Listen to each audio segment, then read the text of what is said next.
We have reached the absolute peak of the competition, and as the fire continues, today we will witness who will rise above the rest. Welcome back to the World Esports Championship 2025 live from Kuala Lumpur, Malaysia.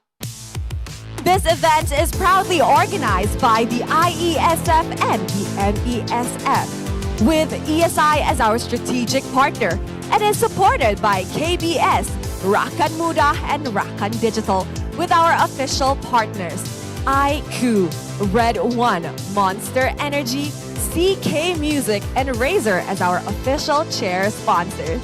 My name is Rose, and as the WEC Women MLBB division comes to an end, we will crown the true queens of the Mobile Legends Bang Bang. Will Indonesia be able to clinch their back-to-back victory? Will Cambodia rise to the occasion?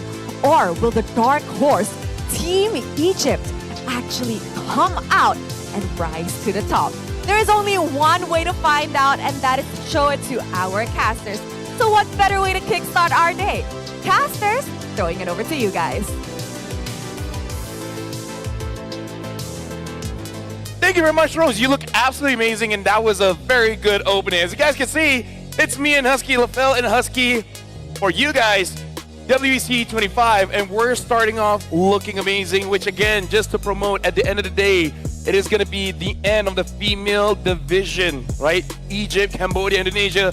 We'll see who takes that, but for now, we're starting the open division. Yeah, the group stage for the Open Division concluded yesterday, and they were clear dominators from Group A until Group D, and they all now will play in the quarterfinals. Just to give a quick recap to everyone out there, the format for playoffs for both divisions is slightly different. For the Open Division, it will be a single elimination, including a third place match. So that means that it is do or die for every single series from this point onwards. Yeah, for sure. We're going to be opening up with Team Malaysia going up against Mongolia, but we'll talk about that a little bit later on once we see the schedule. But again, this adds a little bit more fire in the open teams, in the male teams, because again, once you lose, that's it, right? And that's very scary, meaning like even the defending champions, Malaysia here, if they drop a game against Mongolia later on at 10 a.m., that's it, their run is over. Yeah, and that means that every single game counts. There's no room for error. And more importantly, alongside with the pride of a country, they are also fighting for the Covenant honeypot of $32.5 thousand US dollars as a champion, 19.5 thousand as the runner-up, and for the bronze medalist is 13.5. Yep, right now again, it's just 2 more days of WEC 2025.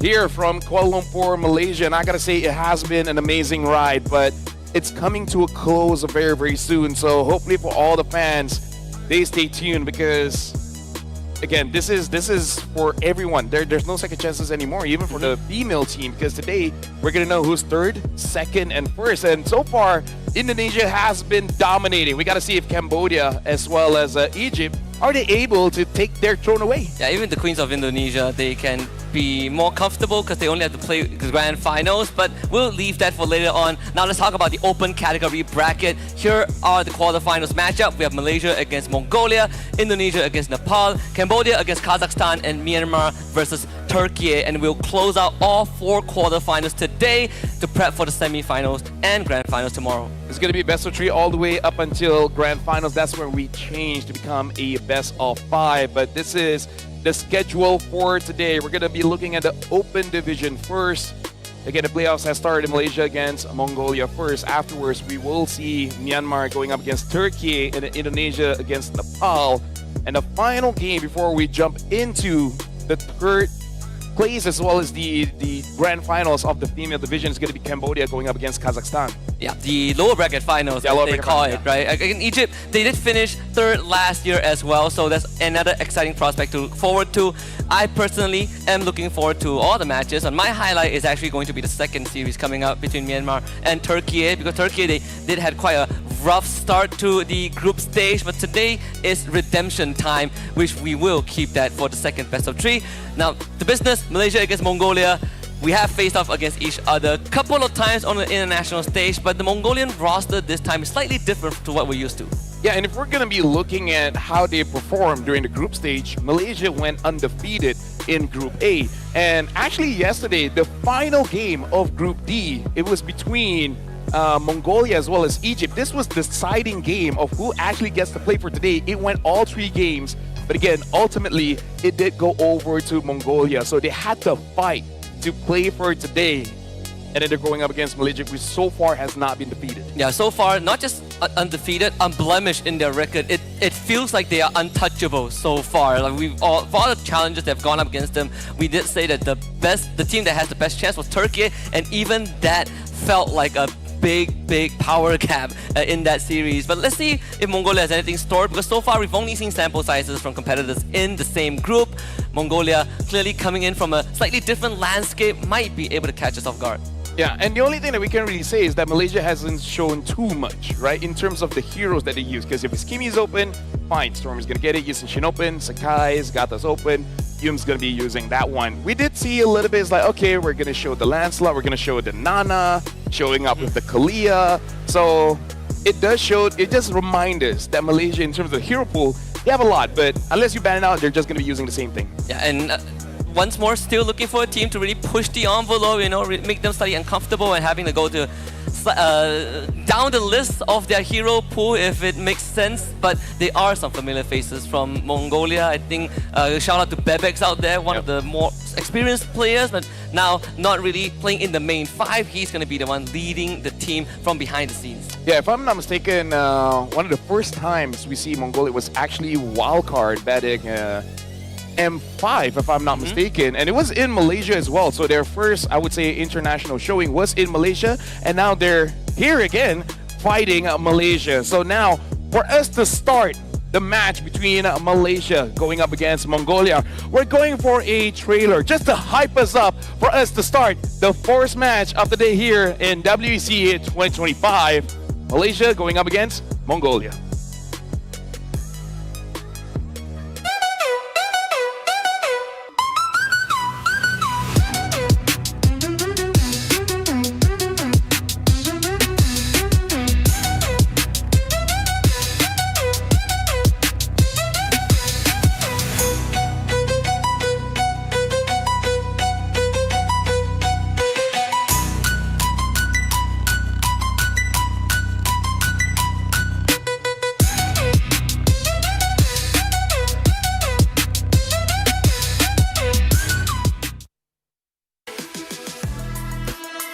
Bound by the heritage of conquerors, they walk under the eternal blue skies as pathfinders pursuing endless glory. Can they take down the titans towering ahead of their journey? Saddle up and gallop forth, my horsemen of Mongolia!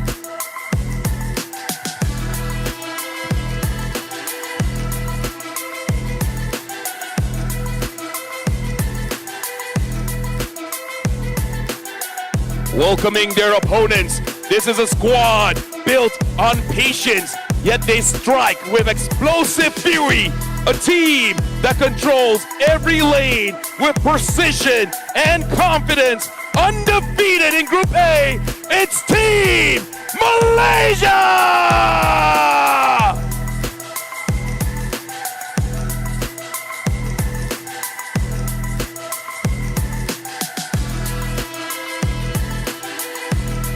And now with both Team Malaysia as well as Mongolia on stage, we would like to invite them to go for a fist bump for us to officially start the first match of today, Malaysia against Mongolia.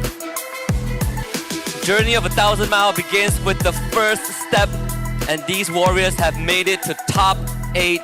For Team Malaysia, with an undefeated record from Group A, and Mongolia having to fight slightly harder in their own group to get to this stage, this will be sort of the final test to see if they have it in them to move on forward. Well, right now we got to talk about the players of Malaysia here: Momo, Sakai, Stormy, Loliel, as well as Humes. And the difficult thing here, I would say a good problem to have. Which one do you want to highlight first? Because every single player has highlights of their own. The solo kills from the side laner, Sakai's dancing around the battlefield, Humes getting impossible catches, and Stormy, man.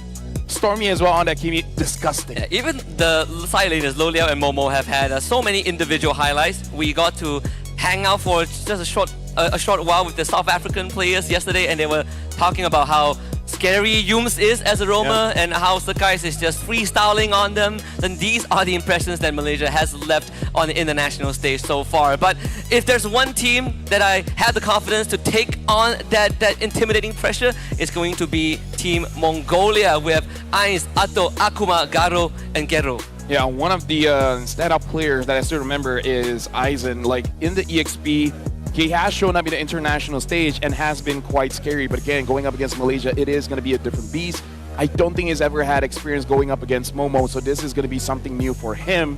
And the thing about Mongolia is that it's in their genetics, man. Like even physical Asia, they do so well. They do. Shout out to Mongolian team.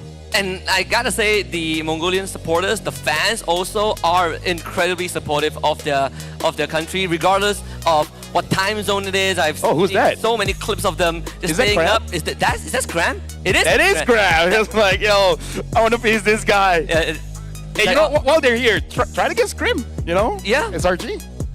Thank goodness it's not him, but it's one of his disciples. Yeah. Well, Momo is pretty strong too. Yeah, he is. He has basically represented Malaysia every single time since his debut as a player. Yes.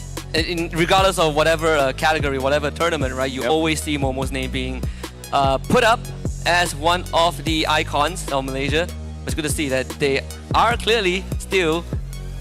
Some of the players live rent-free in that hit. Oh yeah, in a good way. For sure. Right now, I would say the male division has been playing later on in the afternoon, this time playing in the morning. So we're going to see how they start off fresh, Huskies. Like, this is going to be the very first game that they wake up, had breakfast, is like, all right, log in. Let's see how they perform in the morning. And that's, who's that? That's Innocent. Oh, it's Innocent? Yeah, that's Innocent. Yeah. Oh, Zorn! They are showing off their idol. So Zorn, Innocent, we have Cram. You know what? This is how you get the Malaysian crowd on your side. Yeah.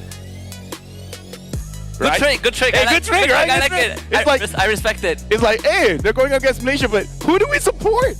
Dude, I love Mongolians, man. They're amazing. They wrestle horses when they're kids. They do. They are called the conquerors, right? So this is again another stepping stone to greater glory. Well, I want to wrestle a horse. You want to wrestle a horse? I mean, like, I wanted to grow up with that experience so that when I get to the office, I can tell people, like, yeah, as a kid, I wrestled horses. And see how many people actually believe you, right? I can say anything and no one will believe me.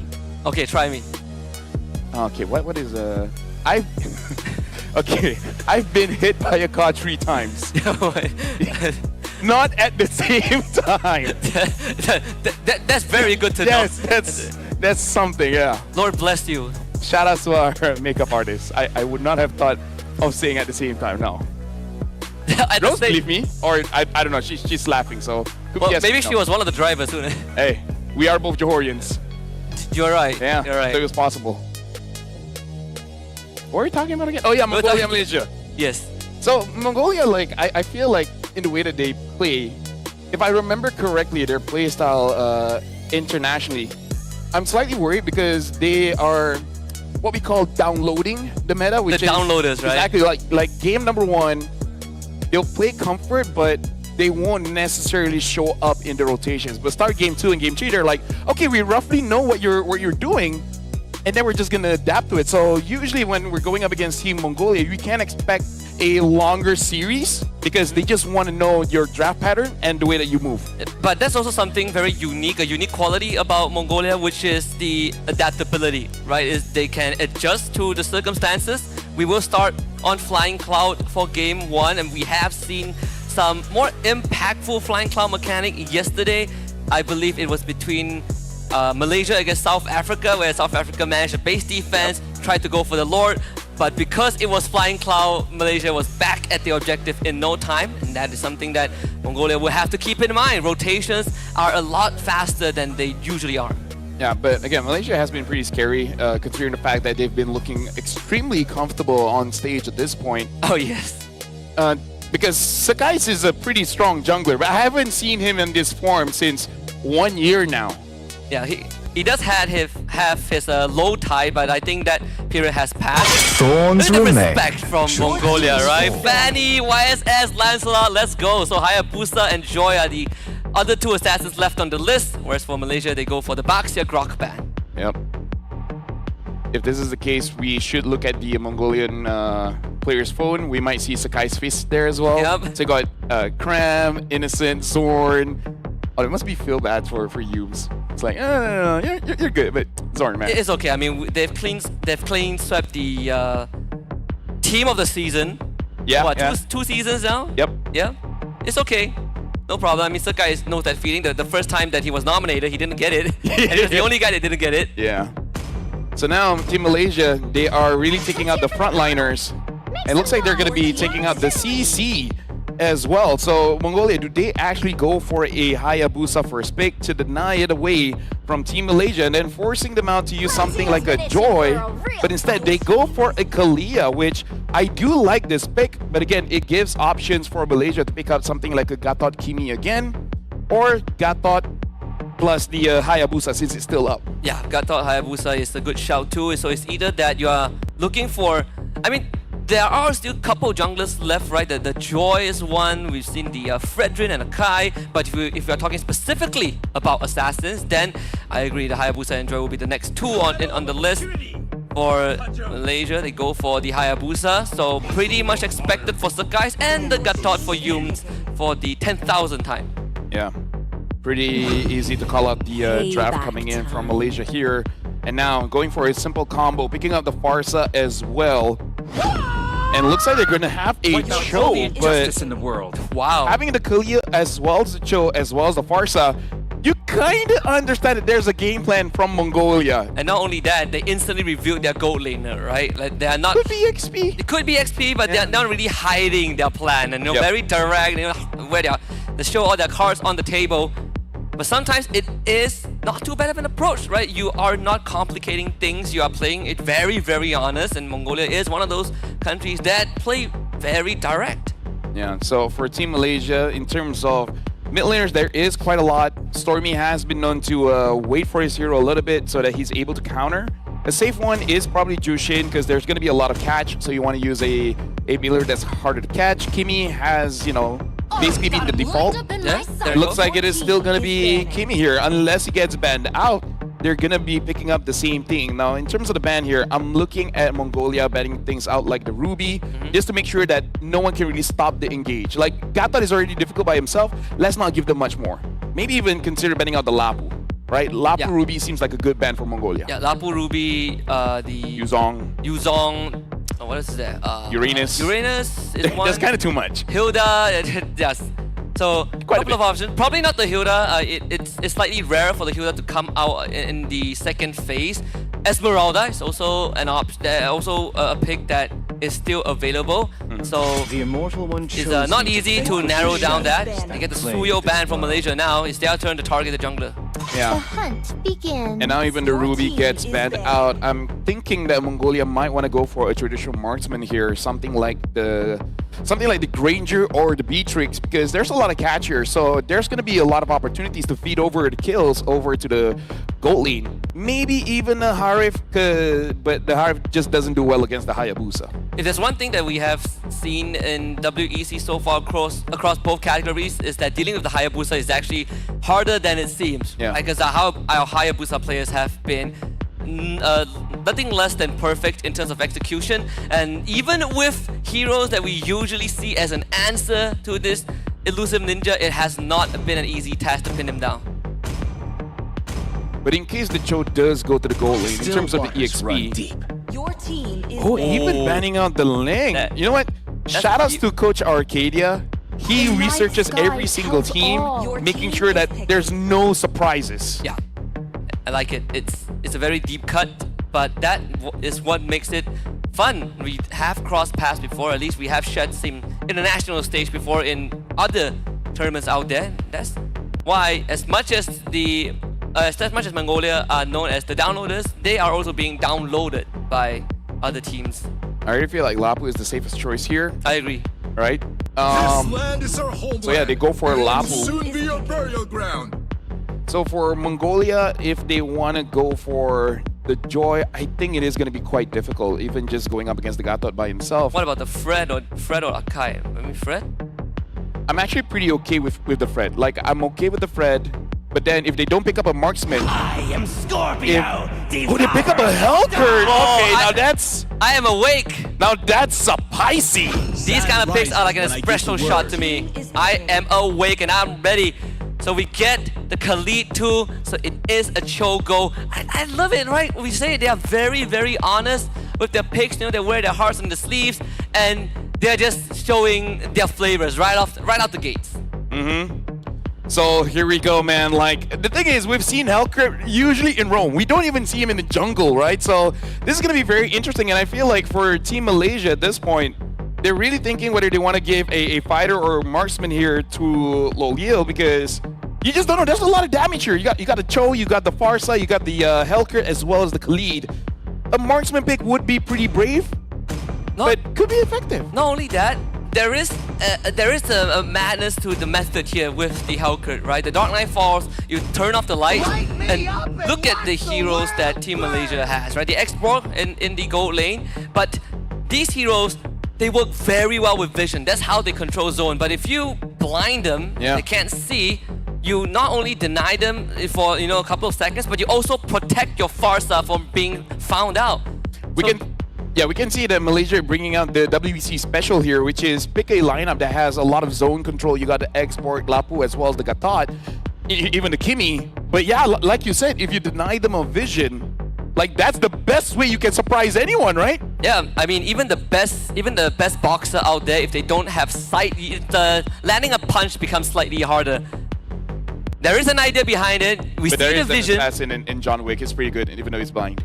Yeah, well, yeah, he's Asian, so. Hey, you know what? Hey, shout outs to Asia. Shout outs to all of us. What's his name again?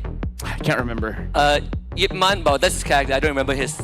Donnie Yen, yes, great actor.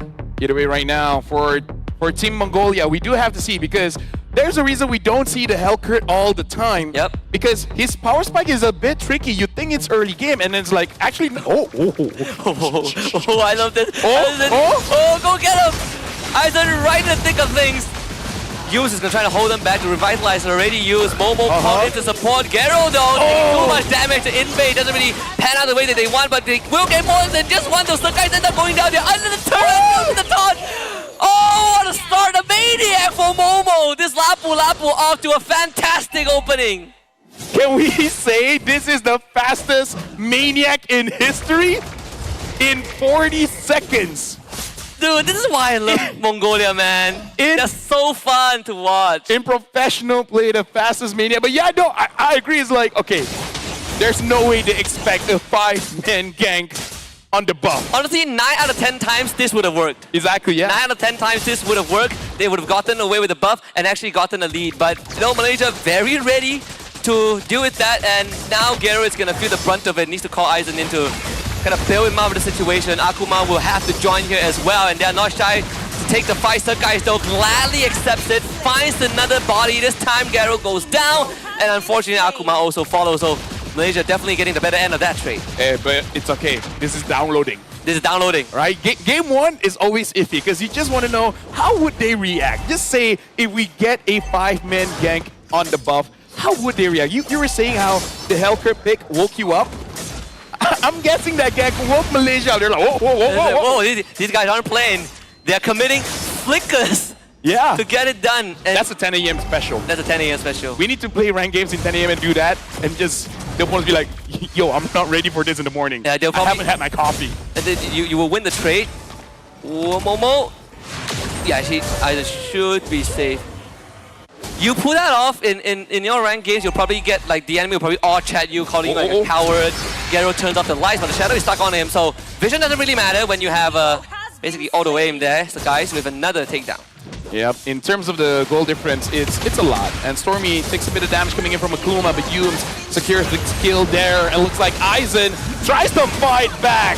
Oh, get him, Garo. I respect that Garo, trades a kill, dies himself, but this is the Mongolian playstyle, right? They want to download, they want to push you to your limits to see how would you react in every single possible situation. And then the game 2, that's where we start to see Mongolia really adjust. Again, we did say that there's a method to the madness. Exactly.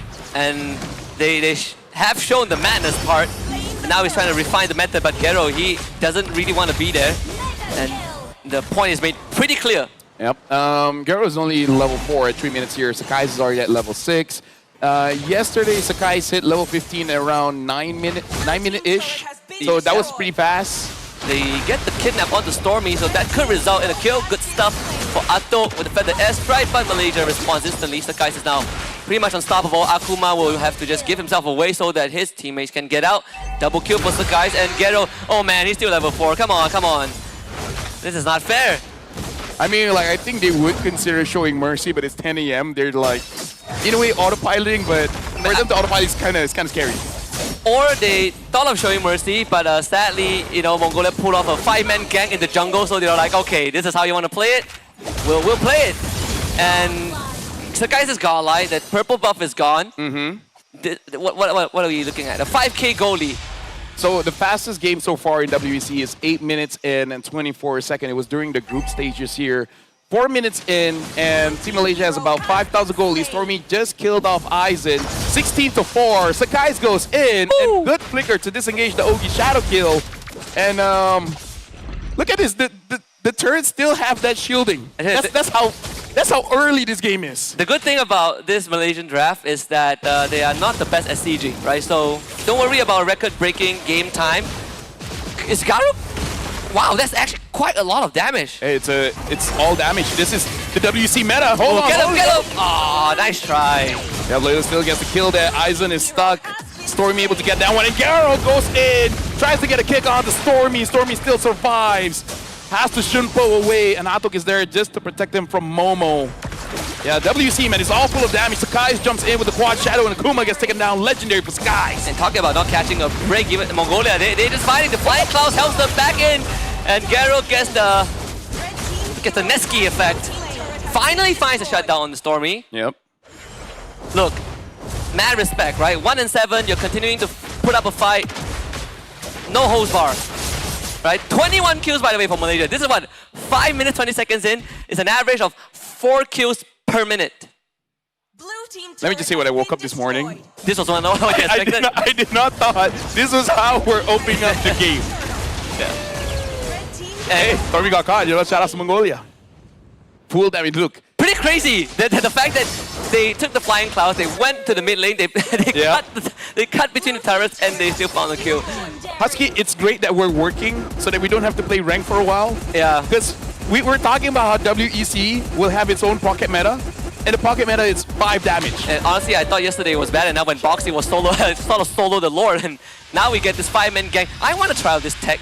We should gather our friends and do a 5-man. Just go 5-man damage, right? Yeah, we go 5-man damage, 5-man level 1 gang. We need a comp that can make it happen. So the Khalid is the key. Khalid is the key, yeah. Is the key. Because no, actually, no. You can change it with something like a Thomas.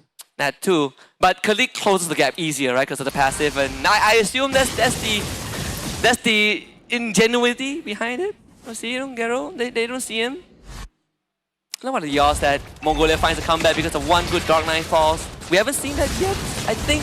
Offline Clouds, Khalid, will he find an angle? I know he wants to go in. Oh, he's itching for like a good tsunami slam. Oh, Gero is not going home. Well, Gero's there. 1v1, Momo, level 10, level 7. You can do it. You can do it, buddy. He does have one item. It's not gonna be enough. Look, that's 50% of Momo's HP. And look at the difference, right? Gero is 1 and 8 before that.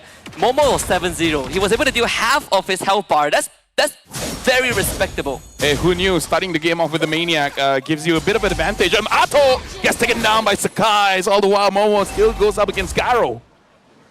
This is fun. This is fun to watch. Oh, it is. It's very fun to watch. I'm pretty sure that even on the losing end, it doesn't feel exactly bad. Flying Clouds again back right into the midst of things. And a free delivery for Sakai's and Lo Liao. Well, if Malaysia is chasing after the fastest game time, they're on track, 7 minutes and 26 seconds here. They're already inside the base, dealing with the inhibitor. But look at that, Aizen gets onto Stormy, but the AOG connects onto Atto. They really want to get a kill. And Aizen taking quite a lot of damage, finally gets taken down by Lo Liao. But Mongolia has done enough, Malaysia has to go back. You know what? Wow, so Well- guys still got the outplay. If there's one member on the side of Malaysia that Mongolia really wants a piece of, it's definitely Stormy, because Stormy went down 5 times. They were throwing bodies at him. Top inhibitor goes down, mid inhibitor goes down. Let's see. Oh. Is this a record-breaking one? It could be Hold on. actually. If they just gun down the crystal right now before the mini wave gets cleared out, they could actually end the game. But the catapult will eventually get destroyed, and then the traction pulse, Akuma buying time. They get a lash shaker off onto Atto. Lo Liao is just going for some barbecue there. 15.9k, 16k goal advantage. Malaysia looking to try to close it up, but Isaac's not making it easy. It's the guys, he's doing his best. That's a double kill. Stormy goes down for the 6th time this game. A random AOG on his own minion wave. Malaysia would take game 1, 8 minutes and 32 seconds in. Yeah, unfortunately not the fastest time, but they got pretty close. They got pretty close. And again, that's not how I would imagine opening up the day, starting here in the playoffs. Now, this is how you start the playoffs. This is how you Single limbs, by the way. Let me remind everyone. This is single elimination. Yes. I love it. That was amazing. You're amazing. You too, thank you. Yeah. These teams are great. So let's recap. what? Let's be honest. Let's be honest and get this out of the way. What is there to say? How? Where do we start? How do we begin?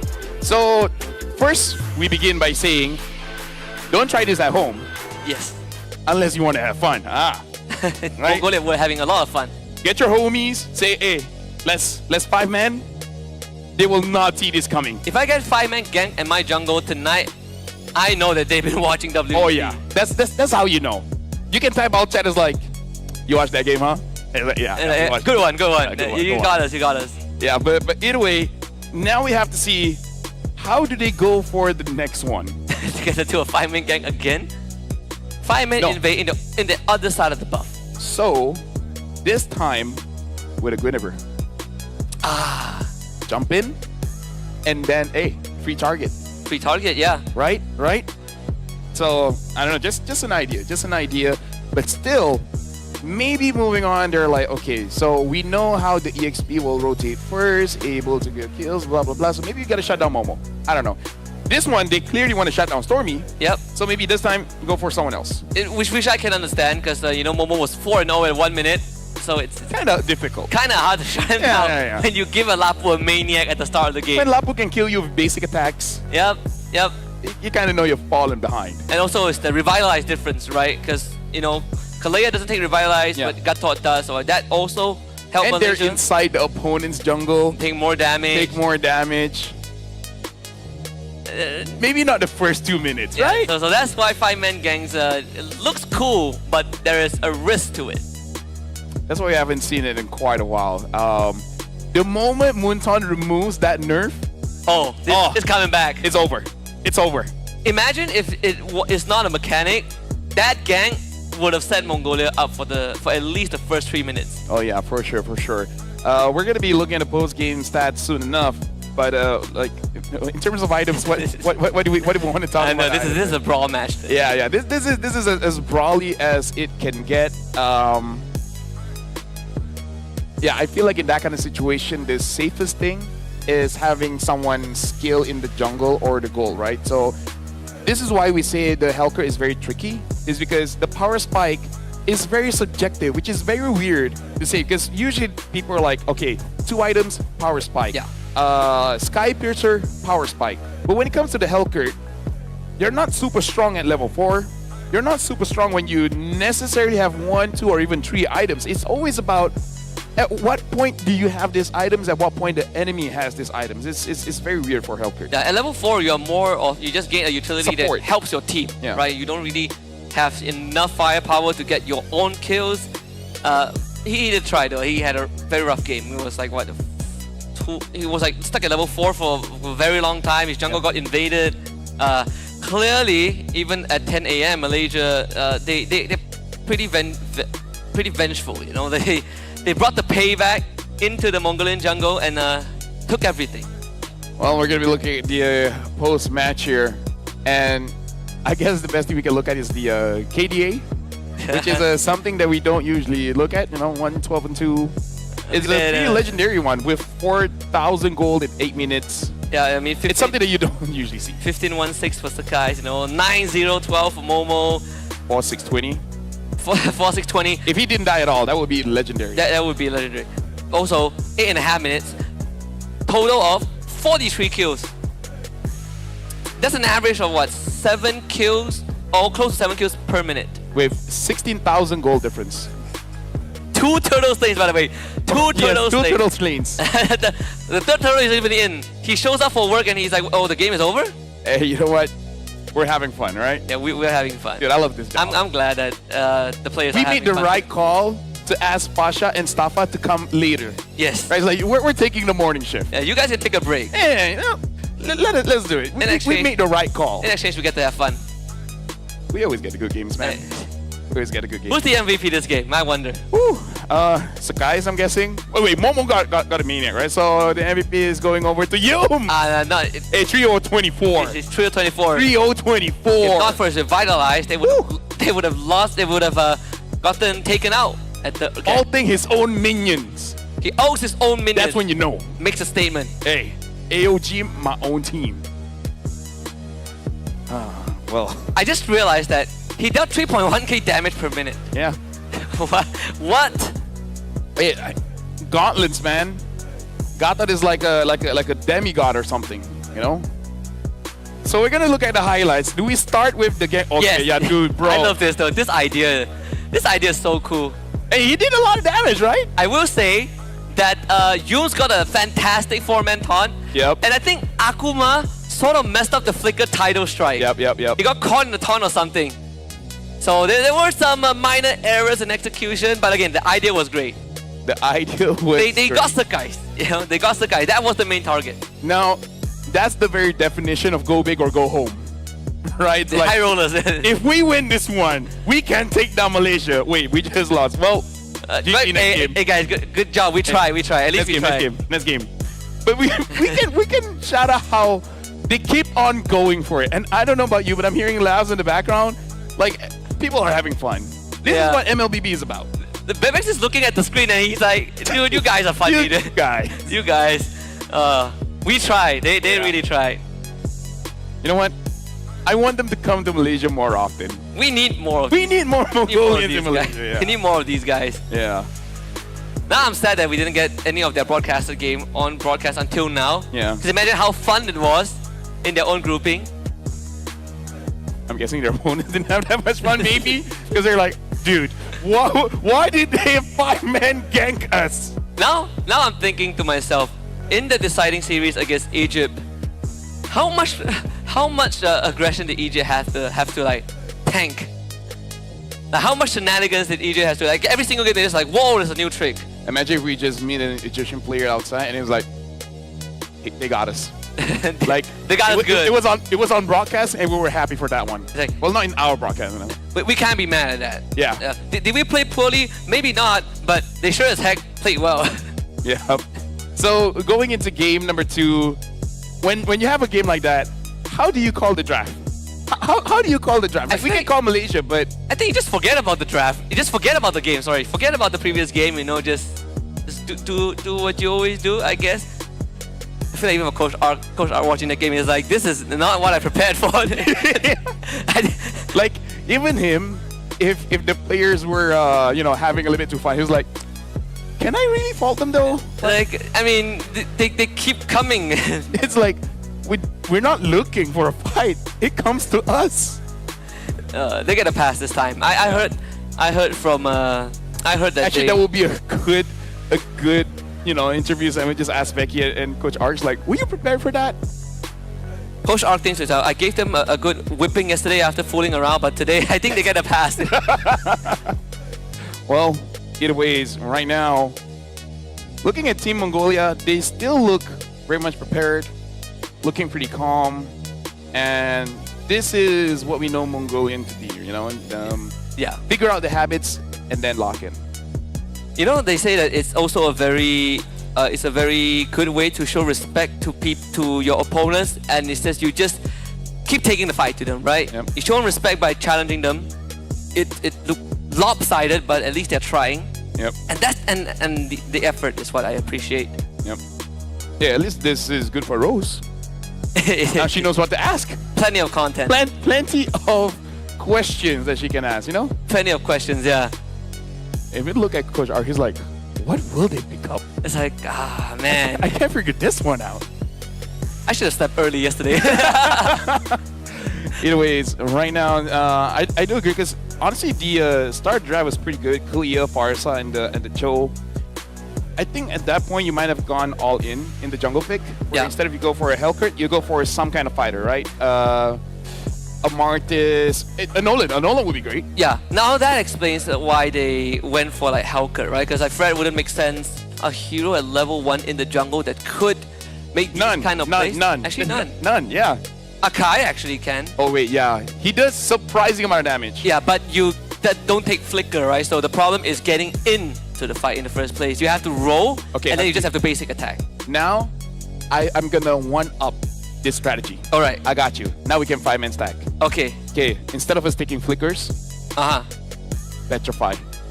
We chain CC them. 5 petrifies? We don't need 5, we need 2 now. It's like one your from XP laner petrify. And then roamer. A chip.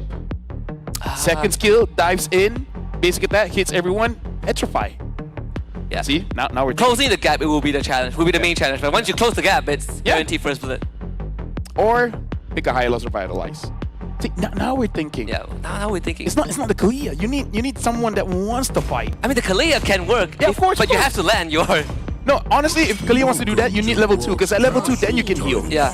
Oh yeah, because it takes time. That's right. Even if you land the combo, you get the knockout, but you omit the passive. Yep. And there are some holes that need to be plugged, but hey, maybe it's a concept in the works, right? No, that's why, because they took the jump first. Yes. Yeah, instead of puddle. Because if they don't take the jump first, you can't engage. Then the flicker loses its value.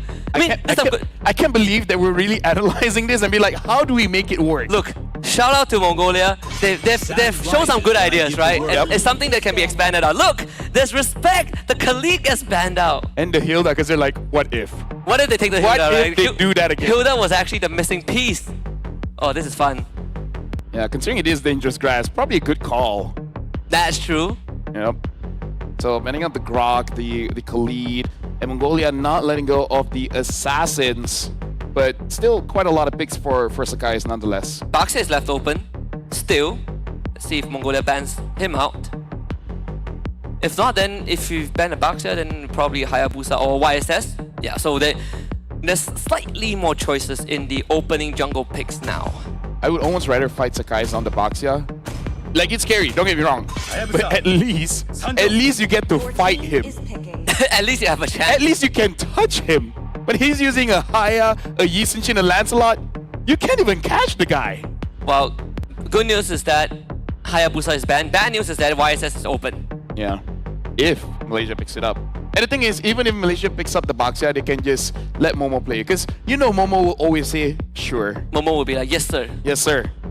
You want me to use Kalia EXP, sir? I will. Yes, I'll make it work. Kalia Petrify. Can you do it? Yes, can boss, can one. Can. Can. That's why he was selected as the EXP, man. Yeah. Doesn't fight back. Just follow orders. Follow orders. We can see here Malaysia taking their time a bit here. Because, yeah, there's a lot of good picks. So they go for the Gatot first. And I think Mongolia, it's in their best interest to take the Baxia. Take the Baxia, and Yes. then you fight YSS. Actually, you know what? I agree. Right? No, because Baxia can deal with the Gatot Gatot. too, yeah. And if they pick up the Kimi, Baxia can frontline. If you want to invade again. Yeah, see, now you're thinking they had revitalized. So if we have Baxia. Now I'm thinking like the Mongolians. See, that's how you do it. So Baxia Kalia. Maybe not Kalia. Kimi is not too bad also, right? Fighting early. Yep. We got one piece, right? I do think getting the Kimi would be kind of crack. If not Eve. Eve can also do well. Baxia Eve. Yeah. Depends on how early you want to go. Or Exorcist Lapu. of the dragon spirit here. Okay, Yuzong. That Still Petrify. We got that down. Petrify. And who knows, the Baxia might still go to Rome. That's true. Then you can take the Shu Unity at first. You can even take Revitalize or Petrify. Or Vengeance. Or Execute. Okay, maybe not Execute, but you know what I mean. Okay. There's another pick that for future references, the Belleric. He likes to walk in front of people. Yep. We're giving solo queue people too much ideas. Yeah, we should stop. So, The Yisun is still there, and I think it's still a pretty good pick for Team Malaysia.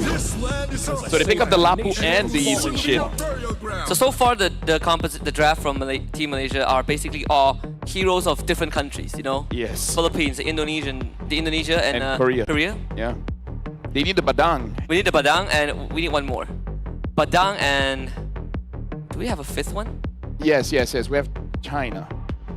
Which What? is like 1-1, Ling, Louis. Yeah, but they're not like icons of the Yeah. country, you get what I mean? Okay, so they pick up a Harif here. So looking to scale up just a little bit. Hey, shoutouts to Simon and Abang Lord showing up for the match this early in the morning.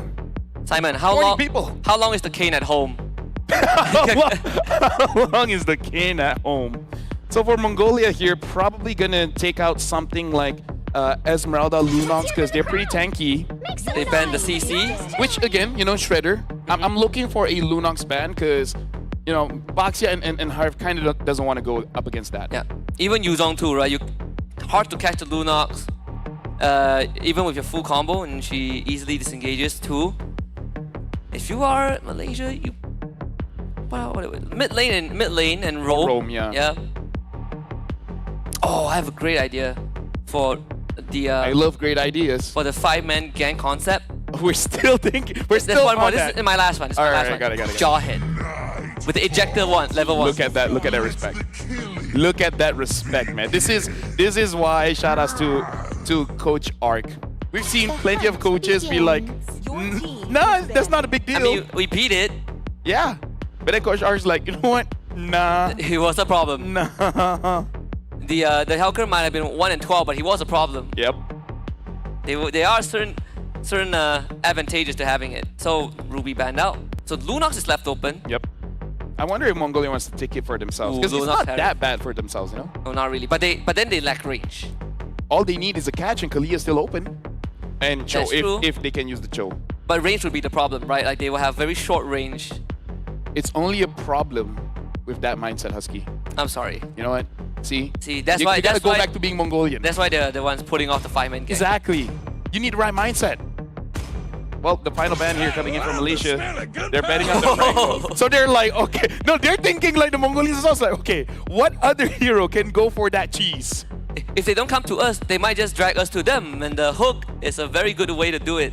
Imagine if Mongolia didn't think about it. They're like, wait, that was a good. That's we're gonna use it next time. Yeah. Because even we didn't think about that. No. That's actually very clever. Someone's gonna edit like Yum's face superimposed on Franco next. Yep. And they're like, okay, you know what? We can't do it with Franco. Minsitar.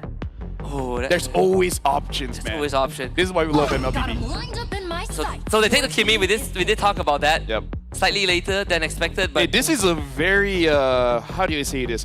I always want to fight kind of composition. You got to use on Basia and Kimi. You always want to fight. You take something like a high loss just the front line. You got to comp. and they actually can fight. Yeah. So for Team Malaysia here, I think the Eve is relatively good. You think they go Nana again? You know, Eve, Lunox, both I think is a pretty good shout. Oh, yeah. And then when it comes to the gold, Esmeralda is still open. Yeah, if you Okay, take not great against Baxia, but no. yeah, if you take Lunox, well, thankfully they have Gatot, so they don't have to worry about the mid lane because Lunox generally gets pressured by the Kimi at level 1 alone. There are also They are gonna go. Yeah, Lunox. Oh, Loi. Louis! We did say Yesterday, yeah. we did talk about the Loi for Stormy too yesterday, And you know, and for Dangerous Grass. China representing, you know. And Lunox is And Badang, we got all 5. We got all Dude. 5 in the lobby. We're so good at this job. we got Malaysia, and Lunox is probably Lunox is probably Italian. Lunox is Italian? I don't know. We gotta check. I don't know. She definitely is. She has a yin yang thing going on though. Yeah. So she's not just a single ethnicity. She's mixed. She's mixed. She's Eurasian. Yes. Yeah. You know what? Lunox is Eurasian. Just pick which side of Europe and which side of Asia. Yeah. I don't know. My How do we approach this? this is too early for me. Well, They made me feel like I'm overthinking. no. This is Mongolia is always ready to fight. Yeah. And you know, in MLBB, right? In MLBB, because look at the Badang, the Kimi, the Baxia. Baxia jumps onto someone, Badang locks them in, and then with his space gun, Kimi just shoots everyone. Traction pulse. You know what? Traction pulse first, then Badang goes in. Dude, the wombo combo Mongolia has. Okay, traction pulse, furious dive. Yes. Lock everyone in on the wall. Petrify. Petrify. Boom. Savage for Harris. Saman Force, dude. Wombo combos for Mongolia, and then for Malaysia, all of a sudden 5 people are behind you. Yeah. Just want to reiterate right there that both of us are Malaysian. But Yes.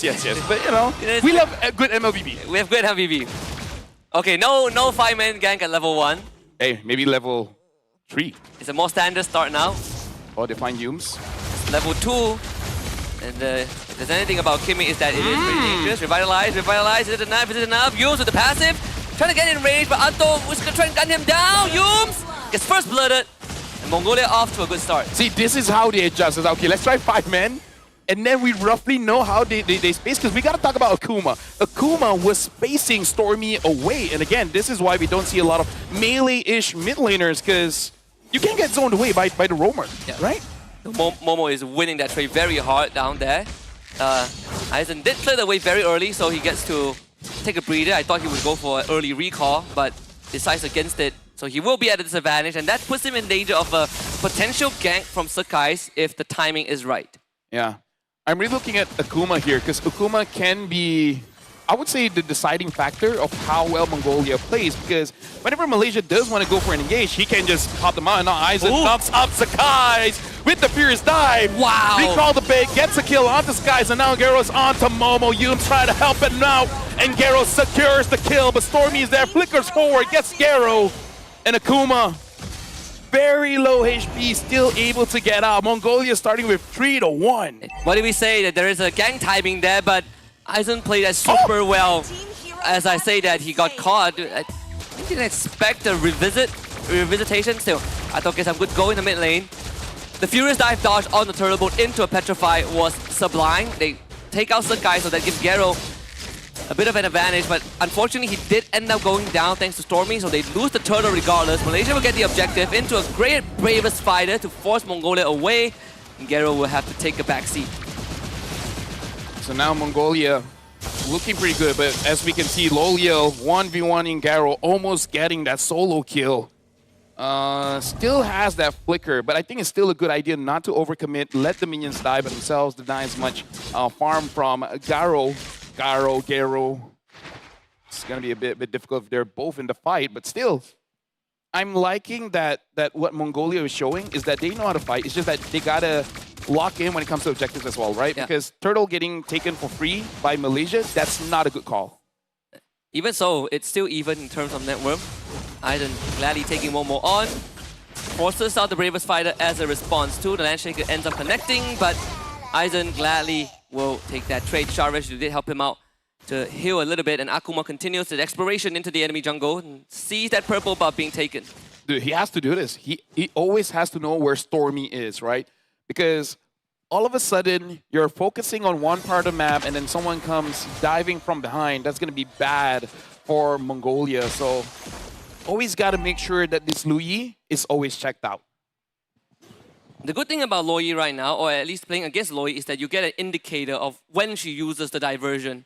You don't know where she's going to, but you know that the diversion is coming. So a little bit of hint could help Mongolia in the next couple of minutes if Malaysia goes for those big rotations. Yep.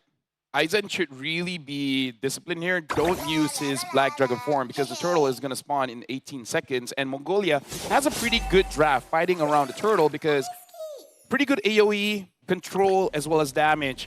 And Garo is taking quite a lot of punishments from Lolil. Just with this 1v1, Lolil is, I would say, 1 minion ahead or 2 minions ahead of Garo. And looks like he will be able to deny one gold card away. Yeah, the catapult, the most valuable one too. So that's the second time Garo loses the 1v1, and he had to use the flicker too. This gang is going to come true. No response from Aizen thanks to the Landshaker into a turtle boat, and that means Malaysia will get priority over the turtle. It's going to be pretty hard for Mongolia to even contest this. Yums is concealed. They find Akuma sitting in the bush, and Akuma will also be forced away. Malaysia will get a free turtle, unless... Nah. Gero tried to think about it, but good on Malaysia, understanding that Akuma is there. Goes for him, of course. And now for Team Mongolia, they kind of lost the advantage that they had earlier on just because they haven't had good openings yet. Yep. Akuma hasn't been able to get a catch.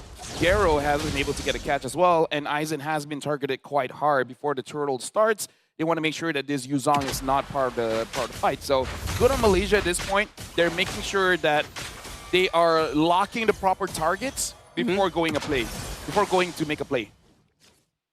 The longer this game goes, the more imperative it is for people like Akuma to be able to find those moments. But so far, he hasn't been able to do that. Oh, look at top. Garo almost gets taken down by Lolia diversion. again. Stormy gets a double, and now all alone is Garo trying to get back inside of the turret. He is there, but taking quite a lot of damage. Triple kill from Stormy.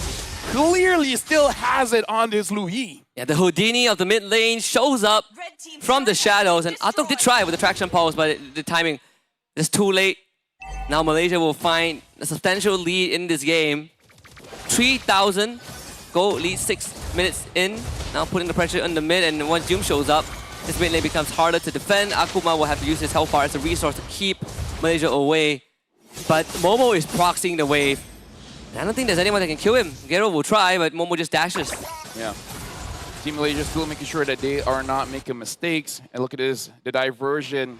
Stormy's thinking about it, and he's going to use it to get Aizen again. Aizen gets taken down even without Stormy. But this is going to secure them a turret.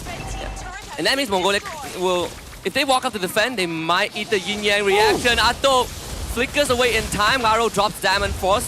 As Gero rolls in, Akuma wants to follow up. Flicker, doesn't really get the crowd control there. Quite unfortunate, and now the yin reaching into the AOG. Akuma ends up going down. And sadly, Gero will also follow suit. A valiant attempt from Mongolia, but Malaysia were prepared. Yeah, good kiting coming in, and all the while, Sakai is free farming, trying to make sure that he keeps on his average goal per game because he's just farming, and now Diversion making sure that they are able to pressure here in mid, extending the goal difference between him and Gero with 1,300 at this point. So really making sure that he's on top of it when it comes to the levels, because at 7 minutes he's already level 11, about to hit level 12. Yeah, about to get the endless battle too. So all 3 turtles for Malaysia. Let's see what the plan for Mongolia is. They are going to see Yuns, but it's not the target that they want to go on. They don't have the resource to take him down yet, and the AOG just came back up. As long as Stormy has the diversion, nowhere is safe. Dangerous grass of all places too. That means there's a lot more opportunities for ambushes. Okay. Akuma needs to be aware. This could be a flank angle. Yums on one end, Momo on the other. Stormy still waiting in the wings. 4-1 split. Now Malaysia is trying to get this turret. The minion is quite low. They're probably not going to get it, but look at Garo taking a lot of damage coming in from Stormy. Traction Pulse gets onto Stormy, but Team Malaysia, they have not taken quite a lot of damage. AOG comes in, gets dodged by Mongolia. Forces out the flicker from Garo too. And that's the thing of what Team Malaysia is pretty good at, right? They keep pushing the envelope, they keep pushing your buttons, testing your limits, getting more and more out of you until you eventually exhaust yourself of resources. They try to go for Stormy, but Momo is in the back line, cuts right through with Yums and Loliao in the back. Garo is gone without his flicker. Aizen gets hit by the turtle, both a double kill for Loliao in the back line. Stormy ends up being the trade. Aizen accepts his death with pride and honor. And Sakai's will eventually get the cleanup there, so Malaysia won the fight. Hey, this is all strategy, okay? You gotta stagger the respawn time. So it makes it easier for you to push, Yes, right? yes. Like we do that in rank because we want to make sure that, you know, they don't come up at the same time. Man, look at the Lunok shred. Loliao does go down to the Sky Piercer of Vato. Let's see if he can get a second stack. Well, seems like that won't be the case. Yums will disengage with the AOG. Lord up in 20 seconds. Momo will be fine. And Akuma, not really sure if you want to check that bush. Uh-oh. Another kill for Sakai. Or Stormy. Well, either way, Team Malaysia looking pretty strong here, 9 minutes in. And Sakais is at level 14, so he's trying to keep an average of getting 15 before the 10-minute mark. Getting this Lord in a few more camps should get him onto that level 15, and Mongolia, Gero is level 10. So at this point, a 4-level difference is going to be pretty tough for Mongolia to really recover from. Looking with this draft, I'm thinking I mean, how good are they at the base defense? So. Because I think the Kimmy is fine, but everyone else, you kind of have to get close enough to really clear the minions. At 10 minutes, I think you won't feel it that much. Give it another 6 minutes, then you can start to see a problem with Mongolia clearing the waves. It's one of the concerns we did bring up. Their reach is actually pretty short. Barring the Kimmy, but even then, you need to stack up the passive fully too. The problem is everyone's in range of the yin yang reaction. Ah, yes. Right? So that makes it more difficult for you to clear the minions because you can't clear it without getting hit by the Lui. Oh, Momo, just a bit of stutter step, spots out Aizen because that was his opportunity to make a play. But Malaysia, sharp as always, smelt that out. Wow, Mo! 3-man land shaker.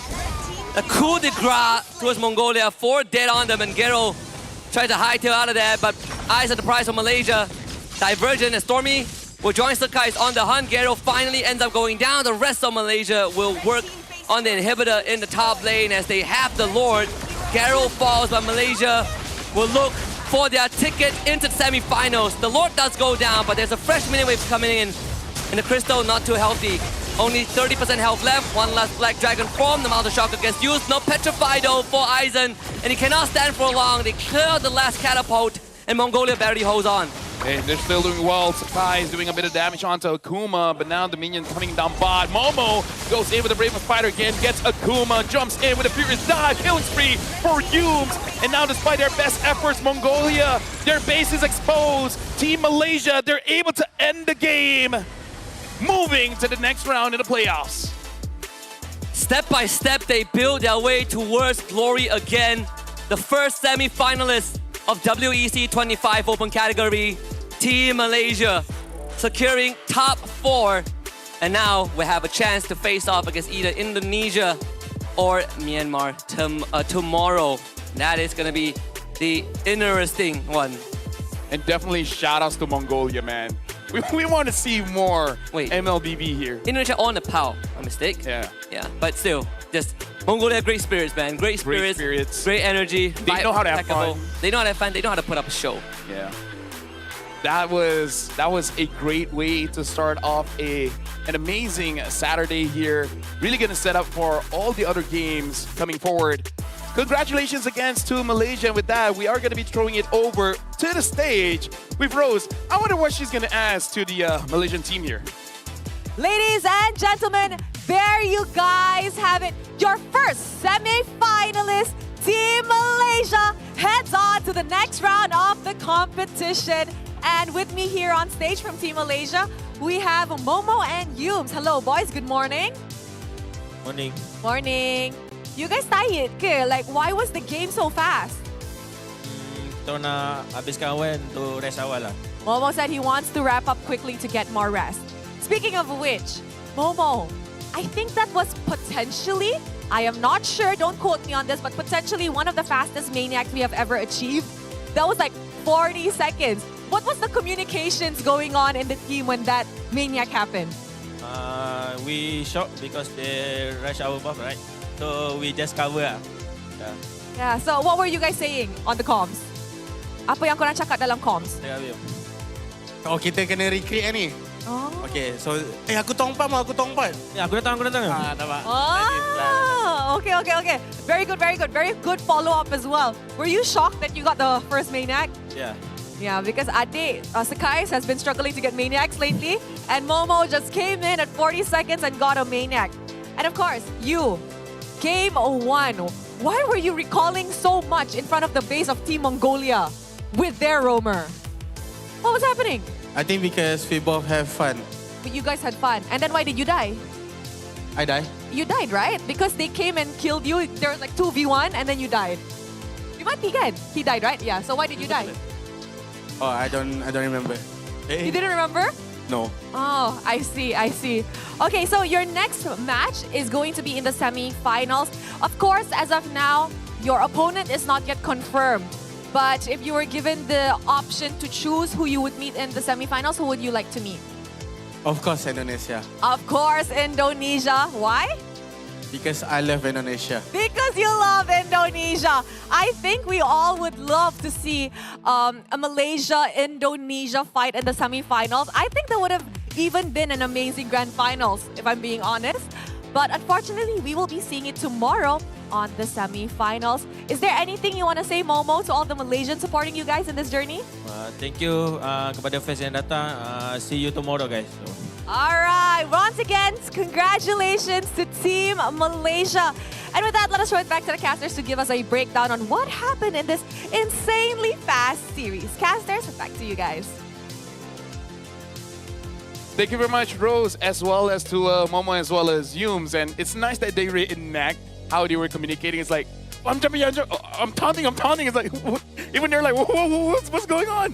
Yeah, you know they got caught off guard. Yeah. They were like, bro, no one was ready for that. I'm 100% certain that no one will have prepared for that. Actually, no. You know that one guy on Facebook or Twitter be like, I told you so. I don't know how you guys didn't see that one coming. Yeah, you saw even with the draft, I knew it was going to be. like, I knew Mongolia is going to pull this off. There's going to be that one guy. Yeah, this is why I should be a coach or something like that, along the lines. Yeah, we're paraphrasing, right? Yeah, the armchair experts, as they call it. But still, congratulations to Malaysia. And even Malaysia said most likely they will be going up against Indonesia next, which we will be seeing in the third match later on if they are able to get to that spot.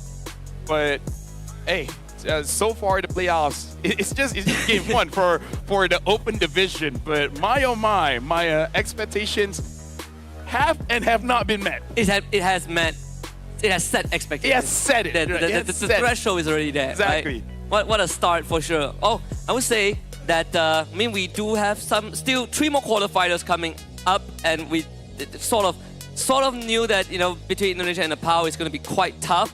But up against Indonesia, I think that's what at least what the Malaysians want. The Indonesians have been also supporting the team very heavily. They're looking to take us on. So no, that's one step done. Now it's up to them to make it happen.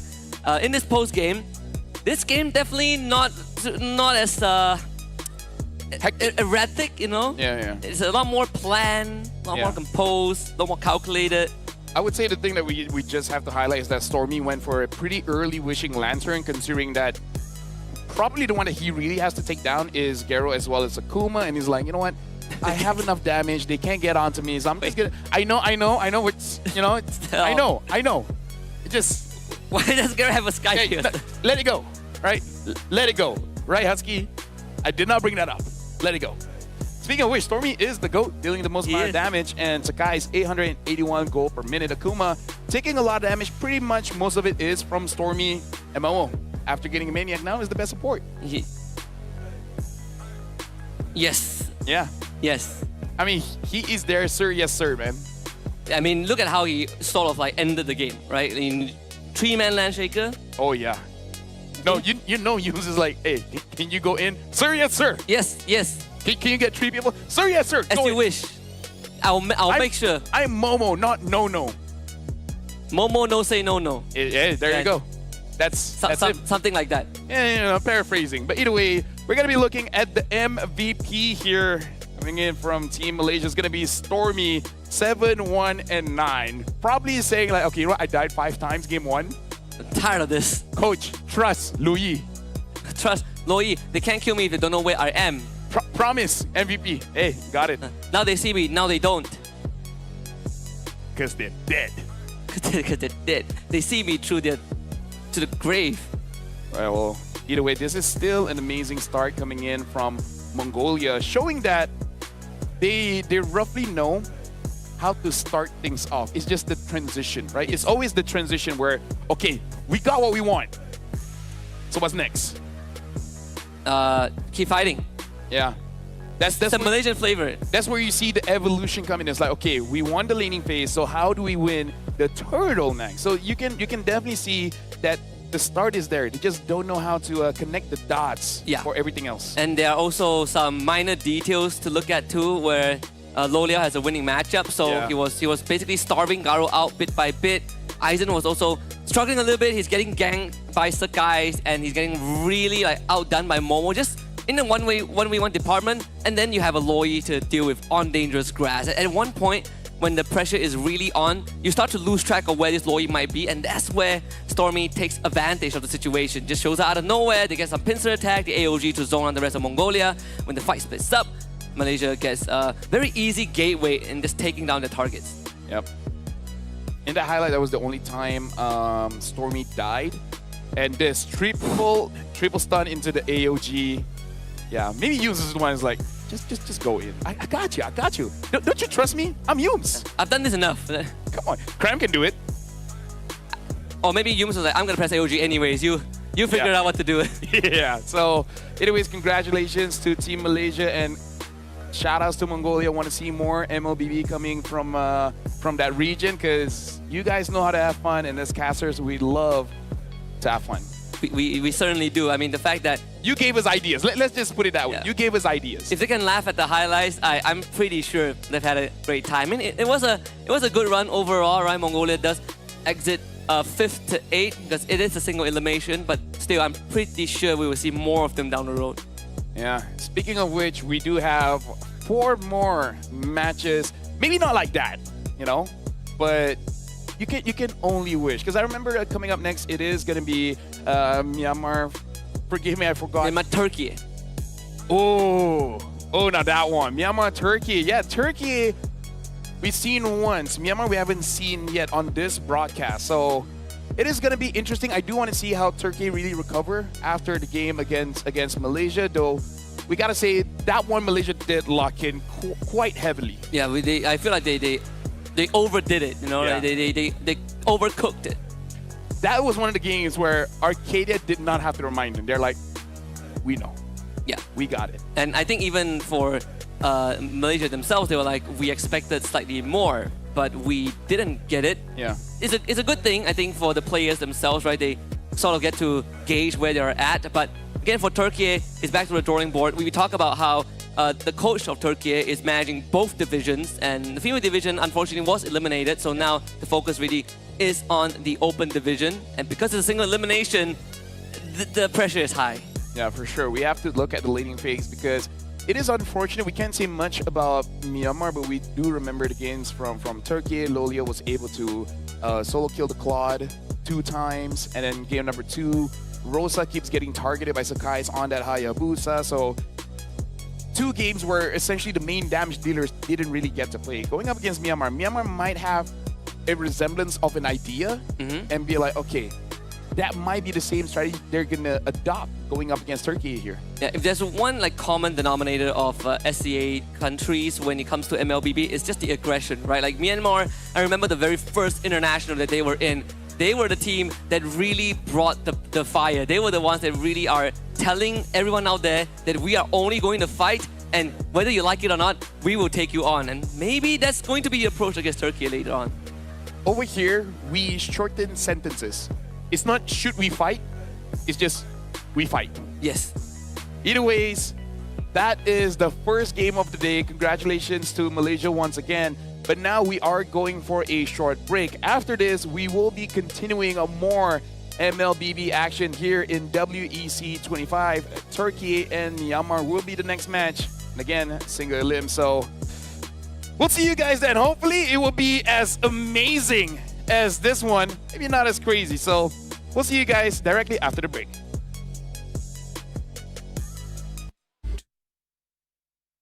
Gamers need true support. One that's in sync with your body at every angle. Takes your weight without pressure.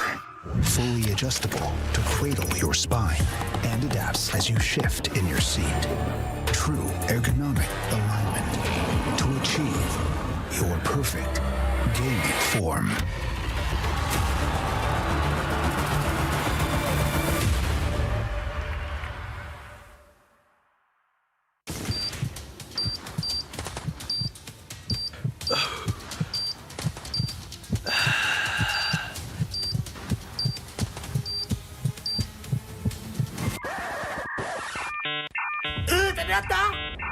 Data habis? Jangan risau.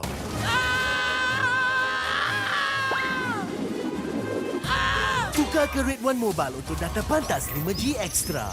Nak peran data telefon, Red One Mobile kan ada.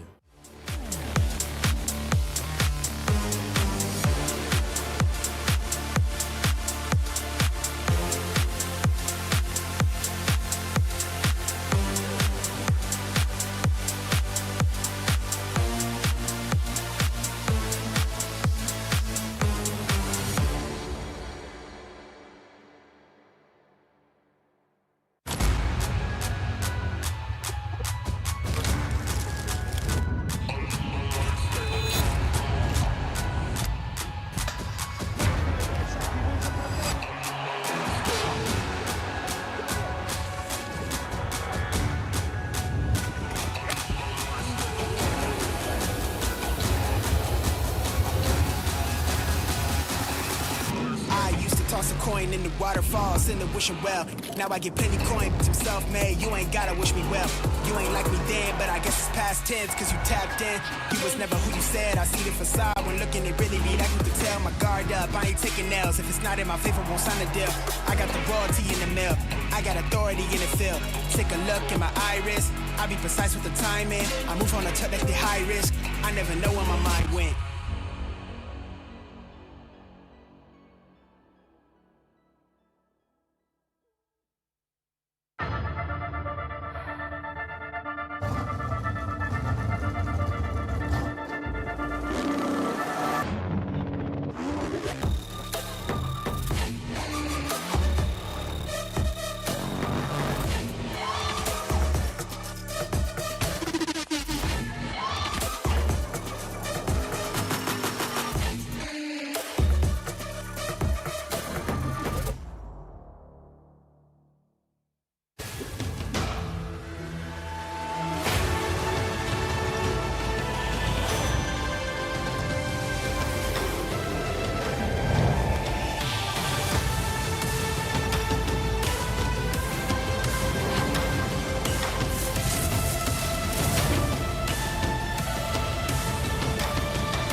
Every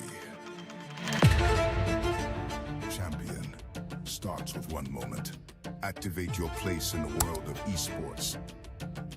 Compete, manage, track, dominate. Everything you need in one platform. Gear up for WEC25. For results, streams, and more, visit IESF.gg. To be in the zone, gamers need true support. One that's in sync with your body at every angle. Takes your weight without pressure. Fully adjustable to cradle your spine and adapts as you shift in your seat. True ergonomic alignment to achieve your perfect gaming form.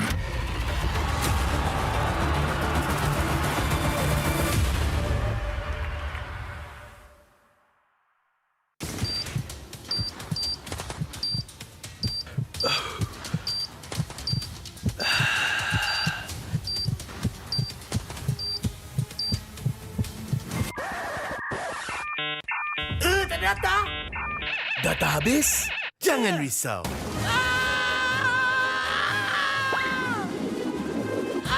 Tukar ke Red One Mobile untuk data pantas 5G Extra. Nak peran data telefon, Red One Mobile kan ada.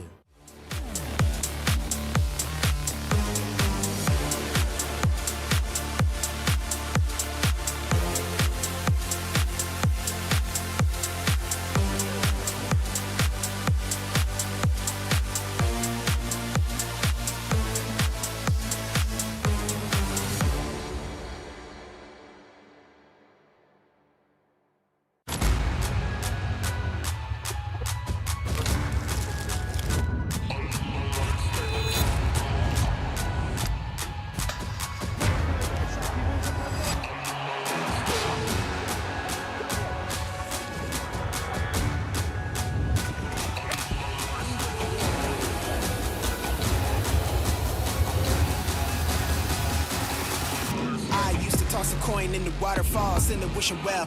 Now I get plenty coin, I'm self-made, you ain't gotta wish me well. You ain't like me then, but I guess it's past tense, cause you tapped in. You was never who you said, I see the facade when looking, it really be like you could tell. My guard up, I ain't taking L's, if it's not in my favor, won't sign a deal. I got the royalty in the mill, I got authority in the field. Take a look in my iris, I be precise with the timing. I move on a tuck like the high risk, I never know where my mind went.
Every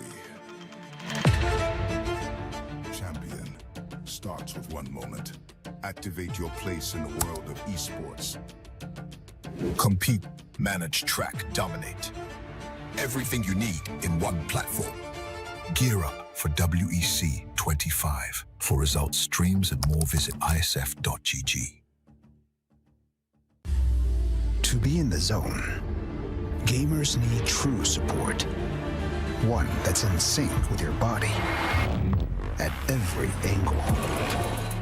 Takes your weight without pressure. Fully adjustable to cradle your spine and adapts as you shift in your seat. True ergonomic alignment to achieve your perfect gaming form.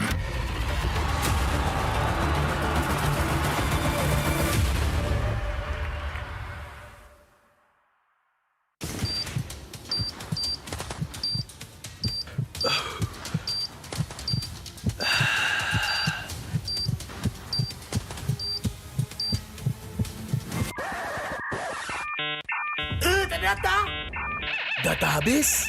Jangan risau.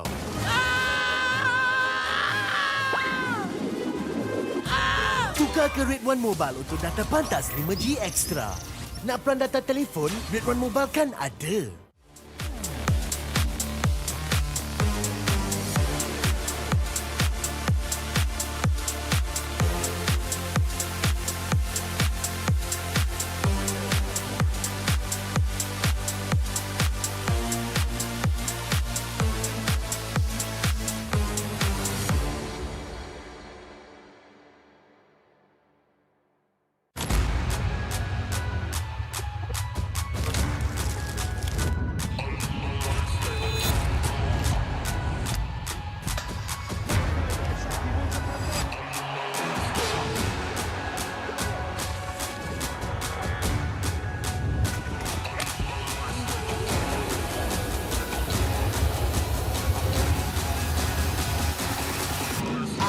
Toss a coin in the waterfalls, in the wishing well.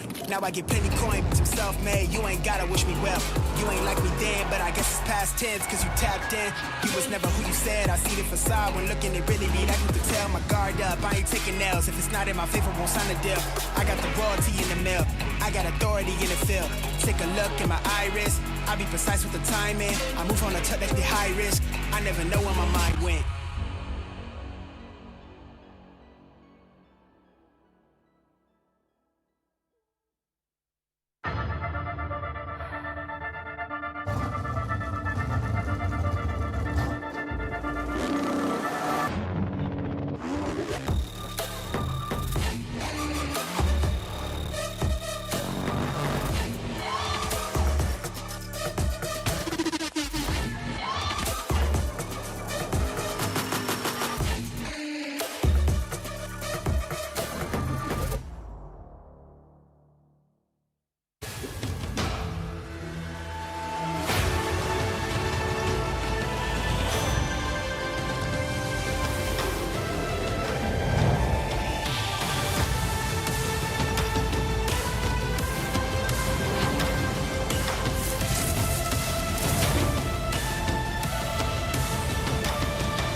Every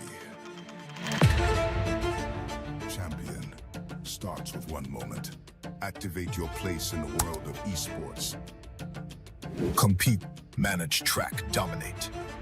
Everything you need in one platform.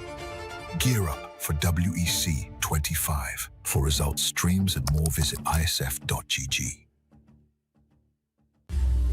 To be in the zone, gamers need true support. One that's in sync with your body at every angle. Takes your weight without pressure. Fully adjustable to cradle your spine and adapts as you shift in your seat.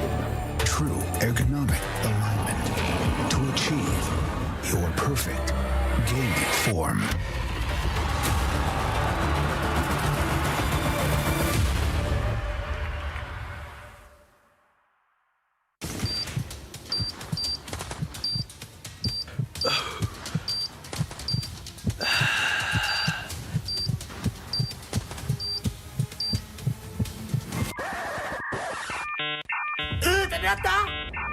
Data habis? Jangan risau.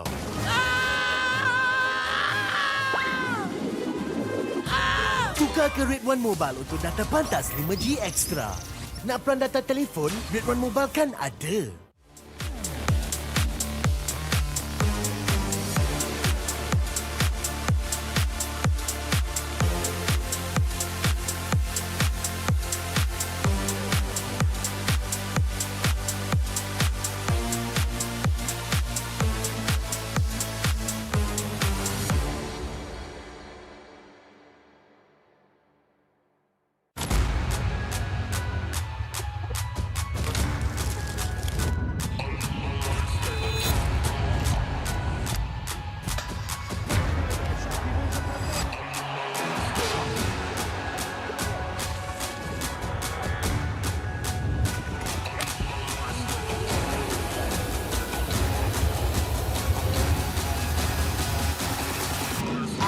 Toss a coin in the waterfalls, in the wishing well. Now I get plenty coin, some self-made. You ain't gotta wish me well.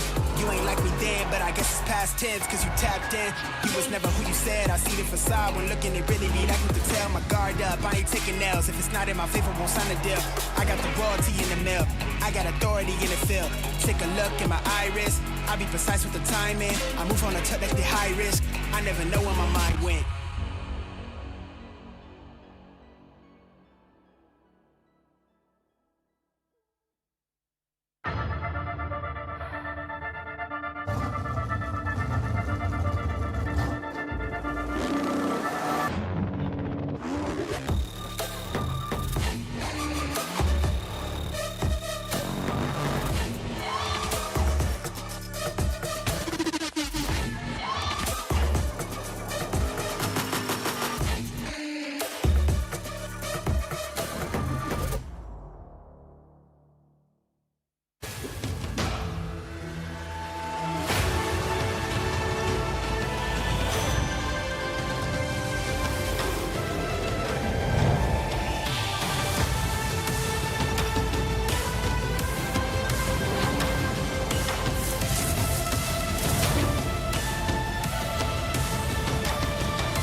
Every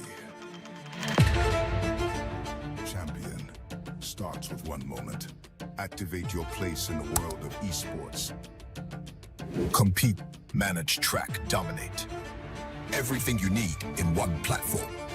Gear up for WEC25. For results, streams, and more, visit IESF.gg. To be in the zone, gamers need true support. One that's in sync with your body at every angle. Takes your weight without pressure. Fully adjustable to cradle your spine and adapts as you shift in your seat. True ergonomic alignment to achieve your perfect gaming form.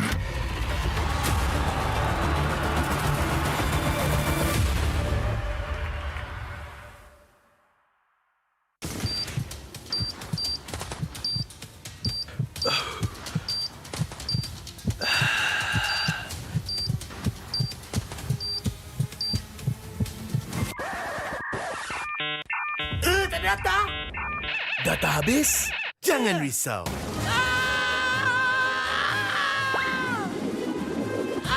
Tukar ke Red One Mobile untuk data pantas 5G Extra. Nak peran data telefon, Red One Mobile kan ada.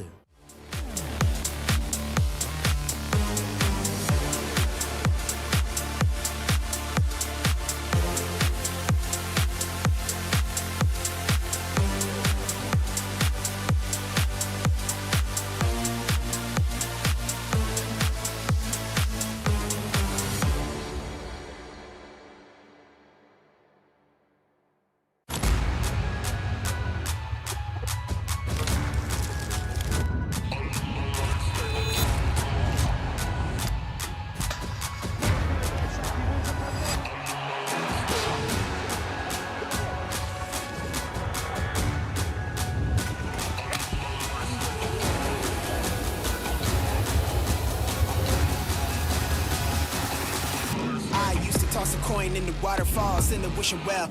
Now I get plenty coin, I'm self-made. You ain't gotta wish me well. You ain't like me then, but I guess it's past tense, cause you tapped in.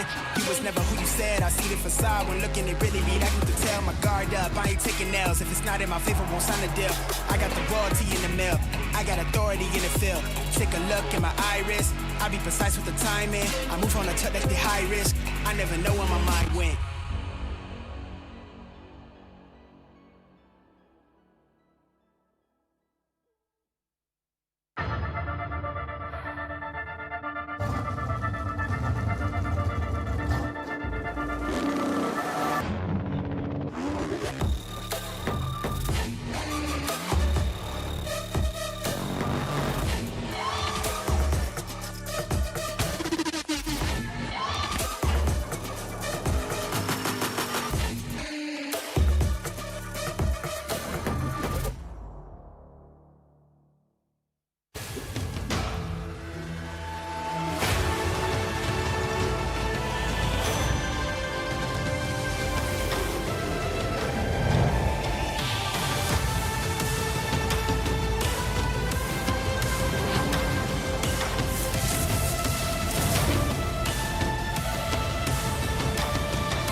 Every champion starts with one moment. Activate your place in the world of esports. Compete, manage, track, dominate. Everything you need in one platform. Gear up for WEC25. For results, streams, and more, visit IESF.gg. To be in the zone, gamers need true support. One that's in sync with your body at every angle. Takes your weight without pressure. Fully adjustable to cradle your spine and adapts as you shift in your seat. True ergonomic alignment to achieve your perfect gaming form.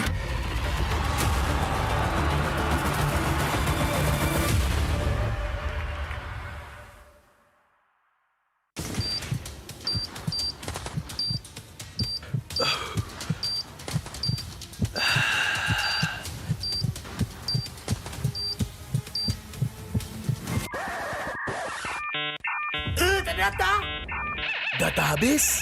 Jangan risau.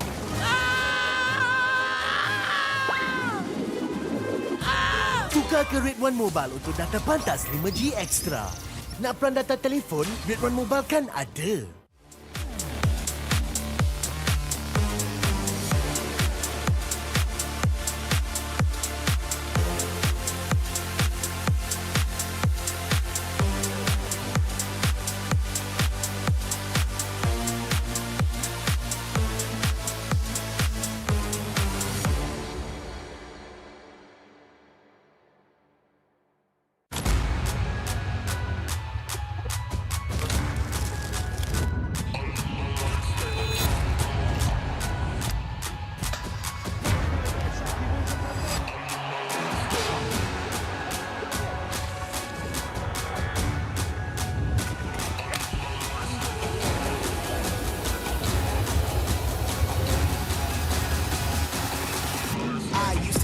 coin in the waterfalls in the wishing well. Now I get plenty coin, I'm self-made. You ain't gotta wish me well.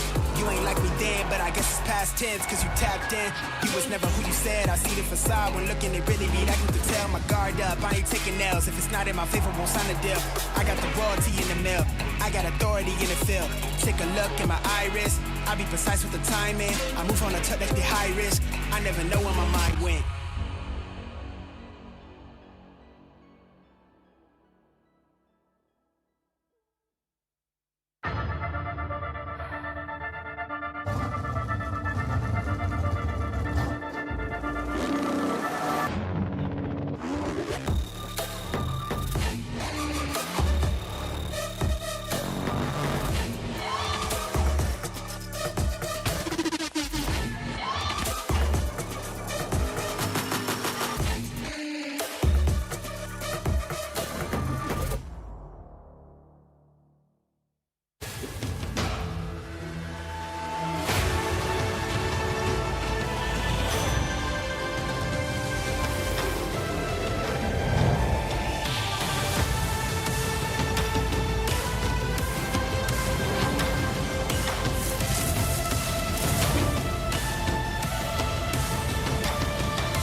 Every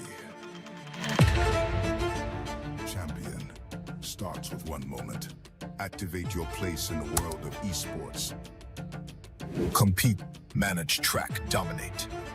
Everything you need in one platform.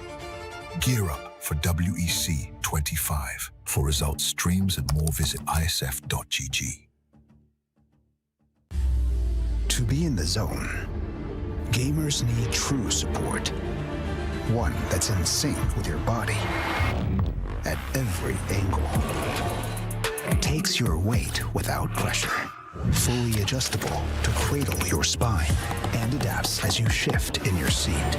True ergonomic alignment to achieve your perfect gaming form.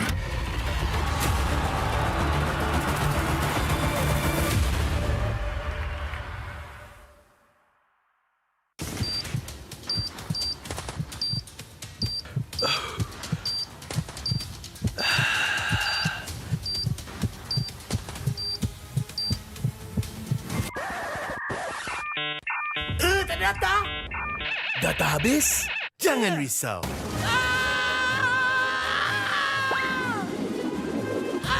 Tukar ke Red One Mobile untuk data pantas 5G Extra. Nak peran data telefon? Red One Mobile kan ada.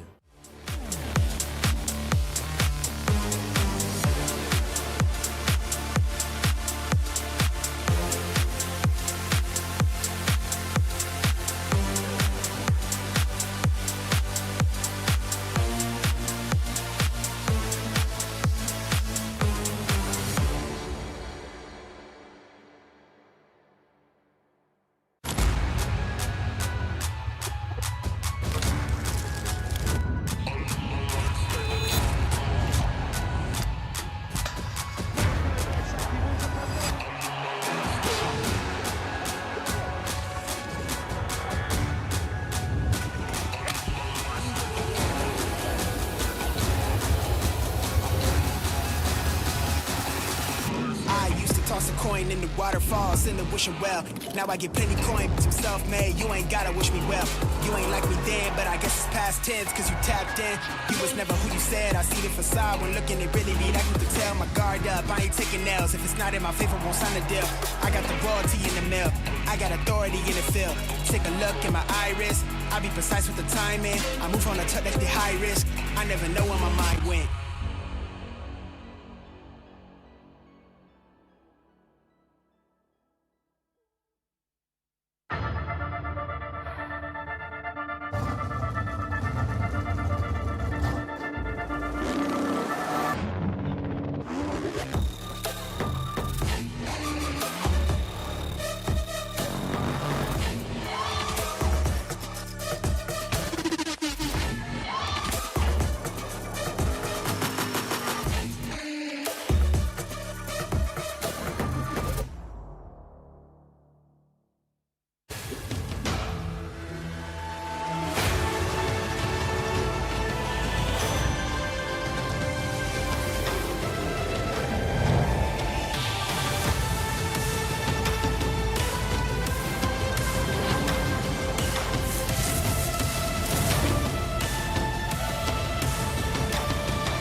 Every champion starts with one moment. Activate your place in the world of esports. Compete, manage, track, dominate. Everything you need in one platform. Gear up for WEC25. For results, streams, and more, visit IESF.gg. To be in the zone, gamers need true support. One that's in sync with your body at every angle. Takes your weight without pressure. Fully adjustable to cradle your spine and adapts as you shift in your seat. True ergonomic alignment to achieve your perfect gaming form.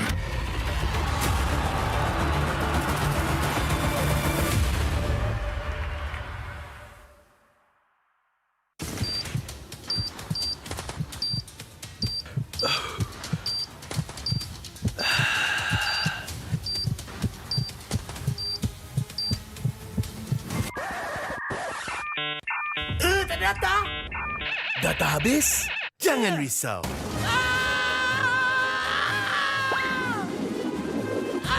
Tukar ke Red One Mobile untuk data pantas 5G Extra. Nak peran data telefon, Red One Mobile kan ada.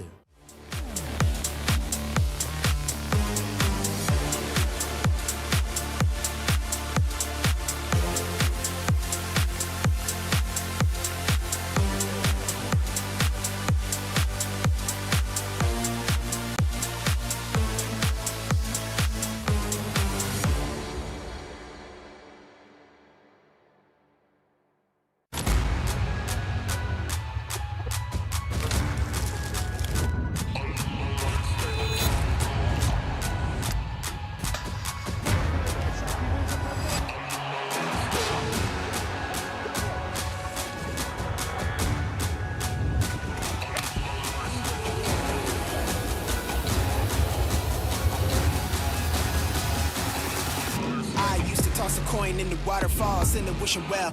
Now I get plenty coin, but I'm self-made. You ain't gotta wish me well. You ain't like me then, but I guess it's past tense, cause you tapped in. You was never who you said. I see the facade when looking, it really need acting to tell. My guard up, I ain't taking nails. If it's not in my favor, won't sign a deal. I got the royalty in the mail. I got authority in the field. Take a look in my iris. I be precise with the timing. I move on a tuck that's the high risk. I never know where my mind went.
Every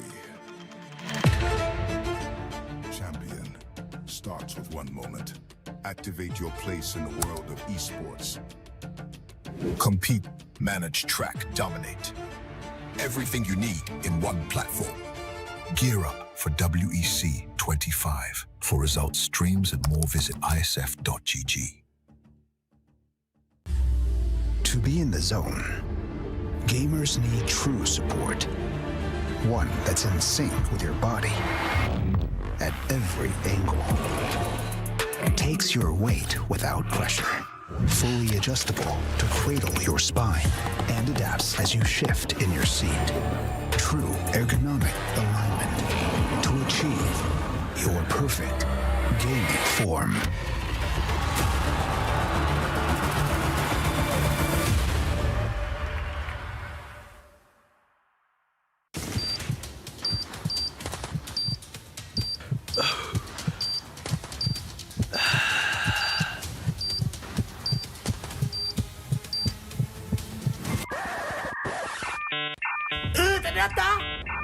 Data habis? Jangan risau.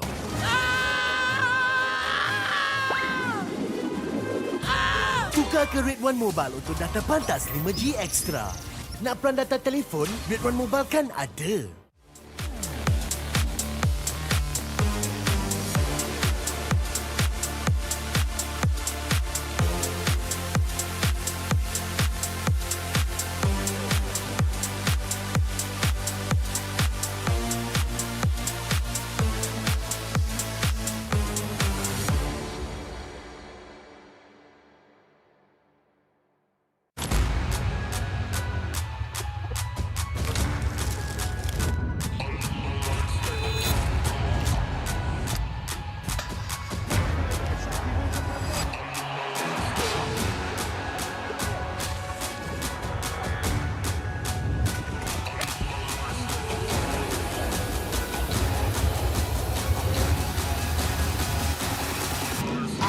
Toss a coin in the waterfalls, in the wishing well.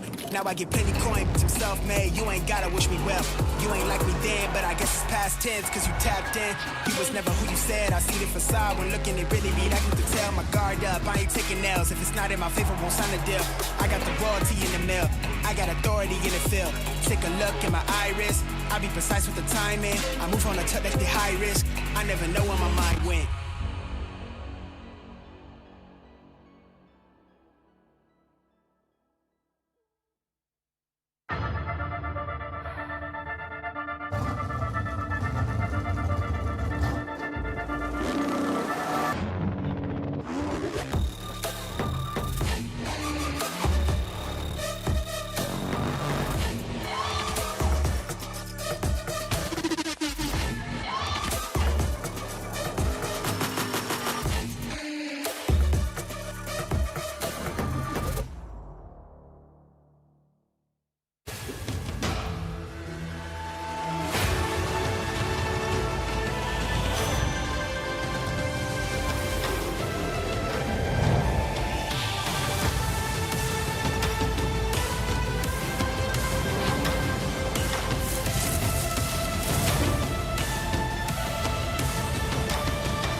Every champion starts with one moment. Activate your place in the world of esports. Compete, manage, track, dominate. Everything you need in one platform. Gear up for WEC25. For results, streams, and more, visit IESF.gg. To be in the zone, gamers need true support. One that's in sync with your body at every angle. Takes your weight without pressure. Fully adjustable to cradle your spine and adapts as you shift in your seat. True ergonomic alignment to achieve your perfect gaming form.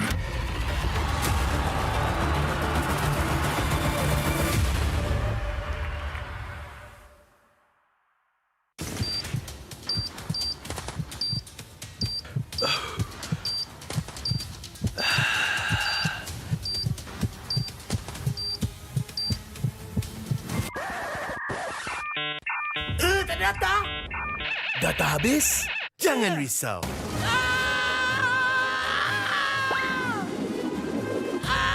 Tukar ke Red One Mobile untuk data pantas 5G Extra.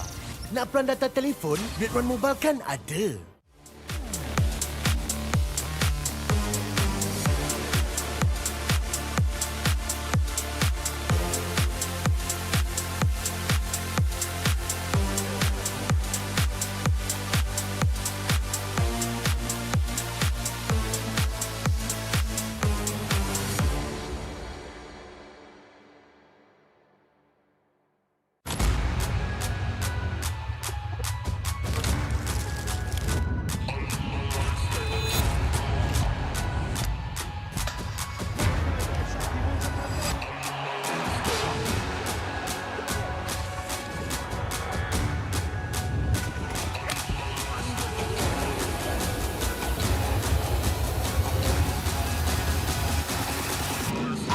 Toss a coin in the waterfalls, in the wishing well.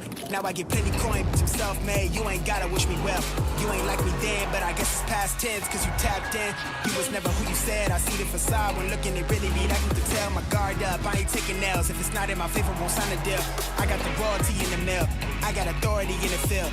Take a look in my iris. I be precise with the timing. I move on a touch that's the high risk. I never know where my mind went.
Every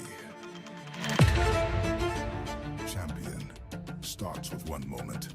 Activate your place in the world of esports. Compete, manage, track, dominate. Everything you need in one platform. Gear up for WEC25. For results, streams, and more, visit ISF.gg. To be in the zone, gamers need true support. One that's in sync with your body at every angle. Takes your weight without pressure. Fully adjustable to cradle your spine and adapts as you shift in your seat. True ergonomic alignment to achieve your perfect gaming form.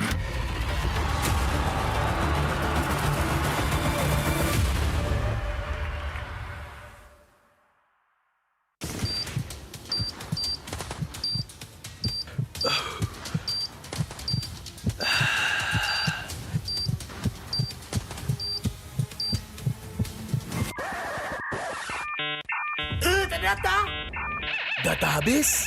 Jangan risau.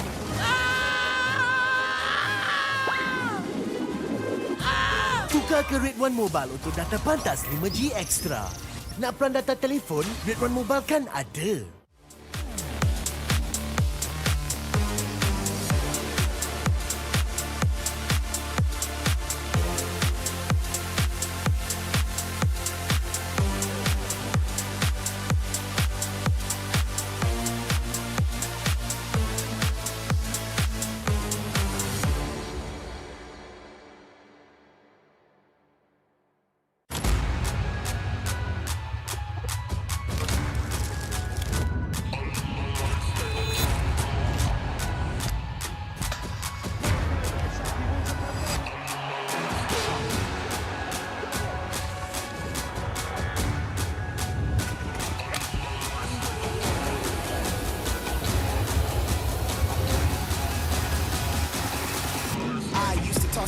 in the waterfalls, in the wishing well. Now I get plenty coin, bitch, I'm self-made. You ain't gotta wish me well. You ain't like me then, but I guess it's past tense, cause you tapped in. You was never who you said. I see the facade when looking at really me. That you can tell my guard up. I ain't taking nails. If it's not in my favor, won't sign a deal. I got the royalty in the mail. I got authority in the field. Take a look in my iris. I be precise with the timing. I move on a touch that's the high risk. I never know where my mind went.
Every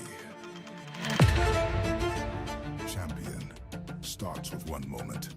Activate your place in the world of esports. Compete, manage, track, dominate. Everything you need in one platform. Gear up for WEC25. For results, streams, and more, visit IESF.gg. To be in the zone, gamers need true support. One that's in sync with your body at every angle. Takes your weight without pressure. Fully adjustable to cradle your spine and adapts as you shift in your seat. True ergonomic alignment to achieve your perfect gaming form.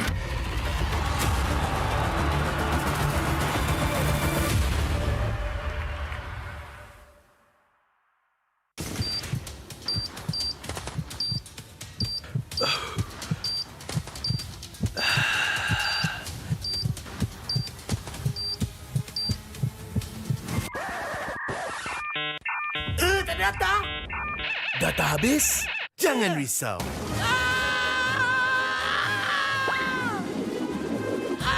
Tukar ke Red One Mobile untuk data pantas 5G Extra. Nak peran data telefon? Red One Mobile kan ada.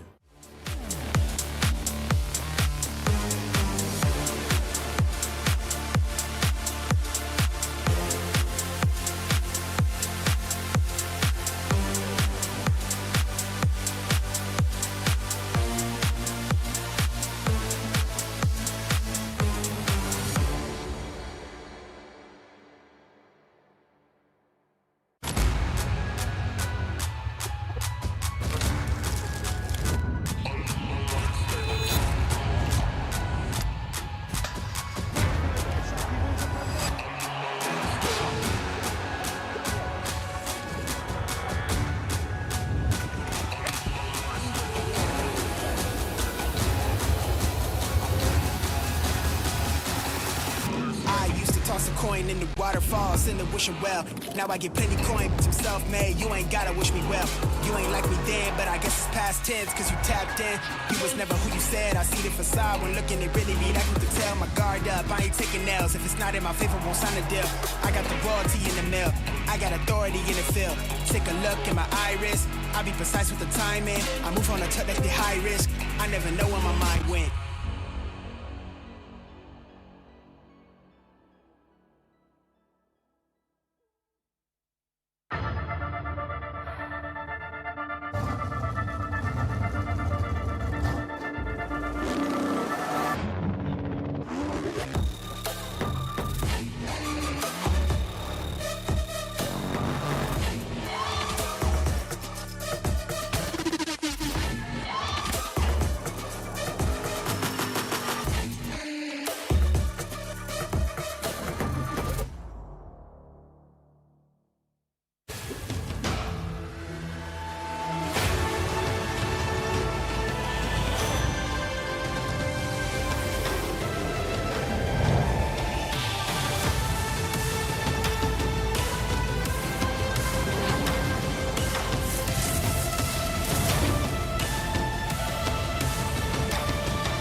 Every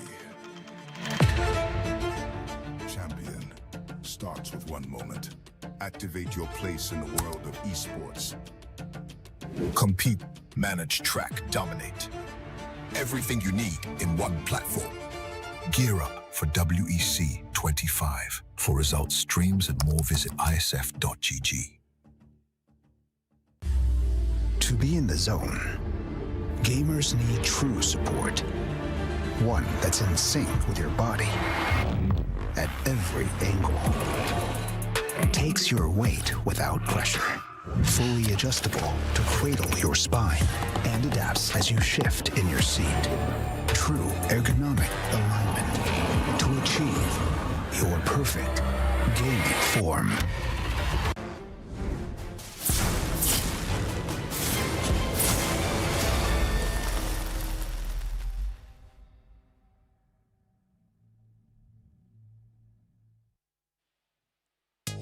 Welcome back, ladies and gentlemen, to the quarterfinals here in the Open Division in the WEC 2025. My name is Phil. Alongside me is Husky. We just got done.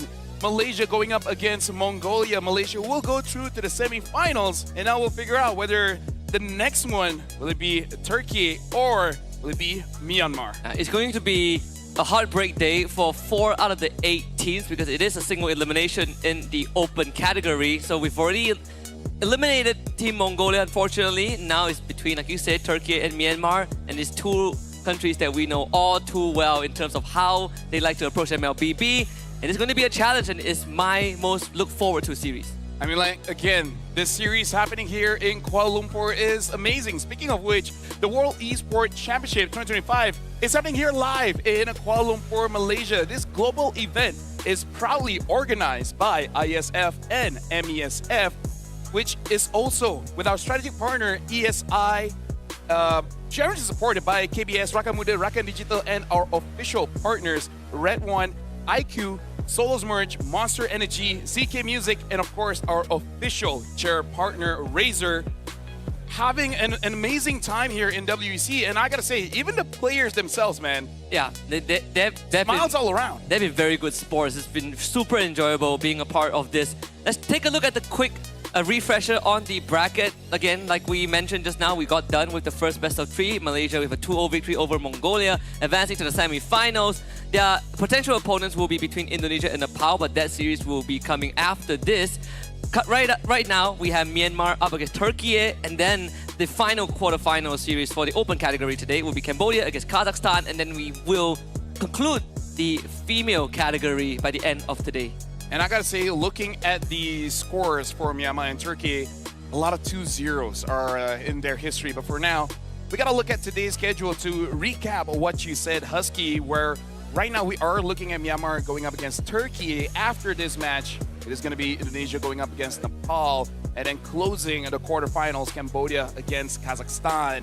And then we will start the lower bracket finals of the female division between Egypt going up against Cambodia, where Indonesia is just waiting at the grand finals. Yeah, and there is a chance for history to repeat itself, you know, Indonesia winning the female category, but we also have Egypt who finished 3rd last year at the WEC 24. So a lot of storylines will be concluded by the end of today, at least for that division. But for the open category, it's still pretty much an open book. We know that there are some clear favorites, but we still have to go through this unfortunately grueling bracket format to find out who will make it to top 4.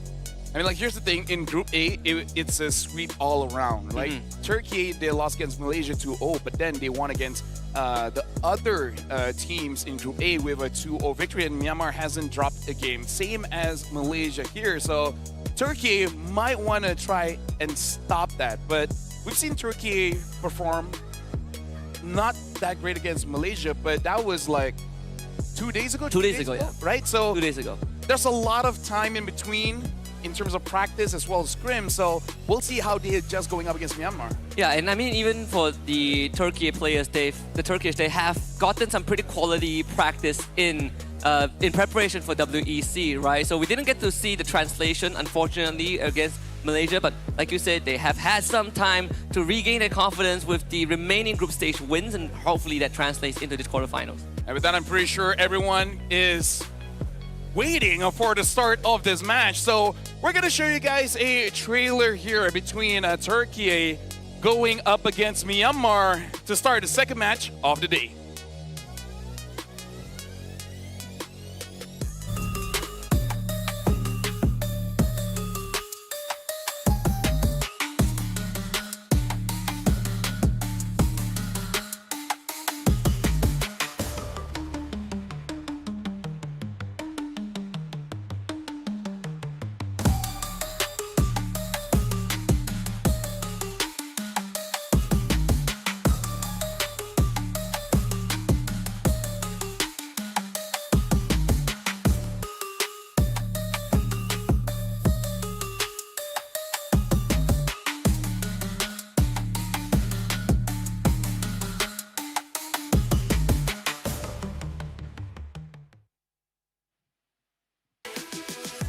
Entering the stage with confidence, a team forged by discipline, precision, and a legacy of mechanical excellence. A squad known across the world of MLBB, stand tall for the Crescent and Star Titans of Turkey!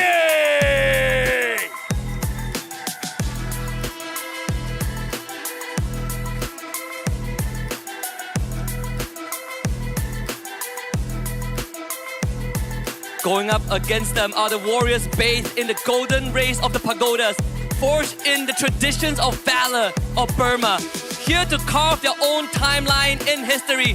Step forth, undaunted warriors from Myanmar!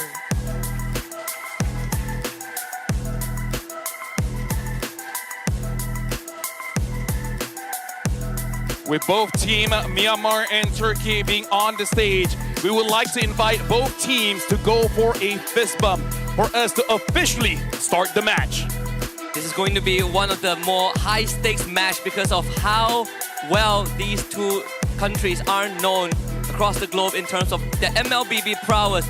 Even before Turkey has put an impression on the international stage, Myanmar was one of the first, the Burmese were one of the first to step on that stage and give everyone a run for their money. I still remember distinctly back in 2019, Myanmar finished top 4 in their first international appearance, and they are here to do it again. King Flash, Boye, Kun, Juno, and Nico make up the main 5.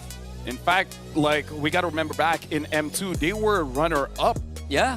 Only losing to the GOAT Carl Teasy, and Ruby Didi made a name for himself in that time, creating a whole sequence of Lunong's plays that basically have a skill named after him. But yeah, Myanmar as a region, one of the more creatives for sure, because I still remember back in Malaysia during MSC time, they were the one that brought in a Johnson with Kadira as well, looking absolutely amazing. But now we gotta talk about Team Turkey here. We got Lunar, TNZ, Rosa, Sigibum, as well as Apex 47. In terms of the faces of Turkey, it's gotta be them. Yeah, they are the 5 main icons of the country, and not to mention they also sort of showed up on the international stage to fill in the void when Myanmar kind of faded out of the picture for quite a while. But now to see both of them back on the same stage and as competitors, it could have been more poetic. It's pretty sad that we have to wave goodbye to one of these teams after this best of 3, but it's a pretty bittersweet union for Myanmar, a region that really put themselves on the map in the earlier stages, and now watching Turkey do that a few years after their departure, and now coming back into this, it's going to be a challenge. Something that we do have to look out for is TNZ, especially on that Lancelot. Still remember, despite the team having a pretty difficult time, but TNT, man, like as a jungler, really put a lot of impact going up against Malaysia in the group stage before. Going up against Myanmar though, I want to see if they want to go for more traditional, basically go for the WEC pocket meta here. Oh yes. Or just go for something themselves, which by the way, the pocket meta here seems to be 5 damage, right? Yeah, 5 damage, Cho damage, Roam, you know, Solo's Lord, a 5-man gang that Mongolia has shown us. Dude, a Cho Solo Lord will be Cho Solo Lord, 40-second Maniac. Yeah. Quite a lot of highlights here in the WEC. Yeah, we thought that by day 4, you know, after the halfway point in WEC, we will settle in the WEC meta. We still get surprises every now and then. And again, just a quick shout out to all our partners who have supported this event, I have gotten news that the ICO regional manager is in the house. So thank you very much for coming here to the heart of Kuala Lumpur just to witness the action at the WEC. And came on a good day, right? Having a good day, yeah. The quarterfinals here for the Open division, and then later on having the lower bracket finals and the grand finals of the female division. Woo. Like, quite a lot of story is happening here today, and this second match, hopefully this time we have more of an extended series, because from Myanmar as well as Turkey here in the Southeast Asia region, we know them to be great, but we just want to see more of them. Yeah, our colleagues have gotten the luxury of casting some full best of threes, but for us, we've been 2-0 so far, right? Like we've done this. This is day number 4. It's a blessing and a curse. It's a blessing and a curse. You know, on one end, you get home, you go home early, but on the other end, you know, you leaves you craving for more MLBB action. Maybe this is the one that's gonna give us 3 games. And it's really on Myanmar now, because I want to see how they perform. Because from Myanmar, one of the icons for me that is showing up right now is Nico. Nico started off as a jungler because of his high mechanics, but now being in the mid, I gotta say the team wins and loses of his play, because sometimes we all know when we're desperate for a win, we want to make a play. We see that opportunity, he will go for that opportunity. Whether it was the right call or the wrong call, the whole team will follow up. And that's why I say win or lose, we gotta look at Nico. Yeah, sometimes the captain goes down with the ship, and in this case, the sailors follow the captain. I would say that there's this one quote that I always like, is that when you are winning, but when you start thinking about winning, that's where you run into trouble. And I still think it applies, right? When you get desperate or when you get too relaxed, you sort of start losing track of what really matters. We go to Flying Cloud again for Game 1, so it's a reenactment of the previous series. We've been getting some Flying Clouds, and we're seeing more and more of the application of just fast return to lanes. Which is something amazing, because we still remember the start of the 4-map change in MLBB. It took like 2 to 3 weeks, and it's really not that big of a factor. Yeah. But now we are starting to see the teams utilizing it more and more, changing the draft just a little bit. Ooh, Too much info. Oh, we didn't see that. Oh, we didn't say. No one saw that. No one saw that. Ooh. Hell. It's a good thing it was empty. That was dangerous. That was dangerous. Yeah. Holy. Only showing the bands, which you can't do anything about it. Yeah, anyways, I mean, right? thank goodness, thank goodness. Whoa. Oh, I think it's more of like their way of taking note of the previous game draft. So, you know, that's what interests me as well. I think a lot of teams and coaches have their own way of tracking the draft. YSS opener for Myanmar, we see the Lancelot, Fanny, and Uranus banned by Myanmar. They take the YSS, Grok Yujong Baksia by Turkiyye, and they take a Lapu Lapu first pick. The Gatot Kacha is up. The Kimi is up too. So it's one of the few, power picks that has had massive successes regardless of who picks it up. So far, very fast early bans as well as early picks here. Turkey finishing up with the Gatot as well as the Lapu. So already having a pretty solid front line here. But for Team Myanmar, there's still a lot of options considering picks like the Kimi, the Eve is still open. Again, it's going to be pretty dangerous going up against the Lapu as well as the Gatot, but you got to pick your poison at this point. Yeah. Among the planes, the Yip is a good answer. The CC as well. So Myanmar is also one of the few countries out there. You can draw some resemblance that they have with Mongolia or Cambodia, where they're very honest with the approach, but it's the honesty of the approach that allows them to play freely, right? The roles are very defined. They don't really hide too much. They don't really kind of play that guessing game with you. They show you what they want to play, and then they execute it. Right now, I feel like a good call here is for Turkey to ban out the roamers, because I kind of feel like the CC is such a curveball, can be thrown into gold or EXP, but what's definitely off the table here, you got to get rid of the catchers, right? Yes, this is where you see the info that they have. So they ban out the Hilda. I wonder if they want to consider banning out something like a Kalia, banning something like the Cho, or be safe and ban out the Ruby. Though I gotta say, I feel like Turkey could probably use the Ruby quite well as well. Yeah, I was thinking of the Cho or Kalea too. If not, then there's like another pick, which is the Hylos, right? Which is not really a catcher, but it's like the instant stop. It's a door stop, right? You want to come in, he catches you, it's an instant stun. They do need some crowd control on the side of Myanmar. they don't have any for now, or at least any reliable one. Both the Mountain Shocker and RWM are very, very situational. So it's not it's not the easiest crowd control to utilize. The Hydro does get banned out by Turkey. So reading into that. But also kind of shows that Turkey, they might not go for Shredders here because they're getting rid of the Hilda as well as the Hylos, kind of showing it's more bursty rather than DPSy, right? So very interesting to see how they're going to further develop the draft here for Myanmar. They definitely want to take out those scalers, banning out the Harif. I think the Lunox can also be considered too if you want to consider a tank. They don't have the last pick on blue side, so have to think ahead. You could also give the gold laner a good matchup, of which the CC is an option if you want to run double fighters since you already have the YSS. That also kind of puts a bit of pressure on Turkey. I think, you know, one of the players that we really want to see step up is Sigiboom because he didn't really have much of a chance to play against Team Malaysia, where I think his collective KD was 1-8 across 2 games. Selena gets banned out, so reading very deep into it, they want control of vision. Yeah, so I wonder if they want to hide Sigiboom's pick here because I feel like their mid lane pit won't be that punished. The Kimi is still there, not a good matchup going up against the Eve. So it looks like they are going to go for Farsa, preparing just in case if Myanmar has more people standing in the back, and in a way kind of forcing Myanmar to pick up heroes that dive a little bit further. Yeah, so it's sticking back to the comfort. I'm liking Cho for Myanmar if they have that in their arsenal. Yeah, I am liking Cho too. If not Cho, then you could go for... I mean, Kali is like the next option, Badang too, but Cho is clearly the best right now. Unless you have like a Pocket Franco. Yeah. Wait, Kalea is still up too, right? Yep, Kalea is still up. There's still that. I think Kalea you can... If they want a lot of control, pick up the Ruby. Ruby is also open, yeah. Yeah, you could run Ruby double fighters and then like plus a Roma that has engaged that could amplify the crowd control. They take the Esmeralda instead. And the Badang, okay. Slightly more unconventional approach, right? There's a lot more condition to get the Badang, especially if you want to flicker engage, you have to be pixel perfect. And I kind of feel like they're trying to use this Badang to potentially punish the Gatot.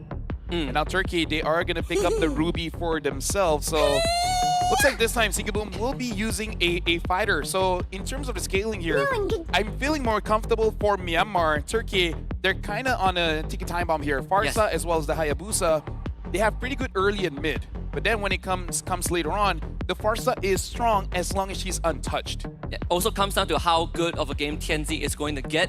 We have talked about the Yeef effect. At one point, the Yeef is going to transition to become the main carry. She's going to be shredding tanks, taking objectives, clearing waves, starting siege, and has great crowd control. She's sort of like your all-in-one package for a mage. So that's the timer that I think Turkey will have to work against as well. But they are running a very standard draft. It's one of the most meta drafts you can have. There's honestly quite a lot of lockdown here coming in from Myanmar because CC coming in with a current call as well. And it will shred you come later on. I like the damage profile coming in from Team Myanmar, a lot of shred, and you have a bit of burst coming in from the Yisun Shin as well. So Team Turkey is more on the burst. So I'm really looking at Team Turkey to be the one to actually win the first 2 turtles because I feel like that's the main win condition for the draft. Yeah, if for Team Turkey, they also have very quick ways of fighting, right? The low cooldowns on the ultimate, very reliable skills, high damage profile. I would presume that for the first 2 turtle fights, they're going to be actively looking for pickups on Team Myanmar and try to get the punish, get Tianzi ahead, get Rosa ahead. Even the Lapu Lapu is incredibly deadly too in that XP lane.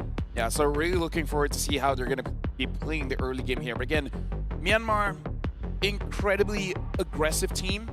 They might choose one lane and then just make sure that we win it out pretty hard. I'm thinking that maybe in this matchup, the CC might need just a little bit of help after all these nerfs. Just help maybe 1 or 2 waves so that she is even with the Lapu.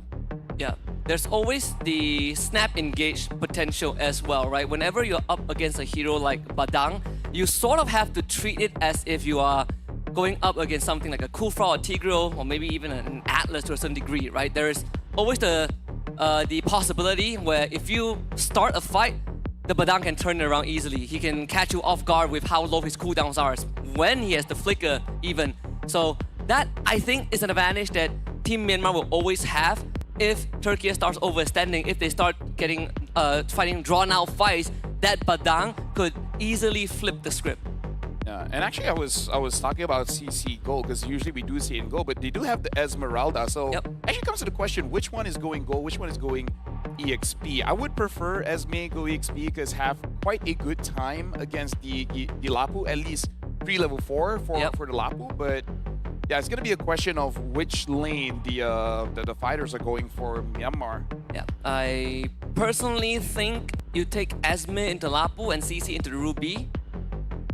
Yeah, I think that's the matchup that I would go with. Like, it's at least a skill matchup at that point. Yeah, right? it would be like a lot more direct, right? Esma Lapu very direct. CC Ruby is, you generally don't interact, and if you do interact, CC can hop away, Ruby can disengage. So it's a very safe matchup for both sides. As we make sure that everything is in order, we don't want to have any technical issues going in the game, and our marshals are on it. That's one of our most experienced one on the screen, by the way. Yep, shout outs to Rez, man. He's an amazing dude, making sure that everyone is having a good time. So we gotta look at the mid trio as well, because Eve is gonna poke out the Farsa. Well, Farsa can do it too, but between both, the cooldowns of Eve is much shorter, so it really has to be between the roamers, the Gatot as well as the Badang, which, you know, again, personally for me, I would rather play Eve Badang in comparison to the Farsa Gatot. Both are very strong, but yeah, it's a skill match. I would say all across the board, you know, it's all skill matchup. I think that statement also rings true just simply because there's an Eve on one side, right? She sort of like skews the odds a little bit. You see the Eve and you feel good about it. She has a high win rate for, like, only lost 2 games across all WC games. Even in the games that she lost, she has impact. It's not her fault. It's not her fault. Like, she's always a good hero. I love the changes. I think getting a shield with every pop of your ability is great. And honestly, low cooldowns. She's not that broken, you know? Yeah, low cooldown, high damage. Has self-pew. That's something that most mages don't have. You don't get to like pew for yourself. You don't get to, you know, void blast. You get a shield, get movement speed. Zone control, I think she has the strongest zone control in the game as a mage. I'm gonna say, only with the Eve, I can outplay a Lancelot. Oh, yes. Right? I mean, I guess Zushin as well, depending on how well your early and mid game was. So it's really between Zushin as well as Eve. And if you're really good, I guess Kagura Selena, you know? And also it's one of the heroes that can counter-engage, right? Not many mages can comfortably say that we start a fight now. We punish them, we counter-engage with a crowd control.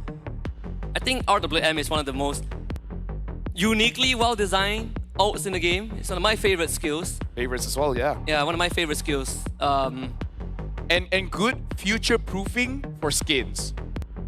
Ah, yes. Right? The more expensive the skin is, the more crazy you can do with the board. I've been floating this idea a lot. I'm not sure if the devs will ever take it. All right. But I hope they do. Okay. Right? Chess Grandmaster Eve. Sounds good. Chessboard.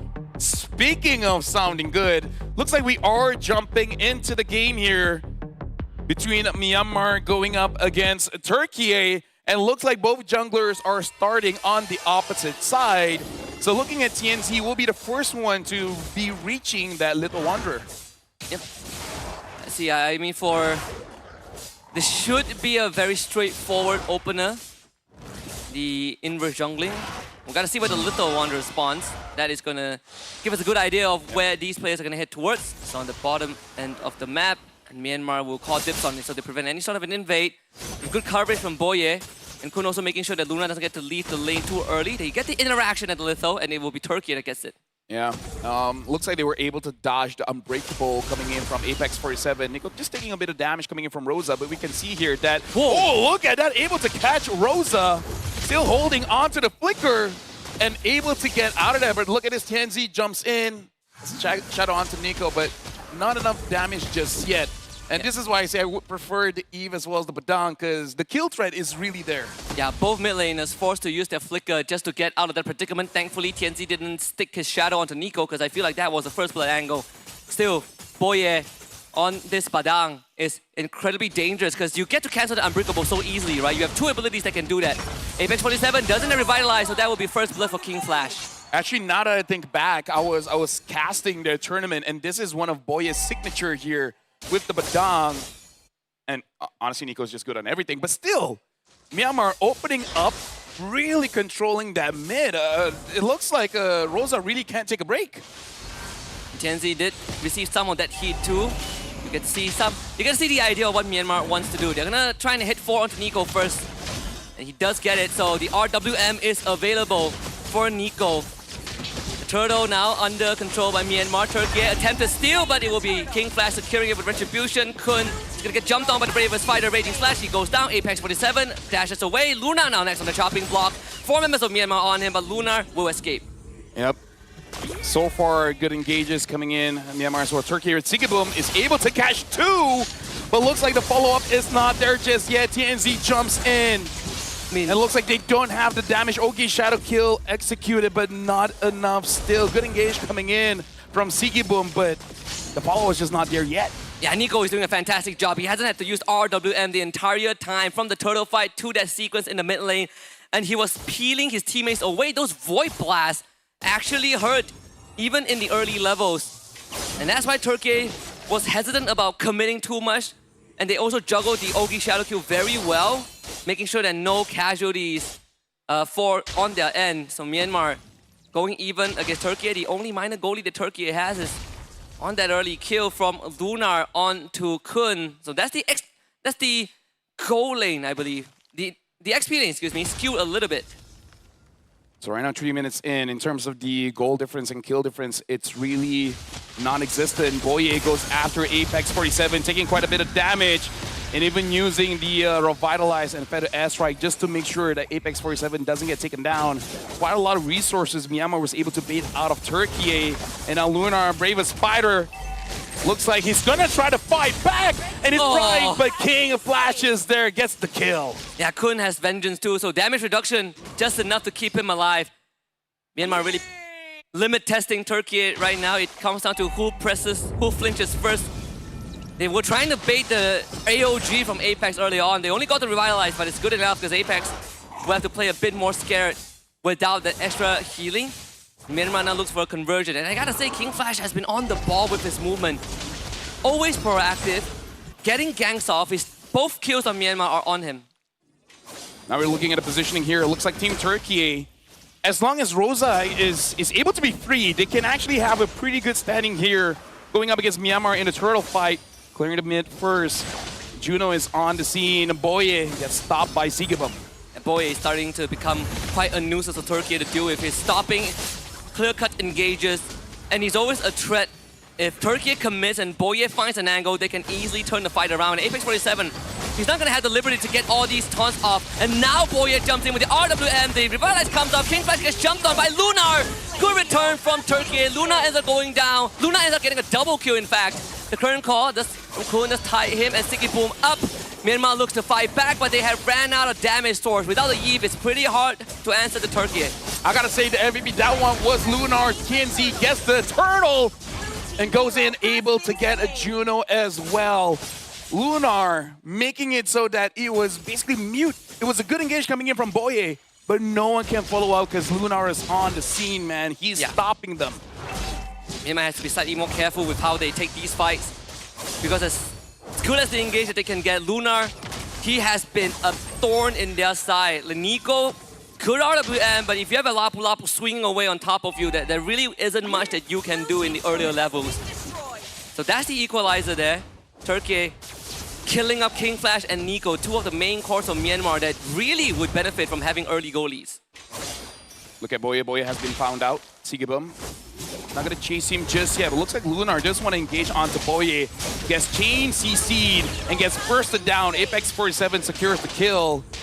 And I think that's honestly worth it. You gotta make sure that Boye is less effective in the game, because he's gonna be quite annoying in those neutrals. Wow, Luna didn't even go for boots, just rushes War Axe straight.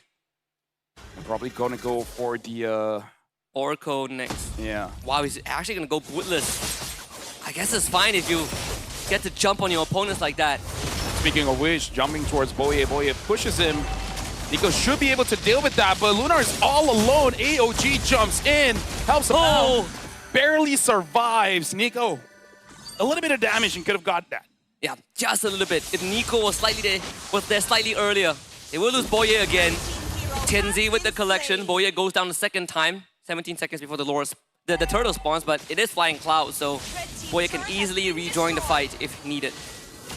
At almost 7 minutes here, the front lines of Turkey as well as Myanmar, you got to be careful with their positioning because Lunar was caught all alone, Boye was caught all alone. So again, this shows that it's a very fast-paced team for both teams because at 6 minutes, they're already setting up ganks. And Juno is in the middle of everyone. Rosa has to flicker away, but look at it, the current call. Catches Sigabum. Kun all the way to the back, gets onto Rosa. Rosa survives, but Kun eventually secures it. Speaking of which, Tianzi gets the turtle. At this point, Lunar is all alone, unable to dash out. Tries to fight against 4 members of Myanmar, but King Flash gets the kill. Another good exchange, even though Turkey got the objective. It's not the best. They get the pull in into AOG landing. The taunt follow-up. Crowd control was good, but Nico manages to get away. The shield also keeps him alive. Current call response from Kun to push the rest of Turkey away. Sigibum just got to see Halbert too. And I like that Myanmar switches target mid-fight. They saw that Rosa and Sigibum are there. They instantly turned onto Rosa, instead understanding that this Farsa is a bigger problem.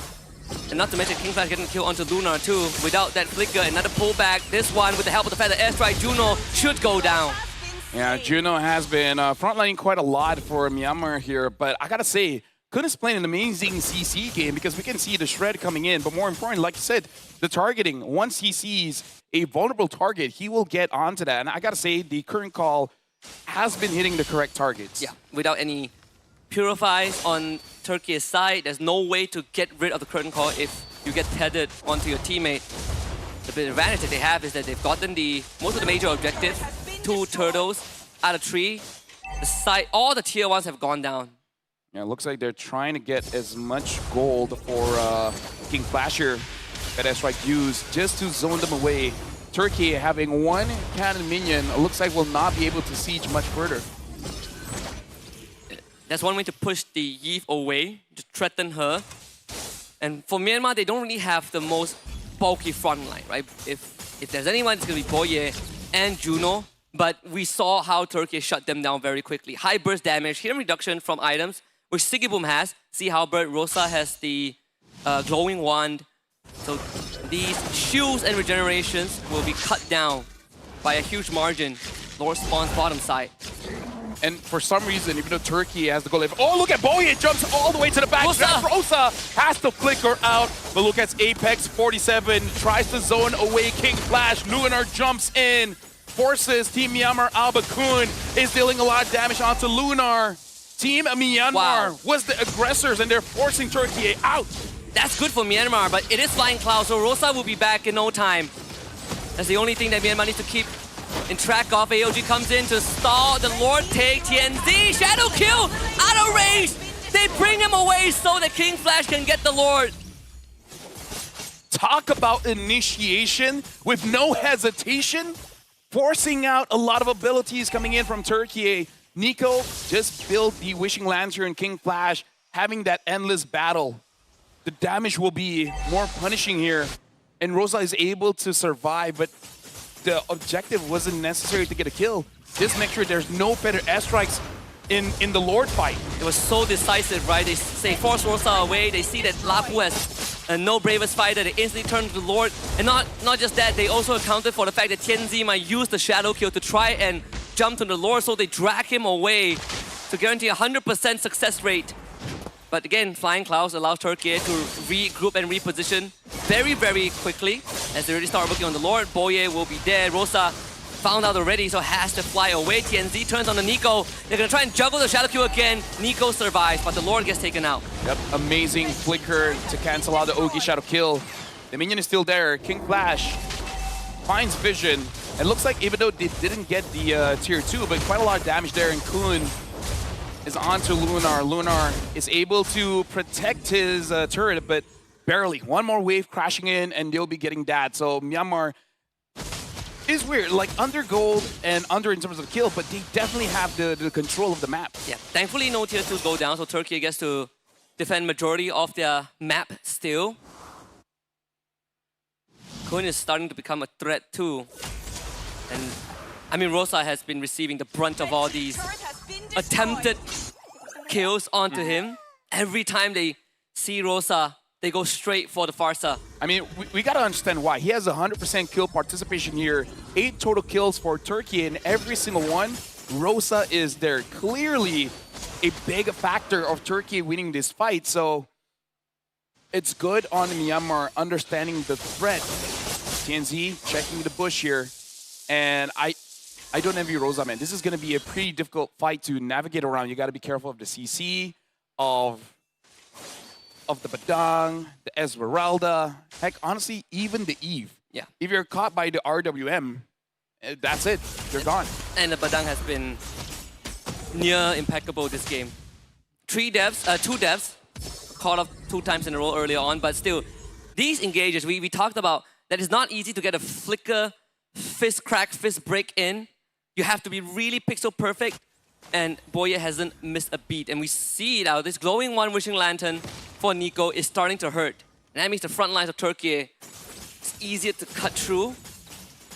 Not to mention if you get the residual damage onto cores like TNZ and Rosa, it's even harder for Turkey to fight these long extended fights. And now look at this, Apex 47 Wow. opens out the map. And that was just a few pokes. Yeah. And he's already using the regen. He got burned out by the glowing one too. This is gonna be hard. If TNZ wants to contest this, he has to make haste. But Myanmar, they're not in a rush. And like the patience, Boye is holding back most of the Turkey lineup. Kun gets to dance around a little bit, curtain call. Now pops the vengeance very early, but I'm gonna trade for a better airstrike, Shadow View, and a Bravest Fighter, and that's worth it. But they will not turn around onto Lunar. Lunar goes down. So both the XP laner fall. Yeah, at this point, I don't know which one is really worth it, but Sigibum trying to get away from Juno. Juno is all alone, getting attacked by TNZ as well. Sigibum taking quite a lot of damage. If Nico wasn't there, Juno would have 100% died. Thankfully, TNZ doesn't have the shadow kill too. Now it's up to Boye, the Lord knockout. Also, both Boye and Sigibum flicker out for a trade of the AOG. None of them want to back down for the Lord, and Boye has no flicker, so no snap engage from the Myanmar side. Something that Turkey can feel a lot more comfortable about, but it's all about zoning out TNZ. He hand hops into the RWM, gets knocked back, and another Lord looking for King Flash at the trade of his life. Rosa will find a collection, and Boye knows that his sacrifice is necessary, but at least Myanmar walks away with the Lord. Yep. And all the while, Myanmar and Turkey, this is becoming a much drawn-out fight compared to the first series of the day. Team Turkey, they want to push here, but the wave clear coming in from Nico is going to make that really, really difficult. And we're starting to get to the point of the game where this Eve is, like you say, going to be the real threat. Having the glowing wand, having the wishing lantern, and whatever penetration item he will build up after this is going to be more and more difficult for Turkey to end the game without a Lord. Like, even with the Lord, it's going to be difficult. Without one, dude, it's so hard. If I could, the Vengeance is not going to help. It's the Sky Piercer from TNZ. He is 4-0, so Rosa, unfortunately, will have to flicker early and cancel out the Feather Airstrike. Apex beating Juno away. The poke connects from King Flash. That's a lot of commitment. He has no traceless. He goes down, but Juno finds Rosa. RWM out, but has to be cancelled very early as Turkey moves out of range. Luna now turns on to Juno. He's in a 1v4. No way out for that. TNZ is unstoppable. That was a big mistake coming in from Myanmar. Game-changing even. They got the Lord, but the fight was not coordinated. Juno was so far forward. King Flash tried to get the kill, which is a good call if he was able to do it. But once the Turtle Bolt hits onto 2, I think he thought he had the damage. Yep. Instant follow-up coming in. Apex 47 locking him in place. That was the biggest blunder that Team Myanmar did all game. Yep, that's the second Lord take that Myanmar has, and it hasn't really converted into much. Turkey at 3.2k goal lead, not to mention that TNZ has Sky Piercer, so it's even more imperative for Myanmar to really think about how these fights are going to pan out. 30 stacks for TNZ, so these shadow kills are suddenly deadlier than they usually are. But that also means for Team Myanmar, their win condition really is to take down TNZ, right? If he's able to get one more kill, 40 stacks on Hayabusa is honestly enough to get a wipeout. Like, you gotta be careful. Your lineup isn't super tanky, especially if Juno on this Esmeralda is not able to stack the shield. Even if they group up as 5, at least one person is gonna get taken down with 30 stacks of that Sky Piercer. Yeah. To stack the shields, you have to be able to use their abilities, and we just say that there are plenty of crowd control from Turkiyye, and it's very easy to shake them off because of how low the cooldowns are. And we gotta talk about the itemization here, because Kun as well as King Flash having the Winter Crown, it's good and bad. It's good that they can protect themselves. It's bad, however, if they use it while the team is clumped up, you're gonna give over one person the full damage there. It looks like TNZ, as well as Rosa, is already forcing out a lot from Juno. Look at the Lord here. Myanmar, what is there? Apex 47 jumps in. That's a very early AOG. Can they get Kundo? The Vengeance, doesn't matter if there's a Sky Piercer. Still worth it for Turkiyye. 4v5 is getting a bit dicey. Luna hops in with the Bravest Spider. Can he get the control off? This time, Rosa on the ball. Gets the objective for Turkiyye. Chases Nico away. Feather airstrike. Nico is going to try and fight back. Rosa flickers away. The RWM out of range. And TNZ here as the cleanup crew. Nico is not getting away out of this. Godlike for TNZ. 3 dead for Myanmar as Juno goes on the run. And Boye will have to hold the fort. They have more stacks for the Sky Piercer. And now Juno. Oh! I never seen that interaction before, but Team Turkiyye, they are looking to try to end this one, but the minions are not there. They gotta be careful. There's a chance Juno could turn things around. Boye jumps in. AOG trying to stop the engage. And looks like Lunar gets onto Boye. Juno all alone. TNZ gets a legendary. Even as an Esmeralda, you cannot tank the Hayabusa anymore. King Flash's back is him and Kun. They need to take care of this one wave, and then they'll buy enough time for Nico to come back, and that's the essential wave clear. So it's not the end yet for Myanmar, but Turkiyye have assumed total control. Again, the crowd control that they bring with this draft, very hard to deal with, and Nico's RWM is now more valuable than ever. That one RWM could decide whether Turkiyye takes this game 1 or whether they go on a bit longer, but they have to deal with the Lord first. And Turkiyye is not going to wait. They're going to go straight in, find the kills, and with the help of the Lord, work on the Crystal. TNZ in the back, Nico is gone. Turkiyye takes game 1. Amazing game coming in from Turkiyye as well as Myanmar. Quite a few mistakes coming in from Myanmar, but more so Turkiyye able to bounce back despite the immense pressure Boye had with the Badang. Rosa was able to navigate all the dives, all the engages, and still deal that much damage, allowing TNZ to get all those kills, about what, 40-50 stacks of Sky Piercer by the end of the game. Yeah, and taking that Lord as well, that's the icing on the cake. I mean, for Myanmar, you can see some of the ideas there, right? They were really banking on just out-mechanicking Turkiyye. They were willing to flip that Lord because they gotten the first 2 Lords didn't really amount to anything, sadly. The first one, it was good defense from Turkiyye. The second one, they sort of make a big blunder and ended up not really utilizing the Lord advantage. But the third one, they had to roll the dice, and with Rosa taking the Lord and staggered death timers, it was close to impossible for Myanmar to recover. We gotta remind ourselves, this is single elimination in the quarterfinals. Whoever gets defeated is gonna go home. And unfortunately for Myanmar, I kind of feel like that was a solid performance, but Juno on the Esmeralda seems to be a little bit uncomfortable, where he dies just a little bit too fast for an Esmeralda. Yeah, again, to be durable in these fights as Esmeralda, you want to be able to use your abilities, but against Turkiyye, you get crowd control. There's a Sky Piercer, and there's plenty of burst damage from Turkiyye. It's very hard for Juno to press his buttons, and that's why he looked so fragile as an Esmeralda. And this is where we see the threat of a Hayabusa. It's very difficult to catch, where you're not really punished by the Sky Piercer, which is why we were thinking of the Cho. Someone needs to stop this Hayabusa. No one was able to do that.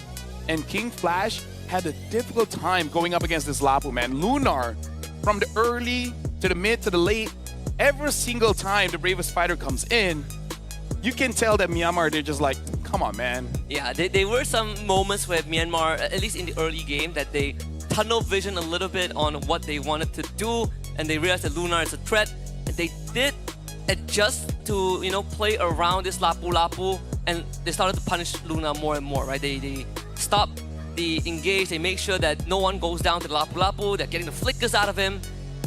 Unfortunately, there is the Hayabusa, and once those Sky Piercer stack starts racking up, it becomes infinitely harder for Myanmar to confidently go into these fights, because if Tianzi sneaks into the back line, someone is going to go down. Speaking of which, both mid laners are highlighted here. Rosa being the best support, and Nico, the GOAT, 76,000 damage dealt.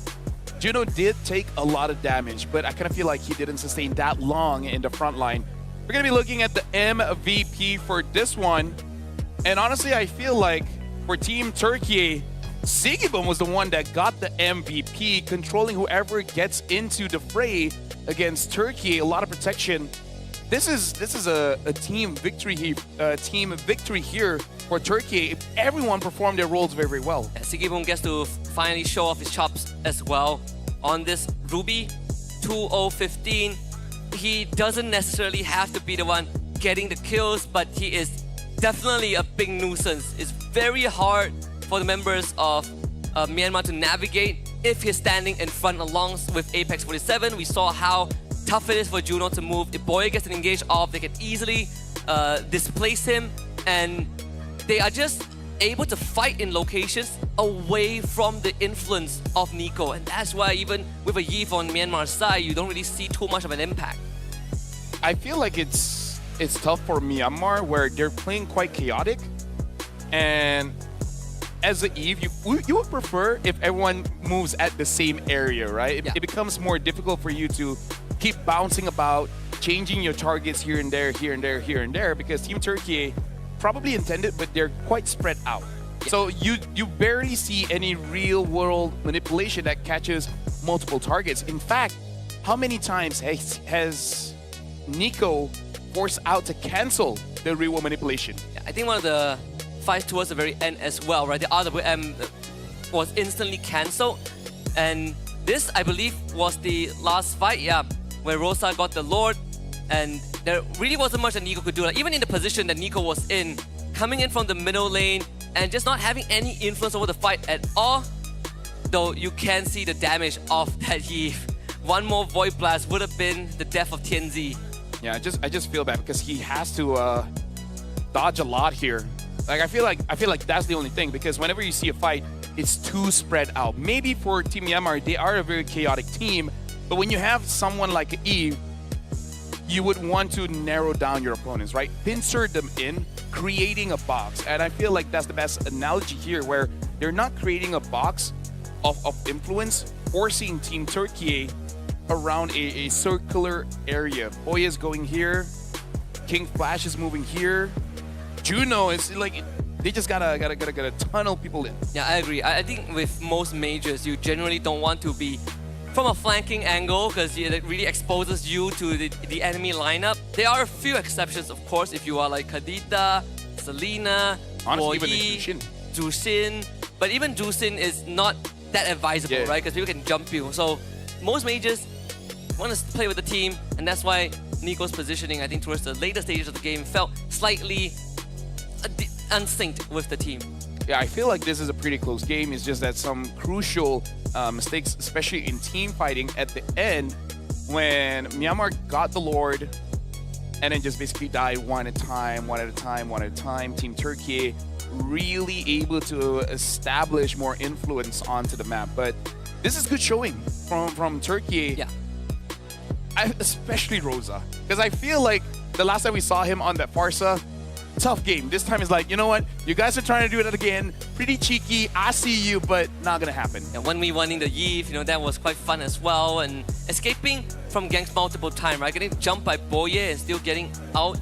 I would say this is the Turkish delight that everyone has been talking about, right? They were the one that popularized it, and that's the reason why this lineup has been unchanged for so many years. So what does Myanmar have to change for this one? Because they got to extend the series. If not, Myanmar is the champion of their group, right? Yes. They've gone undefeated. This is the first defeat that they have suffered while game defeat here in WEC. So Now we got to see, okay, after taking a loss, how do you recover from that one?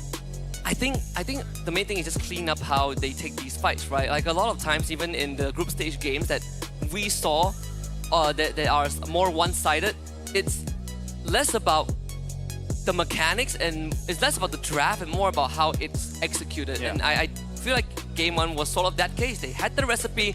It's slightly harder to execute because they are running like Esmeralda and Badang, but they were able to pull it off, right? We saw Boye going very, very active in that early game to create that room for his team.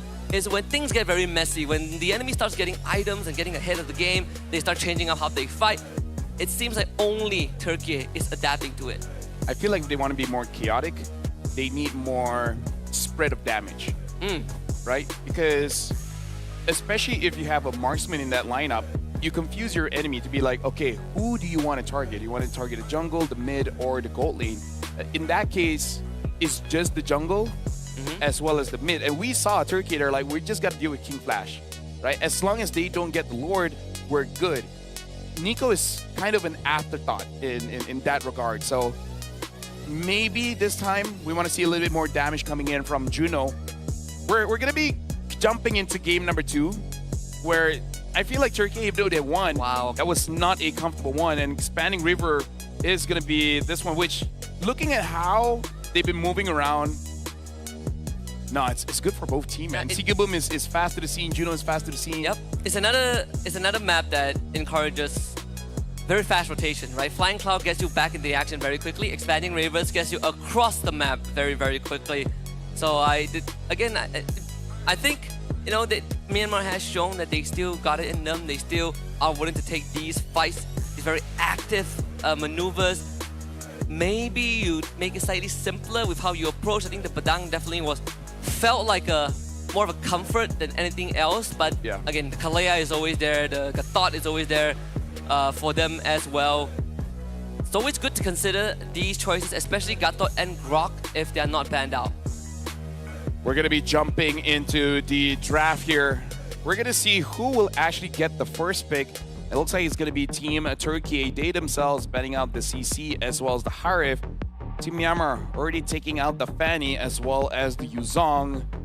Team Turkey, I feel like if they get first pick, getting that Gatot would be pretty good. Just to make sure that Boye doesn't get an aggressive kind of roamer. Because I feel like the Badang was scary but manageable. Yeah. If you're Myanmar, do you open Grok here? I think that's the important question too. I would not. You could ban Grok, trade Gatot, and take Badang again into the matchup, or the high-lows. And then the Kimi is also an option that you can go for, at least on the red side, because you get 2 picks at once. Yeah, it's an important choice for them to make, because I believe the YSS is also still up on the table. Hayabusa as well, I feel like you can first pick the Hayabusa for Kinsey. They banned the YSS. So they're forcing a trade, right? Grok, Gatot, Hayabusa. Let's see what Turkey takes. Personally for me, I think Turkey should pick up the Grok, because I feel like it is a very good enabler and it kind of forces out your opponents, whether they like it or not, pick heroes with dashes, because that's a special crowd control that only Grok has with the Earth and Rampart, is that I can catch you by not using a stun. So yeah, Turkey does pick up the Grok. Later on, Myanmar can pick up the Gatot. So I feel like take a Hayabusa here, because Fanny, Yisun Shin, Lance is out. Take Hayabusa, and what's the next great pick here? Lapu? Hayabusa, yes. Yeah. But the trade-off is that you do concede a bit of the mid-priority, right? Because then Turkey gets the advantage of, if I want to take Kimi, if I want to take Dusin, Yves, they have the choice to do so. Experience the youth. So they go for the Ranger Ruinous. That's very early. I mean, like, I did say Juno needs something comfortable, but... Not sure how I feel about this one, to be very honest. What if Turkey picks up a Lunox? Honestly, you could go... Lunox Haya. Lunox Haya, Kimi Haya. Just get a strong mid, right? You get a strong mid, you get a strong mid, and the problem now for Myanmar's sequence is that, let's say Turkey goes for like Kimi +1, right? Let's say Kimi Haya, anything that gives you a strong mid priority. Myanmar has no answer to it, because there's a second ban phase and Turkey can shut that down very quickly. So even Drusin doesn't feel good for Myanmar. It doesn't matter what Myanmar picks for mid lane. Effectively they lost control. The Yi Baxia. And this is even scarier. Fast jungle, great mid clear. Completely forgot about the Baxia, man. And the thing is, it answers the Uranus. Also, if Myanmar does want to get that Gatot, it stops the Gatot's healing as well. The Revitalize, the passive. Oh, this is a... Even if you take the Hayabusa here, it's going to be quite difficult. All the injustice in the world. But looks like yeah. And they're taking the Looks like Cho has been picked up. The problem is, what is Cho gonna catch though? There's a Grok, there's an Eve, there's a Baxia, so not sure what's going on. Maybe we'll see something different later on, because the Cho, at least at this point, considering there's no real target, might have been a romp. But we'll see. We'll see. Yeah. We'll see what's going on. If anything, if we do have to go for a redraft for needed reasons, at least we know the first few picks are guaranteed, right? They're secure, so don't worry about that. There's not going to be changes in the picks that we've already seen. Although I definitely feel like at least the first two picks, I'm not sure if Ranger Uranus, if the Cho counts the first three picks, it's very weird. Like I think throughout WEC so far, these 4 days, we've seen most drafts that we've seen make a lot of sense. There are some that's definitely an oddball, but not completely like what is going on. This is one of the few draft sequences that I feel like, okay, Myanmar might be making it hard for themselves. Imagine this, we're not too surprised if Mongolia picking up Hellkurt. We're more surprised of this early Granger and Uranus, especially considering the options that Turkey was able to get just now, because if Turkey really locks that in, Grok, Baxia, Eve, dude, that's a death ball. That's a death ball comp. Not only that, hold on a minute. Just if the Cho pick, so Granger, Uranus, I'm Cho, thinking they have no the Cho junglers. If the Cho is not, right, they still need a jungler. It's not. I'm thinking it's not. They still need a jungler, right? So I think Hayabusa is up. Suyo, Joy. None of them are optimal choices. Honestly, against Grok Baxia, you probably need a fighter like Alpha, right? You need some kind of shred. And all those assassins, they don't have shred, bro. I mean, like maybe Joy. But Joy. But you don't play fast enough, right? Like the Yi eventually becomes a problem too. Yeah. This trio here, it's a problem. Like I hope that we fix what's going on, because Grok Baxia Eve, nah, bro, nah. One answer towards it, well, it's not even an answer. It's more like a soft solution is the Drusin or the Farsa. And that's very situational, right? You still and don't bannable. solve the Grok. And bannable. You still don't solve the Grok. The Grok can still kill you. But it is one way. Honestly, even Jushin and Farsa, once the Grok puts a wall behind you, you're forced to use your abilities to get away. Yeah. I want to say Selena, but Selena is not even good because they can just eat up. They are literally minesweepers. Well, we'll Boy see another one. We'll see the development of the draft here. Yes, that's a very good shout for the Louis. We'll see what picks register and what picks doesn't. Yep. Because I hope the people watching they understand how scary of an opener Team Turkey got. And this is the quarterfinals playoff, single elims, and Myanmar is already down one game. Yeah. They cannot afford any more losses. I think for the local viewers, at least those that watch our domestic league, they probably have a good understanding, even from watching domestic league itself, that certain openings just aren't it. They are powerful individually, but when the sequence is not done correctly, it harms the team. Right? I think even our player Momo has experienced that. If you open up with something like a Uranus Granger, you are putting yourself at a disadvantage because you're giving away a lot of pace. I mean, he did win with opening Uranus, but Let's just put it this way: you don't want to open up something that is counterable, right? You see the Uranus. All right, I'm thinking of something like the Lunox, and Eve works because Eve can build the Wishing Lantern. Baxia, yeah. So and then you see the Granger. You're like, okay, we pick range. So instead of picking Kimi, you pick up the Eve. Answers both. Or we just take Ruby, right? Ruby is also another way to deal with the Granger. We take Harry also, we can 1v1. So, yeah, So we are restarting the draft, it seems, but I think the ones that we've seen are gonna stick. Well, we'll see, because we got to see at what point. Shout out to the crowd, by the way. Everyone is having fun. Yeah, like the whole, Amazing Saturday. everyone bringing the family in, Shout outs to family. the babies, the parents, the The base. the Bao Beis. Yeah. Shout out to Bao Bei. It's my favorite gold laner, by the way. Shout out Arya. One of the more famous female Malaysian players. Hey, gets second place in the previous World Tournament. So as the draft is restarting, we will see the development. If this is the first three, Husky, I'm very, very worried of how Myanmar is gonna finish up the draft here. Like the jungle is gonna be a question mark. The mid is gonna be quite a question mark. Because usually these kind of drafts puts a lot of burden on the jungler, or the gold laner. Yes. Then, And you know the gold laner is gonna be Granger, so it's like there's no way to counterpick that anymore, right? yeah. Okay, let's see. We're gonna bring the draft back up. So it does stick. Ooh, well. All right, this is quite a problem now. Maybe it is comfort. At this point, this show has to be damaged. Because if you catch anyone, like if you catch the Grog doesn't care, Baxia doesn't care, Eve can cancel it out. So going straight for the bans here, Myanmar is banning out the Lapu, and then Team Turkey banning out the Angela, just to make sure that, you know, maybe this is a cheese coming in from Myanmar that Turkey has seen before. Oh man, picking the Cho means it's a Cho roam too. So you are... No flexibility in the draft from Myanmar. Yeah, so it's confirmed, right? The 3 lanes are confirmed. Unless you go crazy Uranus jungle, which we do not see. But I mean, we've seen like once. yeah, but either way, this is a locked-in draft.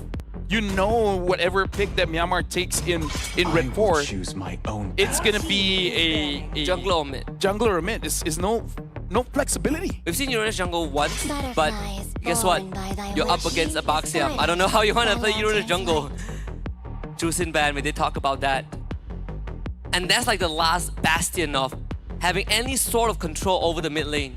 The other thing that you can hope for is pick up a Valentina, so that you yourself have a Grok or a Eve, and it is one of Nico's signature. You know, when all else fails, he will pick the Valentina up. The other one is the Hayabusa. oh yeah, Hayabusa did not get banned, but at the same time, Turkey probably is not worried. Yeah. Look at the sturdiness of the draft. What if put this Baxia on Lunar, take a Fredrin here. It's a What? stretch. It's a stretch. No, it's not a stretch, because good luck getting killed here, Right? right? Take a Hilda, right? Like a Hilda XP. Take a Hilda XP. Ooh. Don't give ideas, man. Hold on a Like, minute. That sounds pretty good. dude, like, doesn't matter how you adjust the draft, you add one more front line or disruptor, and then pick up a traditional marksman. Because look at this, not a lot of threats for, say, a Claude. Hilda Harris. Dude, a Claude wins the lane against the Granger. To lead the charge. So it looks like a Hilda and a Moskov. So Okay, close enough. It's either Moscow or Harif, but close enough. Wow. I've got banned. So yeah, it's Moskov, Claude. The options are there just because you're not too worried. So, okay, This is a problem. This is a big problem. I kind of feel Louis, considering that they're all in close proximity, including the Moskov. Louis is the best. If Nico wants to get a comfort, it's going to be the Valen. So there you go. Wow. Louis picked up. We did talk about the Loi earlier on too, that if you want, because there's only so less options, right? And then I float the Loi and we both agree that it's a good idea. Oh, we're pretty good at this, right? We call like what, 90% of the draft? For Wednesday, Thursday, Friday, sorry, for 4 days straight. 4 days straight. Yeah. Hey, shout out to WEC. Shout outs to Dub. Give us another year. We'll do this. And we called out the Louis because that's the only real one that solves your problem. Yeah, and by solving, it's not all the problems, but Yep. very specific situations. The question right now is whether the Cho will build damage or build tank because both are viable-ish. The only problem here is the Cho is going to have a very hard time to kick anyone. Do you want to kick the Hilda? Do you want to kick the Baxia? Do you want to kick the Grok? I think his life mission this game is just Create space. find Yi, find Moskov, and you pray, right? You just hope that they go down.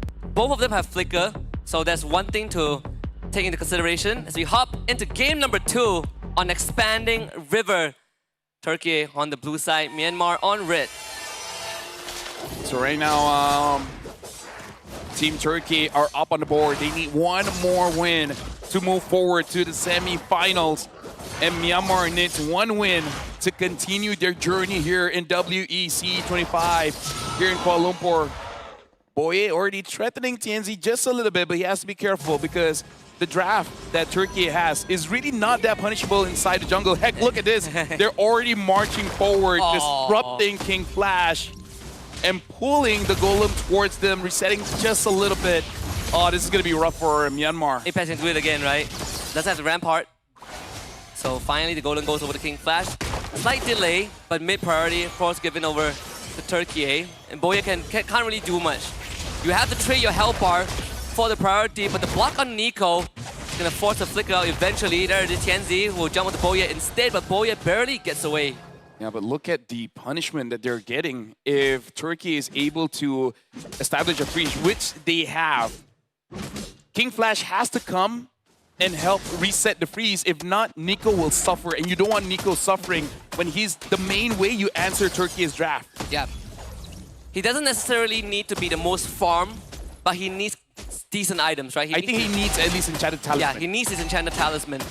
And, well, good thing about Loi is that you are effective. You don't need level 4. And Juno overextended. Tianzi rolls on him first blood. Yeah, Sigibum was able to bait him out. Here on the screen, we did see TNZ jumping in, but Juno does not have that information. The turtle has been sorted up by King Flash. Boy is here. Kun is trying to push Lunar away, but look at that. Apex 47 and Rosar here. King Flash still able to steal that away. And TNZ didn't even bother. Yeah, it's like, it's okay, right? It's okay to give up the turtle. You gotta kill on the Juno. You free Sigibum. I think that's, okay, he didn't get double wave. He actually took a recall. Completely fine there. But Myanmar, now the SOD attempting to steal the purple buff. Still, King Flash will get it. Try to turn on TNZ, but TNZ has turned for Sun. You can't really go on to him. So Turkey easily disengages. Yeah, good call and attempt coming in from Turkey. TNZ will be quite forward.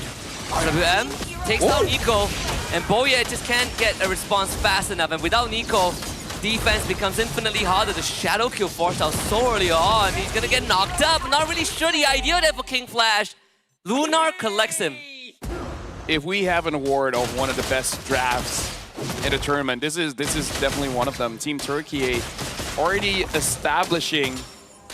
Lunar is outside of the EXP lane, helping out the Grok, and there's nothing that Team Myanmar can really do. Boye is here to help Juno out a little bit, but even he had to recall because there's nothing that he can do. He can't catch anyone. I think what hurts is that this draft was sort of given out for free. King Flash, oh my goodness, just got solo killed by Tianzi. There's a higher booster that just got ran down by a Baxter in the jungle. And Rosa now joins in too. If there's any premonition of how poorly the game has gone for Myanmar in the first 3.5 minutes, that was it. I wonder if I cursed it, because I did say in a content piece just now that Myanmar might be the one to look out for, but look at this. Juno gets caught. Boye is there. Oh, no. Tectonic charge to cancel out any kind of CC Boye has, and already retreating. And Myanmar is getting denied of so many farm here. Oh my god, Nico takes the block, but he might have to take the fall too. Forced to flicker out. There's no contest of this purple buff. King Flash is gonna get starved out of his own jungle. There's nothing left on the top side anymore. King Flash goes in, doesn't get the purple buff. They have the Jit Kundo knockup, but they don't even follow up with the kick because there's no point in doing that. Juno is not having a good time here. Denied of so many farms, same as Nico. And Kun is trying his very best just to zone people away. But again, if the Baxia is there, Kun is not really all that tanky. Myanmar, they can still do this. What they need, unfortunately, is at least 10 more minutes. At that point, King Flash has a little bit of items, Nico has a little bit of items, and then maybe you can potentially punish Team Turkey. Yeah, but now, unfortunately, they just have to watch as Turkey take everything they want. Free liberty. painful because we sort of saw this coming from Turkey from quite a mile away. Yep. We sort of predicted the potential outcome. This is one of the things that we do not like being right. Yeah, it's the I told you so moment. Yeah. So, whoa, Lunar got a solo kill. Lunar gets kicked, and Nico tries to kill him. He's gonna survive, right? Yeah, he survived. SOD comes in, and there you go. Sigibum goes after Boye and Nico. Oh, man. TNZ coming from the rear. Sigibum gets a kill. And now even gets a double. Rosa is all alone against King Flash. King Flash can't kill Rosa. Has to get away. RWM gets him. And Kun tries to save the day. Multiple low targets. But Kun cannot get onto them. This is a rough one, Aski. I feel this is one we just gotta say it as it is. This is rough. this is, I think, probably the first time in the entire EW, well, the WEC, sorry, that we might have to call it early. Yeah. How the state of the game has gone. Because it is possible for a comeback. It's just very improbable. It's very difficult. It's not 100% defeat, but it's like 99%. That's a rotation to the top. They send King Flash to the top. All for the XP grab. I think Kun got it. Either way, Sigibum is waiting there. We gotta look at the item to see where Nico and Juno is at. It's unfortunate the main carries are taking quite a lot of deaths here. First item, Sky Pisser, 3.6k, and the Hayabusa is 2.6. It's bad when the Hayabusa is the second lowest gold in your team. He's 2k behind the Moskov. At least 1k behind TNZ. Turtle spawns. They have a gang squad, but it's on Lunar. And TNZ is just taking all the buffs. Because he's like, it's nice to have both jungles on my side. Yeah, I own. He just walks in and owns it. And oh, he found King Flash.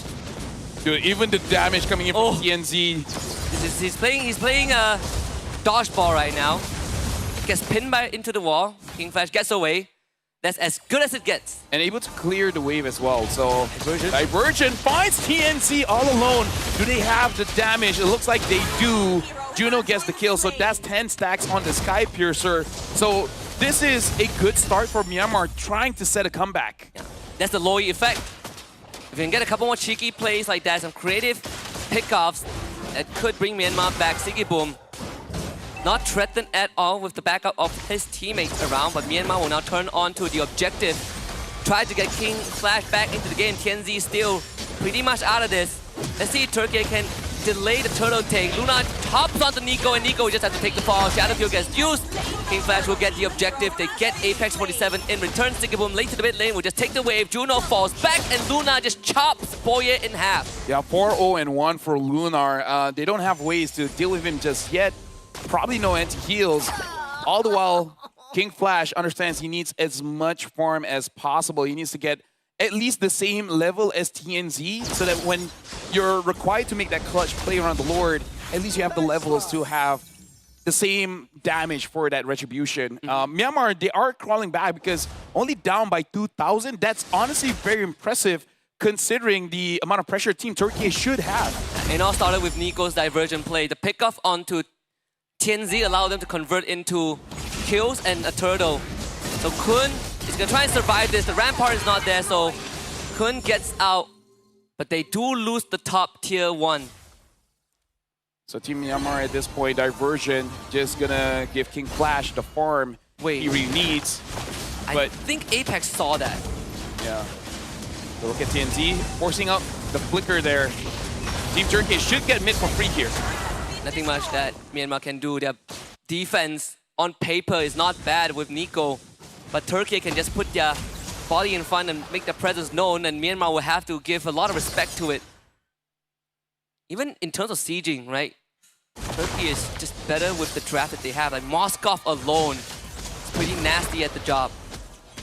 King Flash does have the Malefic Roar though, so a lot of penetration here that King Flash has, so there is a possibility of him actually killing the front line. Look at this, Nico. Look, I think he was spotted out. Looking at the items here, Hunter Strike as well as the Sky Piercer for the Granger. And unfortunately, Hayabusa only has 2 items. Hunter Strike as well. Oh, hold on. Sigibum gets kicked. Yep. Does Nico have the damage? The technology charge saves Sigibum. Good stuff from Apex. Then they had the diversion play to just escape. Yeah. Fancy there. Honestly, a good attempt. But if the Grog was not there, Sigibum might have been taken down. At least they got that flicker. So there's a chance later on in the Lord fight, maybe King Flash or Boye can make a play. So I think it is still worth it to get that battle spell. Oh yes. Diversion cooldown gets pretty low. Once, especially when the Enchanted Talisman is completed, I would assume that Nico should have it by now. He did go for Glowing One first item. There it is. Enchanted Talisman done. So Diversion next one's gonna be important. Oh, the Rampart though! Nico got trapped and he's gone. Sigibum with a pickup and an instant turn onto the Lord. Rosa should be able to zone the rest of Myanmar out. There's 4 ultimates expended by Turkey though, but I feel like it's worth it because Luna just forced the flicker out of Juno. And they could focus on the objective unless King Flash can make it happen, but they're all standing on top of his shadow. And making sure that it runs out before they continue taking the Lord. Good discipline from Turkey. Tectonic charge from Apex 47. The SOD connects with the Boye. And Kun is not getting out of this one. Mega kill for Sigibum. Amazing gauges coming in from Team Turkey, TNZ. Even making the Curse Helm just to reduce their armor, magic resist a little bit, as well as doing just a little bit more damage and wave clear. Team Turkey are in a very good position. The Lord is marching down mid. And it was very clutch that they caught Nico first because he's the main threat in terms of damage as well as crowd control. Once he's out of the picture, quite easy for Team Turkey to go for any kind of fights. Yeah. As much as Nico likes fighting in tight corridors, Apex 47 loves it even more because he gets to build and alter the terrain to his will. He should be able to defend the inhibitor at least. I would let the Lord crash just so the Holy Shield could do some of the work. But the Rampart stall out the wave a little bit. Doesn't protect the Catapult, unfortunately. It was a good attempt either way. The Holy Defense is going to go down right now. They jump with the King Flash, gets hit by the RWM. Nico also needs to run away. And Myanmar so far getting a good defense. Boye looking for a kick. That's the flicker. Good reflexes. Boye tried, but not good enough. And again, this is why we say it's going to be difficult for the Cho because there's no real targets. He got onto Sigibum, which is the target that he does want. But again, like I said, good reflexes there. And they're sieging the top inhibitor. Again, Moskov just shreds that so fast. 12 minutes in. Team Turkey is inside the base, and now they're looking for mid. Kun taking a lot of damage. Rampart. Apex 47 flickers forward. And Nico trying his very best. Lunar gets killed onto Juno. Only 1 inhibitor left for Team Myanmar. Ogi Shadow kill. Not enough damage to take down Team Turkey. SOD not going to get taken here. Almost 9,000 gold ahead. Team Myanmar, they are struggling. And sooner or later, it's going to be more and more difficult for them to protect their base. Completely losing map control. They don't have the items to fight. King Flash just got his War Axe. 55 seconds until the next Lord. 2 inhibitors down and a 9k gold deficit. This game is pretty much good as done for Turkey. Unless Myanmar can pull off a miracle, it has to come from Nico. Some cheeky diversion plays. Boye sacrificing himself to get the crucial picks. But it's easier said than done. We've seen him attempt it a few times. Yep. But it didn't really bear the fruit that he wants. It's not even his fault. Like, Turkey is just fast on the trigger finger. The problem with comebacks is that do you have enough damage? Speaking of which, RWM being used. Juno, only 20% HP. Sigibum taking that for free. So now the base of Myanmar is exposed. Maybe they have an opportunity, but the discipline from Turkey again to back off. They don't want to get vacuumed in by the yin-yang reaction, the duality.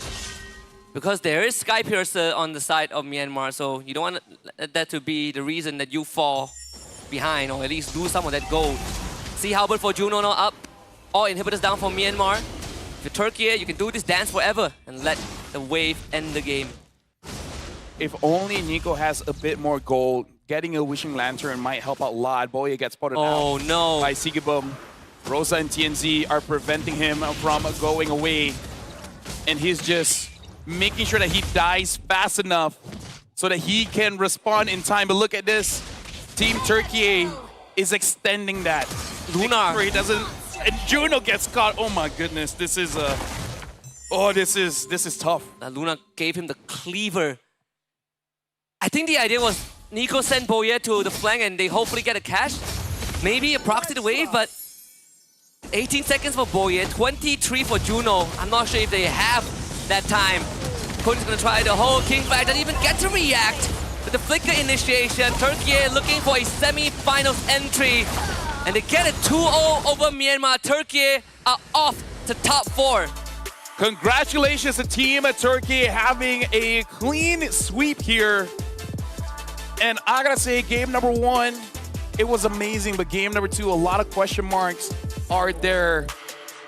I'm guessing this is one of those games that will get quite a lot of attention online. Yeah, a very rough one for Team Myanmar. Too many factors to take into consideration. Just from the draft sequence onwards, they've sort of dug a hole for themselves. And we sort of saw the future. We knew what was going to happen, and it did happen. Myanmar, they still tried their best to play with the cards that they dealt themselves, but it proved to be too much. And Team Turkey now will have to face off against either Cambodia or Kazakhstan. Yep. They're going to be looking out for that match. And if they can go all the way, and if Malaysia goes all the way, they can have that revenge that they had since group stage. But after this, we will see Indonesia and Nepal first, and then eventually Cambodia as well as Kazakhstan. But either way, this game, Husky, a lot has to be discussed. But before all of that happens, we got to celebrate Team Turkiyye, which should be on stage alongside with Rose. And it's nice to see them coming back after quite a tough defeat against Malaysia before. Yeah, well-needed recharge, right? They lost to Malaysia, but they did win their following series, and now going in the top 4 is one step closer to glory. They're rebuilding bringing the pride of the Crescent Warriors to the stage, and the Turkish can now rest easy for the rest of the day.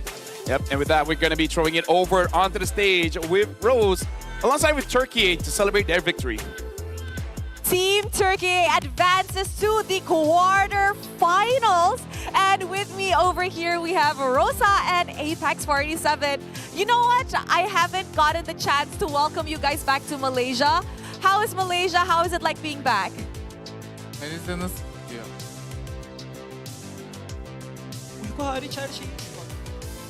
We had some jet lags when we arrived here, but yeah, except that Yeah, how did you guys deal with the jet lags? Because I'm pretty sure you guys arrive and pretty much the next day, it's a day or two after that is already game day, right? How did you guys cope with the jet lag in such tournaments where you guys have to fly away?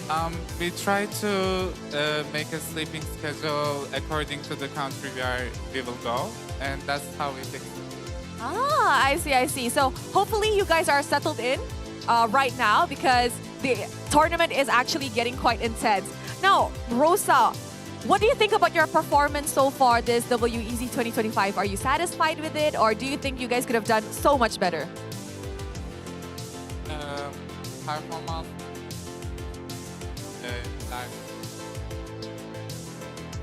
Yani şöyle söyleyeyim, şu önceki Malezya maçlarında falan açıkçası gerçekten iyi oynayamadık. Performans gösteremedik ama şu anlık bunu daha iyiye çekmeye çalışıyoruz, daha iyi oynamaya çalışıyoruz, takım oyunumuzu geliştirmeye çalışıyoruz ve final oynayacağımızı düşünüyorum çok rahat bir şekilde.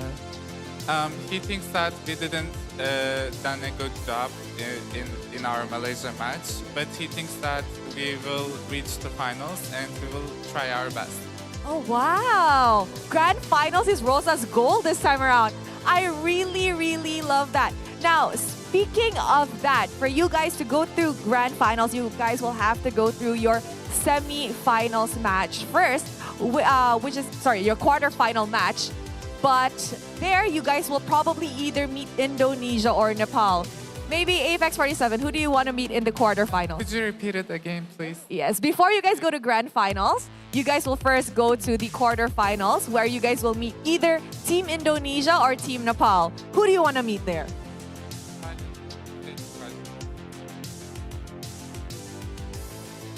Endonezya ile oynamak istiyoruz. We would like to play with Indonesia. Why? Yani oynayış tarzını daha çok beğeniyorum o yüzden.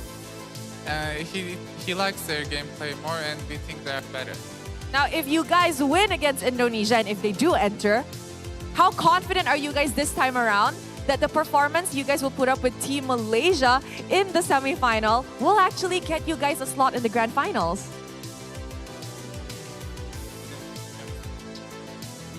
Kesinlikle düşünüyorum. Az bir zamanda küçük bir antrenman yapabildik ama bunun bize yeterli olabileceğini düşünüyorum.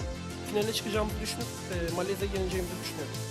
He thinks that we'll reach finals because even though we had not much time to train, but he thinks that we can make it. All right, I love that. And I hope whatever problems that you guys had when you guys faced Malaysia earlier on into the WEC 2025 has been solved. And I do hope to see you guys on the stage again. Thank you very much to Team Türkiye for chatting with me. And with that, let us throw it back to the Kazers to break down what happened in this intense series. Thank you very much, Rose. And yeah, Team Turkey had an amazing game. The Hilda having that blade of Heptases as well, doing tremendous damage onto anyone. This Hilda is unstoppable. You know what? Everyone's unstoppable, man. Yeah. The sign of when the game is truly over is when you have a Hilda that solo kills your cores. That's how you know the game is done. Yeah, because we were saying like, oh, you know, Hilda doesn't contribute much in the later stages of the game, but if she can one-shot you, she can contribute quite a bit. Yeah, she stands in your jungle, in the bush. Whoever face checks gets like 3-shotted. Our fellow friend, I think Midnight is watching, he was calculating 1.8k damage from Lunar during the solo kill. And unfortunately, Nico here, he got the Wishing Lantern a little bit too late, but is it really his fault? Like, how are you gonna deal with a Grok, Eve, Baxia if they're running straight at you? Yeah, I mean, we also say that there was no like there was no like 100% good answer into the Grok. You have to use your abilities anyway, but at least Loyi is like, we can make some creative plays. And they did once, and then they got a turtle after that. They got like a 1k plus goal swing, but it really didn't matter, right? It was just a minor speed bump in the Tianzi wheel. He still gets to do what he wants. Rosa was untouched. Siggy Boom just free farms the lane, all thanks to having this Grok around. Again, congratulations to Team Turkey making it to the semifinals, and this does mean that Myanmar has been eliminated. So Team Turkey will just be waiting for Cambodia or Kazakhstan. And listening to Apex 47, looks like he is thinking that Indonesia will be the one going to the grand finals. But again, it's more about him saying he prefers the play style of Indonesia, which is more explosive, a lot more excitement coming in. But now we got to look at the Hall of Famer Sigibum, 769 gold per minute, and then Rosa, the GOAT, dealing the most amount of damage, Kun taking a lot of damage, and TNZ being a support here on the Baxia. And that's the problem when you open with a Uranus instead of something like a Arlet or Lapu Lapu, you know. Uranus just doesn't do enough in most situations. We have seen Uranus win some games, you know, like Team Malaysia obviously won with that, but on its own, it's just not good enough, right? The impact is not there. It's a blind pick Uranus some more, right? And you see a Baxia and a Eve, there's really nothing much that he could do. Oh yeah, for sure. I mean, like the Baxia, just Baxia, right? Baxia plus anything, it's gonna be difficult. But now we're gonna be looking at the MVP here, coming in from Team Turkey. I mean, take your pick. It looks like Lunar. I mean, like, of course, when you start one-shotting the carries, you are gonna get the MVP for sure. Yeah, when that's essentially what he did the whole game, right? Runs at Juno, gives him a good old 1-2, takes him out, and rinse and repeat. He's a fighter, a tank, and an assassin. Yes, fighter, tank, and assassin. Good hero. Yes, amazing hero. We've seen so many Heptases built on Hilda in WEC. Yeah. I feel like, okay, you build Fury Hammer, and then you see how it goes. And then when the Hilda is having a good game, you're like, hey, you guys can tank, right? We got a Baxia. It shouldn't be that big of a problem. We got a Grok. I can build more damage. We're gonna be looking at the highlights here, and caution to everyone watching is gonna be a bit tough to sink in, because this is a scary draft. Yeah, one of the best drafts of WEC. To the Burmese fans, right? Yeah. It's gonna be quite a tough pill to swallow. I know that they were really looking forward to how far Myanmar can go, but this one I can say with certainty. The draft was, like you say, one of the best we've seen from Turkey, but it was also given for free. There was no resistance shown. there was only band-aid solutions, and you can't really blame Myanmar for how poorly the game went, at least in-game. Yep. They tried their very best, and that's what we can ask for from the players. Looking at the highlights, Team Turkiyye, they demand a lot of zoning. They make sure that Team Myanmar is denied of a lot, and that's why this draft is scary. I feel like this is also something that we do have to explain. Having Grok and Eve is already dangerous enough because it gives you mid-prio. And when you have mid-prio, there's a lot you can do. You can deny farm, you can deny rotations, and you have great engages from both mid as well as the roamer. When you add Boxia to the mix, you always have basically an item advantage for the first 2 minutes where there's no NT lifesteal from, no NT heal from anyone. The Boxia gives it for free. So item advantage, you know, with the passive, the ability to start anything, the ability to not die ever, just a little bit too much. It's it's like that phenomenon. I think one of my childhood video games where you're like a snowball. You just roll and then you keep taking up more and more. That's a classic death ball comp. Yeah, classic death ball comp. But hey, again, we still got more quarterfinals games to go through. We still have Indonesia, Nepal, as well as Cambodia, Kazakhstan. And the game coming up next, we'll be seeing Indonesia going up against Nepal, which I don't think we've seen Nepal just yet. And we saw Indonesia first day, bit shaky. Second day, oh bro, kind of scary, not gonna lie. Hey, did they say that they want to send Team Malaysia home, even though we're already at home? And yeah, I think that's the most anticipated matchup as well. A lot of people were expecting a grand finals matchup between Malaysia and Indonesia, but sadly we'll have to settle for semi-finals at best, right? So best of 3 is all we got between those two if Indonesia wins. Well, it does look like they're just gonna have it just a little bit faster. So we are going for a break. After this, it is gonna be Indonesia going up against Nepal. So we'll see you guys right after the break because that one should be pretty explosive. See you later. To be in the zone, gamers need true support. One that's in sync with your body at every angle. It takes your weight without pressure. Fully adjustable to cradle your spine and adapts as you shift in your seat. True ergonomic alignment to achieve your perfect gaming form.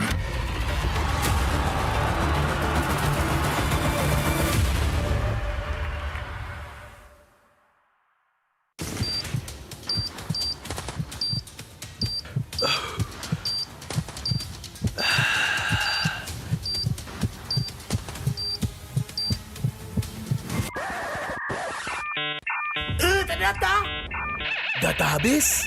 Jangan risau.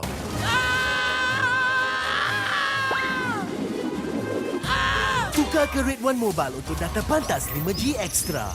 Nak peran data telefon? Red One Mobile kan ada.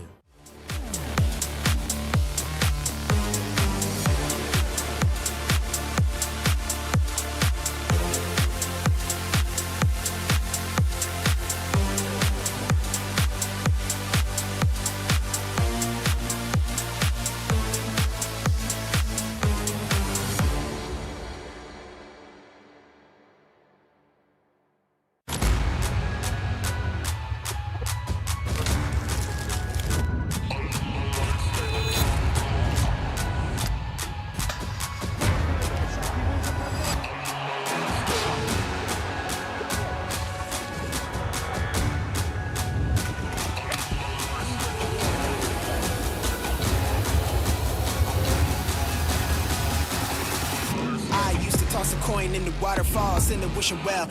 Now I get plenty coin, I'm self-made. You ain't gotta wish me well. You ain't like me then, but I guess it's past tense, cause you tapped in. You was never who you said. I see the facade when looking, it really be like you can tell. My guard up, I ain't taking L's. If it's not in my favor, won't sign a deal. I got the royalty in the mill. I got authority in the field. Take a look in my iris. I be precise with the timing. I move on a touch like the high risk. I never know where my mind went.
Every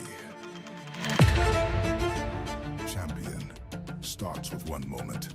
Activate your place in the world of esports. Compete, manage, track, dominate. Everything you need in one platform. Gear up for WEC25. For results, streams, and more, visit IESF.gg. To be in the zone, gamers need true support. One that's in sync with your body at every angle. Takes your weight without pressure. Fully adjustable to cradle your spine and adapts as you shift in your seat.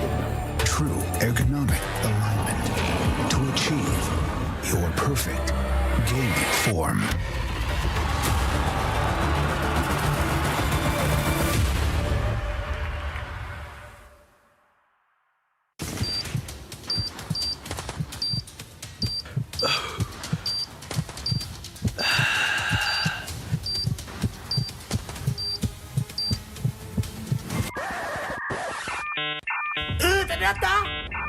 Data habis?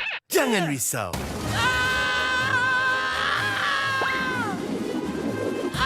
Tukar ke Red One Mobile untuk data pantas 5G Extra. Nak peran data telefon? Red One Mobile kan ada.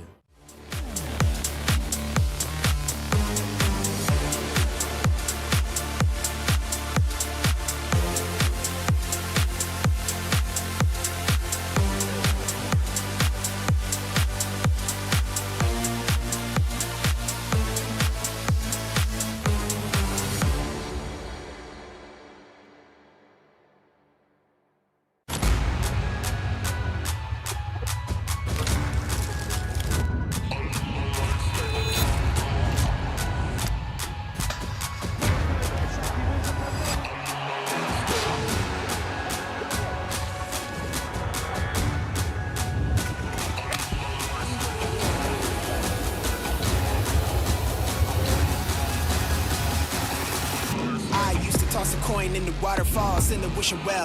Now I get plenty coin, I'm self-made. You ain't gotta wish me well. You ain't like me then, but I guess it's past tense, cause you tapped in.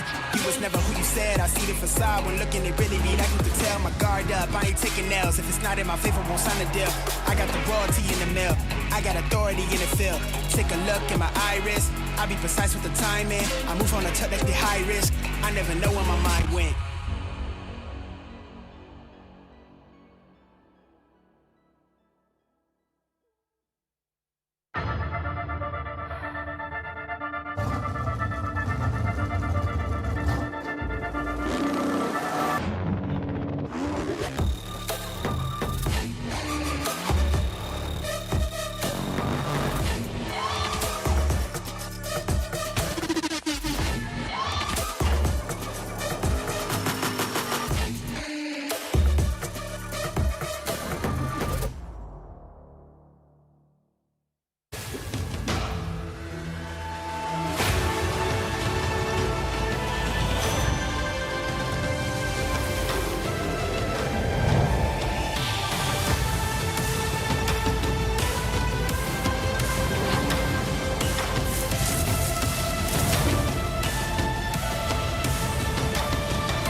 Every champion starts with one moment. Activate your place in the world of esports. Compete, manage, track, dominate. Everything you need in one platform. Gear up for WEC25. For results, streams, and more, visit IESF.gg. To be in the zone, gamers need true support. One that's in sync with your body at every angle. Takes your weight without pressure. Fully adjustable to cradle your spine and adapts as you shift in your seat.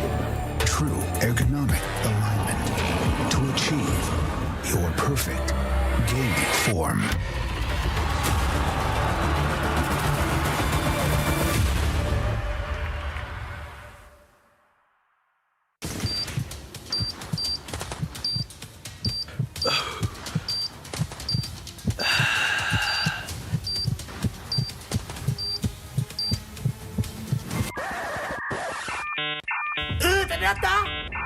Data habis? Jangan risau.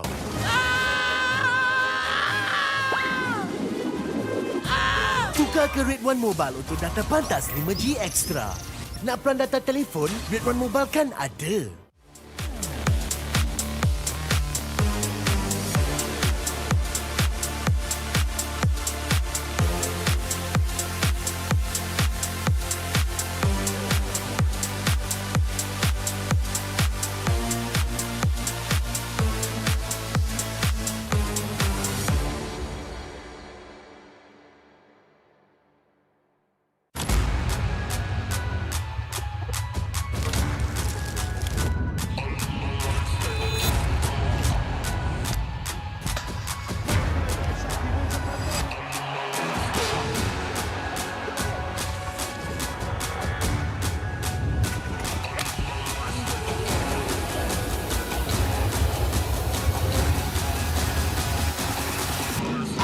Toss a coin in the waterfalls, in the wishing well.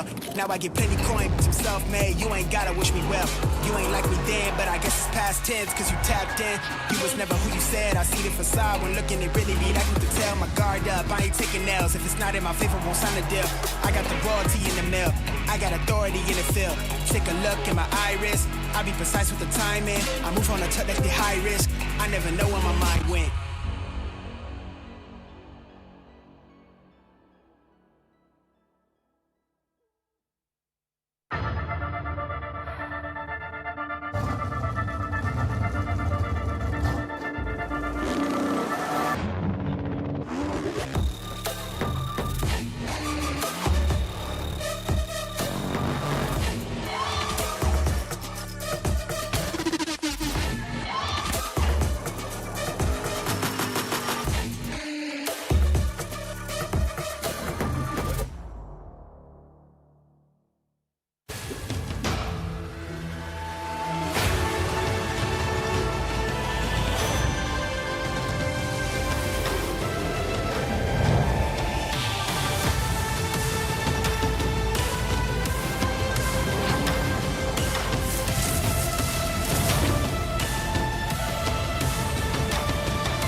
Every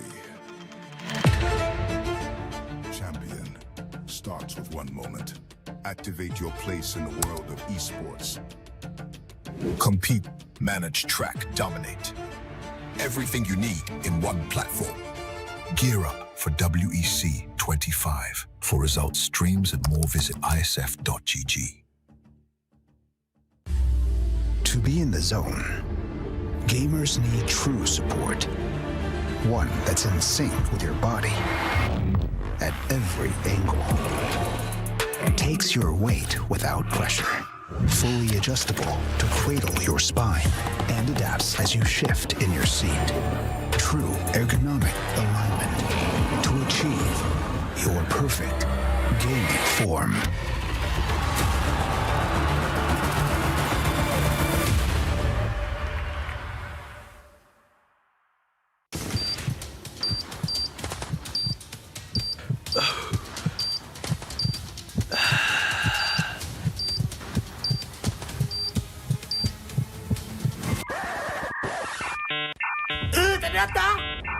Data habis? Jangan risau.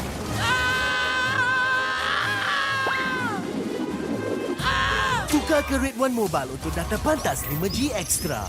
Nak peran data telefon, Red One Mobile kan ada.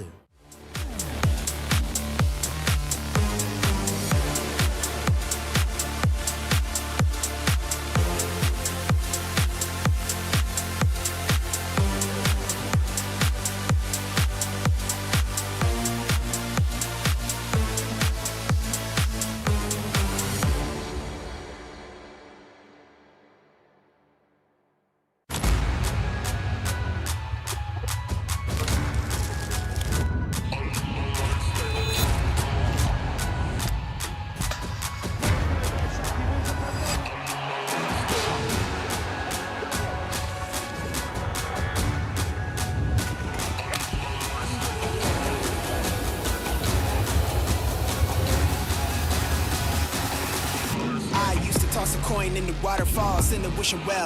Now I get plenty coin, but I'm self-made. You ain't gotta wish me well. You ain't like me then, but I guess it's past tense, cause you tapped in. You was never who you said. I see the facade when looking, it really be like you could tell. My guard up, I ain't taking L's. If it's not in my favor, won't sign a deal.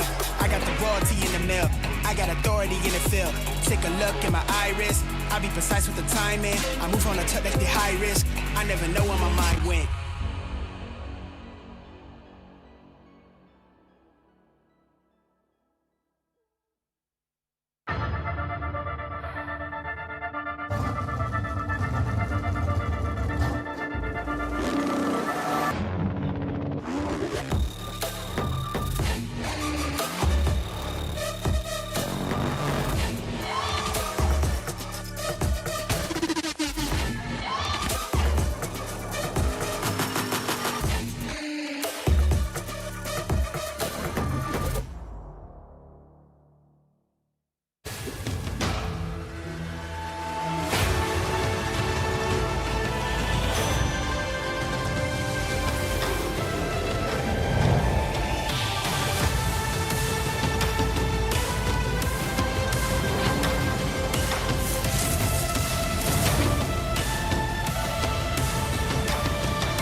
Every champion starts with one moment. Activate your place in the world of esports. Compete, manage, track, dominate. Everything you need in one platform. Gear up for WEC25. For results, streams, and more, visit IESF.gg. To be in the zone, gamers need true support. One that's in sync with your body at every angle. Takes your weight without pressure. Fully adjustable to cradle your spine and adapts as you shift in your seat. True ergonomic alignment to achieve your perfect gaming form.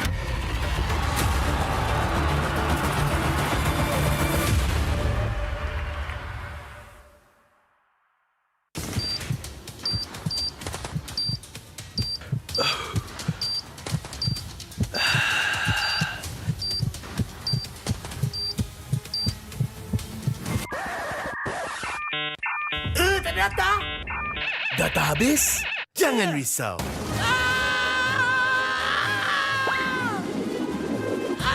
Tukar ke Red One Mobile untuk data pantas 5G Extra. Nak peran data telefon, Red One Mobile kan ada.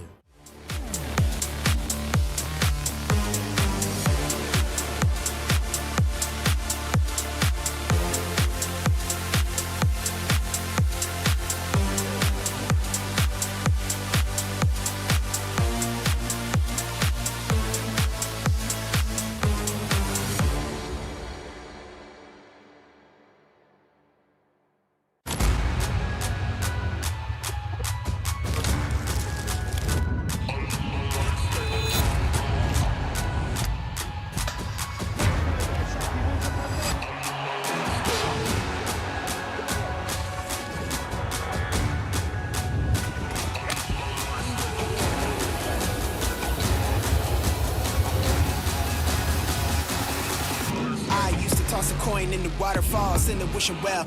Now I get plenty coin, I'm self-made, you ain't gotta wish me well. You ain't like me then, but I guess it's past tense, cause you tapped in.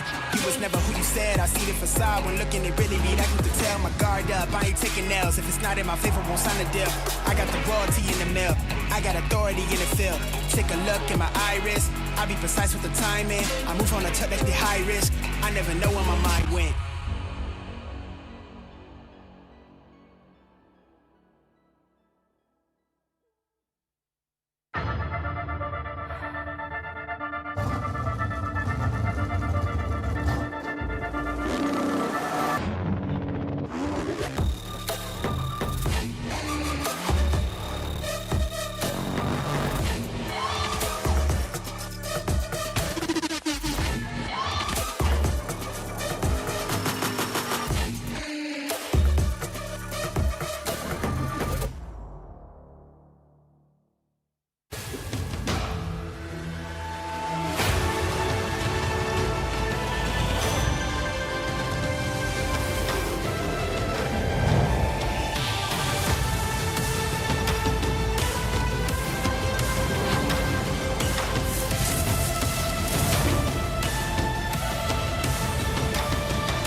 Every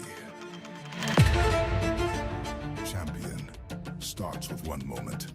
Activate your place in the world of esports. Compete, manage, track, dominate. Everything you need in one platform. Gear up for WEC25. For results, streams, and more, visit ISF.gg. To be in the zone, gamers need true support. One that's in sync with your body at every angle. Takes your weight without pressure. Fully adjustable to cradle your spine and adapts as you shift in your seat. True ergonomic alignment to achieve your perfect gaming form.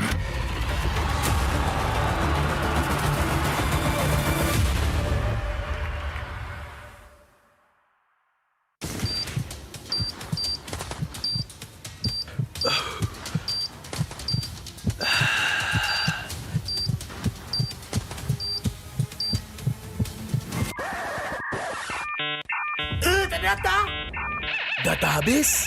Jangan risau.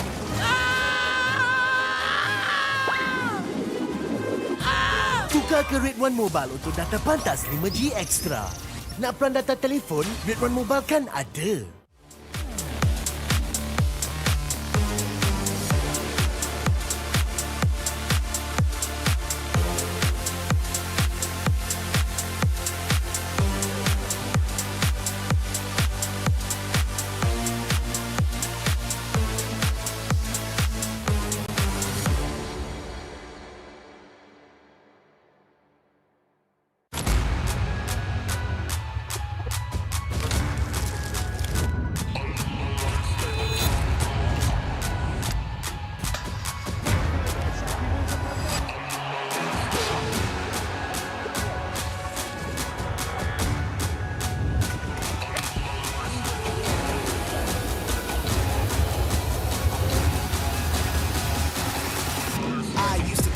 In the waterfall, send the wishing well. Now I get plenty coin, I'm self-made, you ain't gotta wish me well. You ain't like me then, but I guess it's past tense, cause you tapped in. You was never who you said, I see the facade when looking it really be like you could tell. My guard up, I ain't taking nails, if it's not in my favor, won't sign a deal. I got the royalty in the mill, I got authority in the field. Take a look in my iris, I be precise with the timing. I move on a tuck like the high risk, I never know where my mind went.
Every champion starts with one moment. Activate your place in the world of esports. Compete, manage, track, dominate. Everything you need in one platform. Gear up for WEC25. For results, streams, and more, visit IESF.gg. To be in the zone, gamers need true support. One that's in sync with your body at every angle. Takes your weight without pressure. Fully adjustable to cradle your spine and adapts as you shift in your seat. True ergonomic alignment to achieve your perfect gaming form.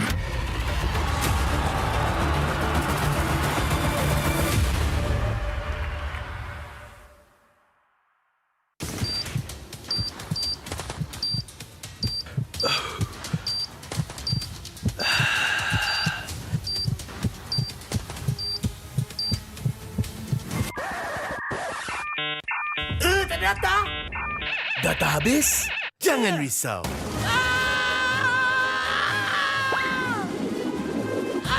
Tukar ke Red One Mobile untuk data pantas 5G Extra. Nak peran data telefon? Red One Mobile kan ada.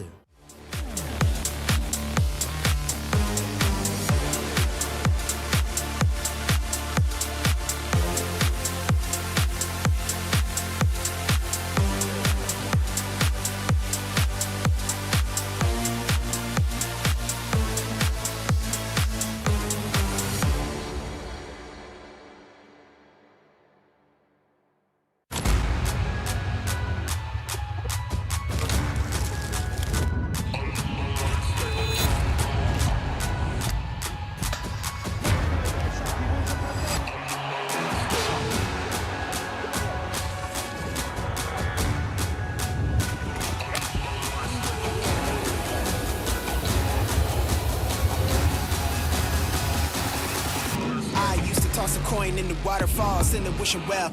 Now I get plenty coin, but I'm self-made. You ain't gotta wish me well.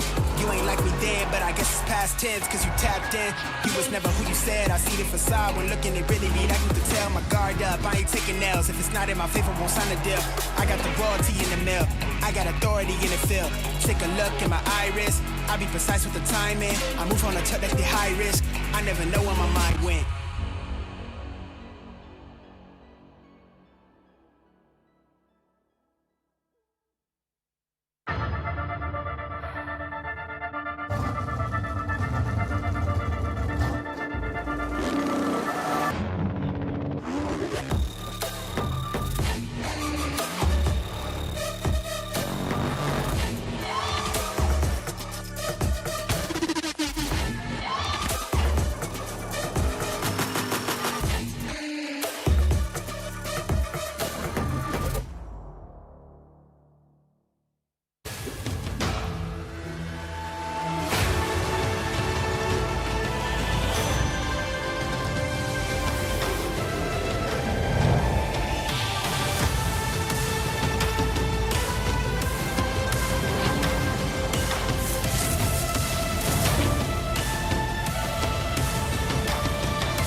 Every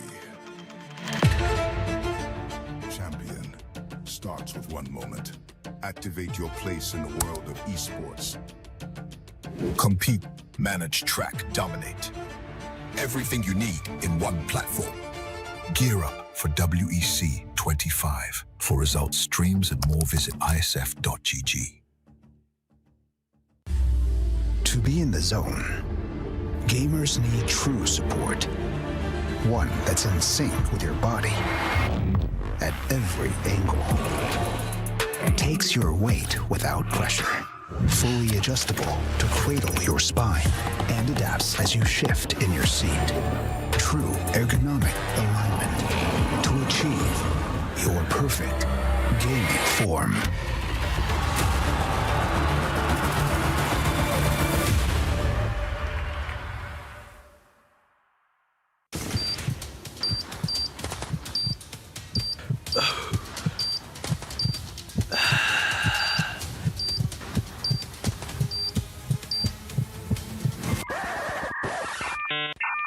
Ternyata data habis? Jangan risau.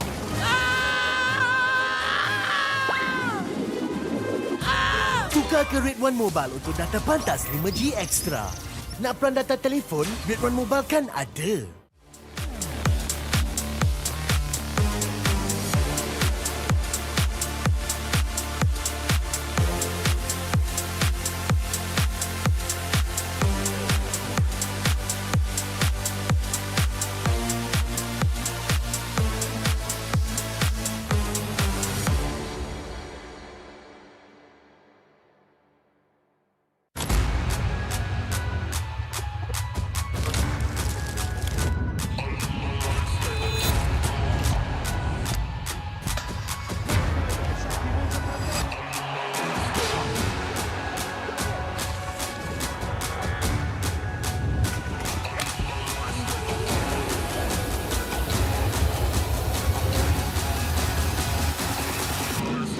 Toss a coin in the waterfalls, in the wishing well.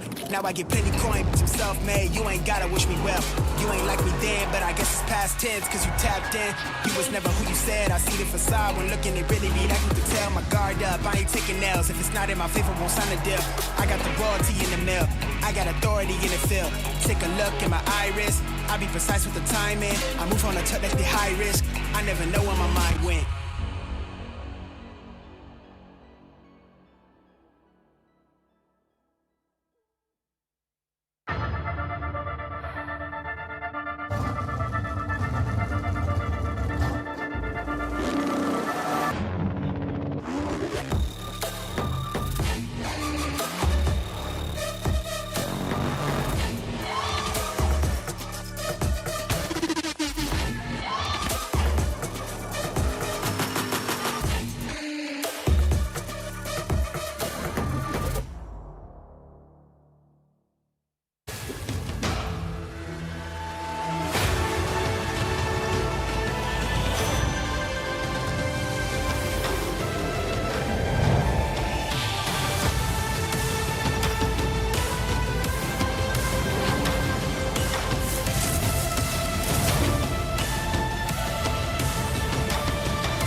Every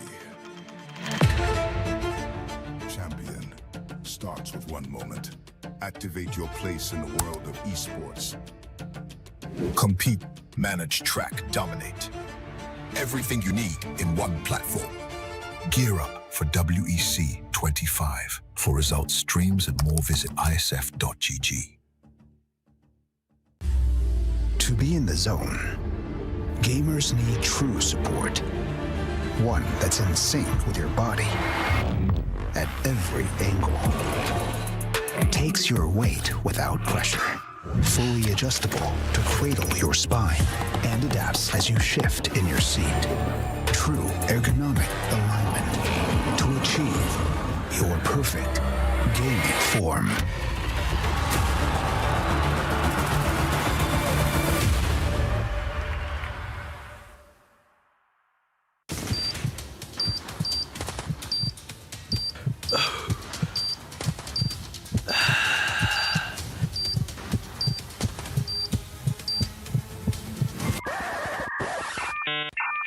Ternyata data habis? Jangan risau.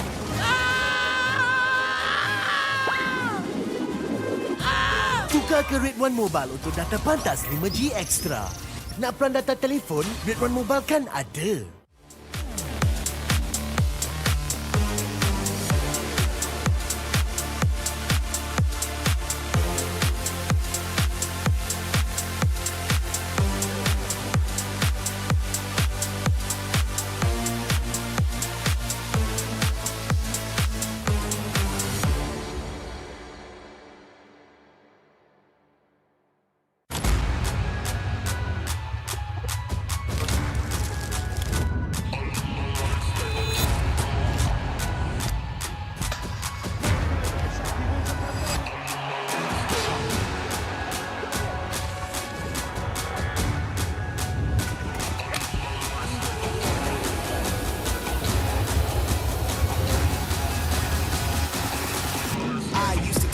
coin in the waterfalls in the wishing well. Now I get plenty coin, I'm self-made. You ain't gotta wish me well.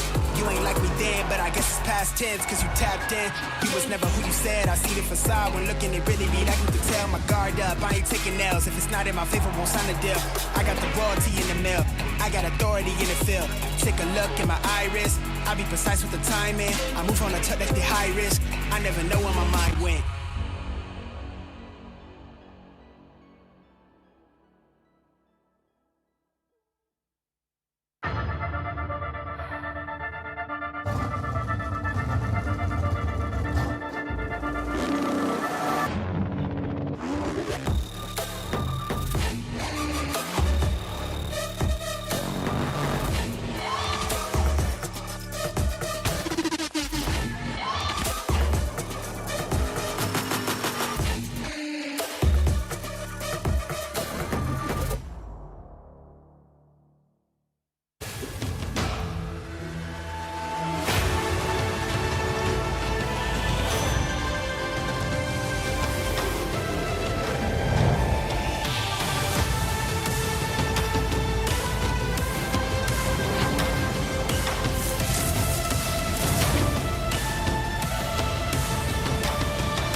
Every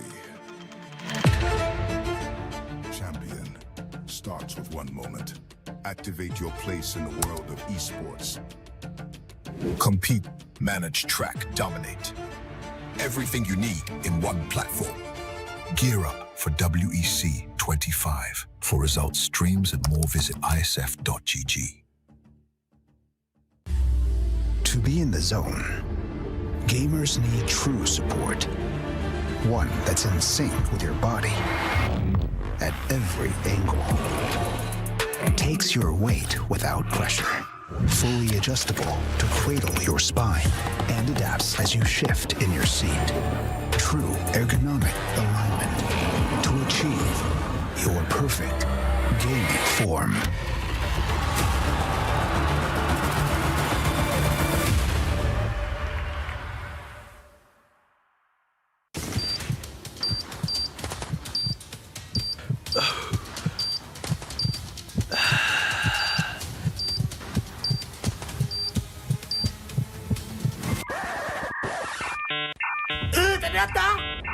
Data habis? Jangan risau.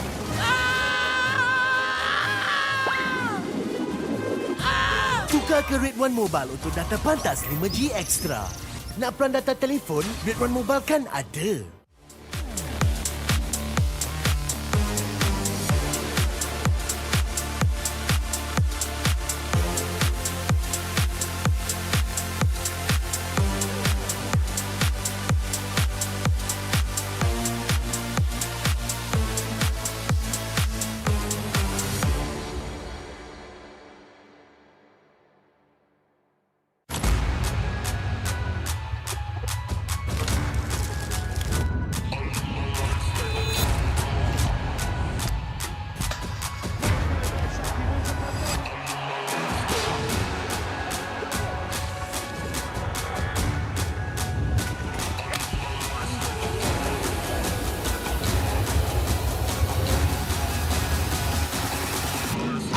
Toss a coin in the waterfalls in the wishing well.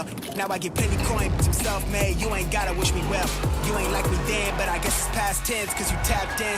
You was never who you said. I see the facade when looking, it really be like you could tell. My guard up, I ain't taking L's. If it's not in my favor, won't sign a deal. I got the royalty in the mail. I got authority in the field. Take a look in my iris. I be precise with the timing. I move on a touch like the high risk. I never know where my mind went.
starts with one moment. Activate your place in the world of esports. Compete, manage, track, dominate. Everything you need in one platform. Gear up for WEC25. For results, streams, and more, visit IESF.gg. To be in the zone, gamers need true support.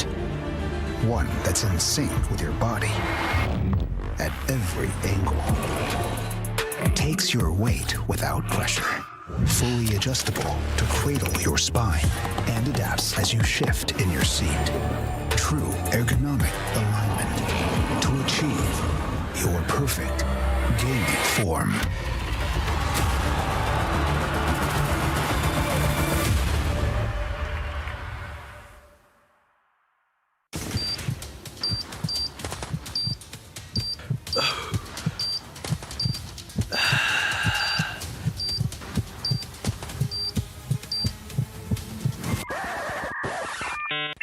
Ternyata data habis?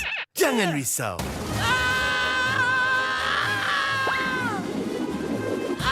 Tukar ke Red One Mobile untuk data pantas 5G Extra. Nak peran data telefon, Red One Mobile kan ada.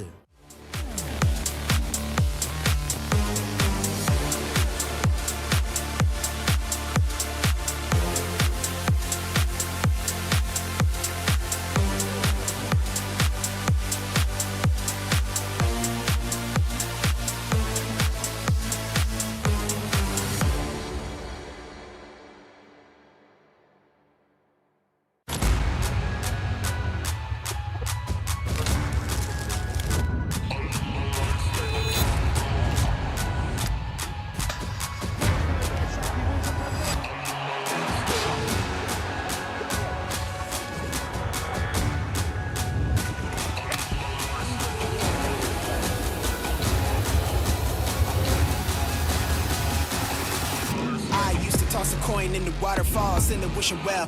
Now I get plenty coin, but I'm self-made. You ain't gotta wish me well. You ain't like me then, but I guess it's past tense, cause you tapped in. You was never who you said. I see the facade when looking, it really be like you could tell. My guard up, I ain't taking nails. If it's not in my favor, won't sign a deal. I got the royalty in the mail. I got authority in the field. Take a look in my iris. I be precise with the timing. I move on a touch that's the high risk. I never know where my mind went.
Every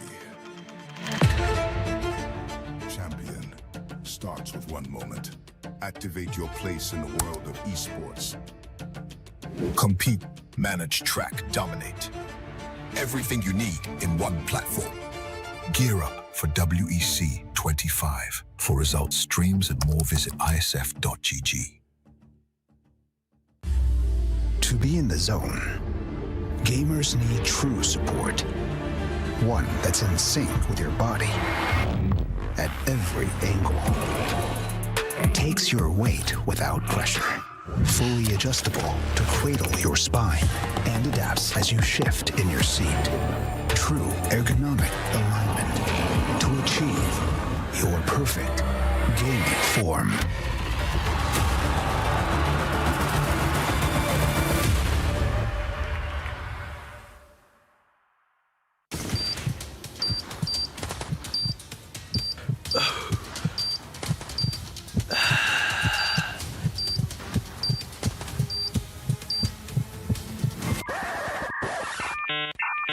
Ternyata data habis?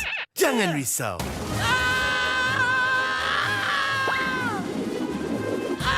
Tukar ke Red One Mobile untuk data pantas 5G Extra. Nak peran data telefon, Red One Mobile kan ada.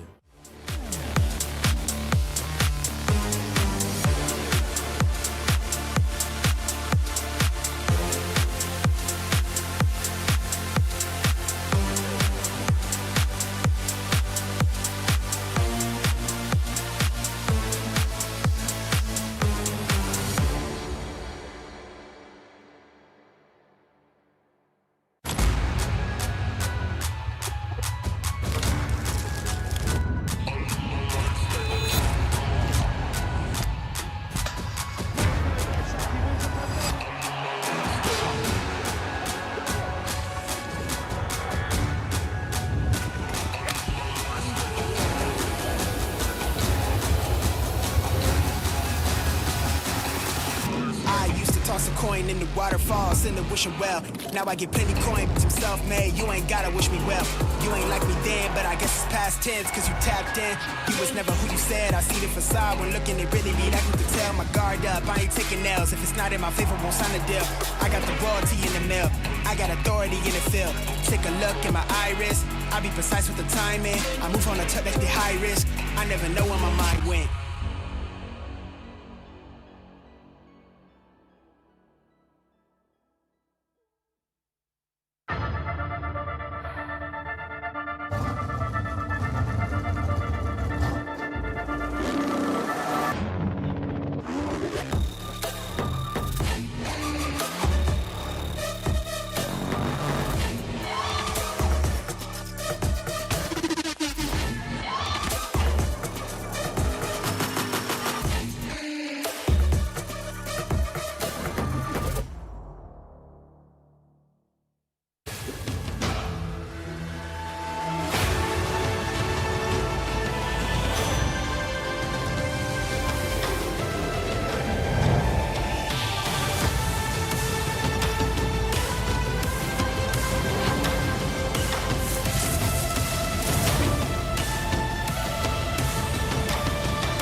Every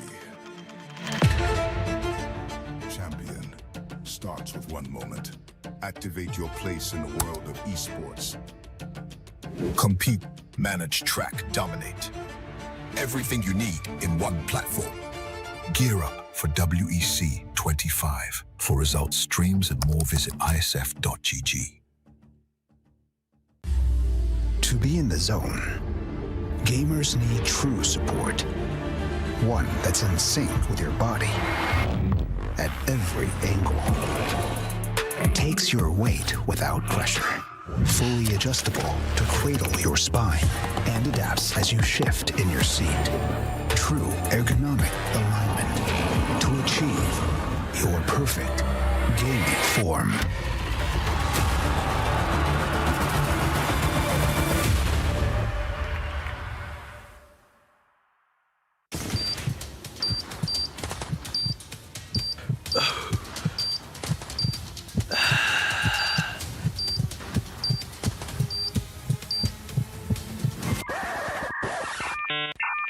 Ternyata data habis? Jangan risau.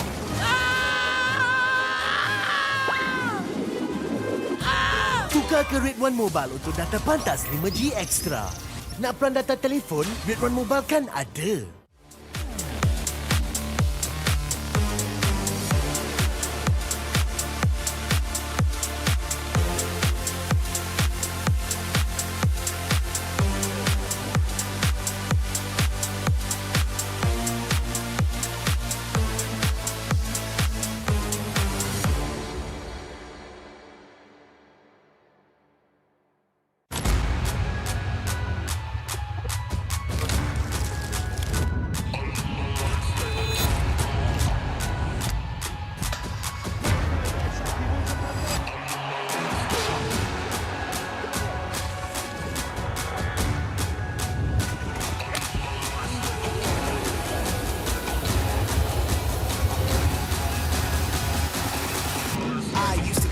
coin in the waterfalls in the wishing well.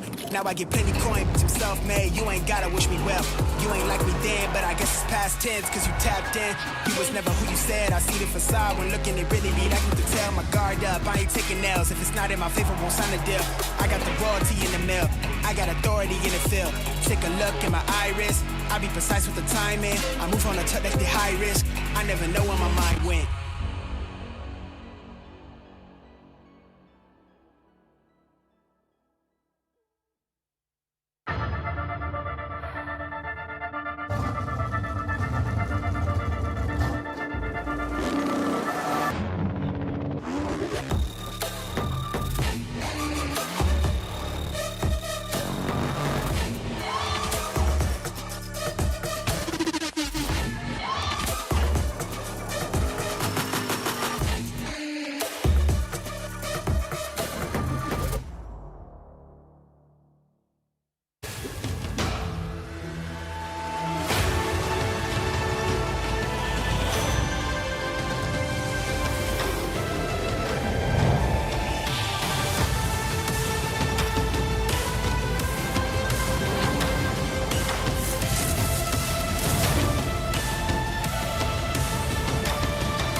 Every champion starts with one moment. Activate your place in the world of esports. Compete, manage, track, dominate. Everything you need in one platform. Gear up for WEC25. For results, streams, and more, visit IESF.gg. To be in the zone, gamers need true support. One that's in sync with your body at every angle. Takes your weight without pressure. Fully adjustable to cradle your spine and adapts as you shift in your seat. True ergonomic alignment to achieve your perfect gaming form.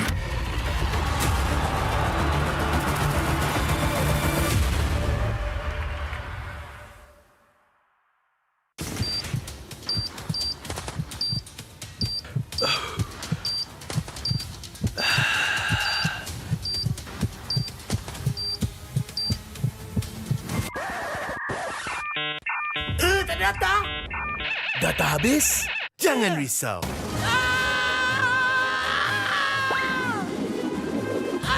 Tukar ke Red One Mobile untuk data pantas 5G Extra. Nak peran data telefon? Red One Mobile kan ada.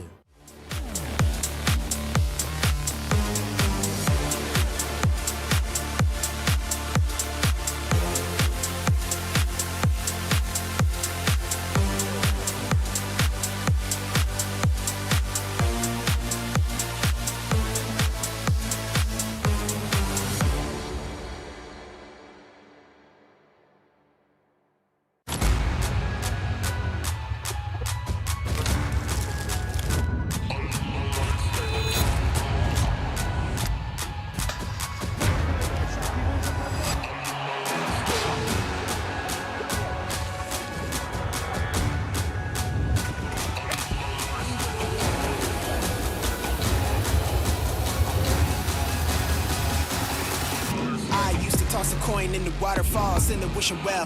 Now I get plenty coin, I'm self-made, you ain't gotta wish me well. You ain't like me then, but I guess it's past tense, cause you tapped in. You was never who you said, I see the facade when looking at really me, like you could tell. My guard up, I ain't taking nails, if it's not in my favor, won't sign a deal. I got the royalty in the mill, I got authority in the field.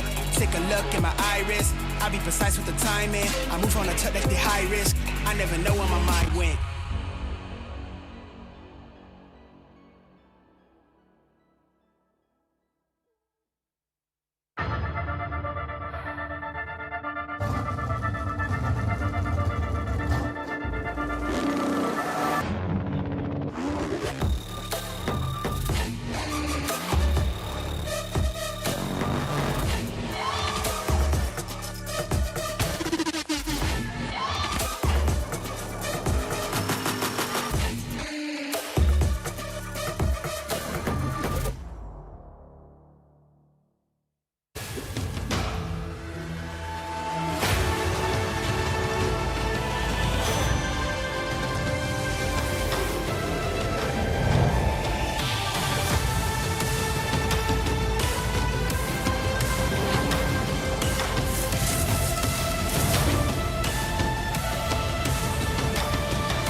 Every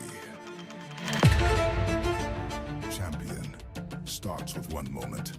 Activate your place in the world of esports.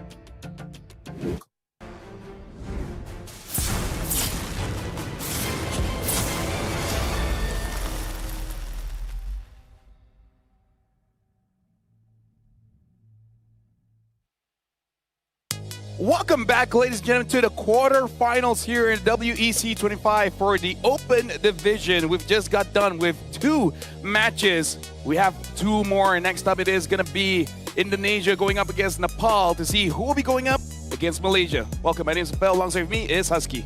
Indonesia has shown flawless performance throughout their own group in Group C, and up till this point undefeated, just like how Team Malaysia kind of went through their own bracket.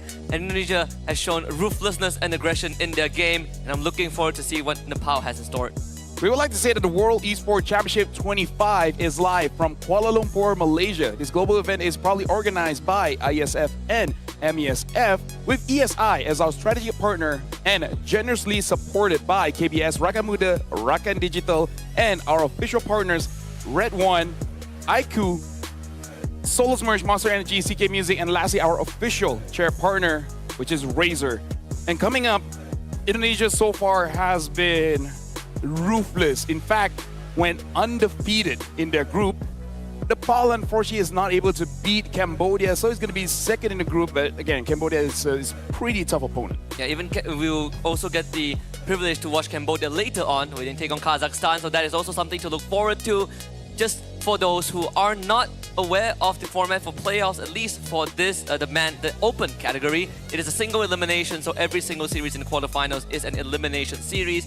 Loser goes home. We won't have a lower bracket run, but we will have a 3rd placement match that's going to be happening tomorrow before the grand finals itself. We've already waved goodbye to Mongolia and also Myanmar. Now we will have to wave goodbye to a 3rd team. Well, we're just going to visualize all of that by looking at the bracket to really recap what happened, because again, the matches started in 10 a.m. in the morning here in Malaysia. Speaking of which, Malaysia did defeat Mongolia, so they are eliminated from WEC. Malaysia is just waiting between Indonesia as well as Nepal to see who they're going up in the semifinals. And on the other side of the board, we just saw Team Turkiyye dominating against Myanmar. And now, Turkey as well is going to be looking at the matchup after this, Cambodia against Kazakhstan, to figure out who their opponents are going to be. As we narrow down the playing field, the probability, the permutations of what matchups could happen in the semi and grand finals will become clearer and clearer as we progress through the quarter-finals. But for now, for Nepal, it's a tall task ahead of them. Just like Everest, they will have to somehow reach the summit to overcome Indonesia. Yeah, it's definitely going to be pretty tough, and this is the schedule for today.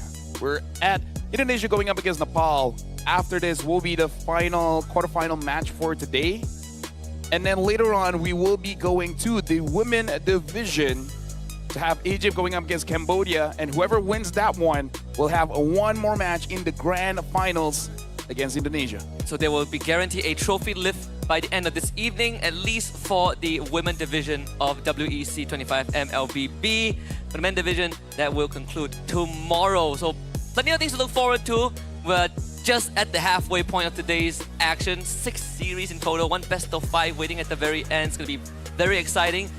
Most of the games and the matches that we've witnessed have been very rewarding in their own ways. Although we saw Myanmar sort of drop the ball earlier on, and now gotta reset everything, right? Indonesia against Nepal is another interesting one. Yeah, the thing is, Indonesia is explosive, and it's very difficult to go up against because you always hear about it. You've seen it before. Indonesia has been on the international stage since forever. So it's like, you know it's coming. It's just that, how do you stop it? Yeah, you never really know how hard a storm hits until you are in the eye of the storm. And in this case, just like the country itself speaks, it's the spice, right? You don't know how spicy it is, how hot it is until it hits your taste bud, and Nepal are about to get a taste of it. Well, now we are about to start the match between Nepal going up against Indonesia. So let's hype ourselves up by checking out the trailer as we're inviting both teams onto the stage of WEC 2025.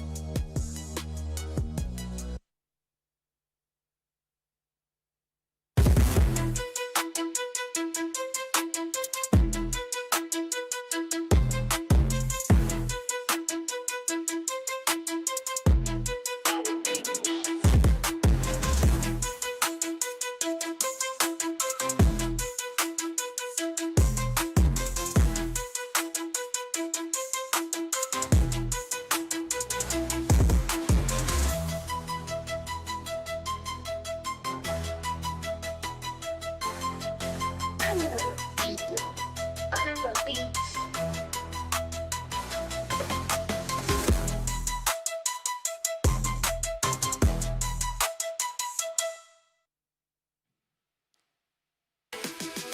where the land touches the skies, where the Alps of Everest carve the journey of 1,000 climbs, be ready to brace the Himalayas breeze. Ladies and gentlemen, Team Nepal!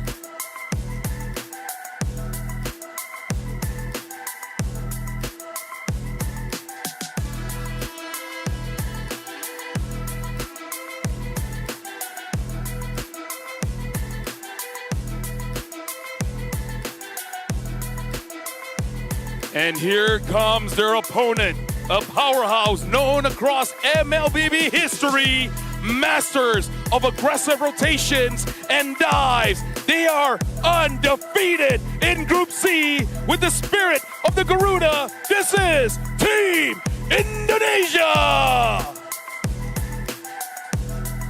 And now we would like to invite both teams, Indonesia as well as Nepal, for the fist bump before we officially start the match. The third elimination series of the quarterfinals between a big titan and a challenger, a David versus Goliath circumstance, with Indonesia as the clear favorites and Nepal looking to tip the scales in their favor. Surprises will be necessary to catch Indonesia off guard, but if there's anything we know about this roster is that they still have a full bag of tricks that we have not seen. The thing is, everyone is a threat, but I'm just gonna talk about two, man. Ezekiel as well as Joe. How are you gonna stop this, guys, man? Ezekiel, make sure that he freezes your lane. You're not gonna get any levels. You're not gonna get any farm. Joe will take everything on the map, and at one point, he's just gonna take over the game. Yeah, it has been an assassin highlight reel for Joe so far, but they also have Aran, Kabuki, and Widi to make up the main five. And this roster is a very scary combination that Indonesia has managed to not only muster together, we also need to talk about the back-end staff, the coaching staff, right? Coach SDL, who has been basically the puppet master of coming up with all these aggressive manners for Indonesia to take the win. Well, now we're going to be looking at the lineup here coming in from Nepal. We got a hybrid, Yahiko, Bobe, Gonigon, as well as Masarup. And again, they have played internationally before. They have some experiences, but here's the thing. Like you said, you know it's coming. It's just that once you're there, you will get that refresher. You will get that nasty reminder. It's like, oh yeah, this is how it felt. Yeah, you have to get hit once. Yeah. They get hit once, fall hard, and then you will remember that feeling for quite some time. Unfortunately for Nepal, this is the card that they've been dealt. They will have to somehow try their best to overcome Indonesia. Let's see how much of a fight that Indonesia is going to get, because I think up to this point, aside from Kazakhstan with Biom or Jungle, they haven't really been challenged, right? Haven't really broken into much sweat just yet. Well, this is the playoffs, and this is going to be the deciding factor of who will be going up against Malaysia. Oh, yes. Right, and I believe both teams have researched Malaysia just a little bit, but they got to go step by step and face against the opponents that is right in front of them first. There should be a lot of information on Indonesia because, again, there's a lot of VODs, a lot of clips that you can basically farm from them. Nepal, I don't know, man. I'm drawing a blank. Yeah, I've seen some of the Nepalese gameplay, I think, across since last year. You know, bits and pieces of tournament that I had the privilege to commentate and watch, but info is still very limited. I think even for the country and still playing in that ecosystem alone, there's definitely a lot to catch up.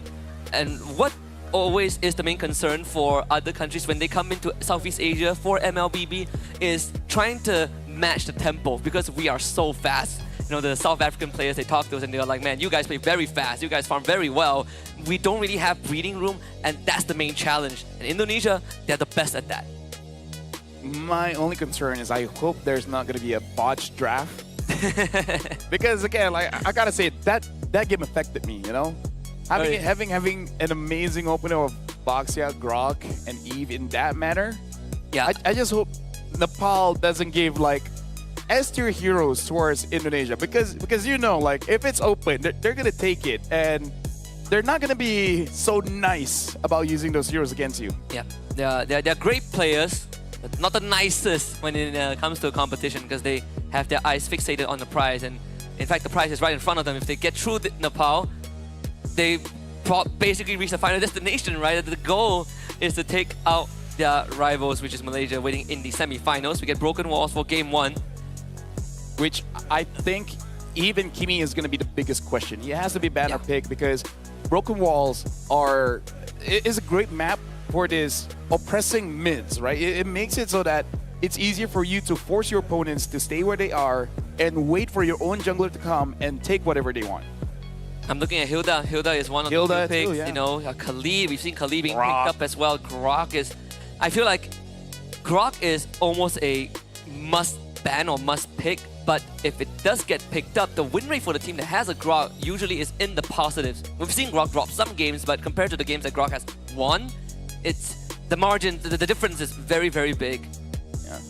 You can say that the skills definitely tip in your favor. So Kabuki as well has been performing that well. It's just that once Joe gets like what, 2 or 3 kills by say 4 minutes, all of a sudden you see a Sky Piercer, and then after that he's just like, guys, can you guys just clear the waves? Can you guys just go and push? I'm just gonna try to see if I can get more KDA here. And even Kabuki went Sky Piercer on his Beatrix. Yeah. Right? Like you reach a point where everyone is buying Sky Piercer. You know, Kabuki was supposedly able to get his first Maniac in WEC, but they were competing among themselves, so your Hesku steals that away. It's a fun game amongst the players. That reminds me of the Lunox, Fanny. The Lunox, Fanny, Beatrix. Kalia first Kalia, pick. yeah. So in the draft, we see a Kalia first pick. That's already a sign of trouble to come. Yeah, unless you take away the Fanny. Oh, but then you're going to get countered by the Kalia.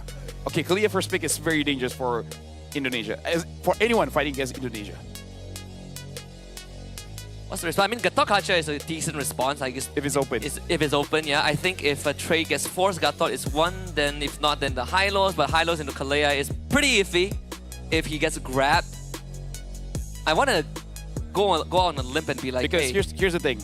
Going back in history, Indonesia going up against Romania, they banned Eve, Gatot, and Grok, and then their first pick Kalia into the other nasty picks, either the Kimi, either the Eve, Lunox, and then you see like picks like the Fanny. So if you see a Gatot ban, a Grok ban, you have to consider Kalia as the first pick.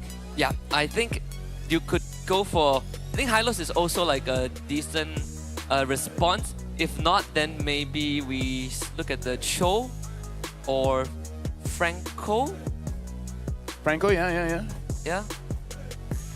I think like that's like some of the few responses. There's no like a foolproof way. If the Kalea grabs you, you are most like you are gonna get displaced unless you are Cho or Yi Shin. You have the good iframes. Actually, here's the thing.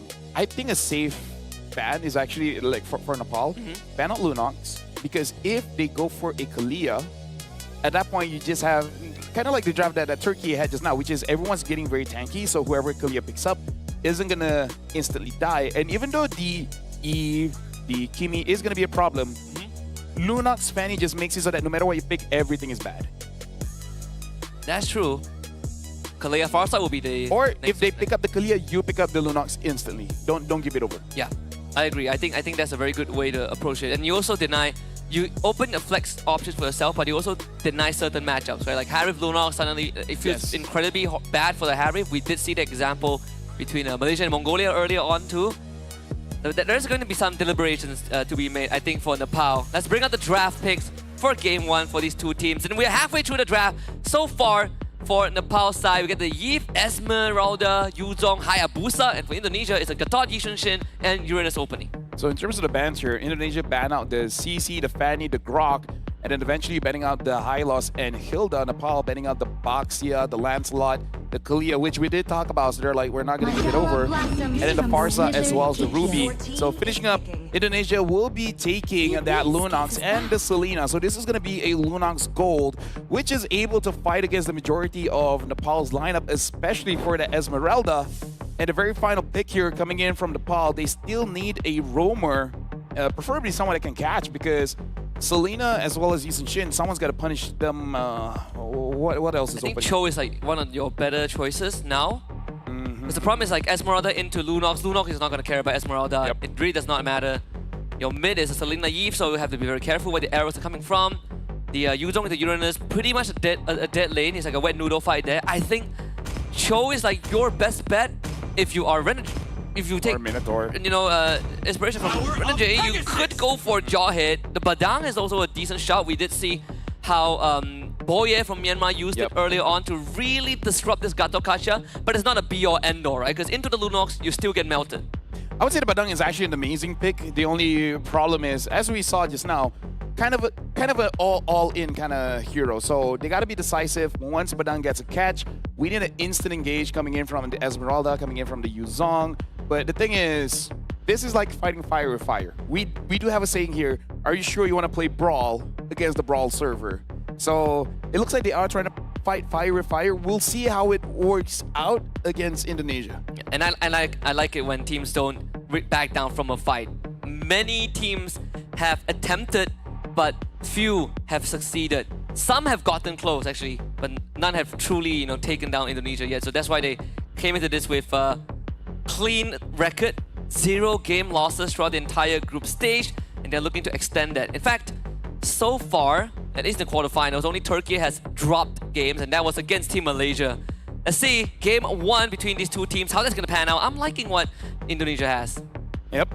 You just got to be careful of that Gata as well as Selena mid here. We got to see Bobe trying his very best to really chunk out both Weedy as well as Ezekiel, because if Weedy catches you, you're kind of dead, because the follow-up coming in from the Selena as well as Yisun Shin is going to be too much for Nepal. Yeah, I gotta say that Boye really set the tone, for this Badang pick. See, Masar can live up to the expectations, though. The shadow is very dangerous. Yahiko didn't connect onto Widdy, but they did get the Lethal Wanderer at the cost of a camp that was stolen earlier on by Joe. Kabuki, a favorable trade against Goni gone, so this Esmeralda has essentially lost control of the lane. Yeah, so over here we can see that Ezekiel is handling the wave quite well, 1v2, so he's actually having quite a wonderful time here in mid, back in the EXP, Iran, and Hybrid. So far it doesn't look like Nepal is trading aggressively against Indonesia, gets stunned up, gonna take a bit of damage, fighting back against Ezekiel, and there goes first blood. Even the Petrify didn't help Hybrid out, sadly. The reset burst from Yeheskel, from the garrote itself, it's incredibly painful. Like at level 2, it hurts more than you expect.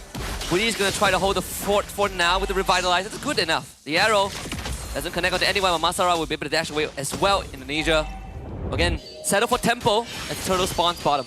Yeah, I want to see how Nepal is able to do something here in the Turtle, because so far, at least in mid and EXP, it doesn't look like they're trying to go for trade. So they're avoiding the fight, but at the same time, you're not preventing it. You're just trying your best not to get hit. Yahiko was able to hit 4, but it doesn't really matter. Lost the turtle. Yahiko under pressure. Joe now moves into the jungle, has his retributions too. Even throws the turtle boy at Yahiko in case he wants to try, because Masarab is already gone. The Art of Ban. It's only just a minor inconvenience for Indonesia. Joe walks away with the enemy purple buff. Yeah, quite a lot has happened, but at the same time, not a lot has happened. It feels like it's playing out in slow-mo. Yeah, exactly. So it feels a bit weird here, where Indonesia, they go in, they find some trades, Nepal escapes those trades, and then Indonesia gets whatever they want for free. We'll see here if Nepal is able to fight back them getting inside the jungle, and looks like no. Yeah, it's gonna be tough. It's starting out pretty tough here, yeah. I was looking at Joe and wondering if they would continue to invade, because he did get his retribution back off cooldown, but they will play the safer route. Yahiko will get his orange, but Joe goes back to his own jungle, gets his own purple, and he has a full rotation waiting for him.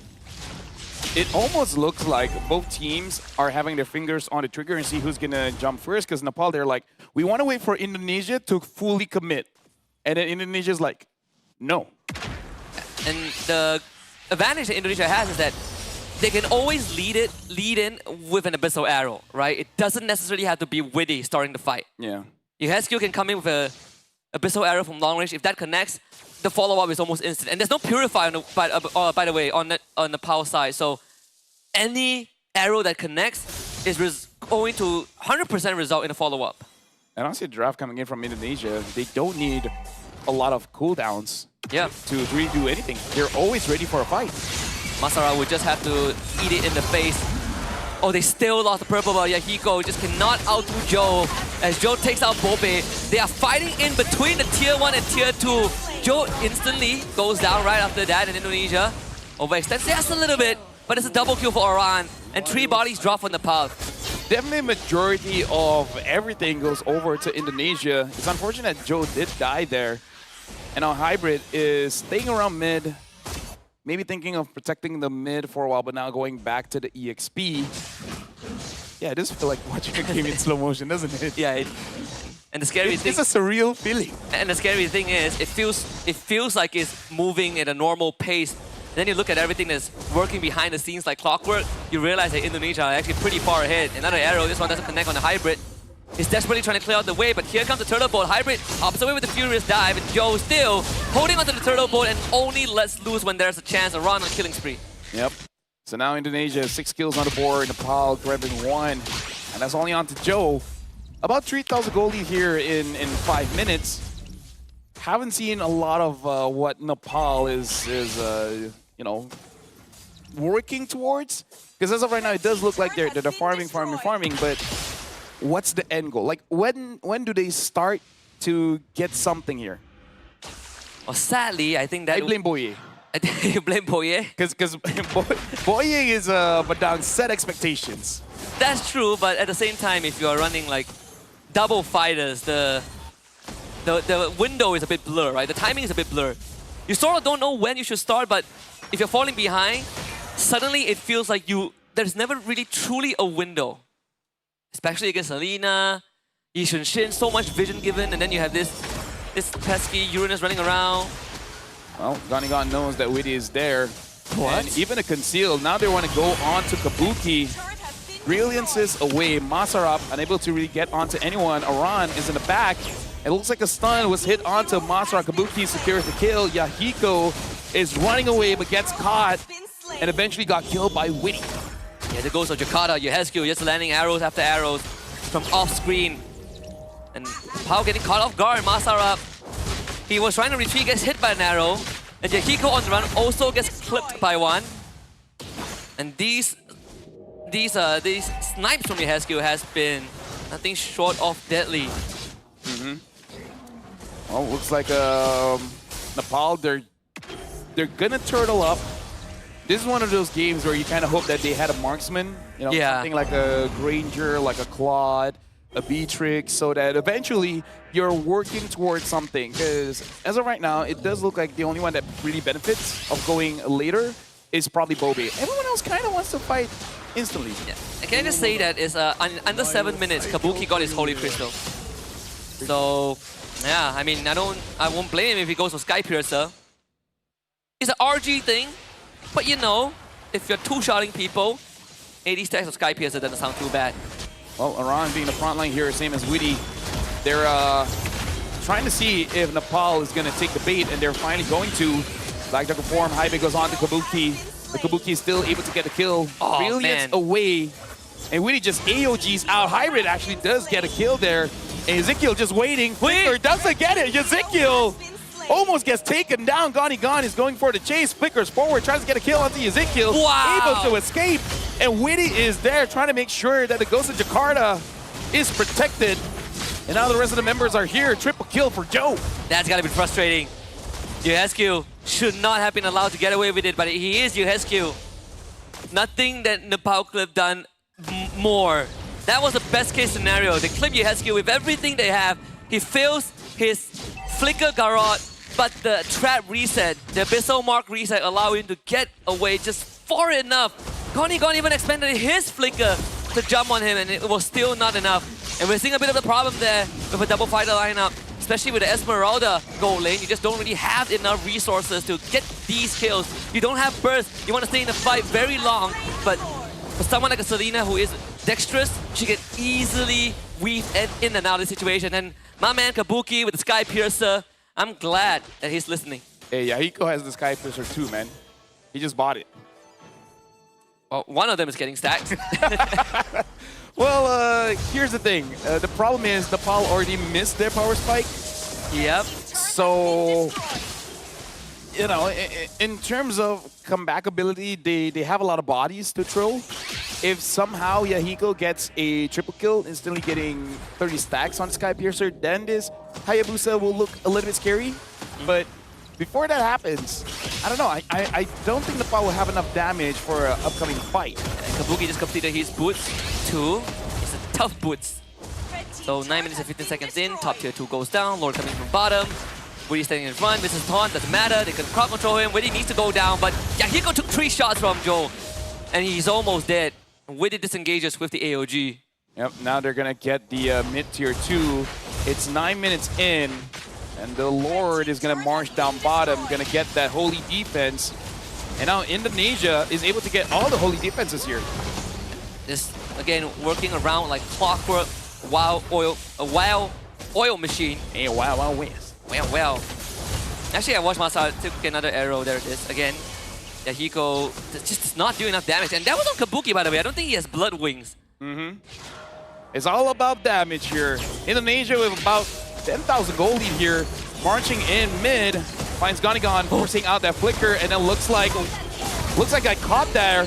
Yahiko actually gets a kill onto Witty. Can he get another stack before he dies? No, he cannot. Double kill for Joe. Hybrid is all alone in the back, dealing damage, but Kabuki with the brilliance is able to take him down. Witty is out, but now only Ganigan and Bobe are here to defend for Nepal.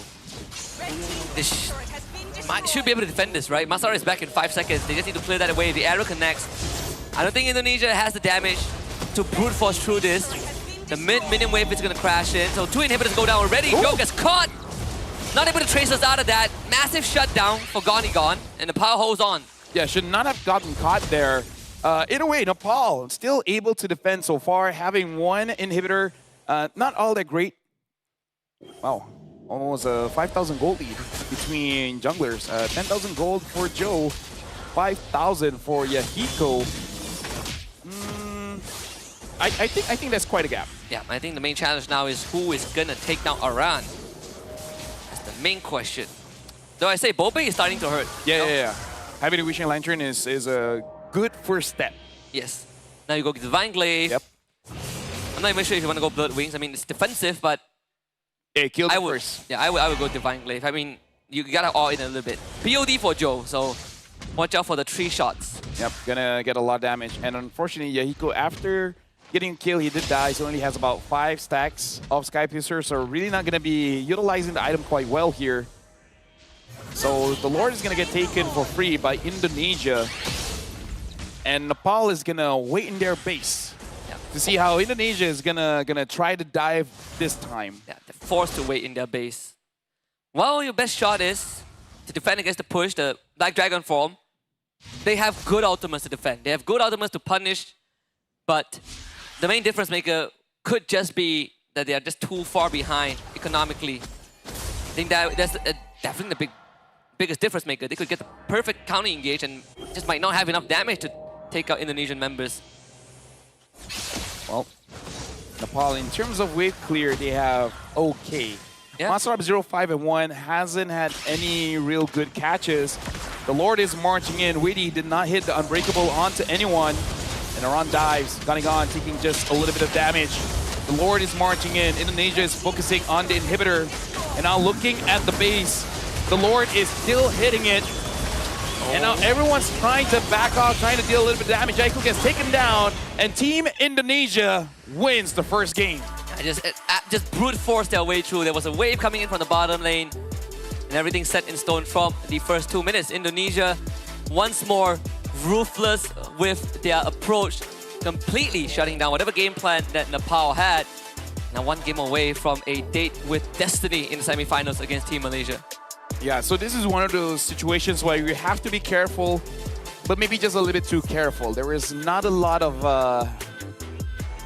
actions or anything that begun with Nepal, because it really does look like they're waiting for Indonesia to make a mistake. So Indonesia just don't make a mistake, So there was never a window for Nepal. That was a one-sided game in the sense of like it's like a one-sided relationship, you know?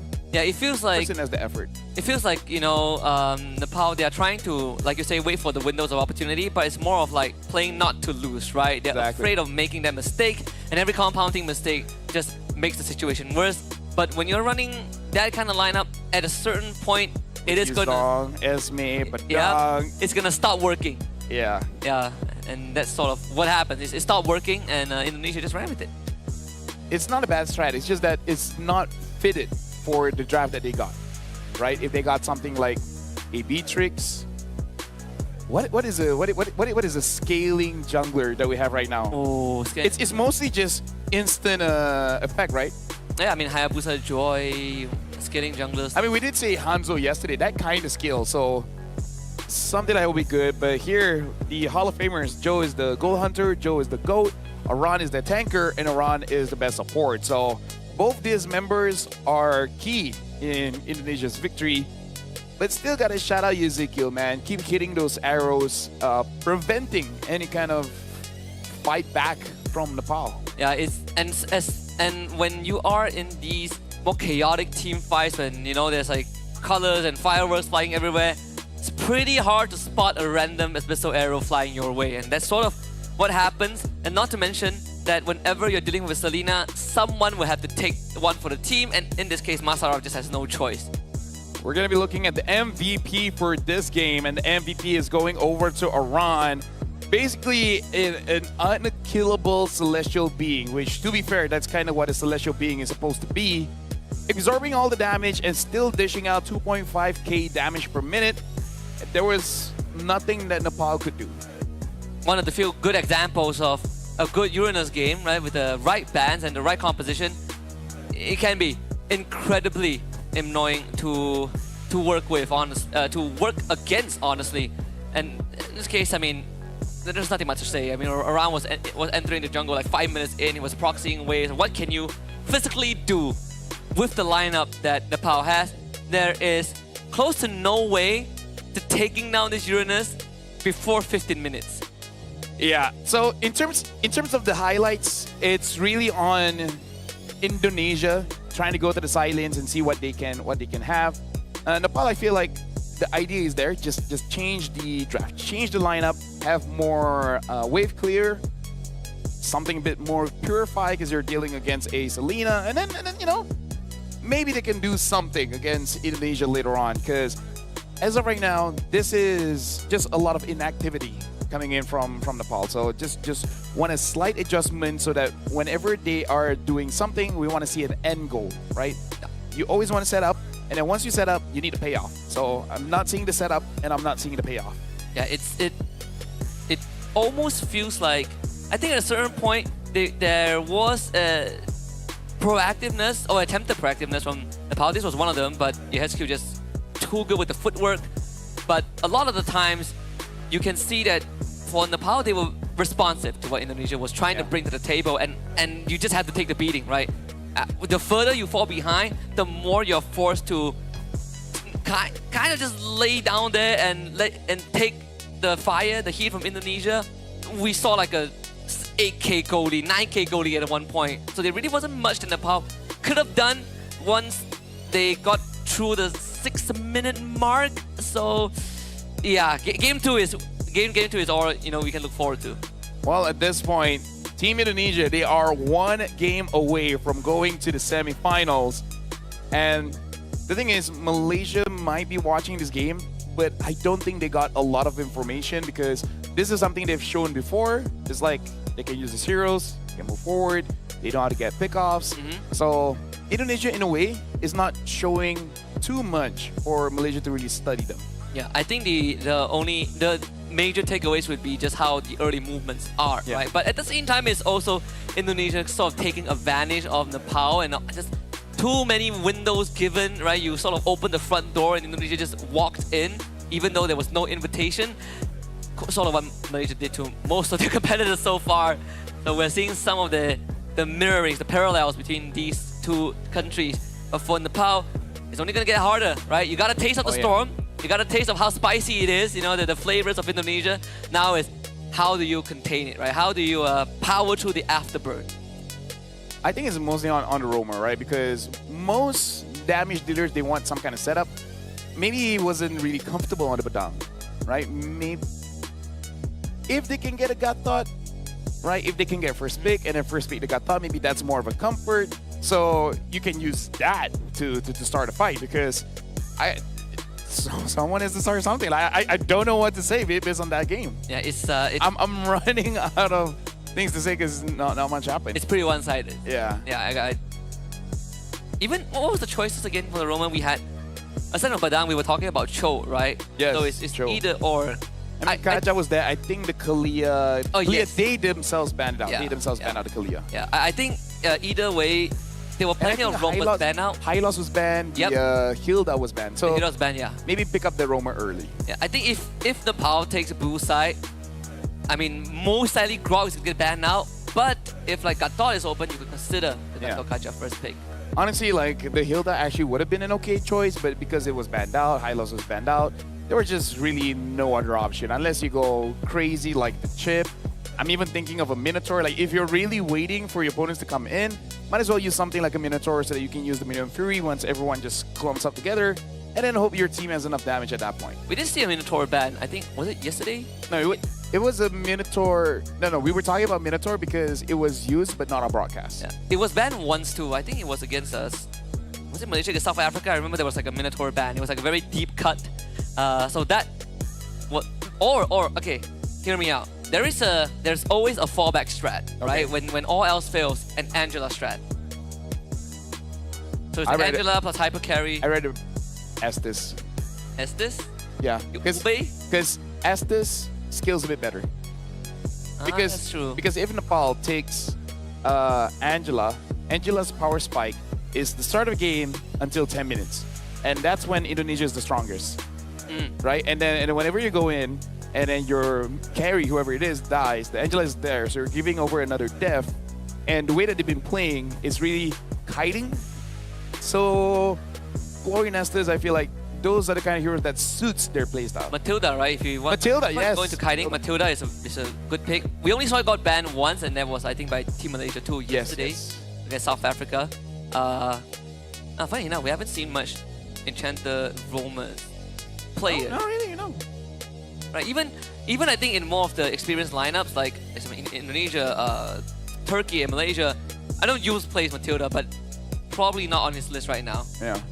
Honestly, me myself, I haven't played in a while because one of the more important things of the game is really opening up the map, which is someone has to body check it, right? And that's the reason why Enchanter supports are great, especially in the early game where it's not that big of a deal if you get caught inside of a bush, but then comes 14 minutes, 18 minutes. That's where someone's like, could someone just go in? Like check. I can heal you. It's like, yeah, you can heal me, but I'll die. Yeah, and then you don't have people are not picking like Terizla anymore. Yeah. If you want an expedite that can check the bush, probably Arla is your best. Yeah. You can just final slash the bush. Yeah. And it's like no one's there. All right. Yeah. Wait for the cooldown. So that is probably like the best way. I would say glue as well. You just put your. That's true. You put your dumplings. Your dumplings. What was it? The gluelets? No. What was the official name? It sounds silly. I have no idea. Wasn't it called the gluelets or something? No. It sounds ridiculous. Like every single time me and Remar say it, they're like, you're lying. What was it again? The longs. The longs. Long. Yeah. You just put your longs inside a bush and then be like, okay, no one's there. We're good, guys. We're good. Plus, it's an amazing way to stop enemies in case they just really do want to move forward. So, yeah, even Ezekiel is like, okay, I'm just gonna fit the bottle. All right, still not getting it. Okay, gives up. Do one more time. Come on. Immediately gives up. I was like, oh wait. It's caught in 4K that he failed. Don't worry, do it again. Okay, your turn. No one's gonna. Guess Joe's not doing it either. Yeah, they're just like. Okay. Here we go. One. Okay. Yes, Q. Yeah, so lighten the weight first. This is the meta. This is the meta. This is the right way. Okay. Oh! He's strong! That's the hypest we've been this series. I mean, That's the play of the day. Yeah, exactly. Ezekiel's like, you know what? Put that in the end day highlights. He's gonna show his highlights back in Indonesia. It's like, I want to show you guys how the casters hype me up. He got the applause from the crowd. He got the applause. Like, hey, that was actually impressive. That was pretty cool. That's why he's the pro player. That's why he's the. It's gonna be Ghost of Jakarta. It's gonna be difficult for anyone else to replace Ezekiel after this. Pretty hard to top that. Pretty hard to top that. If only he did that earlier, our Mongolian players would have had him on the profile pic. Exactly. People are like, you can use the Selena, sure, but can you do this? But can you do this? Guess the exact. No. The most impressive thing, he knows he needs to drink first, lighten the load. Yeah. And it's like, now this is the time. Reminds me of that one clip where Stephen Curry was dribbling, then the ball like slips away, and then he knows that it's not him.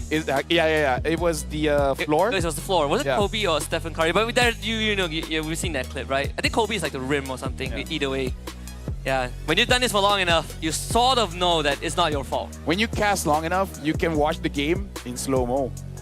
Yeah, apparently I didn't. Our brain and eyes are so fast now, Husky. To me, it's a special ability. I also just discovered it. I don't know if it's because of age or experience. I think it's a bit of both. It is a bit of both. It is a bit of both. I mean, I want to say you're not that old, but your hair is white, so. That's the thing. I have had mixed, what do you call it, impressions, right? Like some people, they see my hair and they're like, I think you're in the 30s. Some is like, I think you're in the 20s. And I think we're in the draft. Which I was made I think it's a mock draft. No, we're in the draft. So Nepal is going to be first pick here. The Gatot hasn't been banned yet. Neither is the Grok, so. And neither is going to get banned here. So Indonesia is going to get either or. Get what you're comfortable with. Take Grok. Well, the most direct pick would be take Grok. Yes. That's what we would agree on. Yes. Gatot is also not bad. Take your poison, but the Gatot is that the Grok can't disrupt you. Even crazier, there's no way Indonesia is going to take both. I mean, we say that, right? So just take something else first. You know, what's open here? Yisun Shin is open. If you want that, take Yisun Shin. True. No protection. Or a box. Yeah. Okay. Yeah. That's good. That's good. Yeah. I like it. And you also deny. You also make the Uranus pick not as favorable. Yes. So, you know, okay, good opening. You solve some of the problems. That's Farsa and Gatot. Your team is picking. So now Grok is an option. And it's perfect, right? You disrupt Gatot, you can disrupt the Farsa too. That looks like a pick that I would take it. Because if you don't take it now, it's going to get bad. And then they're like, okay, what else? Baxia Groggy, what did we say about that?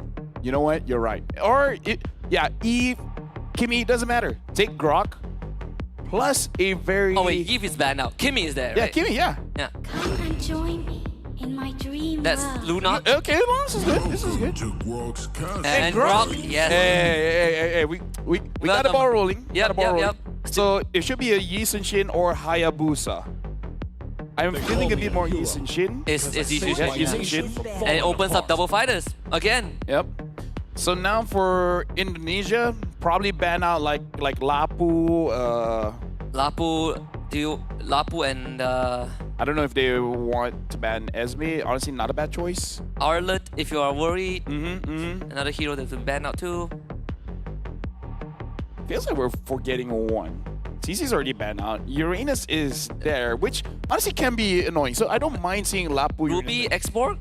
Probably not, right? Like, I think Xborg is fine. Yeah. Ruby you can consider because it's going to be difficult for Yisun Shin. They could keep for themselves too if they want. Yeah. So I would ban the Lapu unless you can get it first, which they can. Let them play the hero. They ban Yuzong. I will be the truth this world desperately you gotta needs. protect your Hesku. He's not immortal, he's just hard to catch. So Nepal, they already have the Luna, so they shouldn't really ban out this tanky hero. So maybe ban out like a Harif or a Granger just to make sure that, they have the Lunox. Yeah. So maybe just ban the Granger. You could target Kabuki or Aran. Take out the Ruby. Yep. They did say the Ruby is a very important pick for Indonesia. Yeah. More so for Indonesia, I think, right? Yeah. Yeah, they are pivoting towards double fighters. Although, I mean, Kabuki has played the Claude for a late game. Personally, if I was Indonesia, I would like ban Lapo and pick up something like a glue. Because any frontline Lunox is gonna have a good time, but at least with the glue, if you can get on top of Baxia, you can always pull him around and then letting your team deal, free damage. Not the easiest to take down either, even with Lunox's damage. And you can check the bush with the Gatot, right? It's very very sticky. They ban the Lapu and protecting your HSQ. And Joe. Nepal, I would consider with their draft right now, ban out the export. Light me up Round of the money. So in terms of the picks here, To a young heart, everything is fun. they still go for the Urena, so not really worried about this Lunox.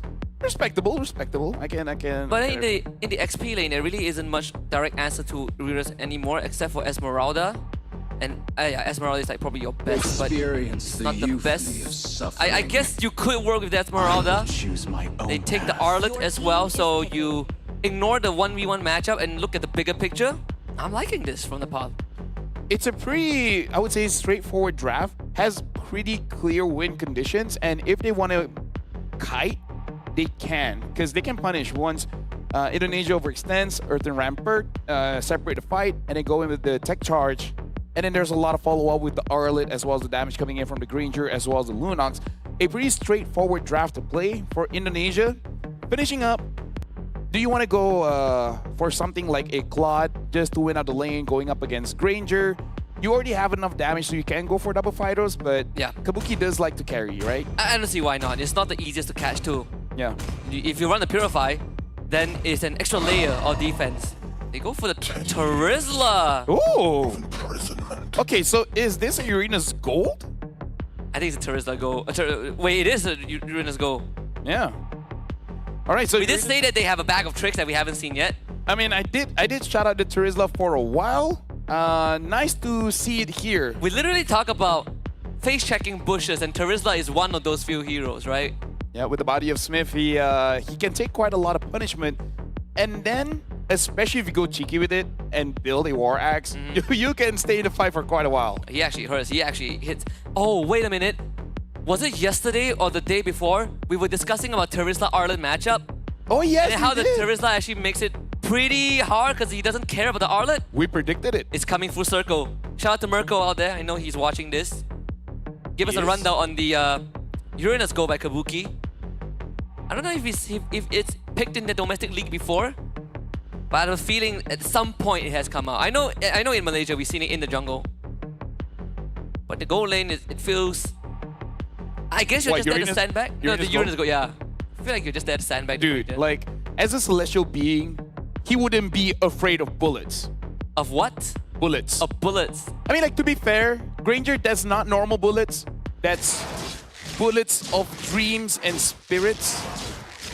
Is that what it actually is? Like, yeah. Meaning, like, he has things that's mystical, dream-ish.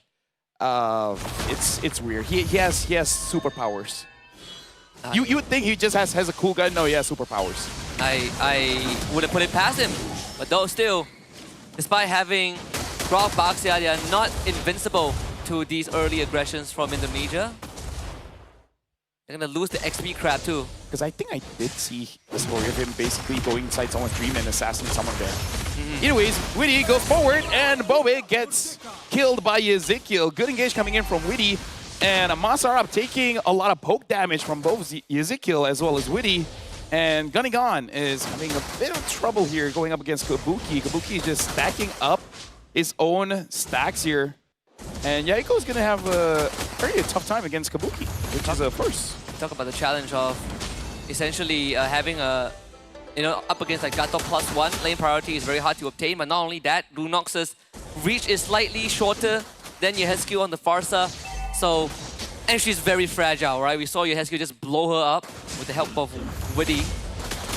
Yeah, it's just a sandbag. Like Gonnigan can't really do too much. Yep. How is about the turtle fight? How is Nepal gonna navigate this? Well, they're trying to get level 4 onto Balbe, but looks like after this minion wave, still not gonna get it. Ezekiel is at 4. Nepal, if they do want to fight this one, they are gonna be at a disadvantage. probably need the Lunons to get those EXP minions. Looks like might be able to get it.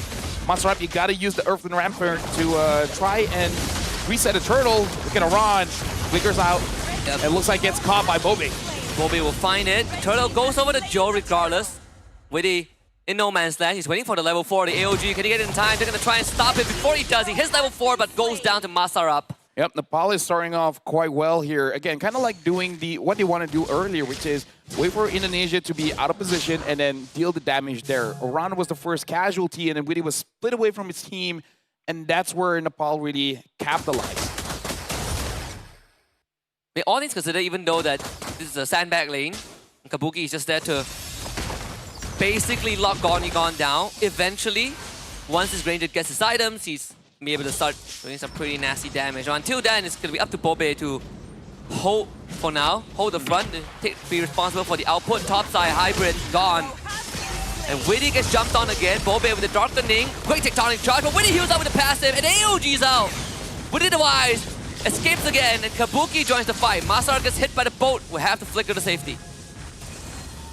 I hope it's okay for me to say this, but I want to see more decisiveness coming in from Nepal, because this is a pretty strong mid trio, and they had opportunities to instantly start the fight at any moment, but it looks like they're waiting, and by the time they make a move, everyone from Indonesia is already there and ready to be like, okay, do you want to come in now? Because then everyone can just follow up. So I feel like with this kind of drive, you got to be a little bit more decisive, especially when you have a Boxy and a Grog. You do not really have much room for hesitation.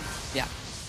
It was a good attempt onto Witty. He didn't even have Revitalize just now. It's just the passive Q that gave him enough room to channel the ultimate. Kabuki now gets the Oracle, so he's never going to go down here. Gonigon again, locked in his lane. Kabuki gets to move first and get info for his team. And can even now start proxying the wave in between turrets. Well, they're camping the bush here. Weedy gets caught, a ton of charge as well. And now Ezekiel with the feather airstrike. Looks like it's still continuing. Weedy able to get away. Iran gets a kill. And now they move on forward. Iran gets a double. And Gonigon going up against Kabuki, having a pretty tough time as well. Kabuki is going to dive in. Gonigon needs to run now. Kabuki, yep, he's going to die if Gonigon doesn't flicker. Bobe and Gonigon got his Sky Piercer, but Bobe also bought a Sky Piercer. So we now have a bit of an inkling what the direction for Nepal is. The Sky Piercer could have made a big difference with all the attempts onto Witty, because Witty kept escaping. And now Iran is 3-1. His meat tenderizer is gonna hurt. Yeah. And here's the thing, Gonigon, he basically has lost quite a lot of minions here. Even in terms of level, Kabuki is a level ahead. So he's not having a great time here in the lane. So he has the Sky Piercer, but I don't know if they can really get kills. Right now, everyone is down bot going up against Kabuki, and he's not afraid against a Lunox and a Granger. Not a sentence I ever thought I would say. Yeah, he welcomes them. For now, 3.7k goal lead. Witty comes in with the AOG. They get a knockout with the Gonigon. He is just blown up. Iran holds the front, and he's swinging away. Tectonic charge on tree, but the damage is not there. Masarab will have to limp away, and Iran is not going to let that happen. A mega kill for this Terizla, and you know that he has a war axe in hand. They get the turtle boat crash in the mid lane. It's hybrid down for 18.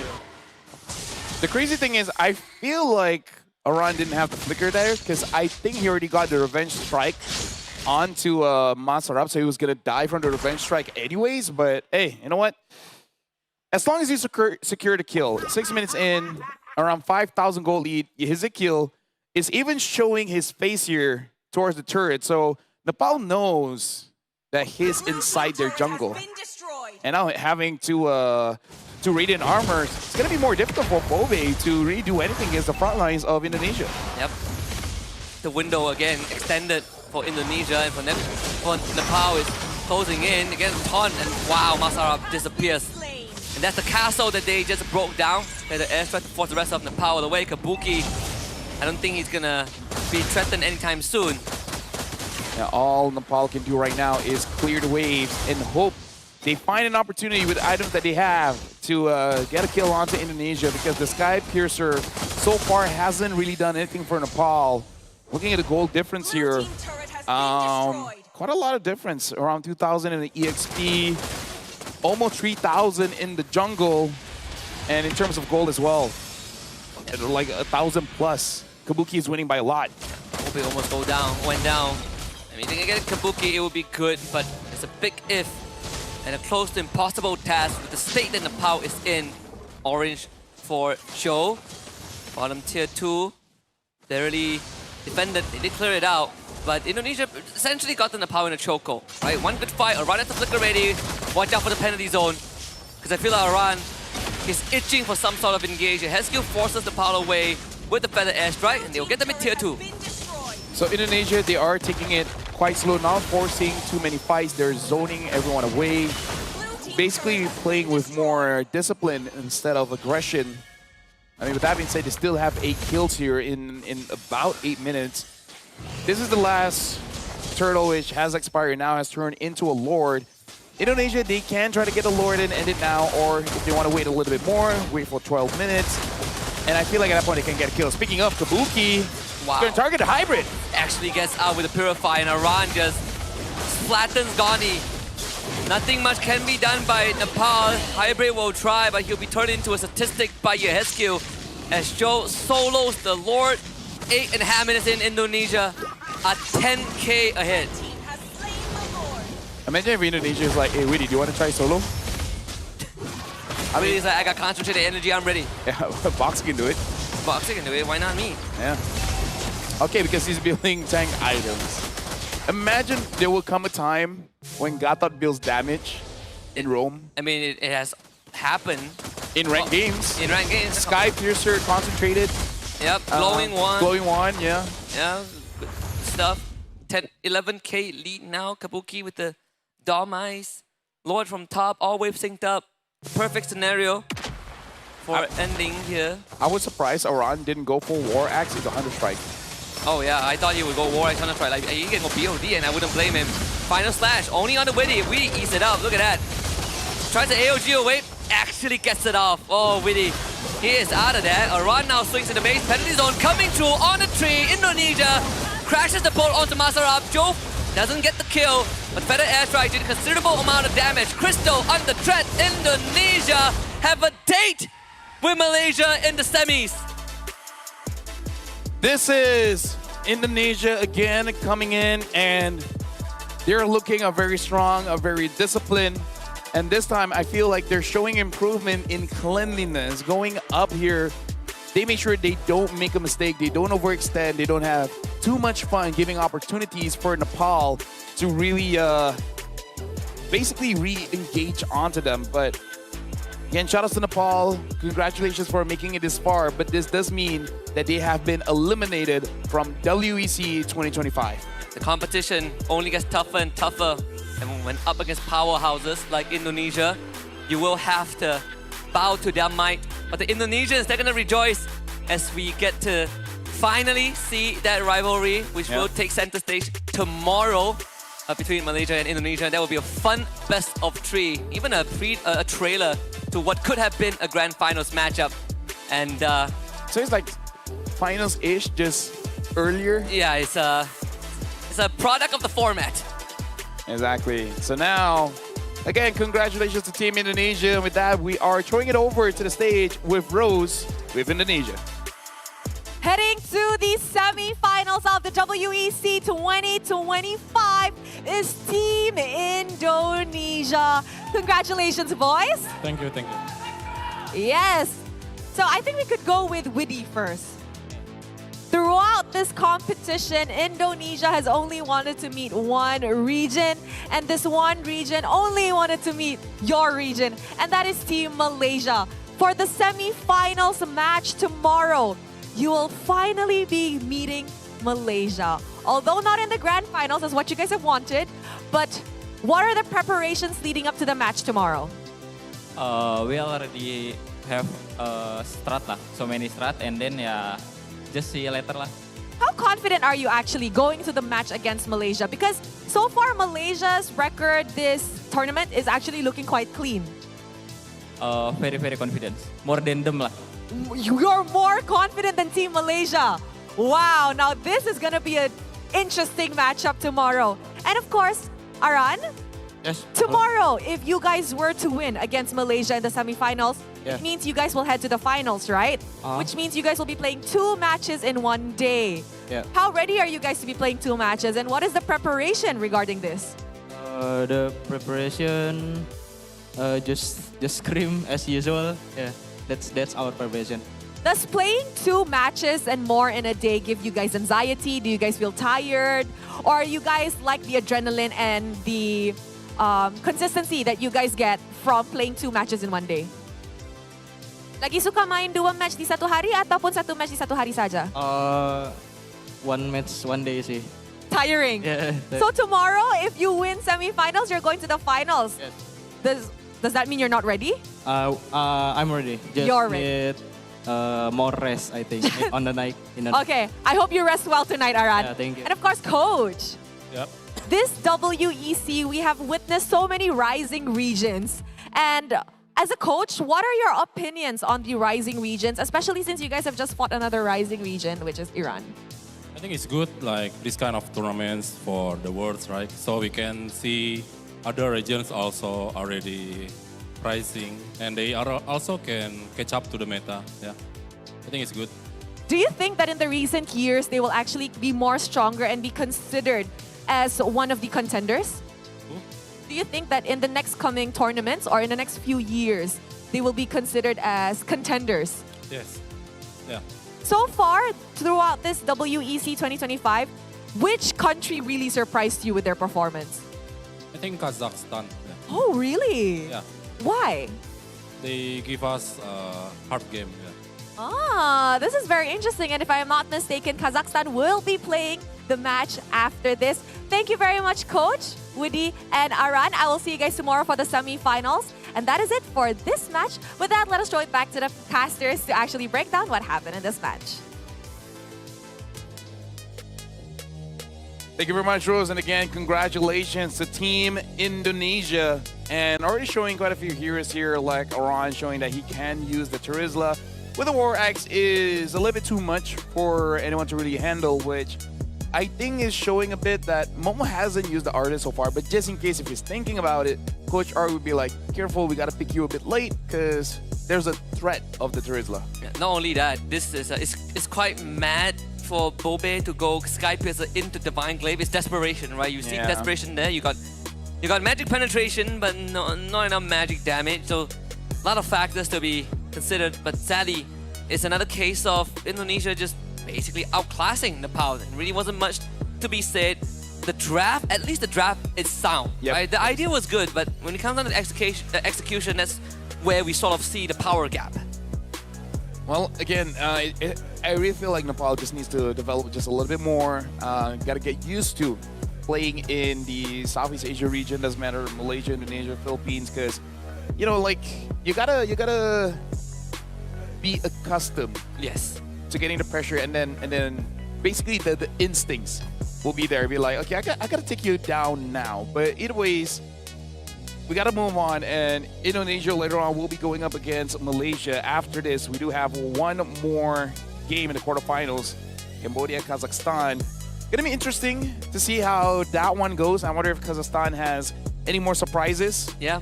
Or you know what? Even if they bring out the Leomar goal again, Leomar jungle again, that would be pretty cool. We're gonna be looking at the key players here.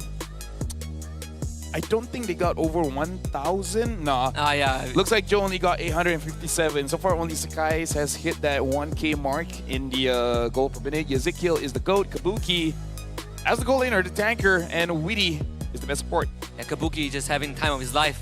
Unkillable, just impregnable as a Uranus. That's the thing about this. He went to the Granger and he's like, this is how I always gets hit by the Uranus. Now you feel what I feel. Not only that, there's a Baxel in Nepal's draft too, and the Lunox, right? So again, it can work, but only if the game plan is right, only if it's executed correctly. That's why sometimes when we see certain teams pick the Uranus, we feel a bit iffy about it. But in Indonesia, they did give credit to Kazakhstan as well. You know, like Coach saying that Lucas just say that Kazakhstan gave them a hard game with some the Leomar jungle was definitely one of the factors. But they also gave us one of the longer games, like 20+ minutes in the group stage.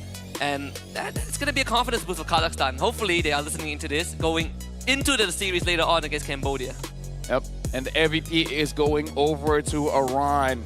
Again, just showing up with the Terizla doing quite a lot, taking a lot of damage, and Terizla doing 3,000 damage in roughly 10 minutes. That is still pretty good, pretty strong. 5 kills and 4 assists. Not much to say there. It's great. It's a Terizla thing, you know? Yeah, it's a Terizla thing. What does it say? If he wins the lane and he gets the War Axe, you will suffer for the next 5 minutes minimum. You can't kill him. Your healing reduction. The thing is, you buy healing reduction and it feels like it does not matter. Because he does so much damage. If you buy healing reduction, he gets Oracle, and it basically just cancels it out. And the thing about a Terizla is that when he has a War Axe, it's not even just the healing. You always think, oh, he's a tanky guy. But it's like, he's a tanky guy, but he's not a tank. He's a fighter. He can do damage. And have you seen the weapon he's holding? It's huge. Which part of that gives you the impression that he does not hurt? That's... I have a joke on this, but I don't think I can say it here.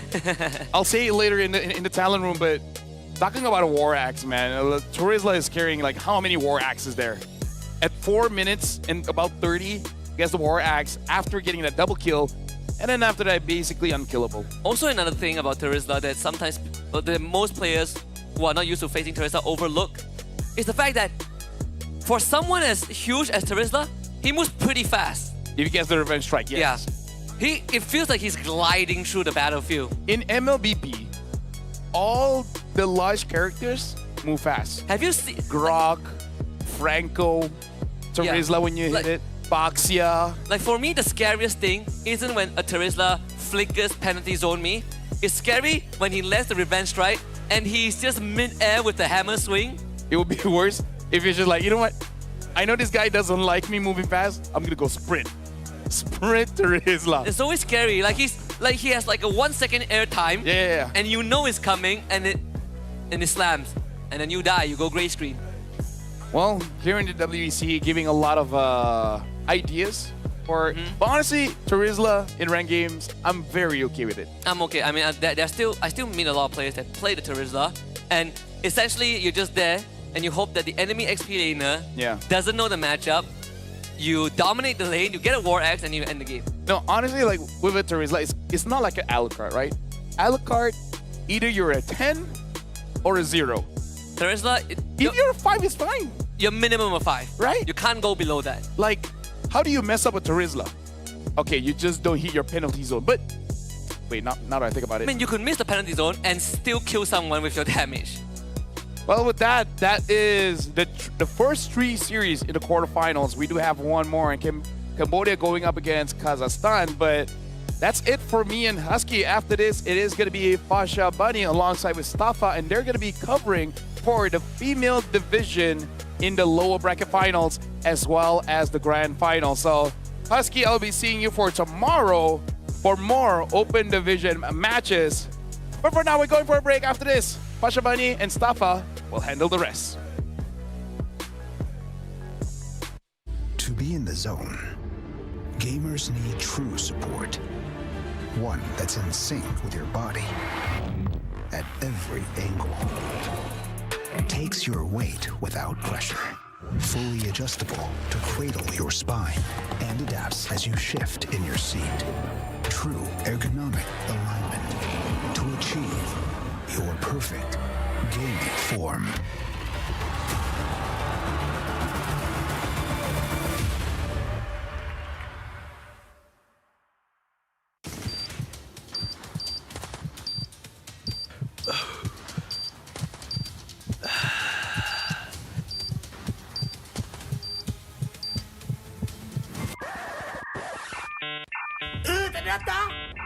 Data habis?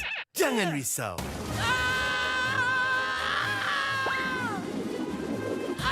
Tukar ke Red One Mobile untuk data pantas 5G Extra. Nak peran data telefon? Red One Mobile kan ada.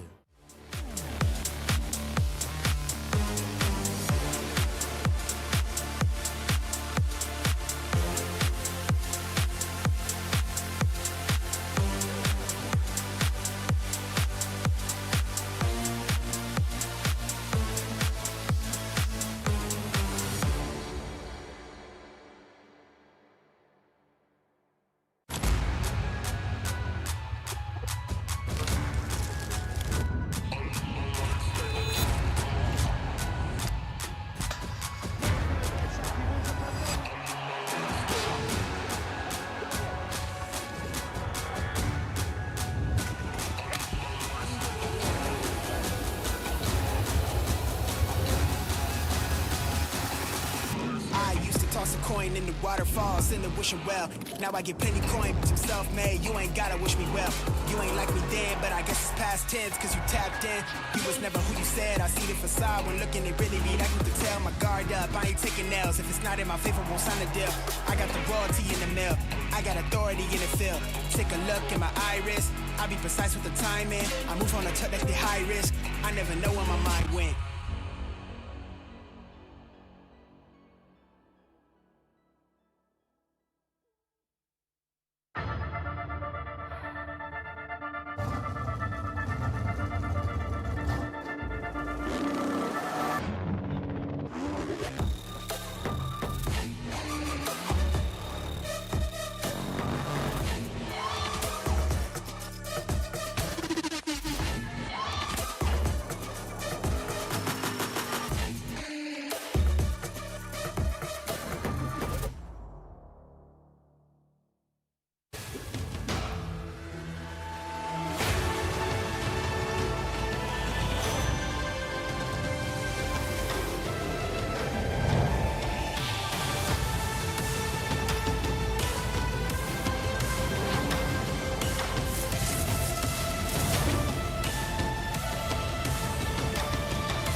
Every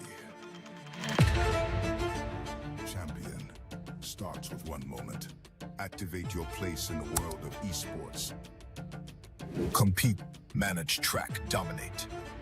Everything you need in one platform. Gear up for WEC25. For results, streams, and more, visit ISF.gg. To be in the zone, gamers need true support. One that's in sync with your body at every angle. Takes your weight without pressure. Fully adjustable to cradle your spine and adapts as you shift in your seat. True ergonomic alignment to achieve your perfect gaming form.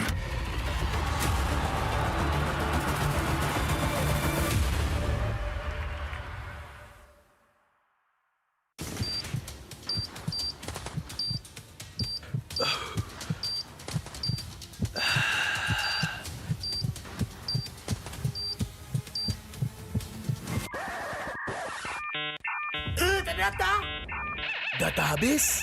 Jangan risau.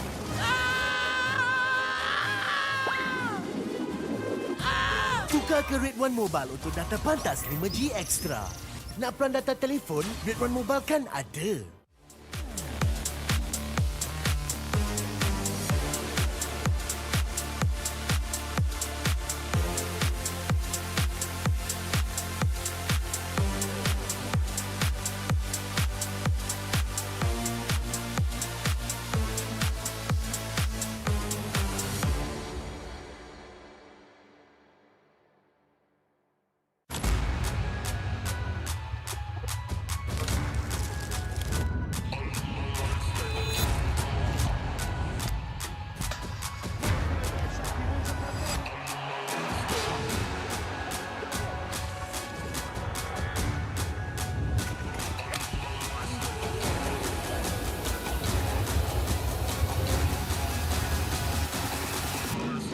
Toss a coin in the waterfall, send the wishing well.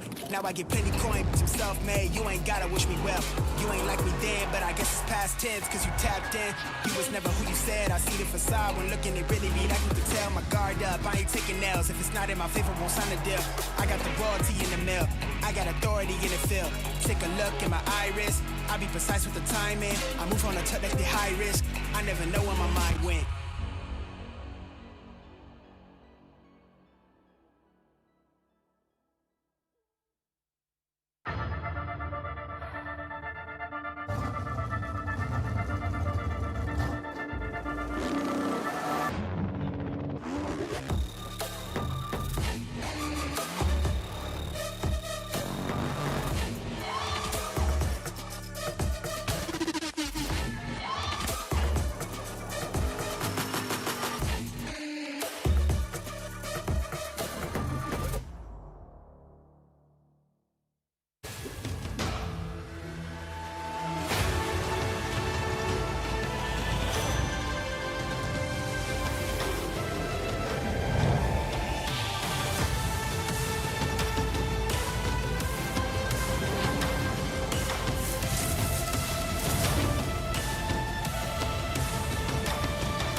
starts with one moment. Activate your place in the world of esports. Compete, manage, track, dominate. Everything you need in one platform. Gear up for WEC25. For results, streams, and more, visit ISF.gg. To be in the zone, gamers need true support. One that's in sync with your body at every angle. Takes your weight without pressure. Fully adjustable to cradle your spine and adapts as you shift in your seat. True ergonomic alignment to achieve your perfect gaming form.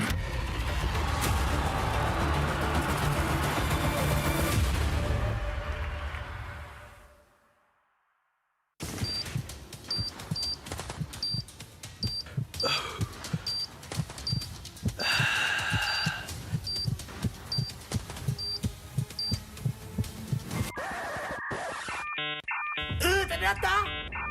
Data habis? Jangan risau.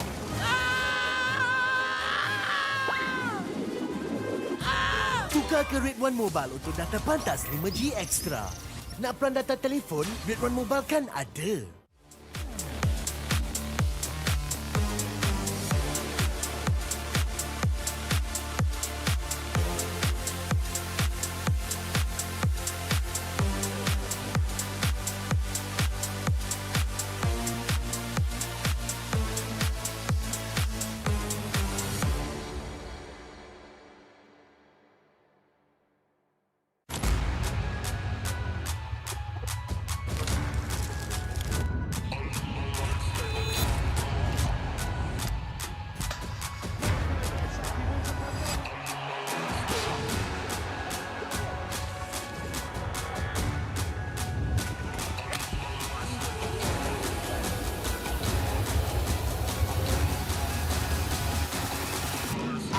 Toss a coin in the waterfalls, in the wishing well. Now I get plenty coin, but I'm self-made. You ain't gotta wish me well. You ain't like me then, but I guess it's past tense, cause you tapped in. You was never who you said. I see the facade when looking, it really be like you could tell. My guard up, I ain't taking L's. If it's not in my favor, won't sign a deal. I got the royalty in the mill. I got authority in the field. Take a look in my iris. I be precise with the timing. I move on a touch that's the high risk. I never know where my mind went.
Every champion starts with one moment. Activate your place in the world of esports. Compete, manage, track, dominate. Everything you need in one platform. Gear up for WEC25. For results, streams, and more, visit ISF.gg. To be in the zone, gamers need true support.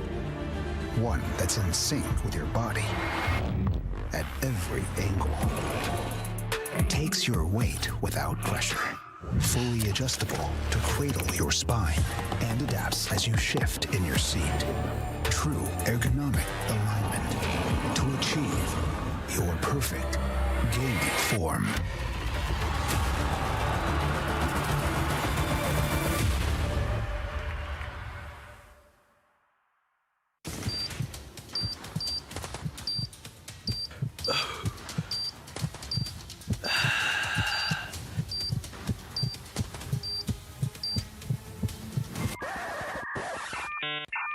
Ternyata data habis? Jangan risau.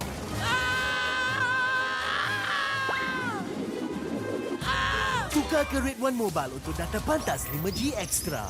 Nak peran data telefon, Red One Mobile kan ada.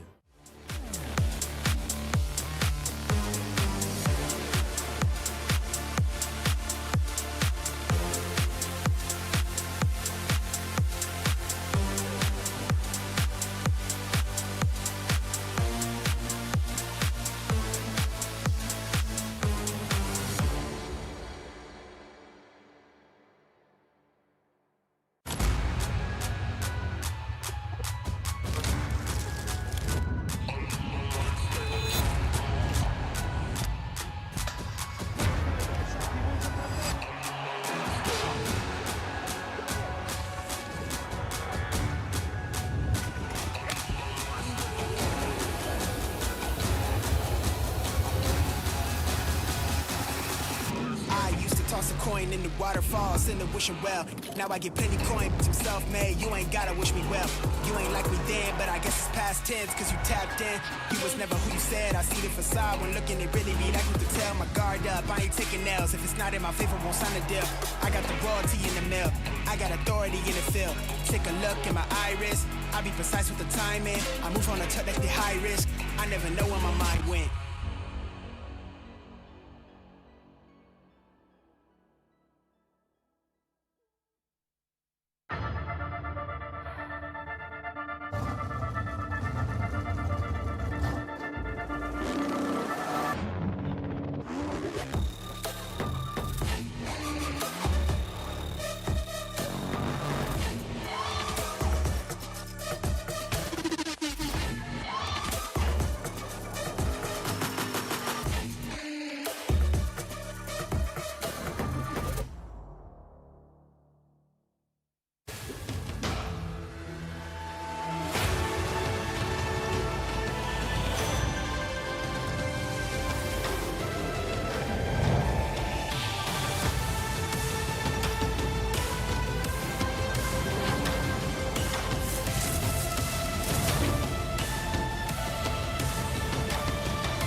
Every champion starts with one moment. Activate your place in the world of esports. Compete, manage, track, dominate. Everything you need in one platform.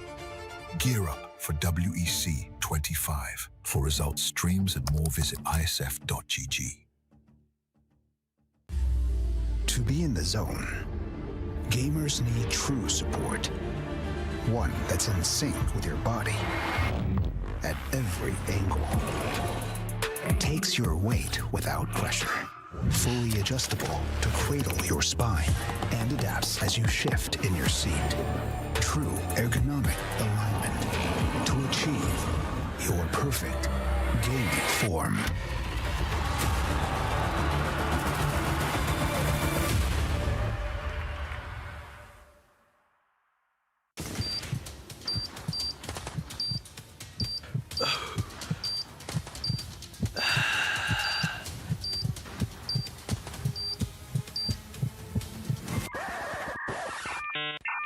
Ternyata data habis? Jangan risau.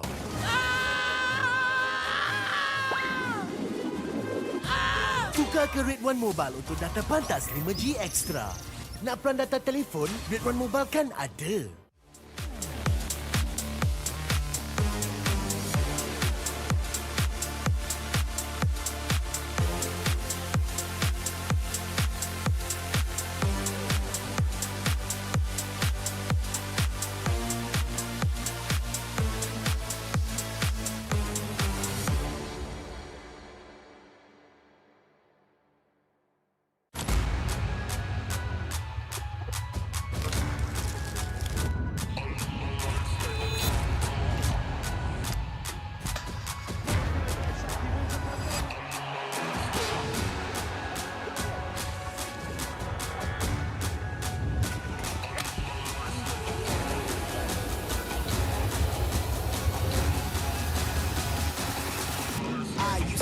coin in the waterfalls in the wishing well. Now I get plenty coin, I'm self-made. You ain't gotta wish me well.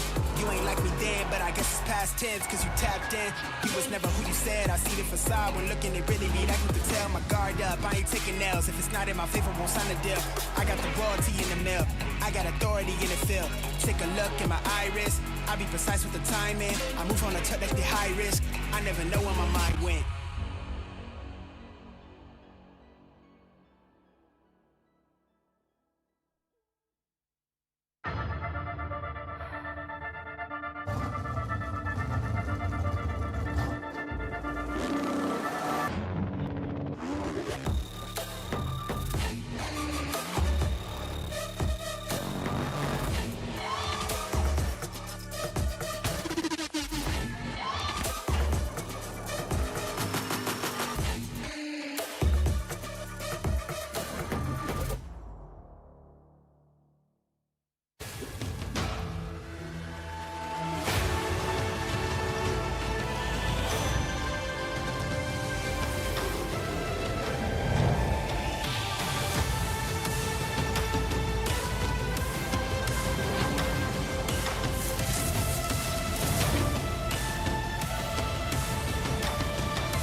Every champion starts with one moment. Activate your place in the world of esports. Compete, manage, track, dominate. Everything you need in one platform. Gear up for WEC25. For results, streams, and more, visit IESF.gg. To be in the zone, gamers need true support. One that's in sync with your body at every angle. Takes your weight without pressure. Fully adjustable to cradle your spine and adapts as you shift in your seat. True ergonomic alignment to achieve your perfect gaming form.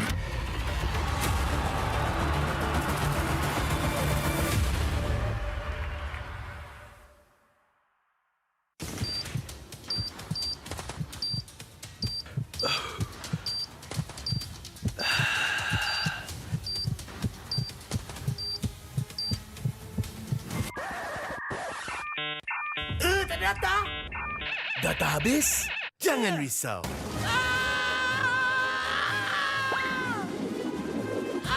Tukar ke Red One Mobile untuk data pantas 5G Extra. Nak peran data telefon? Red One Mobile kan ada.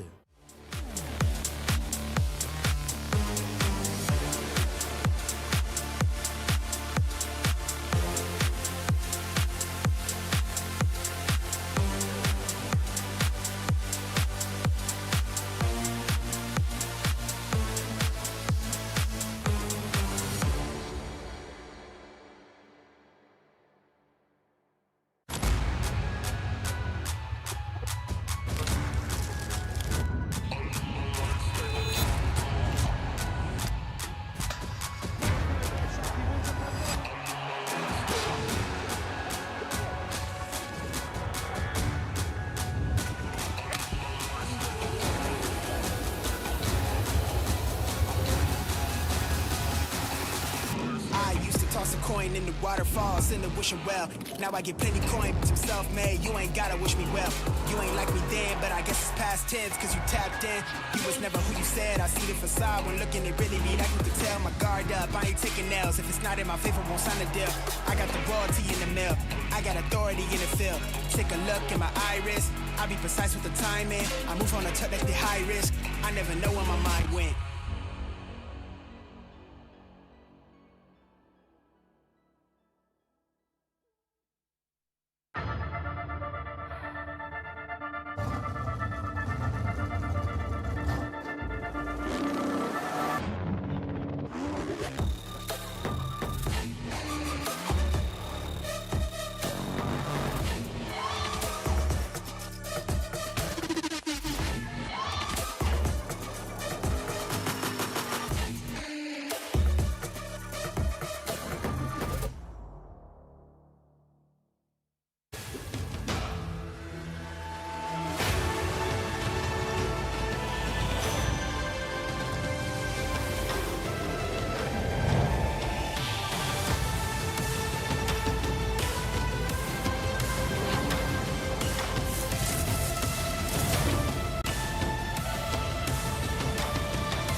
starts with one moment. Activate your place in the world of esports. Compete, manage, track, dominate. Everything you need in one platform. Gear up for WEC25. For results, streams, and more, visit ISF.gg. To be in the zone, gamers need true support. One that's in sync with your body at every angle. Takes your weight without pressure. Fully adjustable to cradle your spine and adapts as you shift in your seat. True ergonomic alignment to achieve your perfect gaming form.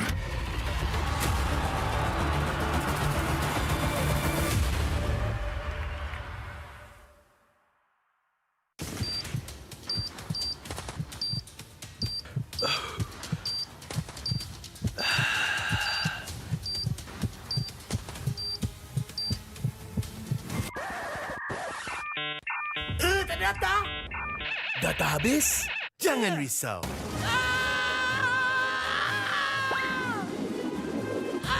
Tukar ke Red One Mobile untuk data pantas 5G Extra. Nak peran data telefon? Red One Mobile kan ada.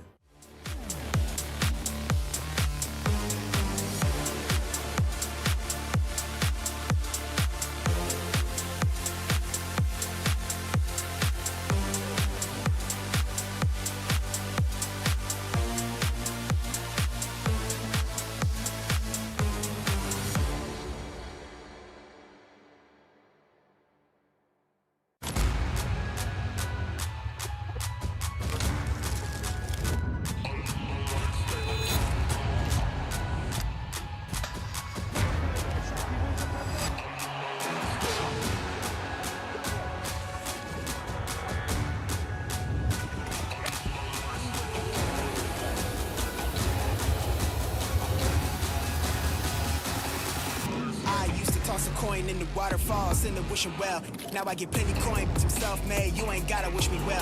You ain't like me then, but I guess it's past tense, cause you tapped in. You was never who you said. I see the facade when looking, it really be like you could tell. My guard up, I ain't taking nails. If it's not in my favor, won't sign a deal. I got the royalty in the mail. I got authority in the field. Take a look in my iris. I be precise with the timing. I move on a touch like the high risk. I never know where my mind went.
Every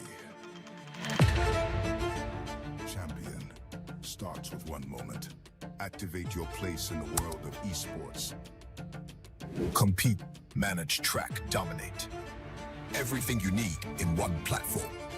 Gear up for WEC25. For results, streams, and more, visit ISF.gg. To be in the zone, gamers need true support. One that's in sync with your body at every angle. Takes your weight without pressure. Fully adjustable to cradle your spine and adapts as you shift in your seat.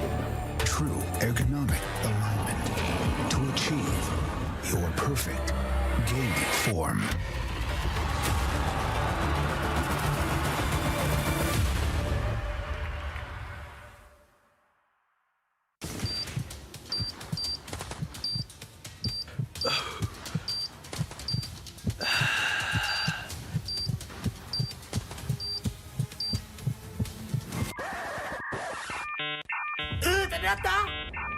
Data habis? Jangan risau.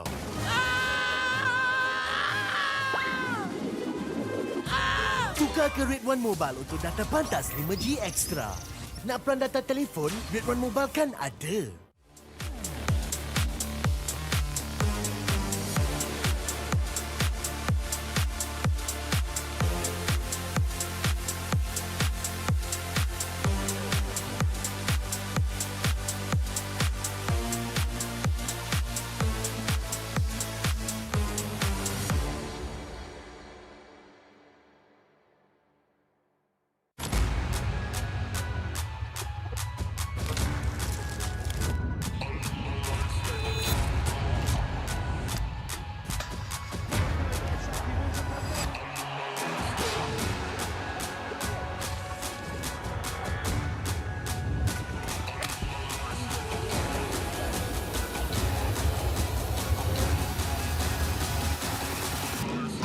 Toss a coin in the waterfalls in the wishing well. Now I get plenty coin, but I'm self-made. You ain't gotta wish me well.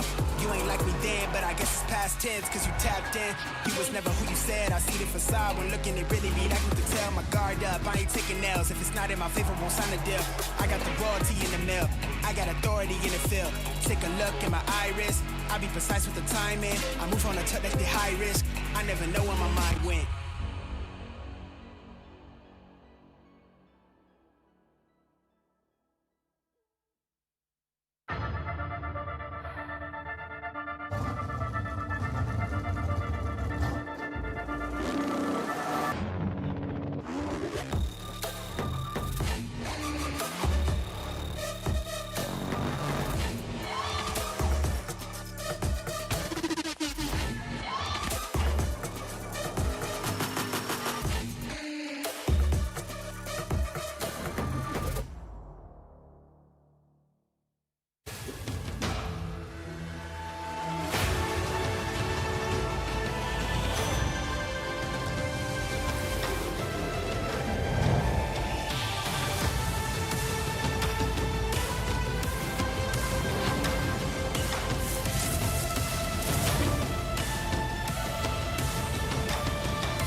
Every champion starts with one moment. Activate your place in the world of esports. Compete, manage, track, dominate. Everything you need in one platform. Gear up for WEC25. For results, streams, and more, visit IESF.gg. To be in the zone, gamers need true support. One that's in sync with your body at every angle. Takes your weight without pressure. Fully adjustable to cradle your spine and adapts as you shift in your seat. True ergonomic alignment to achieve your perfect gaming form.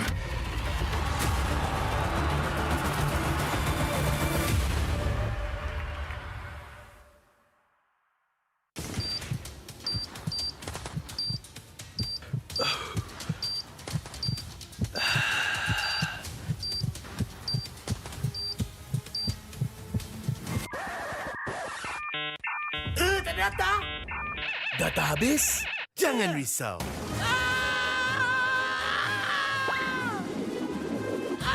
Tukar ke Red One Mobile untuk data pantas 5G Extra. Nak pelan data telefon, Red One Mobile kan ada.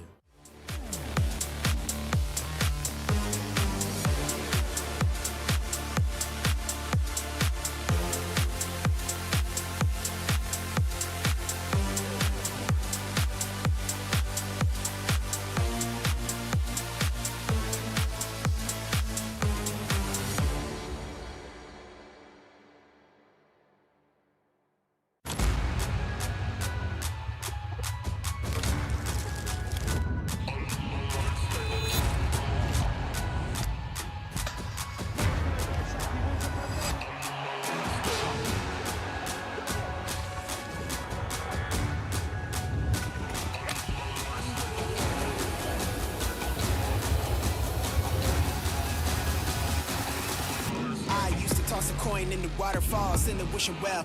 Now I get plenty coin, but I'm self-made. You ain't gotta wish me well. You ain't like me then, but I guess it's past tense, cause you tapped in. You was never who you said. I see the facade when looking, it really be like you could tell. My guard up, I ain't taking nails. If it's not in my favor, won't sign a deal. I got the royalty in the mail. I got authority in the field. Take a look in my iris. I be precise with the timing. I move on a tuck that's the high risk. I never know where my mind went.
Every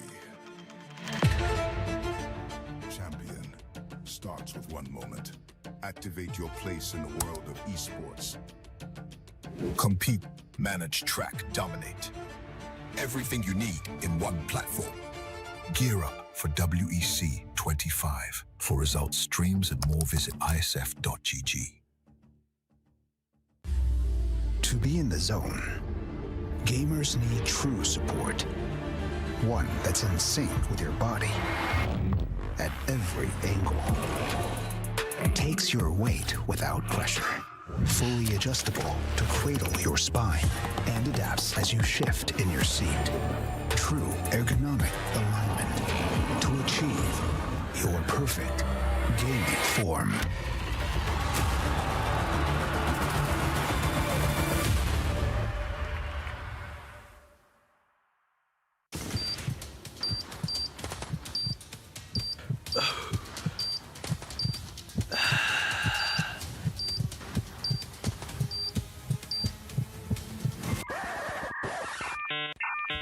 Data?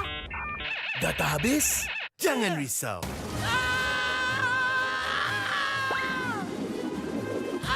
Tukar ke Red One Mobile untuk data pantas 5G Extra. Nak peran data telefon? Red One Mobile kan ada.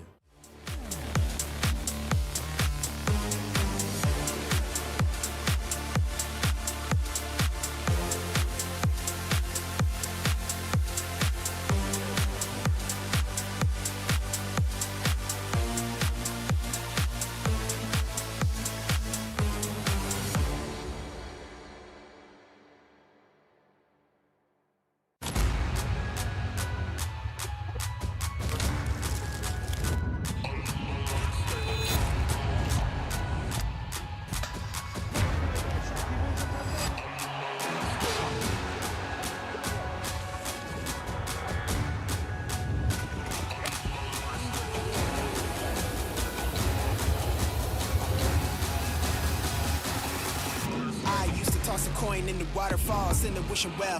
Now I get plenty coin, but I'm self-made. You ain't gotta wish me well. You ain't like me then, but I guess it's past tense, cause you tapped in. You was never who you said. I see the facade when looking, it really be like you could tell. My guard up, I ain't taking nails. If it's not in my favor, won't sign a deal. I got the royalty in the mail. I got authority in the field. Take a look in my iris. I be precise with the timing. I move on a tuck that's the high risk. I never know where my mind went.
Every champion starts with one moment. Activate your place in the world of esports. Compete, manage, track, dominate. Everything you need in one platform. Gear up for WEC25. For results, streams, and more, visit IESF.gg. To be in the zone, gamers need true support. One that's in sync with your body at every angle. Takes your weight without pressure. Fully adjustable to cradle your spine and adapts as you shift in your seat. True ergonomic alignment to achieve your perfect gaming form.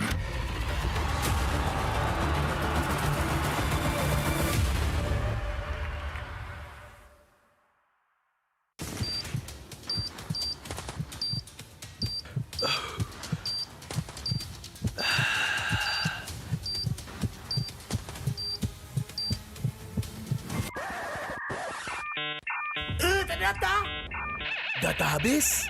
Jangan risau.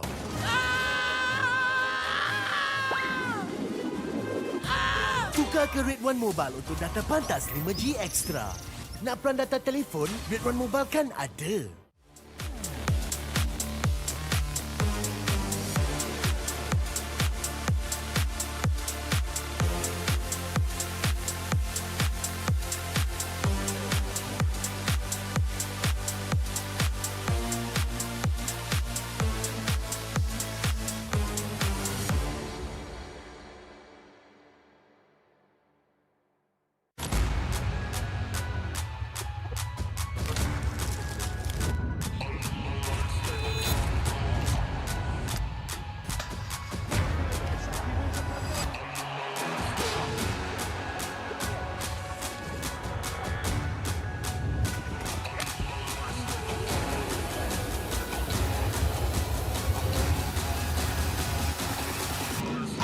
Toss a coin in the waterfalls, in the wishing well.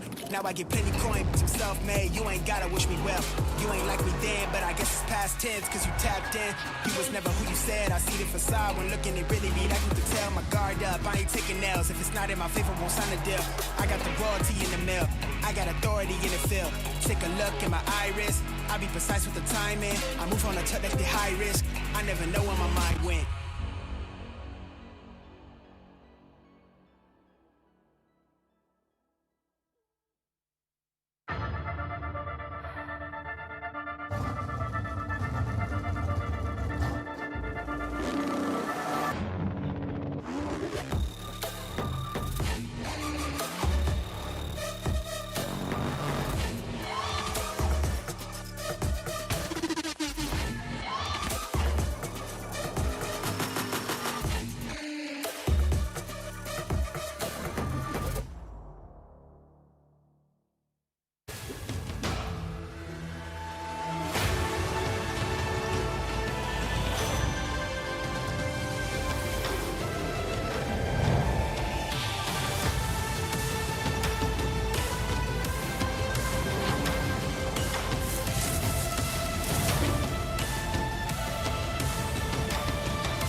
Every champion starts with one moment. Activate your place in the world of esports. Compete, manage, track, dominate. Everything you need in one platform. Gear up for WEC25. For results, streams, and more, visit IESF.gg. To be in the zone, gamers need true support. One that's in sync with your body at every angle. Takes your weight without pressure. Fully adjustable to cradle your spine and adapts as you shift in your seat. true ergonomic alignment to achieve your perfect gaming form.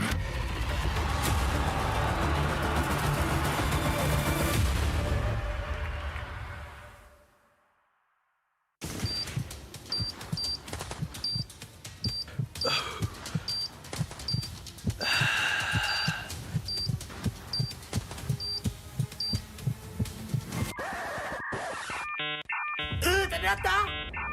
Data habis? Jangan risau.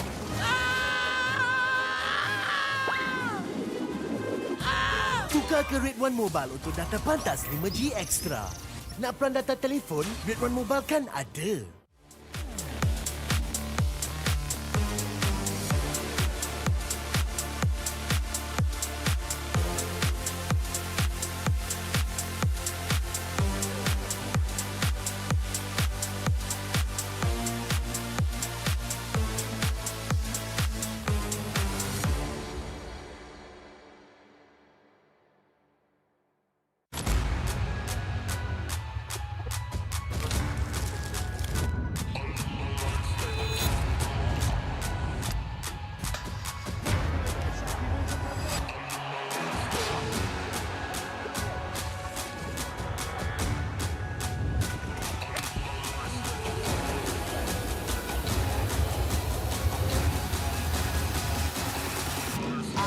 Toss a coin in the waterfalls, in the wishing well. Now I get plenty coin, but I'm self-made. You ain't gotta wish me well. You ain't like me then, but I guess it's past tense, cause you tapped in. You was never who you said. I see the facade when looking, it really be like you could tell. My guard up, I ain't taking nails. If it's not in my favor, won't sign a deal. I got the royalty in the mail. I got authority in the field. Take a look in my iris. I be precise with the timing. I move on a tip that's the high risk. I never know where my mind went.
Every champion starts with one moment. Activate your place in the world of esports. Compete, manage, track, dominate.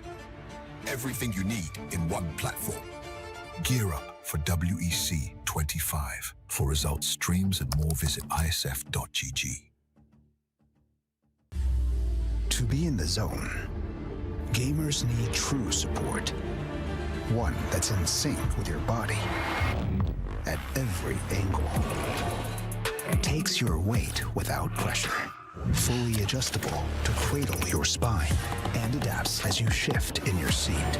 True ergonomic alignment to achieve your perfect gaming form.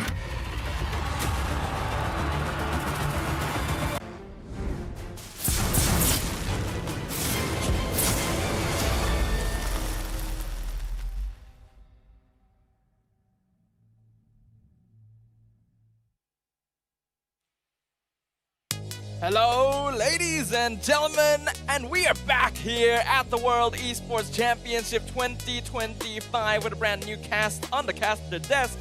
It's gonna be me, Steph, alongside Fasha for the second half of day 4 of the competition, which of course is a global event proudly organized by IESF and MESF, with ESI as our strategic partner, and also generously supported by KBS, Rakan Muda, and Rakan Digital. And not to forget the backbones of our official partners as well. We got Red One, EQ right here, our telephone partners right here, as well as our IQ, my bad, IQ, okay?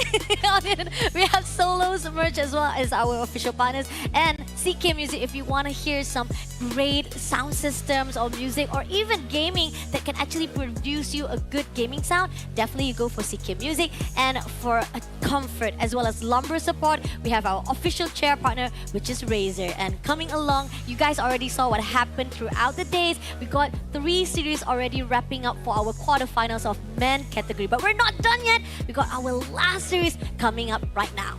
We've got one last quarterfinals here in the open category before we move on into the women's. This is of course going to be the final day of the women's tournament actually, so that's going to be super duper exciting, but I'm sure that everyone is eager to see who will be the final semi-finalist in the open category currently. And for those of you who are joining us right now, just a little bit of a catch-up of what has happened so far. Team Malaysia were able to take down Team Mongolia to move on. Team Indonesia defeated Team Nepal. And then Team Turkiyye were able to take down Team Myanmar, which means that only the match between Team Cambodia and Team Kazakhstan will decide our final semi-finalist.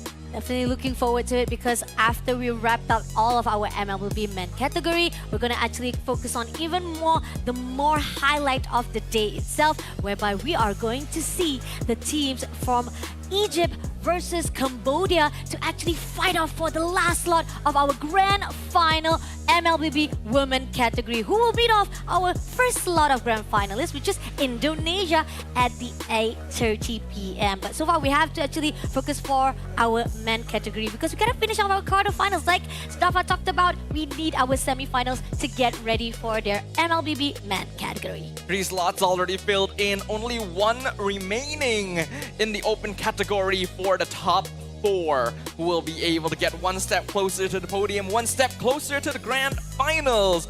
We're going to be finding out right here, and then later on we will see the conclusion of the women's bracket as well. So it's going to be a very, very exciting day for here at the World Esports Championship. Hopefully you guys have been enjoying the matches that we have witnessed so far here in the first half of day 4, but we've got even more coming up. Yes, definitely. Looking forward to it, because the fact is right now, we've talked about how yesterday or even last night, it was a little bit upset, especially from the host country itself, for Malaysia to be dropped down and unable to qualify, to move forward, to make sure that they have that grand final slot. But it gives an opportunity to see the deja vu of all of our top 3 players from 2024. Indeed, so many interesting things have happened. So many unexpected surprises, but also returns, the old legacies that we have witnessed right here. And we've only got a couple days of competition left. So once again, a reminder to anyone who might be watching at home, you guys should try and come on over here to the heart of KL if you guys want to witness the action in person. Especially tomorrow, grand final is going to be super duper interesting. But of course, let's focus on the match that's going to be coming up right now, right? We are going to be seeing Team Cambodia go up against Team Kazakhstan. Who comes out on top? I mean, pretty much we talked about, or even we heard about the interview, right? Indonesia putting a little bit of respect, saying that Cambodia have a run for their money, especially the fact that they have a lot of improvement here for 2025. I think a lot of people are expecting Team Cambodia to be the favorites, but Team Indonesia themselves also said that Team Kazakhstan gave them a bit of trouble in the group stages. In fact, they're the team that actually gave them the most trouble, it seems like, with some interesting pocket picks overall. They could be a surprise dark horse, which is an interesting status, considering that Team Cambodia has always had that title for themselves. But before this match starts off, we got a bit of a video trailer for our final quarterfinals here in the men's category. So feast your eyes on this.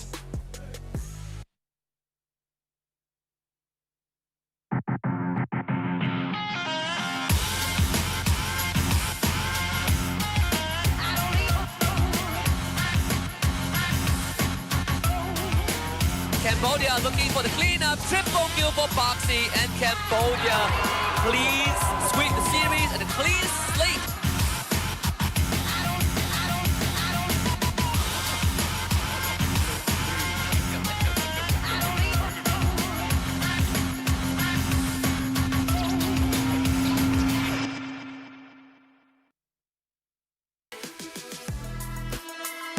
Walking in like the waves, they are unstoppable. And like the storm, their strategies are unpredictable. But the question becomes, is their rise to the top truly inevitable? Ladies and gentlemen, our first team up on stage, it is Team Cambodia!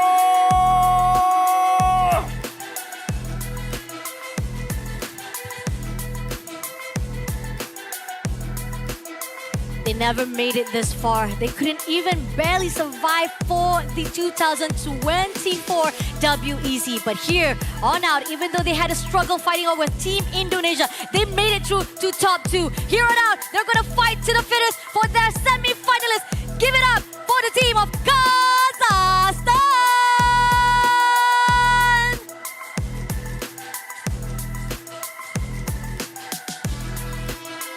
We now invite both teams to fist bump up on stage, an indication of the dueling that will be occurring once we enter into the realm of the Land of Dawn. A single position remains within the ranks of the top 4 here in the open category of the World Esports Championship. And only one of these 2 squads will be able to claim it for their own.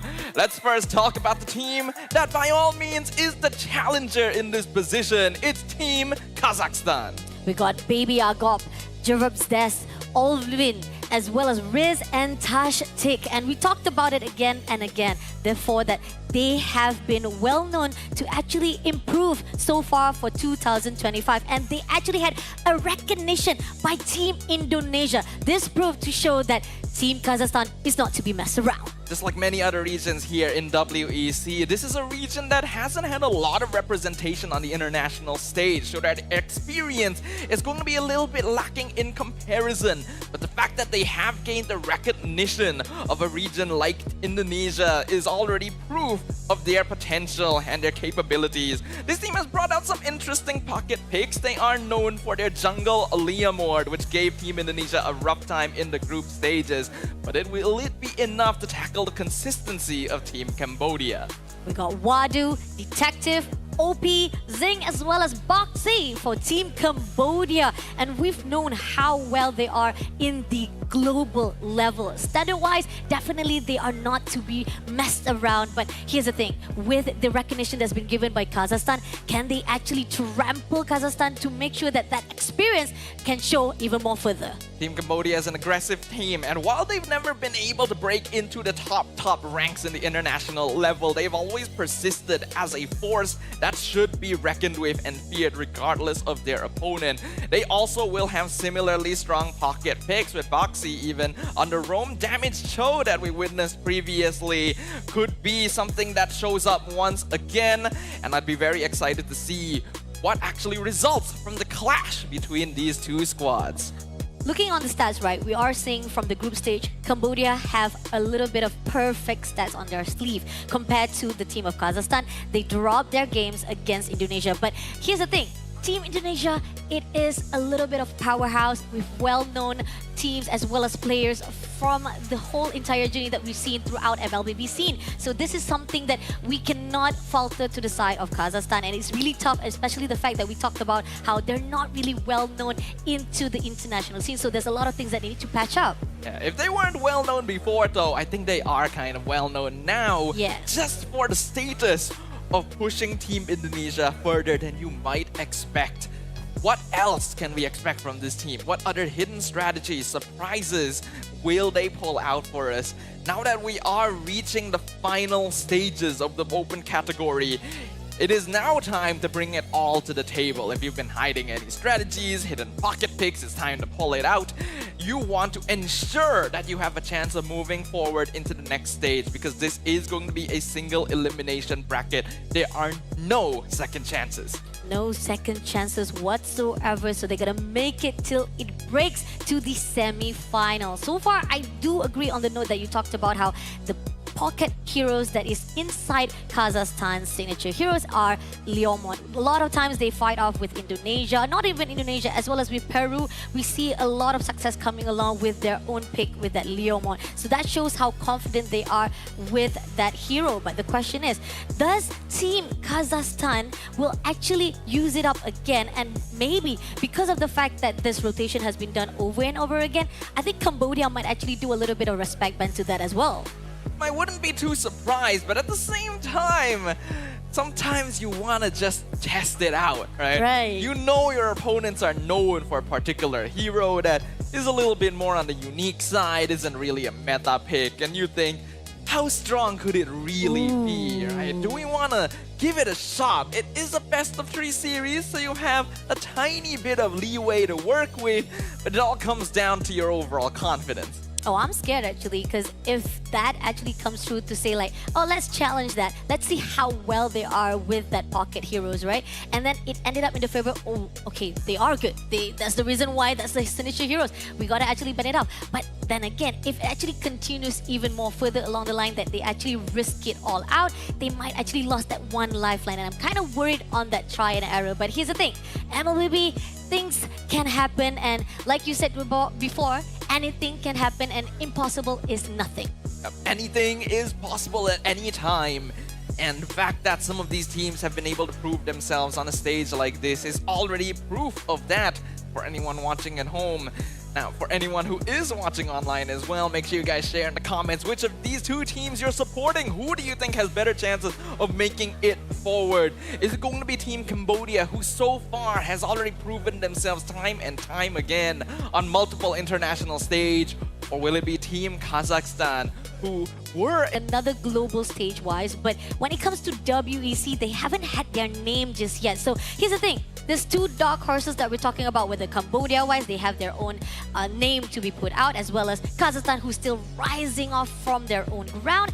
It feels like both of them are hunger, right? Definitely they are striving to make sure that they can put here their name at WEC 2025. That is the goal of all of these teams, right? To spread the glory of their region, to show the world what they're capable of.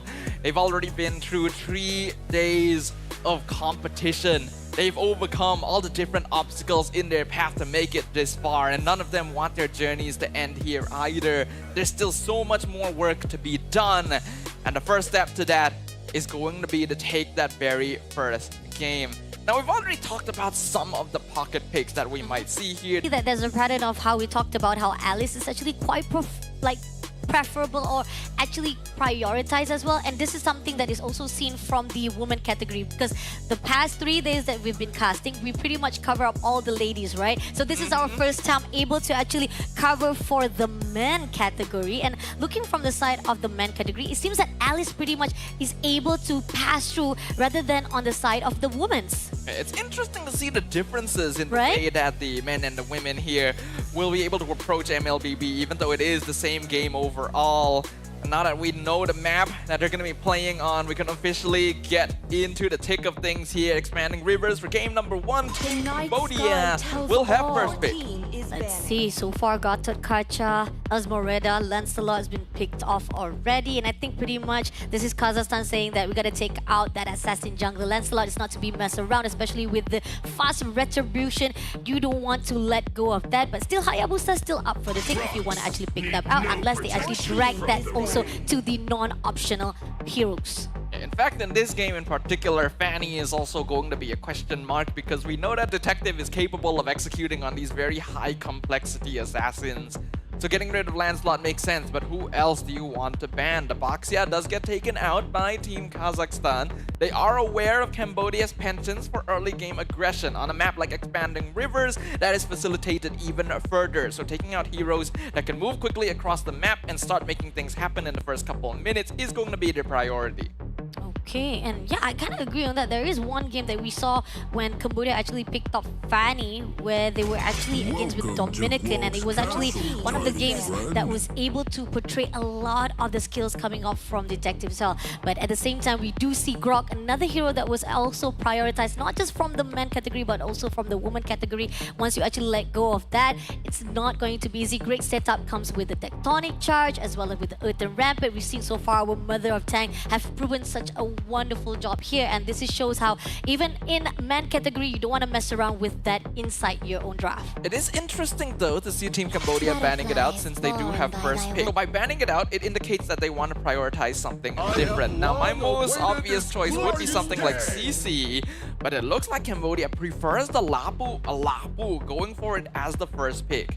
Okay, Lapu. I think pretty much we saw how much of the game starter wise it kind of actually puts a really good momentum when it comes to Lapu. Great composition as well as having a really good sustainability on the front line. So Lapu definitely have been a really popular choice on the side. But to counter back to Cambodia, they picked out Kimi as well as Kalea with a really good burst damage as well, and a good setup with a pick off of that Tsunami Slam. I think Kazakhstan pretty much just playing on the direct situation right now. So neither side putting a high priority on CC so far. With Kimi already locked in for Team Kazakhstan, Team Cambodia can go for something like the Eve here. Now the usual combos of Gatot, Kacha and Grok were already banned out by them themselves. So that is actually an interesting thing coming in here.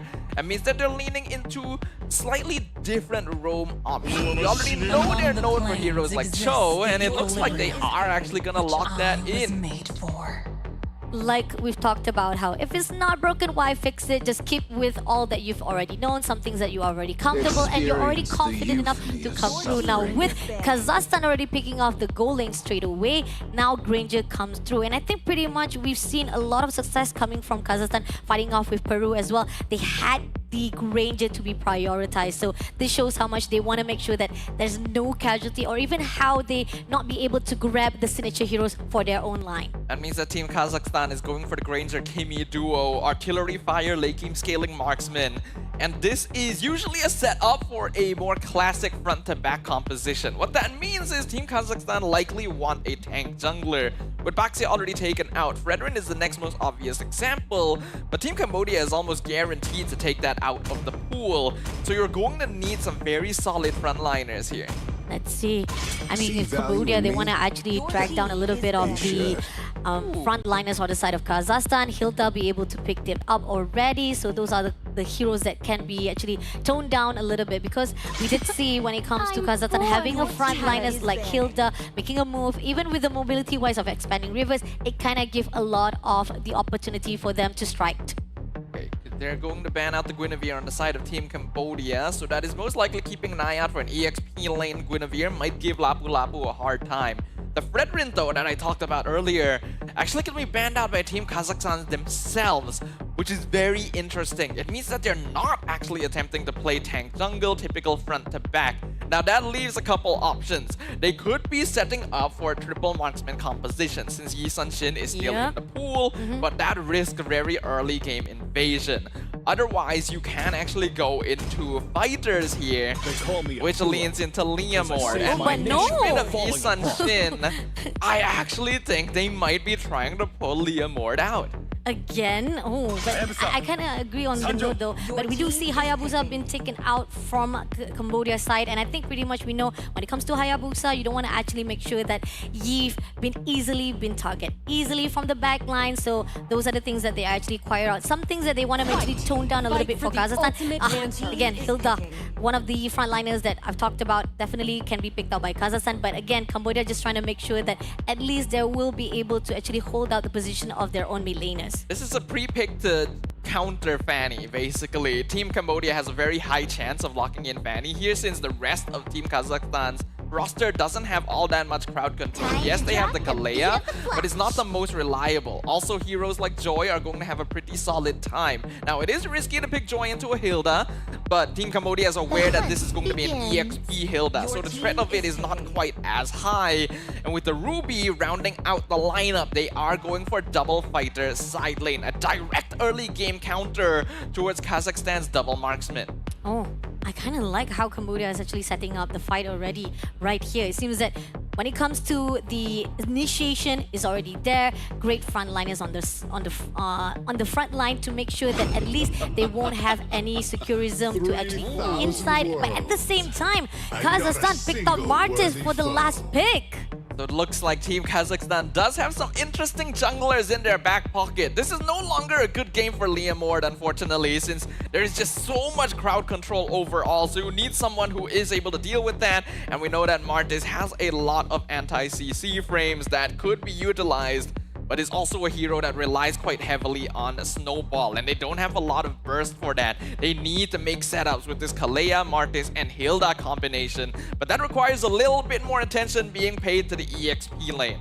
Let's see if it's going to be one of the games that going to actually give a good challenge to the side of Kazakhstan, or maybe they will be able to slow things down, have their own power spike so that they can actually have a really good counter to the side of Cambodia. But so far for draft-wise, I do think that when it comes to Cambodia, they kind of cover a really good ground. Great CC, great AoE, as well as for the damage. But this is just us saying, welcome to the World Esports Championship 2025 live in Kuala Lumpur. Let's give it up to Team Kazakhstan versus Cambodia. Game number 1 here, ladies and gentlemen, of our final quarter-final series here in the open category. Only one of these two squads will be able to claim that final spot in the semi-finals. Detective nearly messing up the initial camp take. Actually had to use the retreat.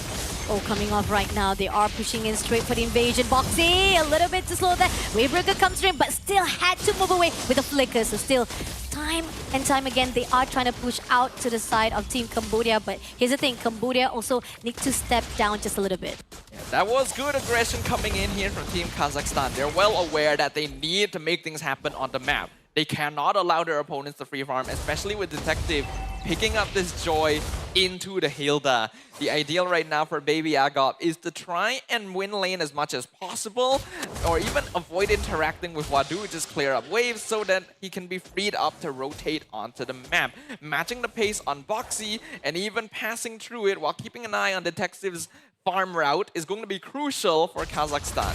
Let's see. So far, when it comes to the early aggressions, we do feel like when it comes to Team Kazakhstan, they don't have much worry on the mid lane because, again, we talked about how when it comes to Kimi, we'll be able to actually clear the wave as easily as possible. But let's see how much of the pressure they want to actually pull in. Right now, moving on for the bottom lane as Des somehow will be able to actually just hold out the positioning because all the invasion that was done by Foxy is denied countless times.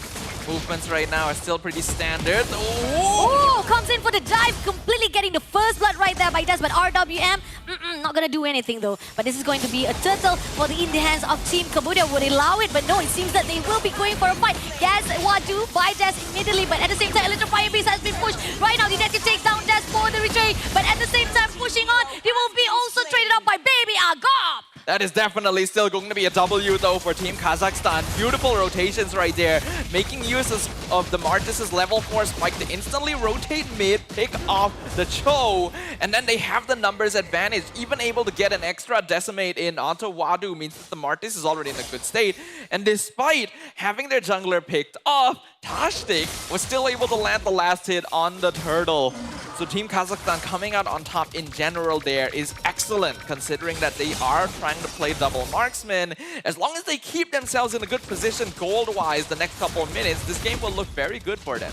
Again, damage-wise definitely will be in the hands of Kazakhstan, and that's what they have right now for their own opportunity. Upper hand so far for Team Kazakhstan, great respawn-wise, especially the fact that, again, from time and time again, no matter how much Boxy or even Wadu will try to actually do a little bit of engagement, they will deny it immediately. And even Des right now, getting invasive, a little bit sealing the buff for their side. Somehow the team of Kazakhstan, they are not gonna actually allow any of the invasion. But coming through right now, Tsunami Slap comes in for the break. Two players will be able to be surviving it out, but at the same time, Agop takes down OP immediately. Electrifying Beast comes through. Will he be able to take down? Yep, Detective unfortunately was sacrificed sacrifice to the side of Des. An uncharacteristic mistake coming in there from Detective. Oppie, there was really no way of him getting out of that. There is no Purify on this Eve, so you get grabbed, you are basically dead.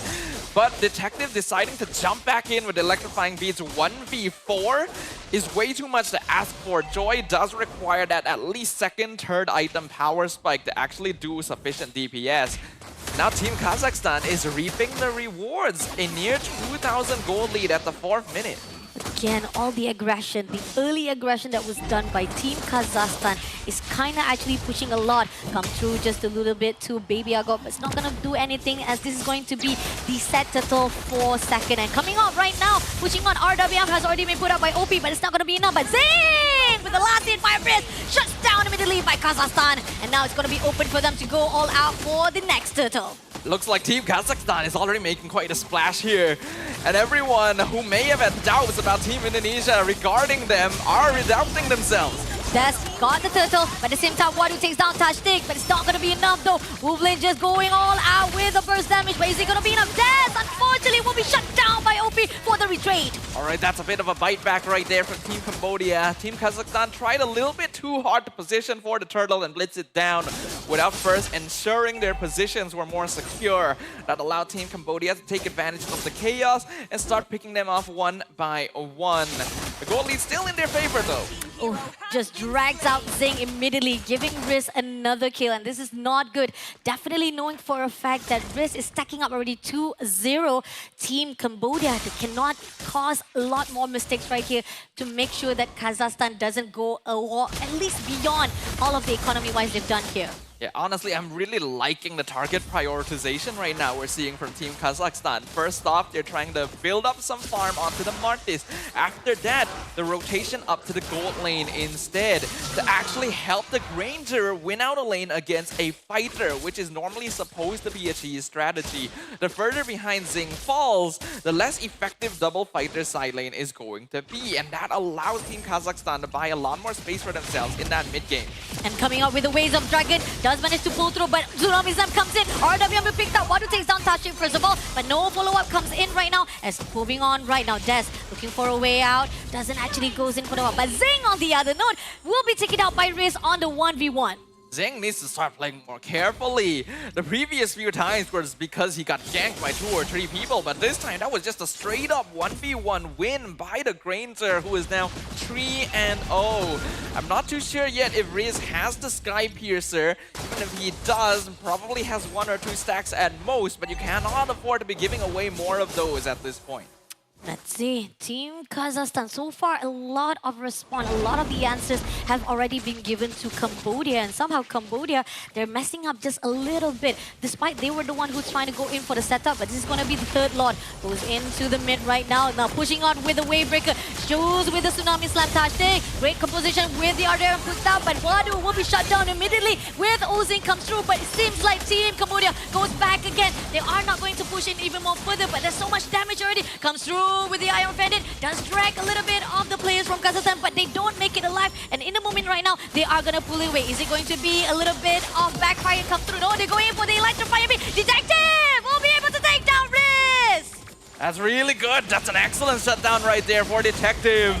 Looks like they will still be able to secure the turtle on the side of Team Kazakhstan, but it was very important to keep that streak going for the Granger. With Riz now, oh, they even lose Olvin in the mid lane. See, Team Cambodia starting to strike back.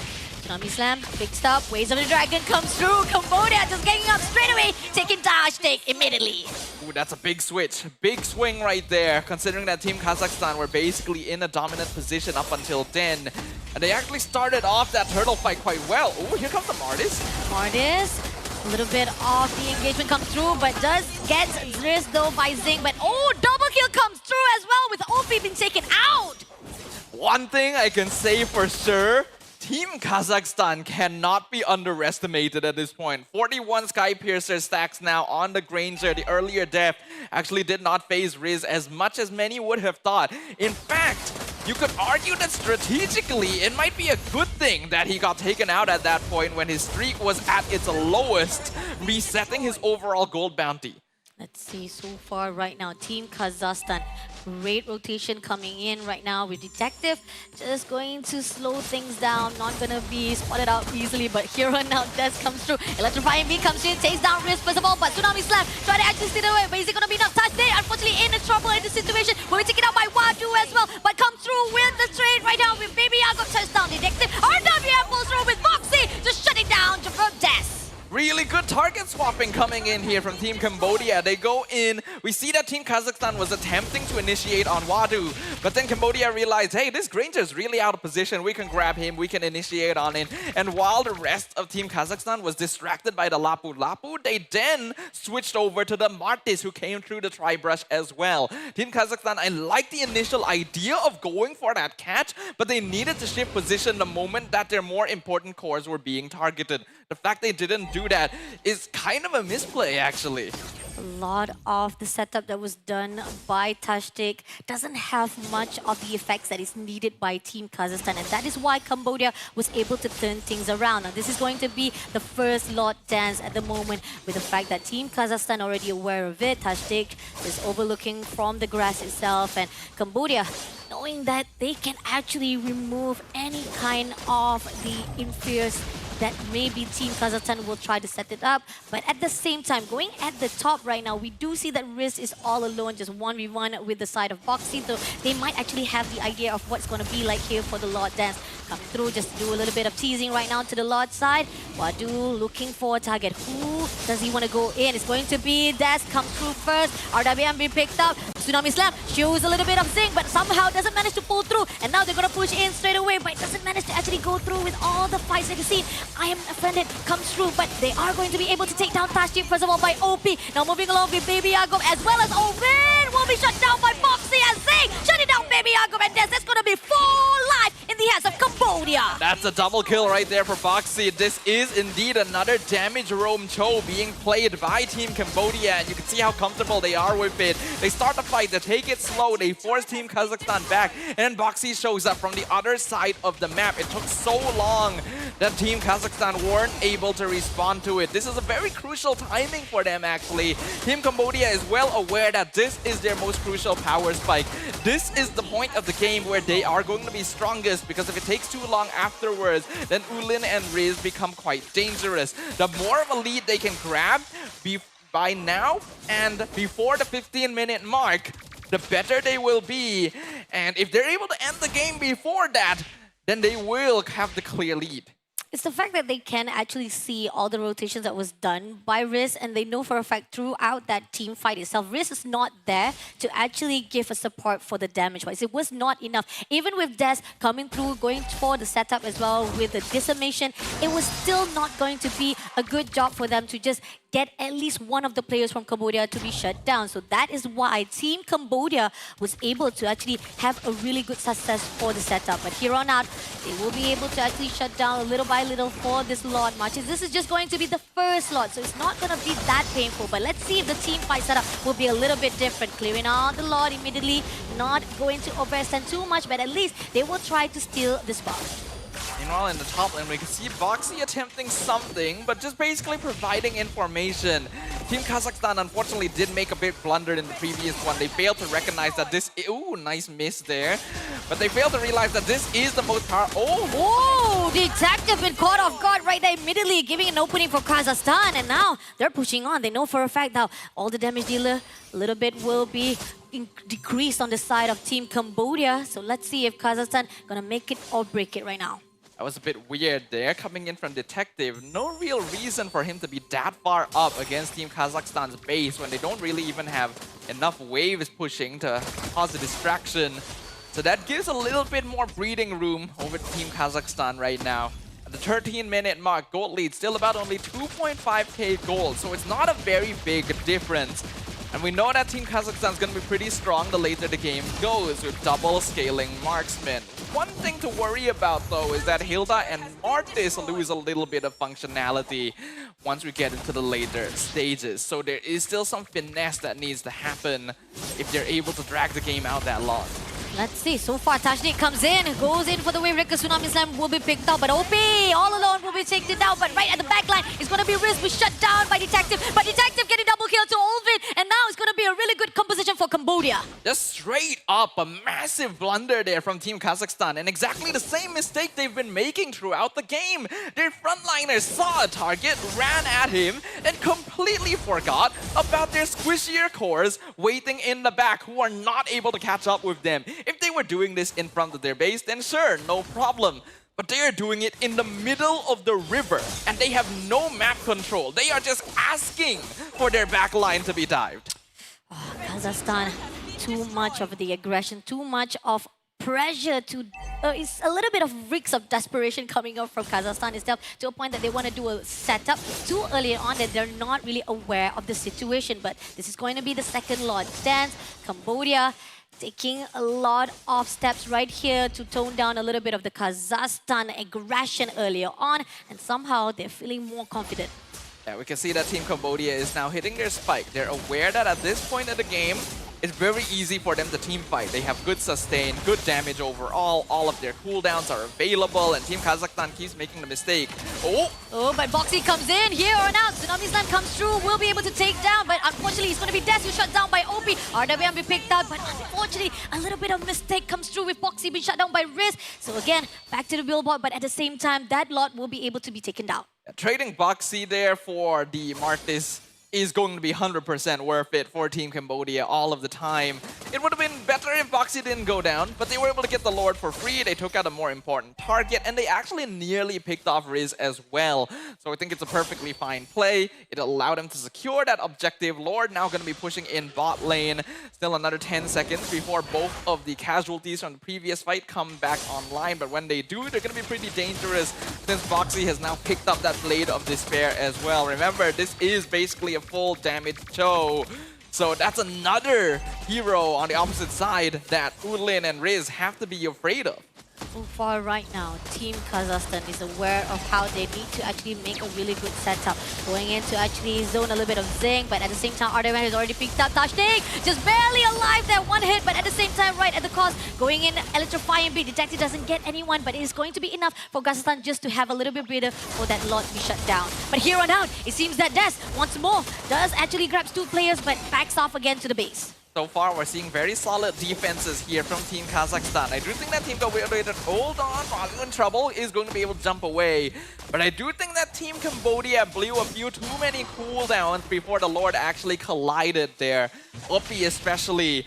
I like the attempt to go for a kill on Tashtik, but it would have been better served to just frame the tower when the Lord collided and guarantee an inhibitor for Cambodia. Iron Fendit comes through, trying to drag Baby Agop. RWM has already been picked up, but Tsunami Slam trying to steal away, but unfortunately was not going to be able to do so. But comes through right now, Boxy. Tsunami Slam again, trying to steal away another one, but it's going to be untackable, still be able to survive it up, but they're going to push into Zing. Zing managed to scur away, but at the same time, everyone was with the crowd, will be able to scur and survive it out. But Tashnik once more will be able to take it out by OP, but Baby Agop coming in for the trade with Detective as well. But Baby Agop, too much of overextension, ended up will be in the hands of Cambodia. Still not too bad of a defense here from Team Kazakhstan, but they did not need to send the Hilda out there. Oh, drag that with the Iron Fendit and shuts down by Zing, and this is going to open a door for the team of Cambodia. They're pushing in. RWM has already been picked up right there. Can they actually... They go for the waves of Dragon. That is going to be Boxy. No, big shut down by Olvin, but still,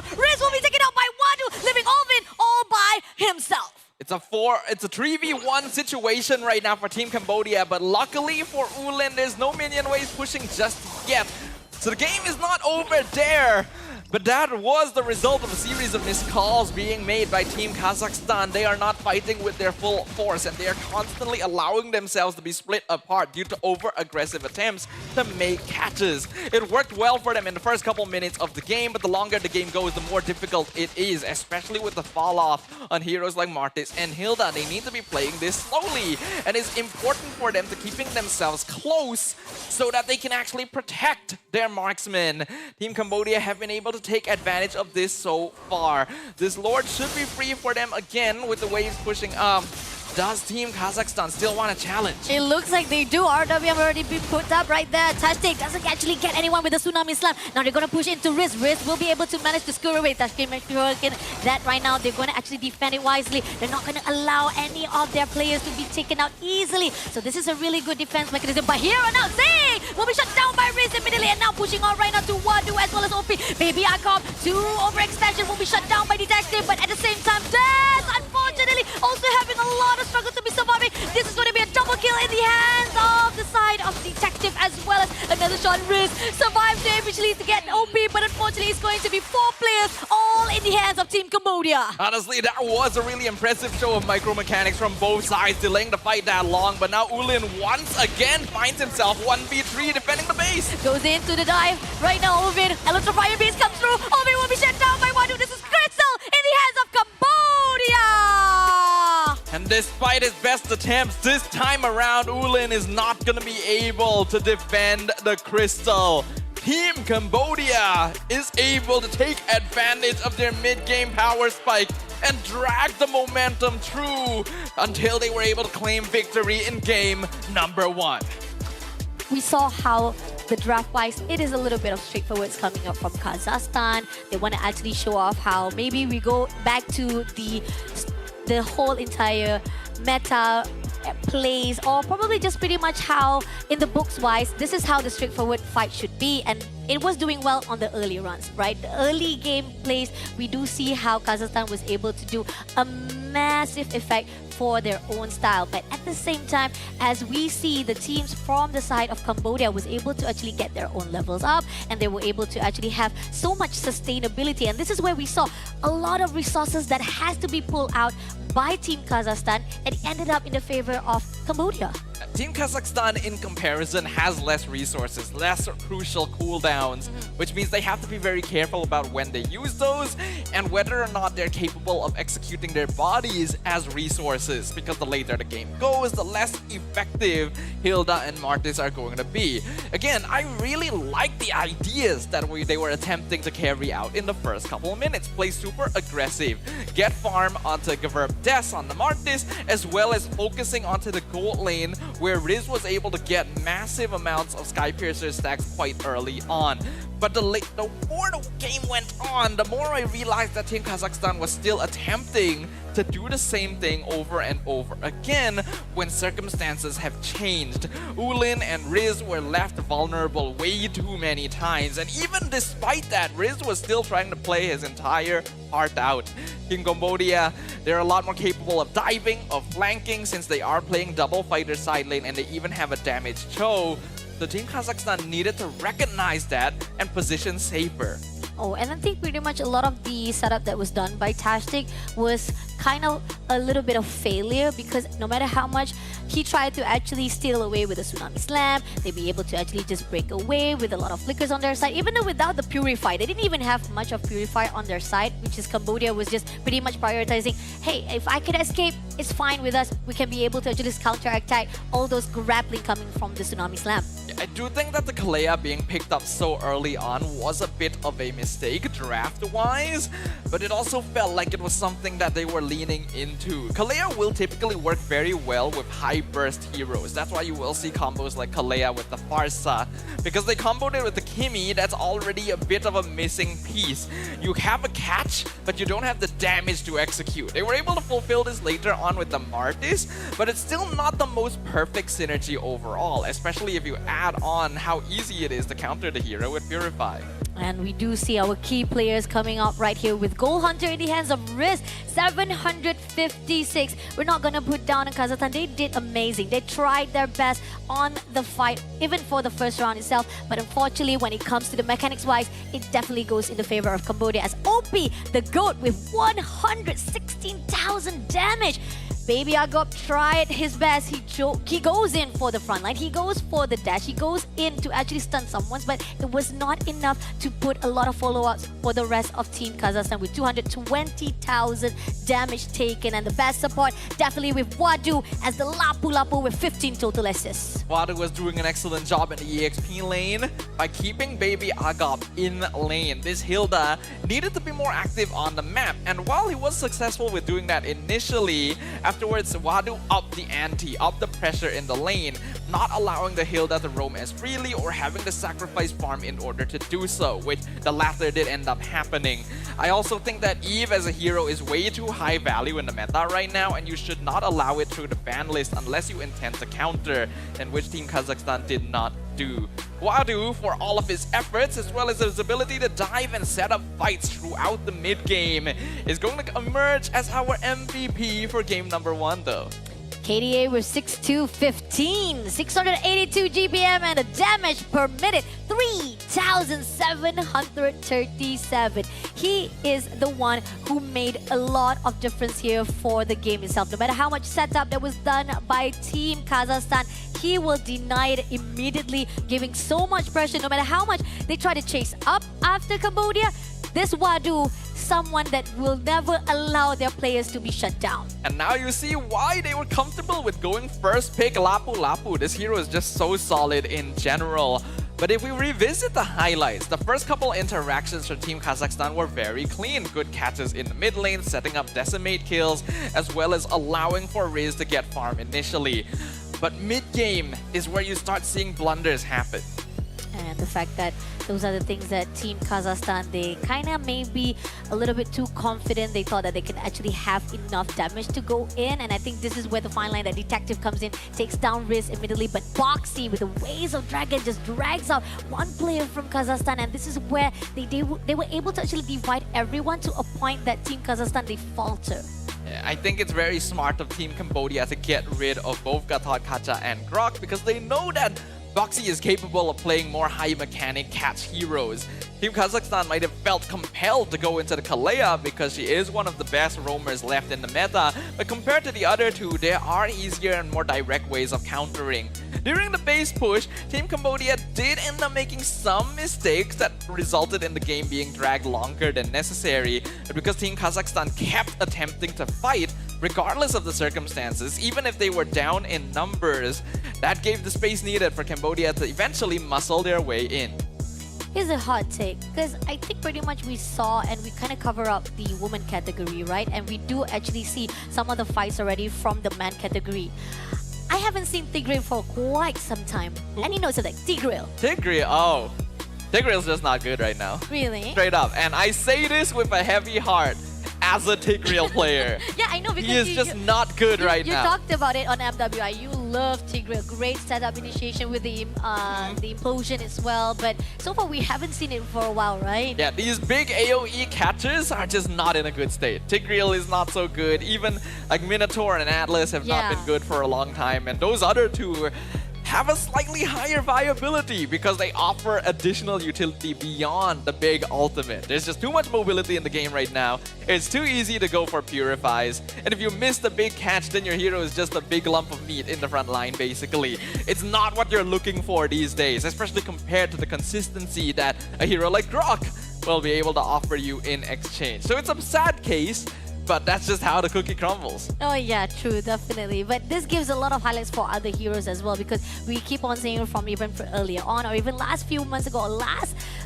earlier of the 2025, Tigreal has been one of the popular heroes, always even coming off at MEL as well. It is one of the best tank heroes to actually do a lot of initiation as well as setup. But here on out, I do think, yes, when it comes to the popularity now, definitely Grok is on the front line. Grok, Gatot Kacha are just like your safe options. We'll sometimes see Hylos if you want to create space, Kalea specifically for catch, and then things like Hilda if you want to go aggressive. But the pool is not in the widest state currently. That's why we end up seeing a lot of the same heroes in multiple different roles. And I'm kind of hoping that we do get an update eventually that switches things up. Yeah, definitely. And if you had a choice, right, rather than the Kalea actually been picked up by Team Kazakhstan, what are the heroes that actually can be picked up there? Is it possible to actually take just Franco there, just out of the odds, you know? Nah, not so good. Nah, Franco is more of a niche counter pick. You want to pick him later in the draft if preferable. They should have actually... I think it would have been safer to start with Eve rather than Kimmy. But if they wanted to go Kimmy, then it shouldn't have been paired with the Kalea, actually.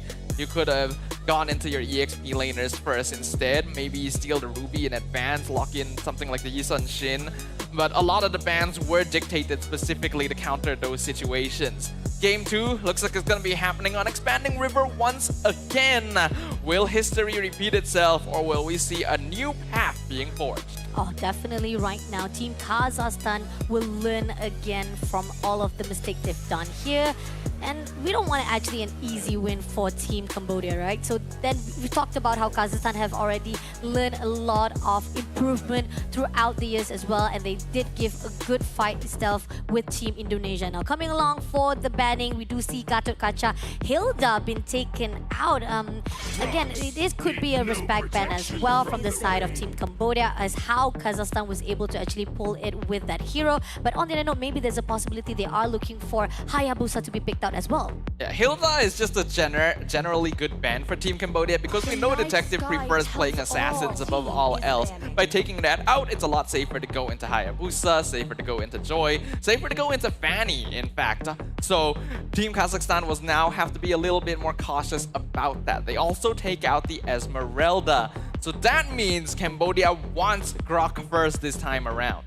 Let's see if that's going to be the case. Right now, we do see that Team Kazakhstan taking out Lancelot as well as Baxia. So it's still pretty much solitary picks or bans that has been going on throughout our MLBB scene. So this is just prioritized on all the meta zeros to be taken out first of all. But it seems that Jushin as well being taken out. I think this is already the second ban, because even the first draft as well, they banned out Jushin. This should probably be a Grok or Eve first pick. I don't think it's safe to go Lapu anymore, and they will indeed take Grok. I once again think that Kazakhstan should consider grabbing the Eve for themselves. It's just a very powerful hero in general. But they no longer have the Gatot Kaca to pair it up with. And I think Kalea has a bit of a lacking synergy with it. So if you could actually go Eve Lapu Lapu if you want to play it completely safe. That's actually a really good choice coming out for Team Kazakhstan right here. Or are they actually in a very comfort zone with Yves? So far, I feel like pretty much all their hero pools come in within Kimi, Lunox. We've seen so far they fight with Peru as well, having 2 Lunox in their own draft as well. But I do think that they did fight off with Romania, and that's when we see like Yves was actually been prioritized from Kazakhstan. But nope, it seems that Kimi will be again picked up by Kazakhstan. I think this is a mistake. This is gonna be Eve from Cambodia now. Eve Grok has already had a very high success rate in the tournament in general. And they'll actually lock in the Granger as well. Riz played a very mean Granger earlier, so it looks like Cambodia just wants to contest that away. But now creates a question. If Cambodia does go for the Eve, they might be a little bit more limited in terms of assassins, but it's just such a good combo that they'll go for it anyway. I think pretty much we did see how Cambodia-wise, they don't really have much to worry about because somehow... Oh, but Kazakhstan picks up Hayabusa instead. Hayabusa's alright, but it's already not quite as good. Eve is actually a surprisingly difficult mid laner for Hayabusa to pick off compared to something like a Farsa, say. He could target Granger, but I don't think Team Cambodia will make the same mistakes as before. In fact, they could still lean into good CC, though the Ruby Gold is already off the table. So that might be something that Cambodia themselves want to ban. The fact that they took out Fredrin from the ban-wise as well, showing how they want to actually just tone down a little bit of tank junglers, even though, not to say that Cambodia is going to go that direction, but probably they're just going to be in a safe call right now. They could though, it was a possibility because Fredrin pairs well with heroes like Granger since he just stands in front. Actually works well with Eve as well since you want to lock people into RWM. So they will get rid of that. CC gonna be banned out. So once again, I think that Team Cambodia will probably ban Ruby last. As for Team Kazakhstan, I feel like they should get rid of Fanny or Joy here. But you can't really get rid of either unless they intend to grab something with solid crowd control in the second phase. It's already going to be difficult for them. But they ban off Akai instead, so that leaves Joy as well as Fanny open for Cambodia to be picked up. really wondering about this. Getting rid of the tank junglers. I guess it's just something that Team Kazakhstan doesn't want to deal with, but I feel like you're less well equipped for handling assassins than tanks right now, to be honest. Kimi and Kalea are a little better at handling tanks than assassins, so getting rid of the tanks, I'm not too sure if it's the right choice. Cambodia do ban out the Lapu Lapu, so they're just taking out a lot of solid side laners. This does mean that Kazakhstan can still go into the Ruby, and I personally think it might be best. Let's see if they're actually going to pick that up immediately, but it seems like going to be Uranus to be picked up by Kazakhstan instead. I'm holding my face in my hands right now. This is not good. This is just not a good pick, in my opinion. You have no crowd control from your EXP laner now, so a Joy or Fanny will even further cripple you. And Uranus is not very good against Eve. Eve loves dealing with tanks. Yes, a vet Uranus can still handle it somewhat, but this is more of a safe choice than anything, and this late into the draft, I don't like it. Interesting from Kazakhstan. A lot of defense-wise, it's just very, very questionable. But here, Cambodia picks up Yi Sun-shin for themselves. And again, this is definitely securing a lot of damage in the hands of Cambodia. And they have Alice as well for their front line. And this is going to cause a lot of AoEs, a lot of crowd controls already in the hands of Cambodia. We're going to see the same setup we saw from earlier on. Gold lane is the last pick now for Team Kazakhstan. There's really not a lot of good options left in the pool. They might actually have to consider going gold lane Lunox here. Harif is okay, and they go for that, but there's a lot of ways that it can be countered. I'm just gonna straight out say it, Team Cambodia has won this draft. Drafting-wise, Cambodia has a lot of things they covered out. Nothing much can be said for the side of Kazakhstan, though. There's a lot of risky choices they've made here so far, and again, we saw how it was when it comes to the first draft. They couldn't do a lot of the setup. When it comes to team fight wise, this is going to be the same case here for the second round as well. So I'm wondering, what is it that Kazakhstan is thinking right now? I think they're just trying to go back to comfort, which can work, but you still ideally want to have some tools here. Team Kazakhstan has no crowd control except for Kalea, and you can only grab one target. You have Purify on the Granger already, so that's no longer on the table. Everything gets countered by Eve. Yi Sun-shin melts through the Uranus. Alice actually counters him in lane as well, so Baby Aga's not gonna have a good time, and that means no space. Well, we hope for the best for Team Kazakhstan, even with this interesting draft. Welcome again to the World Esports Championship 2025. You are here with Team Kazakhstan as well as Cambodia. Can they make it to the semi-finals? Give it up to them. Team Cambodia currently one victory away from making it through to the semi-finals, claiming that final slot.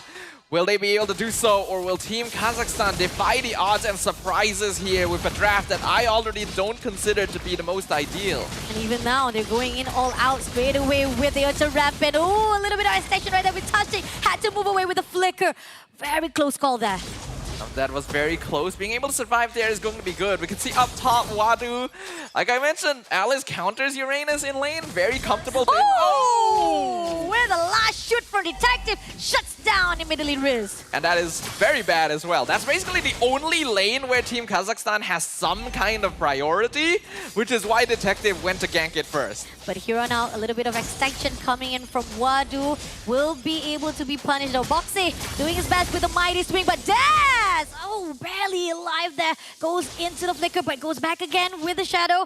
Will be able to survive it out. Somehow, Boxy going in all out to fight with Agop. Ultra Rapid trying to actually survive it out with the Transition as well. I think that is going to be just a down for Baby Agop. Yeah, that is 100% a dead croc, but Boxy doesn't mind that all too much. He will definitely respawn before next turtle comes up, and he's already done his job of being a nuisance, basically. I will give props over to Gaverb Des on the Hayabusa. His composure there was kind of insane. Ooh, Mount to Shocker comes in. Shadow kills not even enough to actually take down Detective. Now goes in for the Ultra Rapid. Goes in for the Mighty Swing as well. Ooh! Save able, but OP comes in with the RWM. Shuts down Daz immediately. And now Ovin trying to actually pull through with the basic attacks, but maybe Agov trying to actually do a little bit of trade, but I don't think that's going to be a good decision coming from Team Kazakhstan. Yeah, definitely not. I think they do just need to back this up and give this away. If they're confident, though, they could try and buy enough time for Haya. Oh, baby Agov. Again, extension over extension just gives all these bodies to the side of Team Cambodia. Team Cambodia is definitely going to take everything here. Their health is also low, but there's no way for Team Kazakhstan to enter the fight anymore with Wadu just standing in front. And this is why I was concerned about the Uranus pick. There's still so many counters left in the pool when they locked it in, and there is not enough crowd control. This hero provides basically zero util. Here's the thing. When it comes to Team Kazakhstan, earlier on, they cannot actually push too easily or even too aggressively earlier on. So this is where the fine line that Kazakhstan needs to be a little bit of discipline. RDM being picked up, Tectonic Charge barely coming out alive there, but Shadow Kill comes in. Is it going to be enough? Riz takes down Detective, but at the same time, Zamakos come through. Ulfin will be able to take down Bossy. 2 kills in the hands of Kazakhstan for a while. All right, that's good. That is something that Team Kazakhstan desperately needed right there. The committal to the Tectonic Charge was a little bit aggressive from Boxy. He should have been aware that both the heroes he targeted have Purify, and they overextended. Extended right here, diving composition comes through, but it's not going to be enough though. They will be able to survive it out. Every transition as well as the consecration comes through by Baby Gagop will not be able to actually take down Wadu. So this is just a back and forth come through, but Riz barely also surviving out because of the fight with Zing as well. Yeah, Zing is definitely giving a little bit of payback now, considering what happened to him in game number 1, the amount of pressure that was put in his gold lane. This time, there's just no resources from Team Kazakhstan to spare, which means he is free to pursue the 1v1. And normally, Harif is supposed to beat Granger in lane. The fact that Singh is in such a dominant position is indicative. Goes in for the Tectonic Charge, Tashtik flickers away. A little bit too much of the extension coming in from Kazakhstan will cost their life, and had to put that Treasure Pulse just so that Tashtik can survive. Wadu in some trouble here. Ooh, good flicker from Baby Agop, but now he is stuck between the tier 1s and 2s. This is almost a guaranteed kill. You're dealing with a marksman here. Detective picks up the Uranus, and that's excellent timing because the turtle is now spawning. Turtle definitely will be giving out very freely to the hands of Team Cambodia. Again, too much of the desperation coming from Team Kazakhstan. They're forcing their fight in, and this is where the fine line that it can actually cost their life for them. So here's the thing, trying to actually pull in right now to get that gold plate, but at the same time, it's going to be good.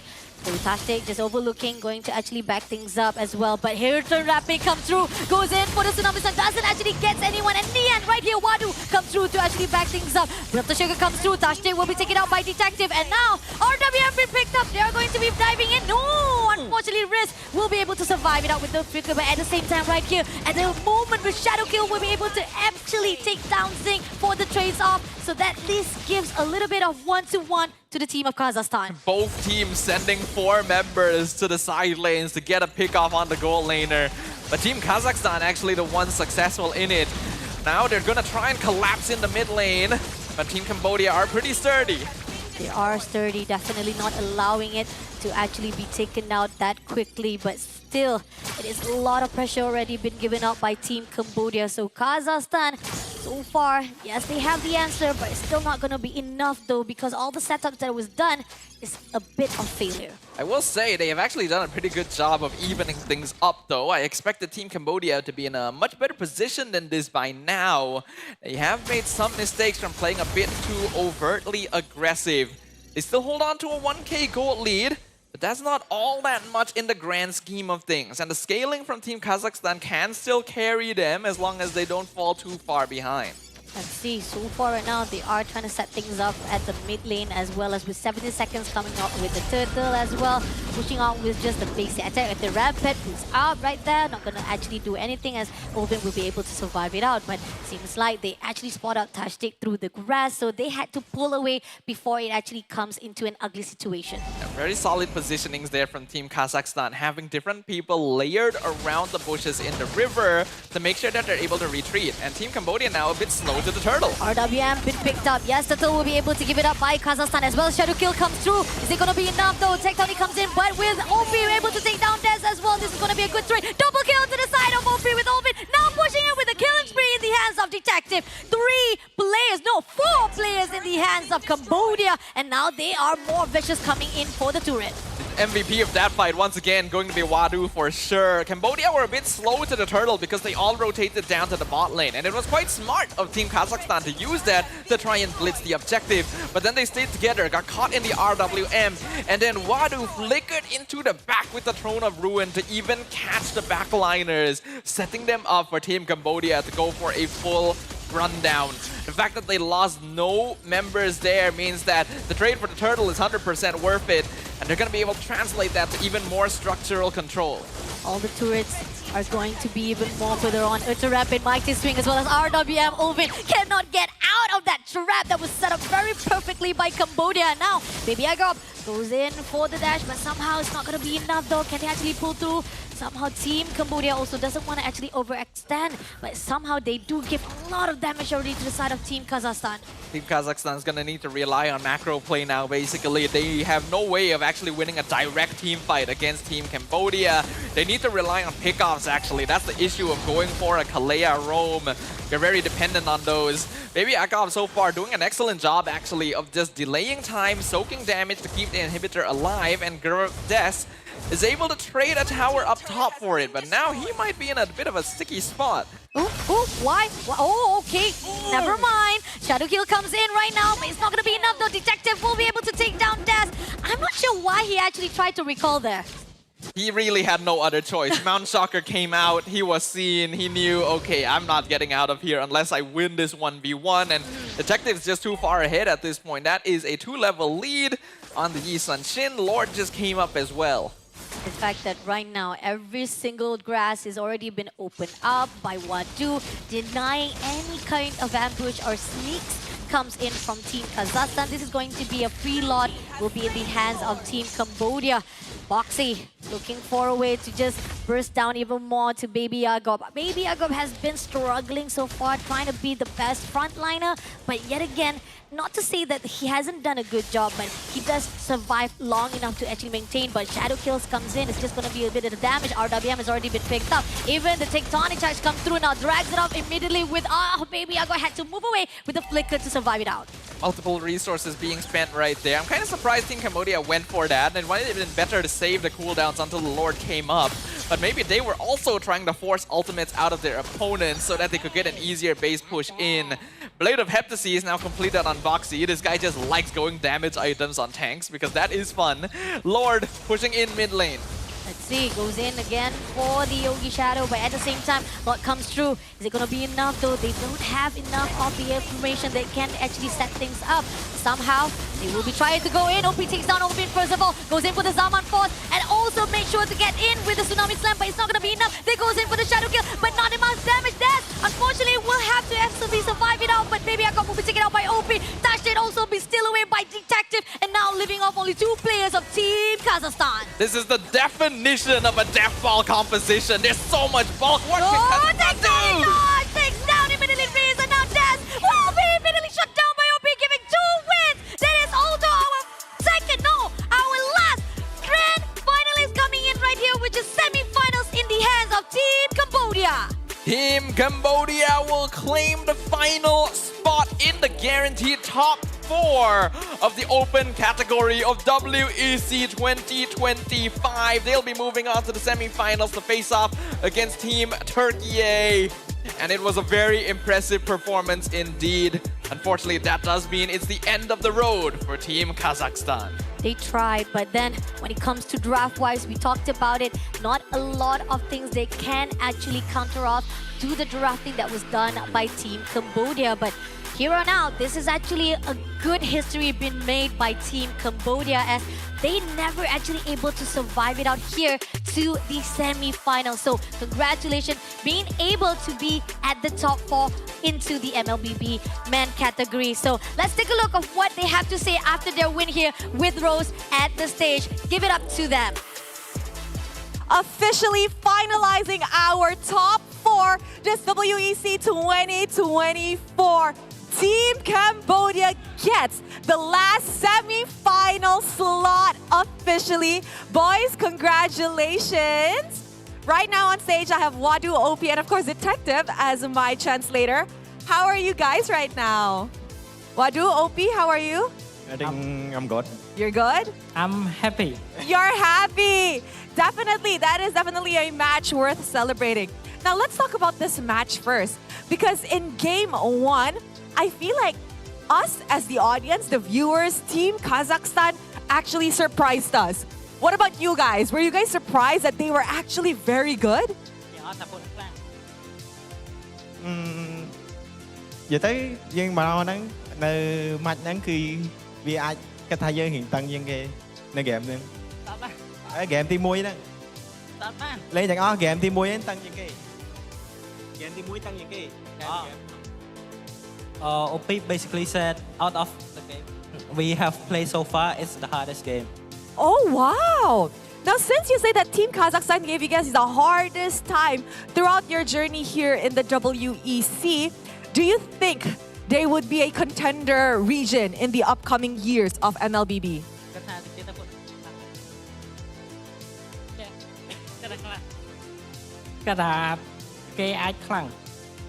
He said they might be strong. They might be strong. I'm gonna ask you, what do you think about your performance so far here? Do you think you guys are doing exceptionally good, a 10 out of 10, or you guys think you guys still have a bit more room for improvement? A little rocky. A little shaky? Why is that so? Is it the patch? I don't know, maybe they're better than we thought. But what about throughout your entire experience? Still rocky for you? Sorry? Throughout the entire WEC from day 1 until now? Wait. Yeah. For the entire WEC experience, we haven't have like very hard match. So I hope we get to have a very good match against Turkey. Yes! Speaking of which, tomorrow you guys will be meeting Turkiyye on the semi-finals match. Based on the matches that you've watched them play, how do you think you guys will do against them?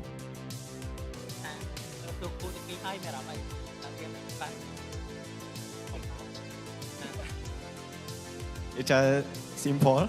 Simple? Yeah. Normal. Yeah. So, do you guys think it'll be a 2-0 or a 2-1 tomorrow? We won't get a 2-0. 2-0! Wow! You guys are that confident? You guys are going to the grand finals? Of course, if we're not confident, we're not coming. Wow! You know what, Detective? I love interviewing you so much. Once again, boys, congratulations on a very, very well-deserved victory. I am super excited for the semi-finals tomorrow, but before we go there, let us throw it back to our casters to actually give us a rundown on what happened in this incredible series.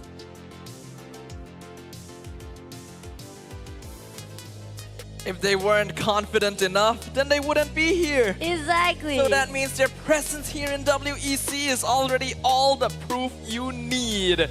Dropping some lines right there on stage. Congratulations once again to Team Cambodia. And thank you very much to Rose for another great interview.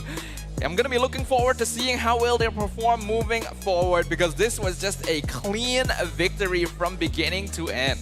We have a great fight that we spotted out right here from the quarterfinals. Imagine all of our 4 series of quarterfinals added up with 2-0 from each and every top 4 teams, right? We got Malaysia, Indonesia, Turkey, and now Cambodia joining all of them. But let's take a look back a little bit from the second round that they already able to actually win it off within 10 minutes, 42 seconds. I mean, talking about the draft-wise, we already know it's going to be a little bit sided to the team of Cambodia, especially with the fact that Kazakhstan making a little bit of interesting choices for their heroes.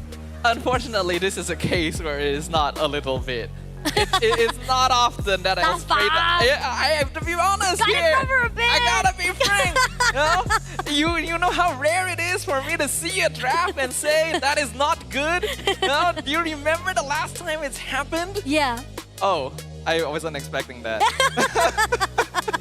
But yes, it was not a good draft there, unfortunately. They really needed to contest some of these higher value heroes away, giving up the Eve when the Grok was already shown in exchange for Kalea Kimi, which we already said was not the best combo overall, means that you give up so much space over to Team Cambodia. Detective got free farm on the map. OP didn't die, by the way. I think the Eve was like 9-0 until the very end. Again, very high value hero. Picking up the Uranus allows Baby Agop to soak damage. And he did do a very good job of that, I have to admit. But then you get countered in lane by Wadu on this Alice, who provides more utility and is just annoying throughout the game. Oh, he is definitely annoying, but the MVP that is more annoying from Team Cambodia, who made a lot of the fights and the kills itself, is going to be Detective in the hands of Yu Sunshin with KDA 618. GPM with 851, and damage is going to be 3,392. And talking about how Wadu was definitely stepping up, making sure that every movement that was done by not just by Baby Algop, but as well we see how much that they were able to actually control the movement of Team Kazakhstan, shows how well they were able to be aware of all the locations by the players of Kazakhstan. Yusanshin is just a solid hero overall, and I really love the way that Team Cambodia was setting up for Detective's hero pool. You look at all the bans, you see the way the draft is going, it seems like, oh, he's definitely going to play an assassin. But then the Uranus showed up, and I realized, well, actually, then another marksman would be even better here. And the Yusanshin comes out, gives you vision. He was able to secure first blood with it right at the very beginning of the game. And he was kind of playing with death a lot of time as well, staying in fights even when his health is low, because he has that confidence that he will be able to execute. And the fact that I feel like most of the bans-wise that we saw from the side of Kazakhstan as well, they thought that it was going to be a tank jungler, which is not really necessary. And this is where the fine line that you gotta read the game first of all. You gotta actually read the room of how it's going to be like for your own opponent. If you think that they're going that way, maybe that's not the right decision making, because why did they even ban Akai in the first place? It feels a little bit weird for sure. It's like the information that they had was old, in fact, because that felt like kind of a previous meta thing. Yes, you see a Granger, you think, oh, they'll probably want to set up with a tank jungler, but looking at the rest of the composition, that's not really necessary for Team Cambodia. Not to mention, you know that Detective prefers assassins and more DPSs in the first place.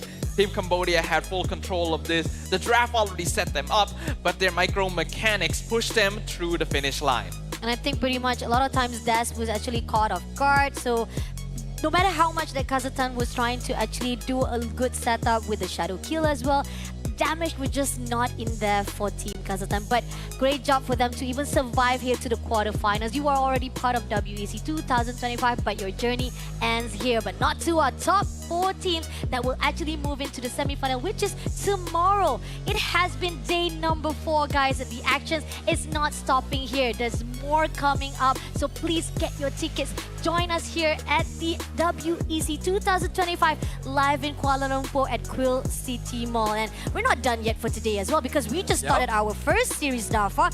Right now, we are going to focus to the MLBB Women category. Yeah, we got our top 4 for the open category, but they'll be continuing their journey tomorrow during the final day of WEC. What's going to happen next here, though, at the end of day 4 is the conclusion of the women's category. We are going to witness the lower bracket finals, and then we're going to end the day with the grand finals, where the current defending champion, Team Indonesia, is waiting to see who their opponent is going to be. Yeah, this is deja vu, definitely coming in from all the top 3s, Indonesia, Egypt, as well as Cambodia. So let's see who will meet Indonesia at that front line for the grand finals. Please do not go anywhere. Stay tuned here for the World Esports Championship. I'm Fasha Bunny as well as Stafa. We are waiting to see who is our top 2 who will move into the grand final.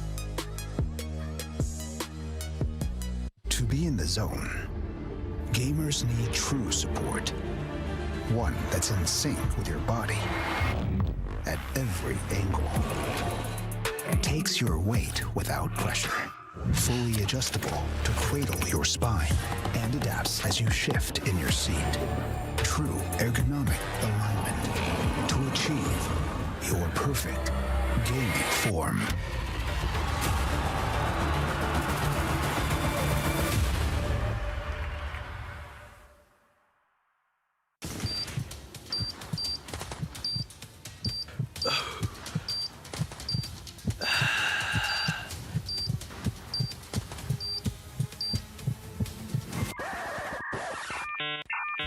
Data? Data habis? Jangan risau.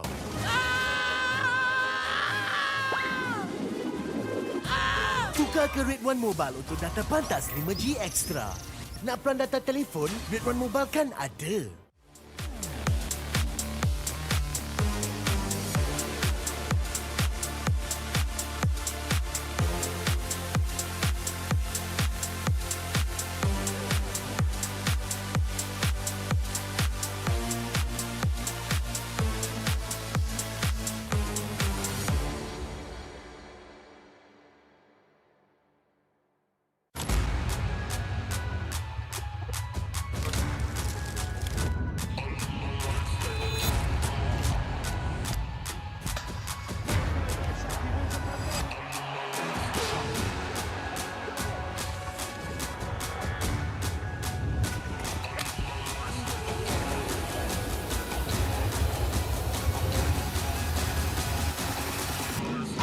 Toss a coin in the waterfalls in the wishing well. Now I get plenty coin, but I'm self-made. You ain't gotta wish me well. You ain't like me then, but I guess it's past tense, cause you tapped in. You was never who you said. I see the facade when looking at really me. That you can tell my guard up. I ain't taking nails. If it's not in my favor, won't sign a deal. I got the royalty in the mail. I got authority in the field. Take a look in my iris. I be precise with the timing. I move on a touch that's the high risk. I never know where my mind went.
Every champion starts with one moment. Activate your place in the world of esports. Compete, manage, track, dominate. Everything you need in one platform. Gear up for WEC25. For results, streams, and more, visit ISF.gg. To be in the zone, gamers need true support. One that's in sync with your body at every angle. Takes your weight without pressure. Fully adjustable to cradle your spine and adapts as you shift in your seat. True ergonomic alignment to achieve your perfect gaming form.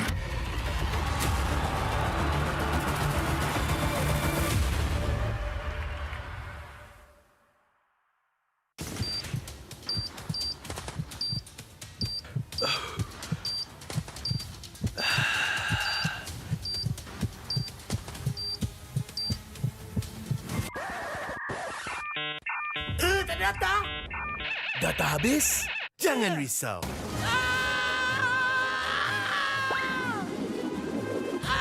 Tukar ke Red One Mobile untuk data pantas 5G Extra. Nak peran data telefon? Red One Mobile kan ada.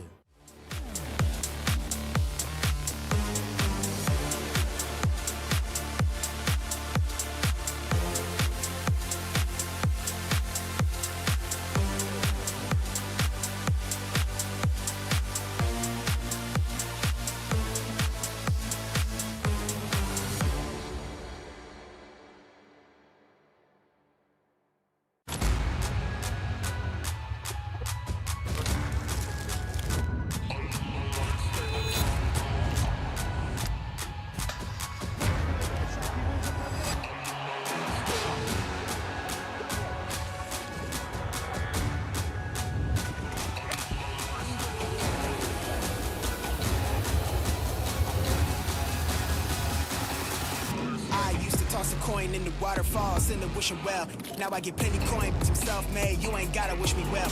You ain't like me then, but I guess it's past tense, cause you tapped in. You was never who you said. I see the facade when looking, it really be like you can tell. My guard up, I ain't taking nails. If it's not in my favor, won't sign a deal.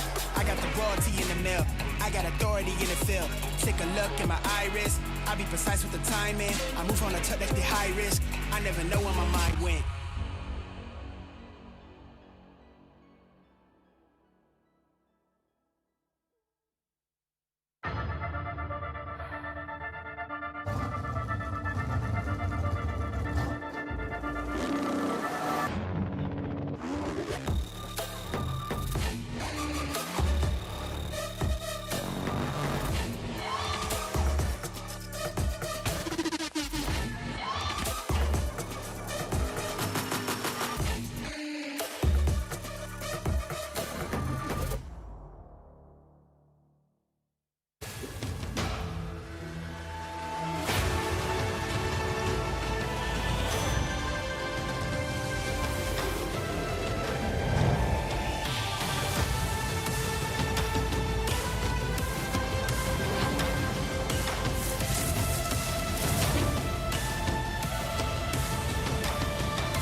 Every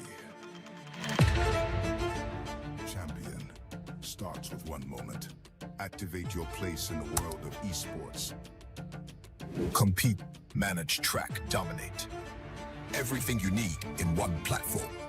Gear up for WEC25. For results, streams, and more, visit ISF.gg. To be in the zone, gamers need true support. One that's in sync with your body at every angle. Takes your weight without pressure. Fully adjustable to cradle your spine and adapts as you shift in your seat. True ergonomic alignment to achieve your perfect gaming form.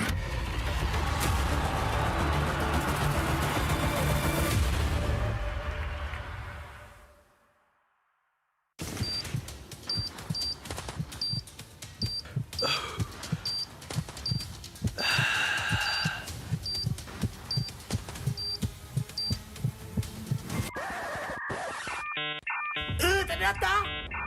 Data habis? Jangan risau.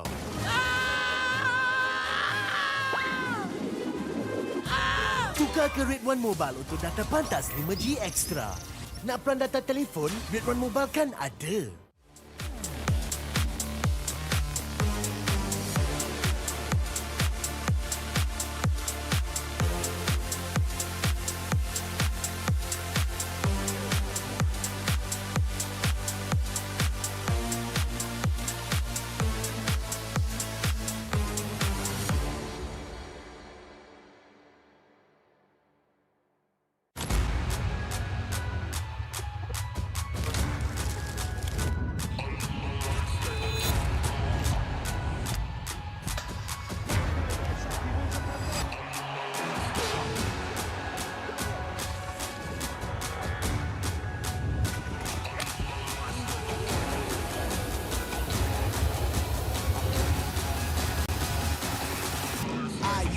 Coin in the waterfalls in the wishing well. Now I get plenty coin, but I'm self-made. You ain't gotta wish me well.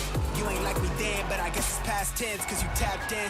You was never who you said. I see the facade when looking, it really be like you can tell. My guard up, I ain't taking nails. If it's not in my favor, won't sign a deal. I got the royalty in the mail. I got authority in the field. Take a look in my iris. I be precise with the timing. I move on a touch that's the high risk. I never know where my mind went.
ICU.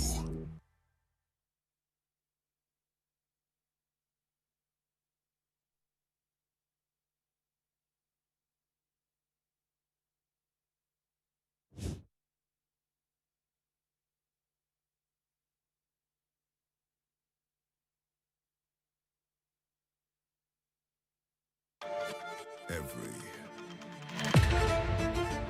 champion starts with one moment. Activate your place in the world of esports. Compete, manage, track, dominate. Everything you need in one platform. Gear up for WEC25. For results, streams, and more, visit ISF.gg. To be in the zone, gamers need true support. One that's in sync with your body at every angle. Takes your weight without pressure. Fully adjustable to cradle your spine and adapts as you shift in your seat. True ergonomic alignment to achieve your perfect gaming form.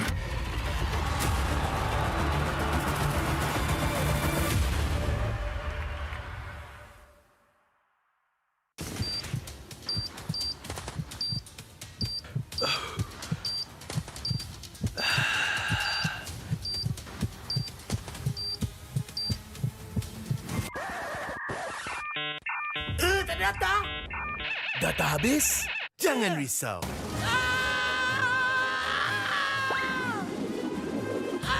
Tukar ke Red One Mobile untuk data pantas 5G Extra. Nak peran data telefon, Red One Mobile kan ada.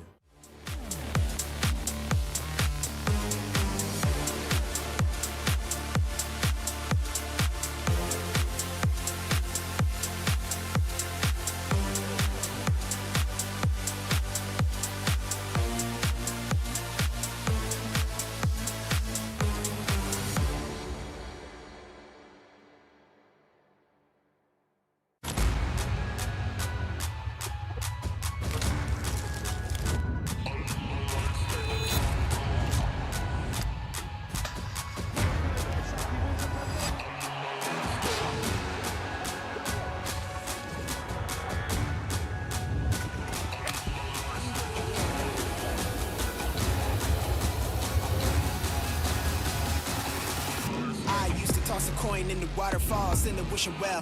Now I get plenty coin, I'm self-made, you ain't gotta wish me well. You ain't like me then, but I guess it's past tense, cause you tapped in. You was never who you said, I see the facade when looking at really me, like you could tell. My guard up, I ain't taking L's, if it's not in my favor, won't sign a deal. I got the royalty in the mill, I got authority in the field. Take a look in my iris, I be precise with the timing. I move on a touch like the high risk, I never know where my mind went.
Every champion starts with one moment. Activate your place in the world of esports. Compete, manage, track, dominate. Everything you need in one platform. Gear up for WEC25. WEC25. For results, streams, and more, visit IESF.gg. To be in the zone, gamers need true support. One that's in sync with your body at every angle.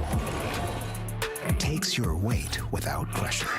Fully adjustable to cradle your spine and adapts as you shift in your seat. True ergonomic alignment to achieve your perfect gaming form.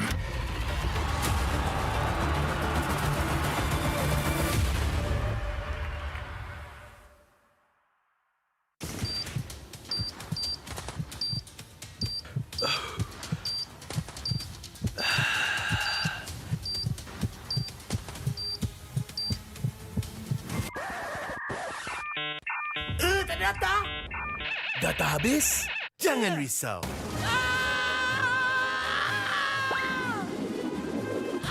Tukar ke Red One Mobile untuk data pantas 5G Extra. Nak peran data telefon, Red One Mobile kan ada.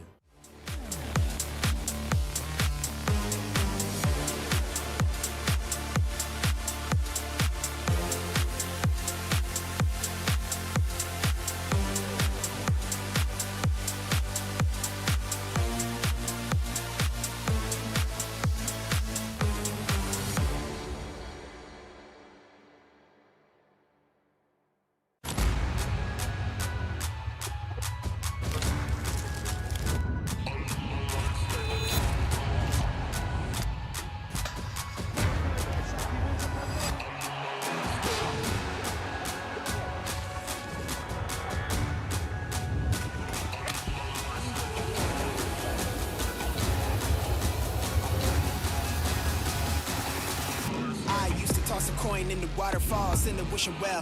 Now I get plenty coin, I'm self-made. You ain't gotta wish me well. You ain't like me then, but I guess it's past tense, cause you tapped in.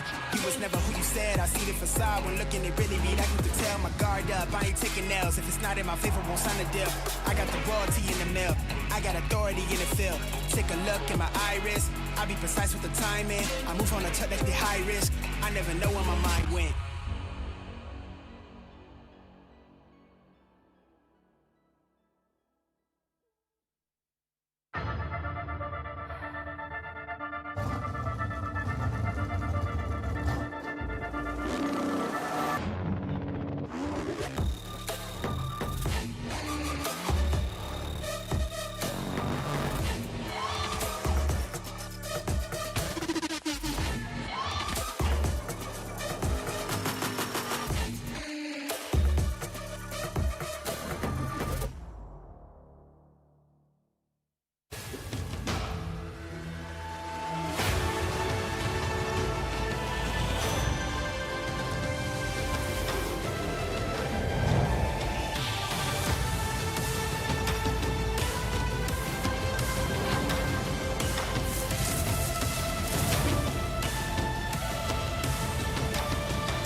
Every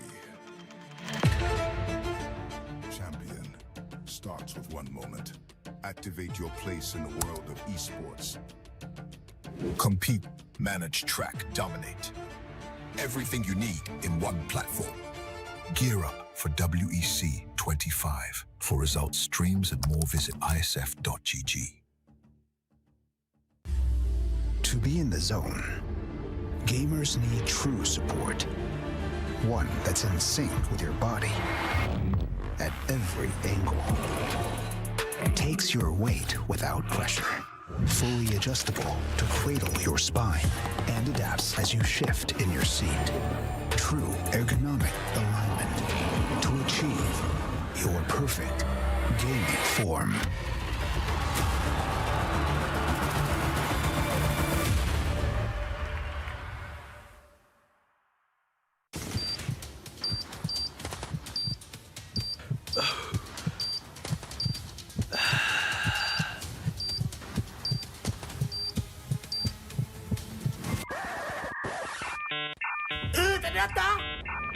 Data habis?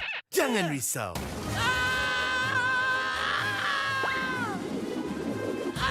Tukar ke Red One Mobile untuk data pantas 5G Extra. Nak pelan data telefon, Red One Mobile kan ada.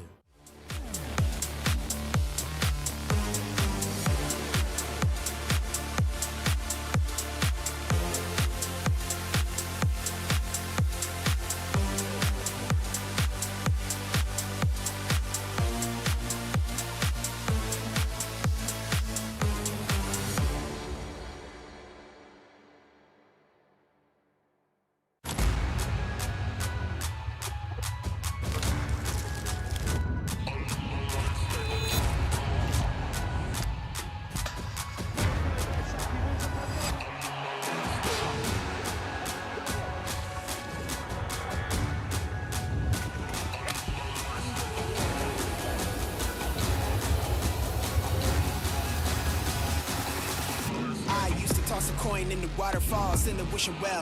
Now I get plenty coin, but you self-made. You ain't gotta wish me well. You ain't like me then, but I guess it's past tense, cause you tapped in. You was never who you said. I see the facade when looking at really me, like you could tell. My guard up, I ain't taking nails. If it's not in my favor, won't sign a deal. I got the royalty in the mill. I got authority in the field.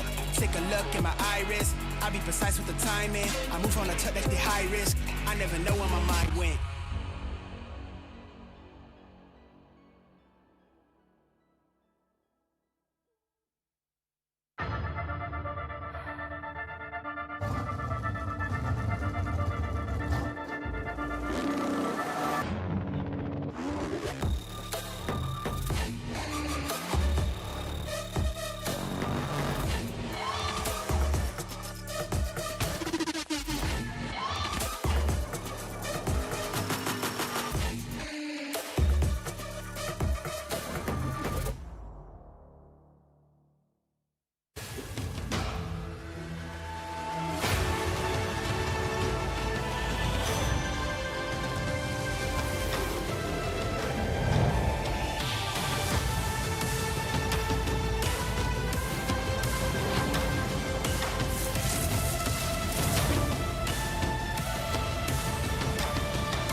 Every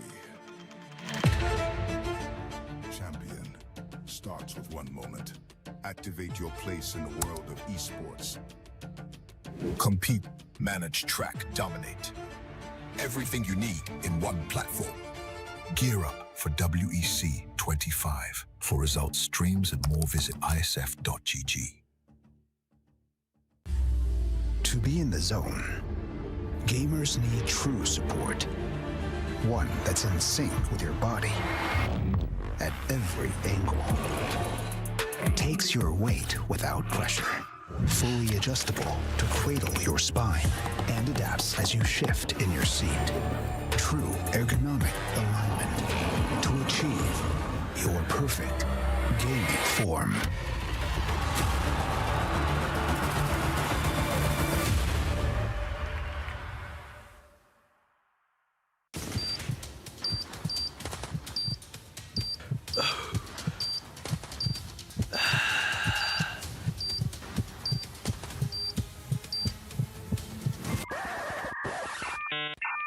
Tak ada data?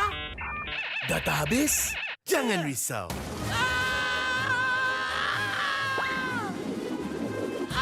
Tukar ke Red One Mobile untuk data pantas 5G Extra.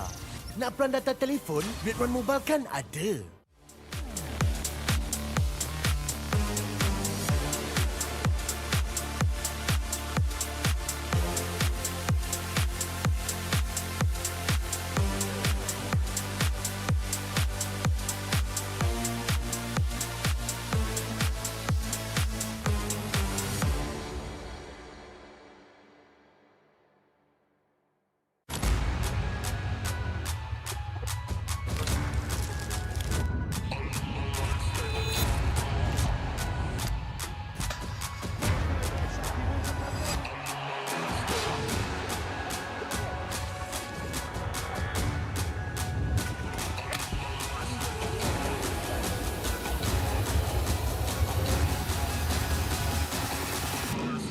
toss a coin in the waterfalls, in the wishing well. Now I get plenty coin, I'm self-made, you ain't gotta wish me well. You ain't like me then, but I guess it's past tense, cause you tapped in. You was never who you said, I see the facade when looking it really be like you could tell. My guard up, I ain't taking L's, if it's not in my favor, won't sign a deal. I got the royalty in the mill, I got authority in the field. Take a look in my iris, I be precise with the timing. I move on a tuck like the high risk, I never know where my mind went.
Every champion starts with one moment. Activate your place in the world of esports. Compete, manage, track, dominate. Everything you need in one platform. Gear up for WEC25. For results, streams, and more, visit ISF.gg. To be in the zone, gamers need true support. One that's in sync with your body at every angle. Takes your weight without pressure. Fully adjustable to cradle your spine and adapts as you shift in your seat. True ergonomic alignment to achieve your perfect gaming form.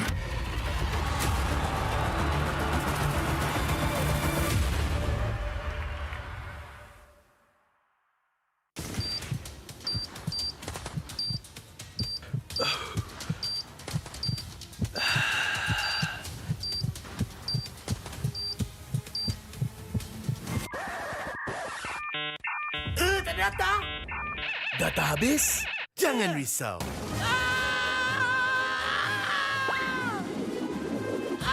Tukar ke Red One Mobile untuk data pantas 5G Extra. Nak peran data telefon? Red One Mobile kan ada.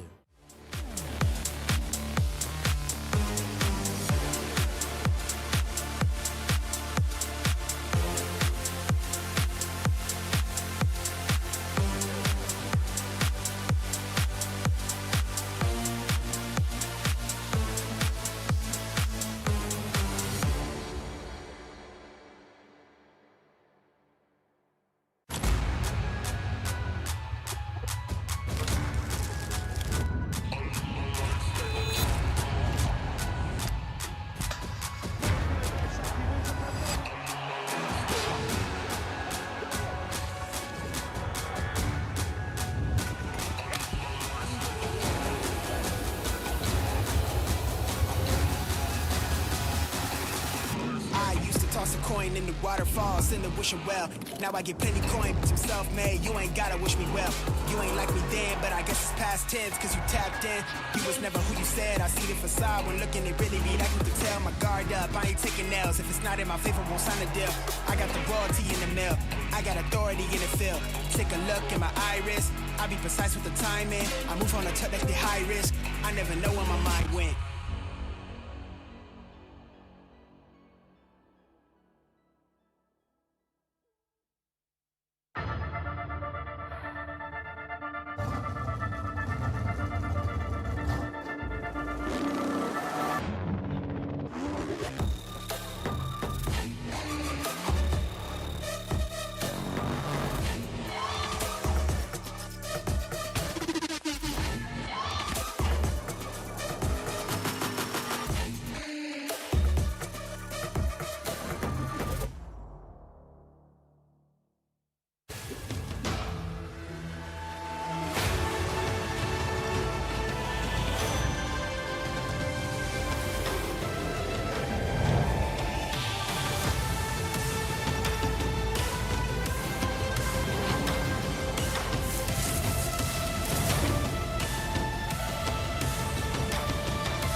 Every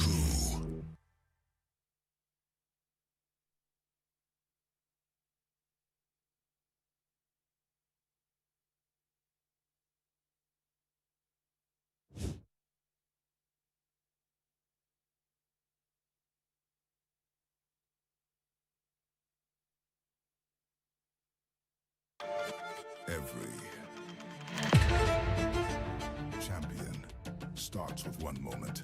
Activate your place in the world of esports. Compete, manage, track, dominate. Everything you need in one platform. Gear up for WEC25. For results, streams, and more, visit ISF.gg. To be in the zone, gamers need true support. One that's in sync with your body at every angle.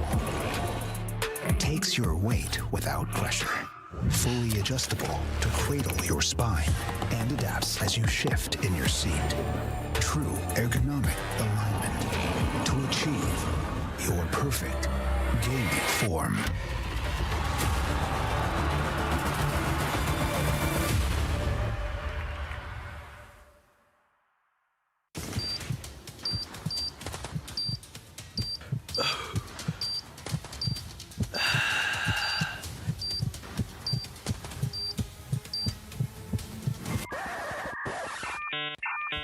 Data?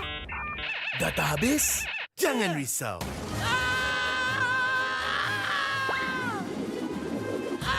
Tukar ke Red One Mobile untuk data pantas 5G Extra. Nak peran data telefon? Red One Mobile kan ada.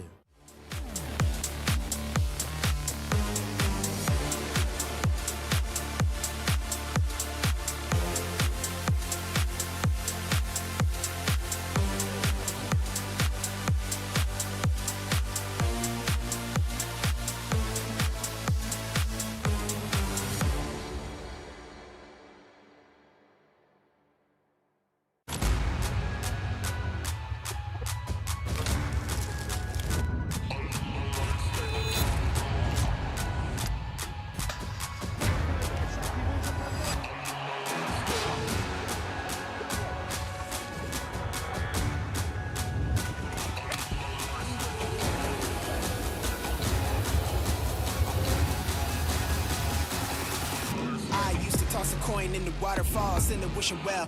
Now I get plenty coin, but I'm self-made. You ain't gotta wish me well. You ain't like me then, but I guess it's past tense, cause you tapped in. You was never who you said. I see the facade when looking, it really be like you could tell. My guard up, I ain't taking nails. If it's not in my favor, won't sign a deal. I got the royalty in the mail. I got authority in the field. Take a look in my iris. I be precise with the timing. I move on a touch that's the high risk. I never know where my mind went.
Every champion starts with one moment. Activate your place in the world of esports. Compete, manage, track, dominate. Everything you need in one platform. Gear up for WEC25. For results, streams, and more, visit IESF.gg. To be in the zone, gamers need true support. One that's in sync with your body at every angle. Takes your weight without pressure. Fully adjustable to cradle your spine and adapts as you shift in your seat. True ergonomic alignment to achieve your perfect gaming form.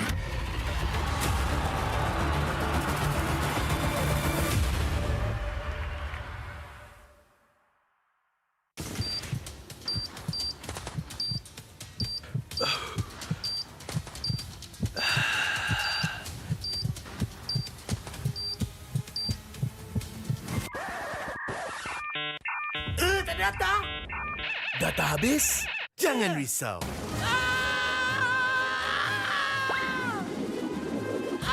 Tukar ke Red One Mobile untuk data pantas 5G Extra. Nak peran data telefon? Red One Mobile kan ada.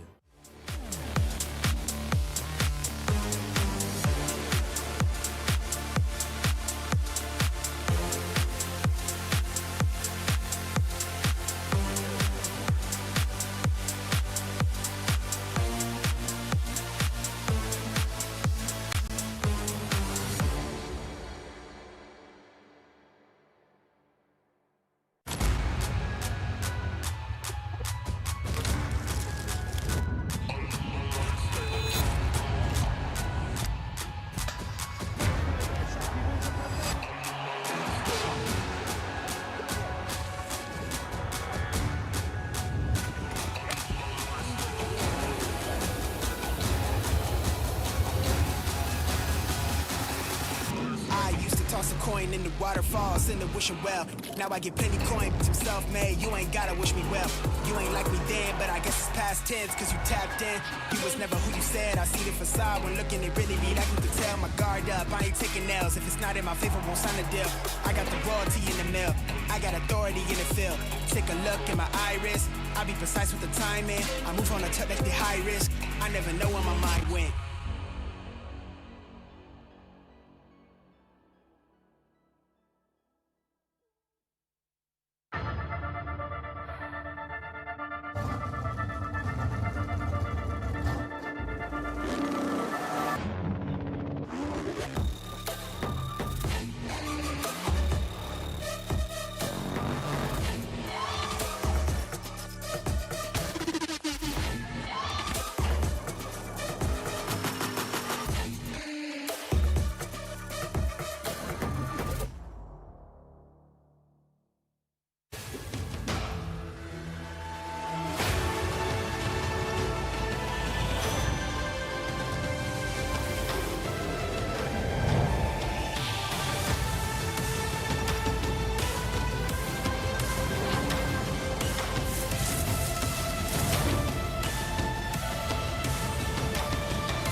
Every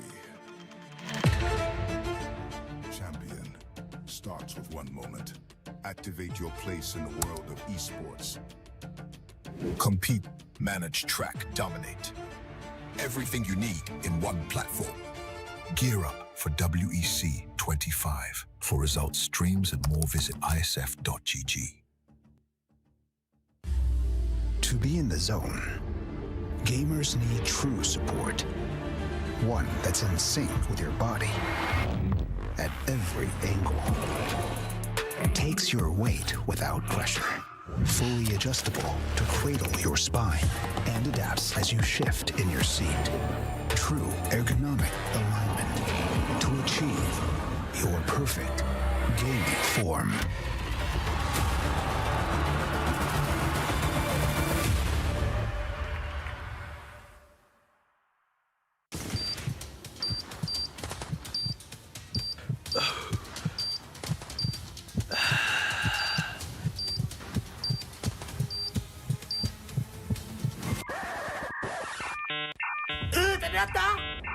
Data habis? Jangan risau.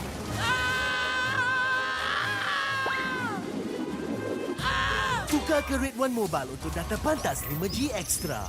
Nak peran data telefon, Red One Mobile kan ada.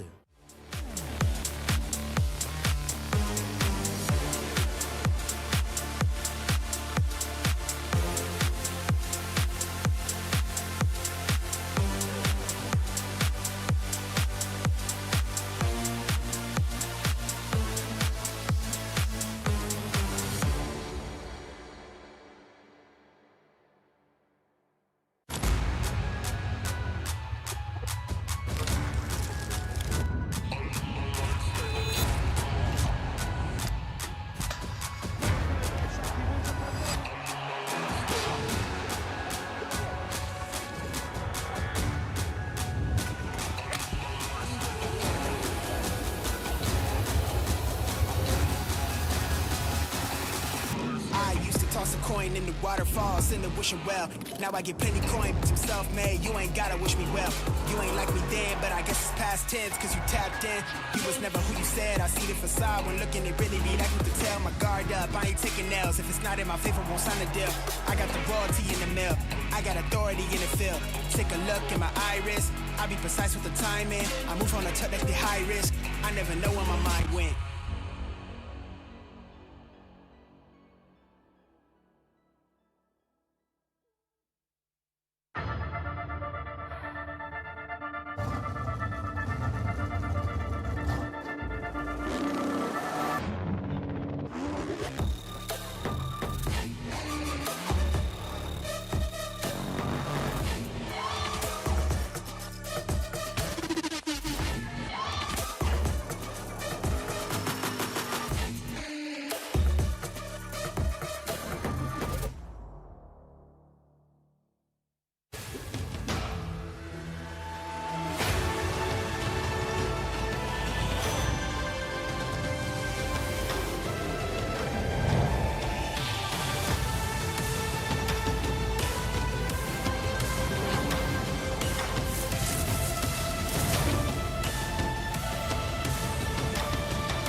Every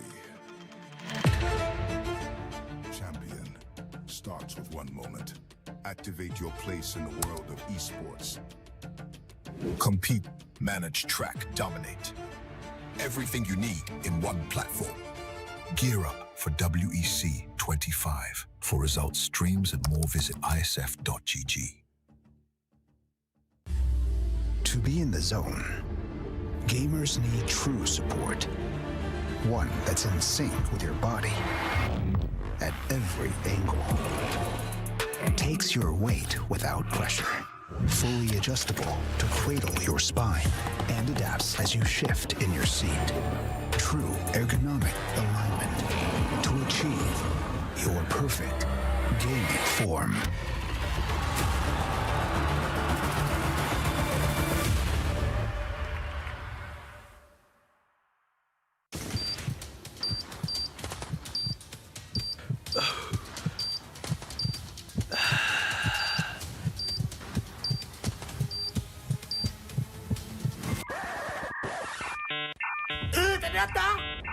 Data habis?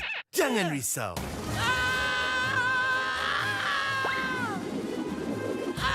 Tukar ke Red One Mobile untuk data pantas 5G Extra. Nak peran data telefon, Red One Mobile kan ada.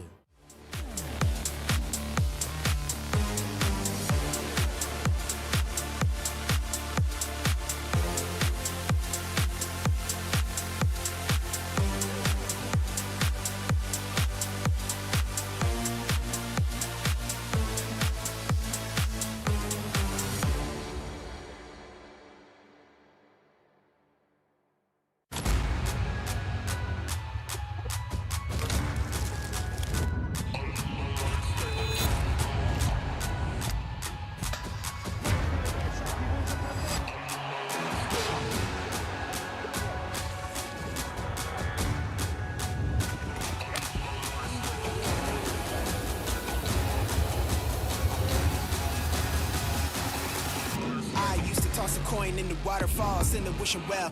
Now I get plenty coin, but I'm self-made. You ain't gotta wish me well. You ain't like me then, but I guess it's past tense, cause you tapped in. You was never who you said. I see the facade when looking, it really be like to tell. My guard up, I ain't taking nails. If it's not in my favor, won't sign a deal. I got the royalty in the mail. I got authority in the field.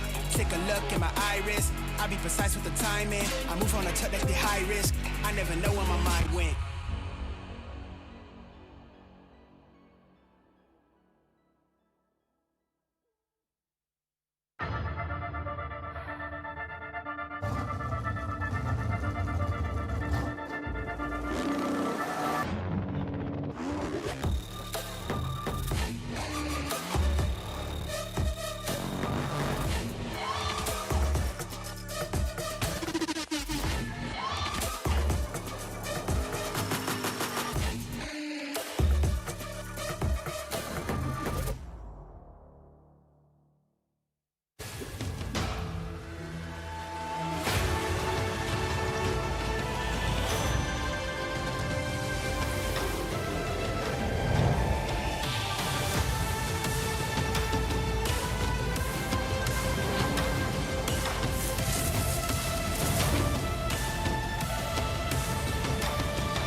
Every champion starts with one moment. Activate your place in the world of esports. Compete, manage, track, dominate. Everything you need in one platform. Gear up for WEC25. For results, streams, and more, visit ISF.gg. To be in the zone, gamers need true support. One that's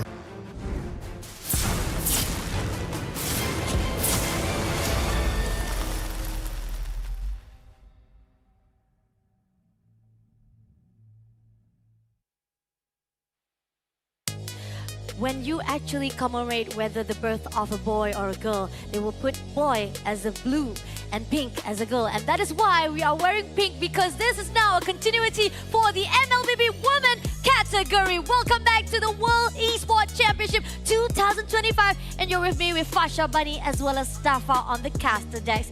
2 more series to go, but before that, we want to say thank you first for everyone who made this happen. Started out as this global event is actually provided or even organized by the one and only ISF as well as MESF, and we also have ESI as our strategic partner. And not only that, we are also supported by our KBS, Rakan Muda, and Rakan Digital. And of course, we all cannot forget our official partners as well. We've got Red One, IQ, Solos Merch, Monster Energy, CK Music, and of course, our trusty official chair partner, Razer, right here. Thank you very much to everyone who has supported and made this entire tournament possible, and for you guys for tuning in as well, because we are officially in the final leg of the women's category.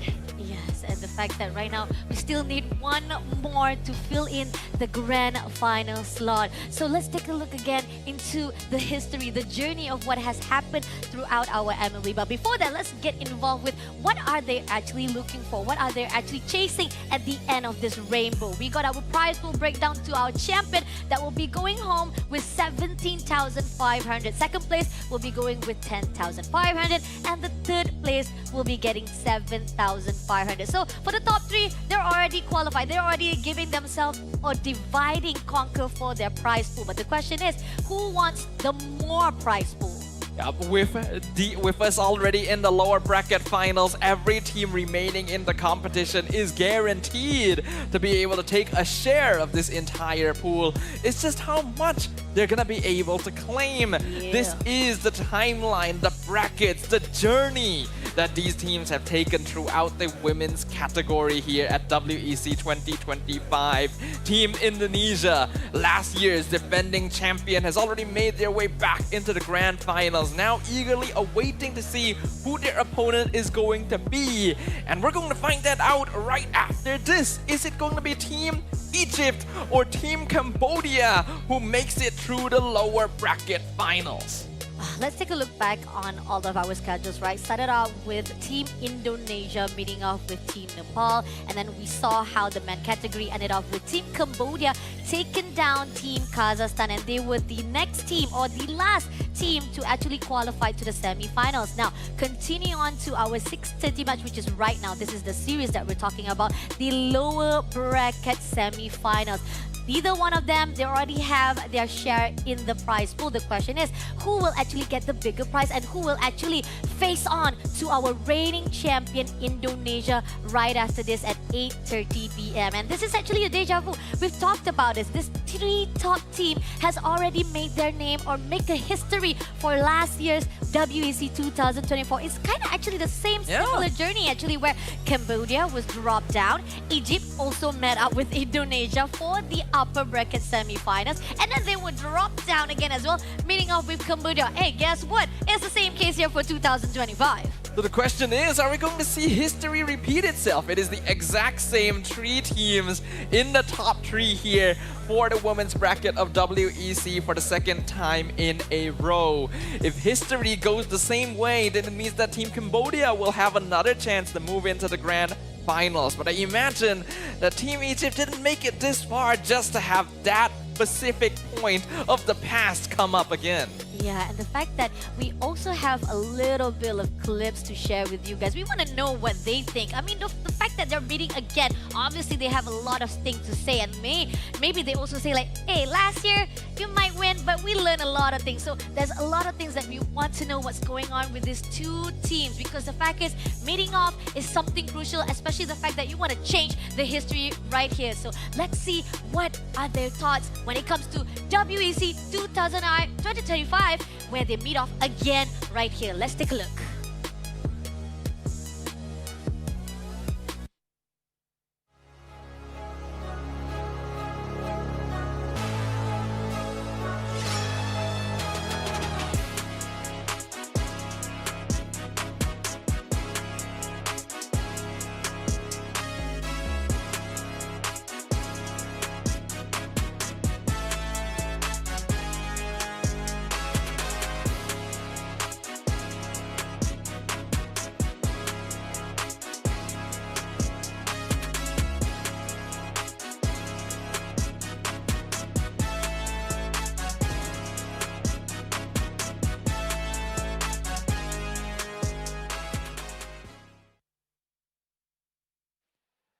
The first team walking up onto the stage for our lower bracket finals is our defending second place team.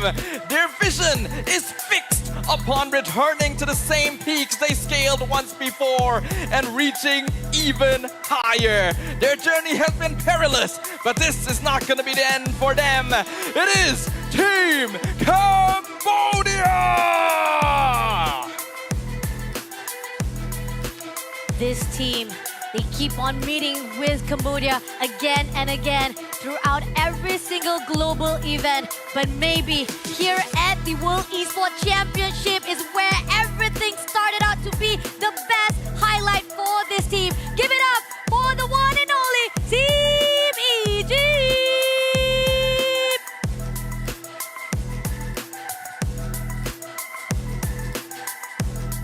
These two teams have been here before, and as they walk across the stage and fist bump their opponents, their rivals, who they will face within the Land of Dawn very soon, they both are aware that only one will be able to move on to face the defending champions once again, to take revenge for the arduous journey that they have had to pass this entire time.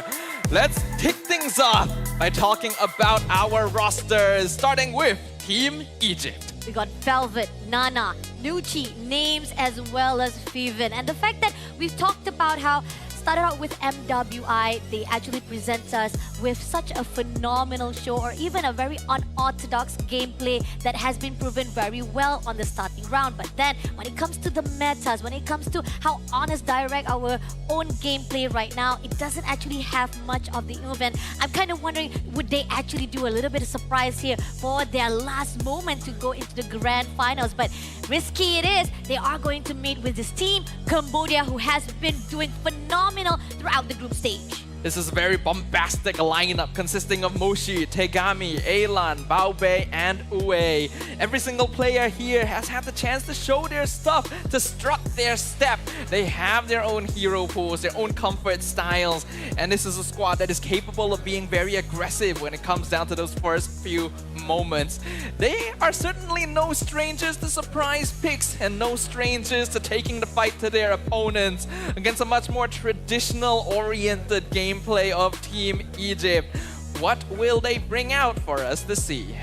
Looking on the stats, right, let's talk about the whole entire group stage itself, where the teams of Egypt versus Cambodia. Egypt somehow had a better run compared to Cambodia when they fought off with Mongolia as well as Colombia, and they actually lost one of the map against Mongolia, and that shows how is it possible that they actually had a little bit of struggle or trouble when they met up with Mongolia, even though Mongolia didn't even manage to qualify after they actually joined into the play-ins. And looking at the Egypt side, they didn't have enough time to actually meet up with the rest of the teams at the play-in because they had a good run from the quarter or even from the upper bracket itself when they meet off right at the top, and they had to meet with Indonesia, one of the powerhouse in WEC. Yeah, Team Egypt definitely had a smoother journey once they were able to take down Team Malaysia and face off against Team Indonesia in the upper bracket finals. It is actually a very similar position to what they had in WEC 2024, where they faced off Indonesia in the UBF, fell to the lower brackets, and then lost 2-1 to Team Cambodia, ending up in 3rd place. They've returned this year, and I'm sure they want to rise above the bottom standings of the podium. I think that their gameplay overall still leans a bit more to the old style of MLBB. They do prefer going marksman over double fighter side lane, and that could be one disadvantage. But hey, if you've practiced one punch 100 times, it can still be pretty scary. Dangerous Grass going to be the map for game number 1. Ooh, interesting. And looking on the signature heroes or even the top priorities coming up from Team Cambodia, right? And we talked about how when it comes to Team Cambodia, one of the rising stars from themselves, it has to be Tegami. We've already put a lot of highlights on her. She is one of the junglers that is very massive. You talked about how they are aggressive, and this is where the fine line, how Tegami, great dubbing composition, can actually set up a very good motion for Cambodia. On the other note, when we talk about how Team Egypt-wise, we've seen how it was when they fought off with their opponents. They like to actually play a little bit of counter-attack. Reactive is mostly how they are when it comes to their strategies. So the question is, who will be actually the one to first pick? Seems like it's going to be Egypt who actually has the first pick. Seems like they also take down a lot of hero pools coming from Tegami. Lancelot, Yi Sunshun, even we talked about how Cambodia was able to actually win it against Malaysia with that 2 Yi Sunshun draft.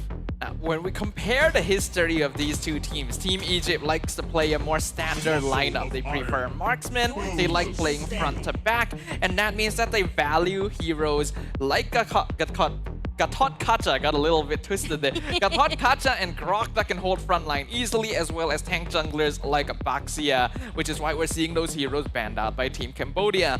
On the flip side, Team Cambodia has a slightly larger hero pool with more bombastic potential gameplay. Tegami in particular prefers playing assassin heroes, which is why you see that archetype being taken out by Egypt. And the fact that Esmeralda was also being taken out by Team Egypt, and a lot of the sustained heroes, a lot of the heroes pools coming out from Cambodia that has been taken out, even Hilda itself. It shows how much they want to make sure that not much of the frontliners can actually hold out their position if they want to go for the aggression. Now Egypt, Grok is still open if you want to actually take for yourself, because we know how when it comes to Grok, positioning wise, Vivian has been doing well with the tectonic charge as well. So this is a setup that Egypt can actually take for themselves. Yeah, they can go Grok here, it would be pretty safe, but the Eve, also a very high priority hero throughout the entirety of WEC, is open here. And going for Grok means giving it away. You are going to need to make that decision. It's like Grok will be the priority. Cambodia now going to have the ability to choose. They can grab Eve, but what will they pair with it? Let's see, and we do see that one of the wins coming up from Cambodia, they actually go up against Malaysia. They've also prioritized on Jushin as well. So let's see what combination they want to actually put out right here for Team Cambodia. Even Lapu Lapu was actually one of the top priorities on the side of Cambodia. So is it going to be the same? Yep, this is going to be Lapu Lapu with Yves to be paired up. Very safe opening here for Team Cambodia. Both are very strong heroes among the top picks in their respective roles. Doesn't get very notably countered either. So Team Egypt already has an idea of how they want to approach this. Lunox going to be their choice in the mid lane. Now this is probably where they'll have to consider grabbing their jungler, since there seems to be a pretty notable focus towards getting rid of those heroes right now in the ban phase. And rather, it's either jungler or gold lane, I would imagine, but a slight preference for jungler. If they still want to play front to back, then they should probably go Fredrin. But if they want to play something different, here the Fanny making an appearance for Team Egypt. I mean, we did saw them fighting off with Malaysia, but that kind of cost them a game though for that upper bracket semi-finals. But maybe there's a possibility that they're kind of actually more confident coming in right now, especially the fact that with Egypt having a little bit of leeway coming from the front line as well to go to the back. But Fredrin picks up by Cambodia. I feel like more of the high ground as well as control-wise will be on the side of Cambodia. And Glue been taken off as well. Such a really good idea as well. Right, so that means that Team Cambodia going to be playing more of the tank jungle this time around. Getting rid of Glue makes a lot of sense. That is a hero that causes a lot of trouble for Fredrin. Once you get caught with that grab, it makes your life very difficult. And Fredrin, we've already pointed out in previous series, pairs up fairly well with the Eve, allows for Team Cambodia to play a very control-oriented front-to-back style. That means that they probably are the ones that want to lean towards a more typical marksman. Main choices are going to be Granger and Harif. I lean slightly more for Harif in the favor of Team Cambodia, since Granger is going to be vulnerable to Fanny. Oh, definitely. And the fact that right now Team Egypt already taking out Moskov, so that could be one of the heroes that they can actually take a look. On the side of Cambodia, they took out Alice, and we know for a fact that this is also one of the top priorities on our MLBB scene. It does gives a lot of opportunity for you to just sustain on the ground, and you'll also be able to actually just execute within the circle for your team fight as well. So it's not something that they want to actually let go to Egypt as well. See what Team Egypt wants to ban last here. They're still going to be looking for a gold laner and a roamer on the side of Team Cambodia. You might want to get rid of things like Cho, but looks like Badang is going to be a higher priority since we haven't seen a lot of Cho in general from the women's bracket. So it looks like Cambodia is still going to prefer Granger over Harif, which is a little riskier into a hero like Fanny, but we've already seen there are a lot of solid Granger players. Oh, I think pretty much Granger is okay to be used as a MM as well, because we know for a fact that Sonata can be actually be good spam skills as well. And I think pretty much on the mobility wise, we can see that Cambodia has a really good rotation from the past games itself. Now, Team Egypt, here's the thing. When it comes to sustainability, they need a little bit more. So they're gonna actually pick up Chi-Chi. Yeah, actually Chi-Chi was quite open just now. Yep. Great choice coming up from Team Egypt. I was thinking either CC or Xborg basically for Egypt. Xborg would be good against Fredrin and Lapu. CC is just kind of good against the whole comp, so that's definitely the winning pick. They can still go Xborg depending on whether they want to go double fighter, but looks like they prefer the marksman, and that is classic of Team Egypt. So they're gonna pick up the Irritel to counter Granger in lane. Oh, pretty much. This is going to be a really good, direct, straightforward, honest response coming from Team Egypt itself. Team Cambodia, I feel like there's still a lot of heroes that they can actually play around with this. They already have a good structure for their front line, great burst damage as well. So what are the heroes that you're thinking about right now? I would like Cho. Pelea's not as good since it's against a Grok and a Lunox. Kaja is also possible, but not quite as effective this time around. You do need a hero that is capable of doing a good amount of frontline catch. It doesn't need to be as tanky, so you could actually go for like Minotaur or Atlas here if you're feeling like going for full team fight. But I would prefer single target pick off. Looks like it is going to be the Kalea Not really my first choice. I would have preferred Cho or even Guinevere, but looks like Cambodia wants to stick to what they're comfortable with. Okay, looking good so far for both sides of Team Egypt as well as Cambodia. Setting up, I do think that that would be in the favor of Team Egypt for the draft-wise. I do have a feeling that control for their movement has that kind of potential to up their game compared to how Cambodia is. But let's see how it is, because right now the key for their success of Team Cambodia is all comes down to that Kalea, how they set things up, how they're going to actually divide the players of Egypt, getting them to steal from that Tsunami Slam. So going back to the basic right here between Team Egypt as well as Cambodia, we got two purifiers coming from Egypt as well as a lot of flickers from Cambodia right here, showing off how they want to actually focus on all the escape mechanism on the side of Team Cambodia itself. But here on out, this is it, our lower bracket semi-finals, whereby only one team that will be able to manage that one slot to the grand final. Would it be Team Egypt that can change their history of 2024, or will it be Cambodia again to challenge Indonesia? Welcome to the World Esports Championship 2025. Give it up to Egypt versus Cambodia. Both these teams have had a bit of a switcheroo here, with Team Egypt actually playing the more bombastic skirmish-style lineup with the Fanny jungle, and Team Cambodia leaning towards the typical front-to-back with the Granger late-game scaling. Looks like Baobei has already done a good job of poking out Names in lane, but naturally Names should have advantage as long as she plays this well. Let's see. So far, I do think when it comes to the early aggression, it might actually comes down to Team Cambodia, even though they know for a fact they cannot actually put down. And this is where the fine line, Baobei pushing forward even more further to Names. Names will be caught up for the first blood in the hands of Baobei. And at the same time, Elan just caught off guard just a little bit. Managed to go away, but with the Wavebreaker, Yue comes through to back things up. Excellent title strike coming in there from Uwe. I like the aggression coming in, but it looks like Team Cambodia is coming out on top right now. Names being taken out by the Granger really should not have happened, and it's really smart of Baobei to be able to make use of the Granger's level 1-2 power spike before the Irritel actually hits the point where she outpokes the hero. And means that Cambodia is going to be sitting on a pretty comfortable 600 gold lead before the first turtle.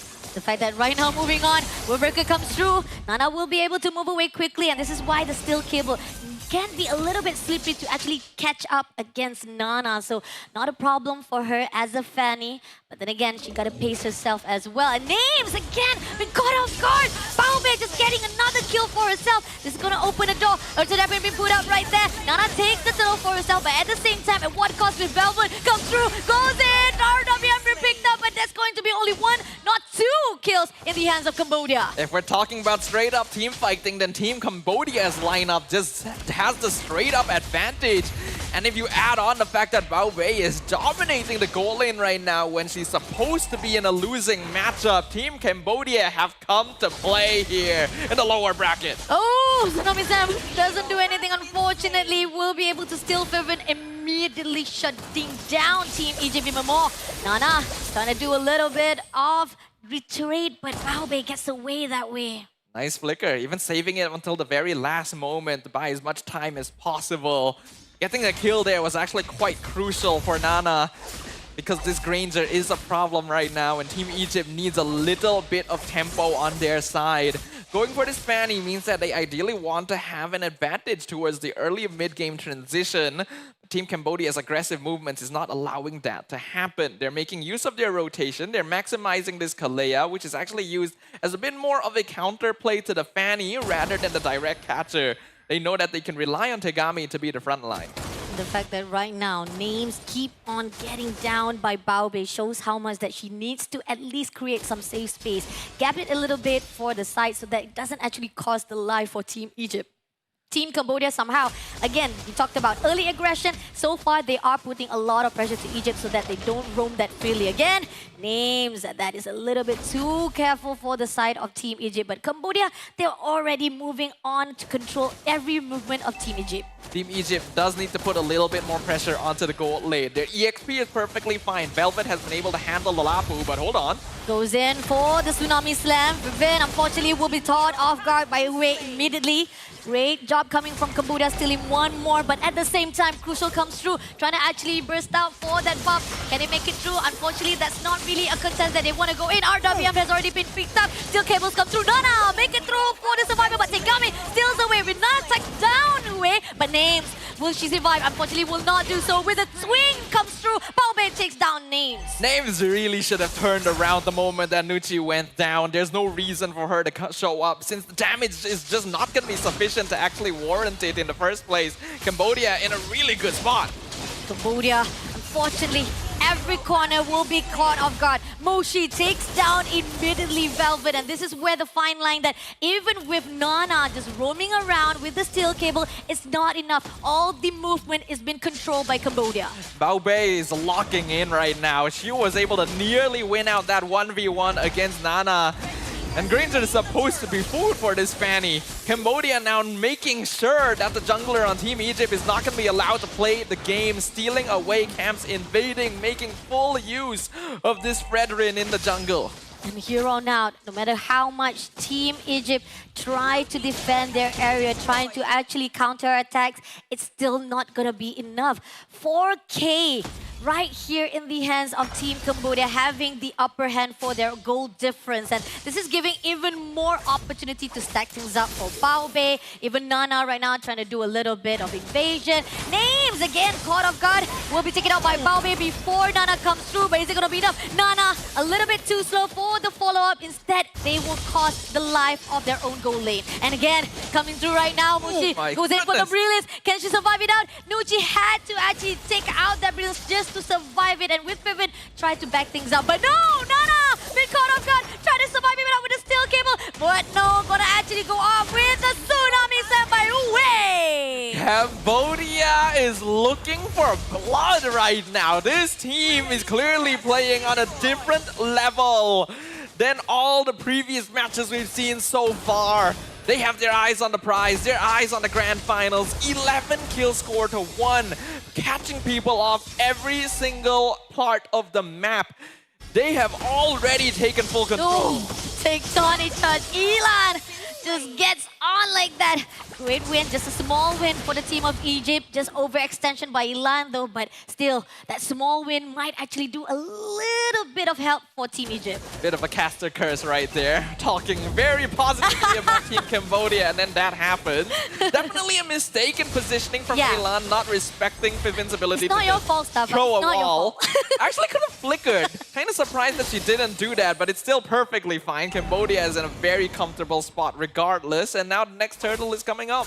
Next turtle is already setting up right here with Tegami as well as Moshi. I don't think Egypt is going to actually contest it out. They're just going to make sure that at least they have that split push coming in. And it seems that Names so far are able to actually push into that top turret clearly without any casualty whatsoever. But Baobei comes in, do some little bit of spamming with RWM, plays out right at the mid. Tegami takes down Nucci. Now Pivin trying to go for the mighty swing, trying to survive it out. Gone dragged by Tegami instead, but they also go for the invasion of the buff. Now Nana been caught off guard. Will be shut down by Mochi as well. Now living off only 2 players, but at the same time Names, oh my god, she wants to get into that information, but unfortunately will be taken out by Baobei as well. Living off Pivin all by herself.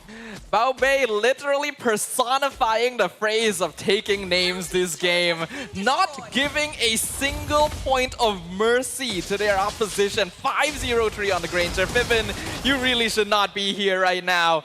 And she will get out. Gives up the mid tier 1. This game is out of control. They feel like they want to actually try to sacrifice or try to actually drag someone with that kill, you know, because the fact is, at least if somebody goes down, at least they can actually drag one person for their own turret. But this is not the case. No matter how much you try to do it, the team of Cambodia sticking together like glues is causing a lot of trouble. But here, Raptor Rapping comes through. The Tony and Charge comes in with AoE takes down, but RWM comes in. It's going to be just 1 kill for now, but Bevan will be traded out by Baobei, and now Living the door open for them to just crush even more the spawn on the side for the top. All things considered though, not that bad for Egypt. They were able to trade 1-for-1. Good spacing to punish Uwe for trying to go for the flicker tsunami slam play. They were just far enough that they couldn't get the grab. Then they got the wall off into the tectonic charge to allow Nana to get some tower damage up top. She should be able to get away from Moshi. It's kind of risky to recall there, but I think she should be fine, yes. So Egypt is able to breathe slightly there, but they still have zero map control basically, and the next Lord is coming up soon. Now they're thinking about just a little bit of micro gaming in the hands right now. If they actually lost a lot of the team fights, at least they can actually push those waves, and maybe that could actually be a winning condition, at least in the hands of Egypt, even though they have been losing a lot of those team fights, even been grabbed or been stolen by Team Cambodia.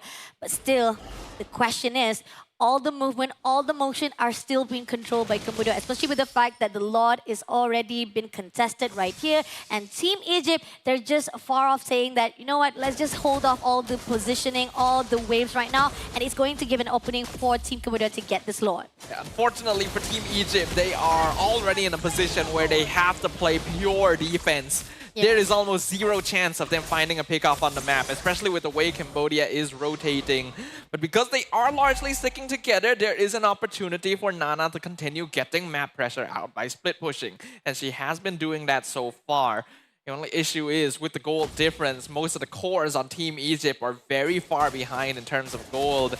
Velvet and Names both have 0 kills right now. And Team Cambodia is not going to continue giving them time to scale.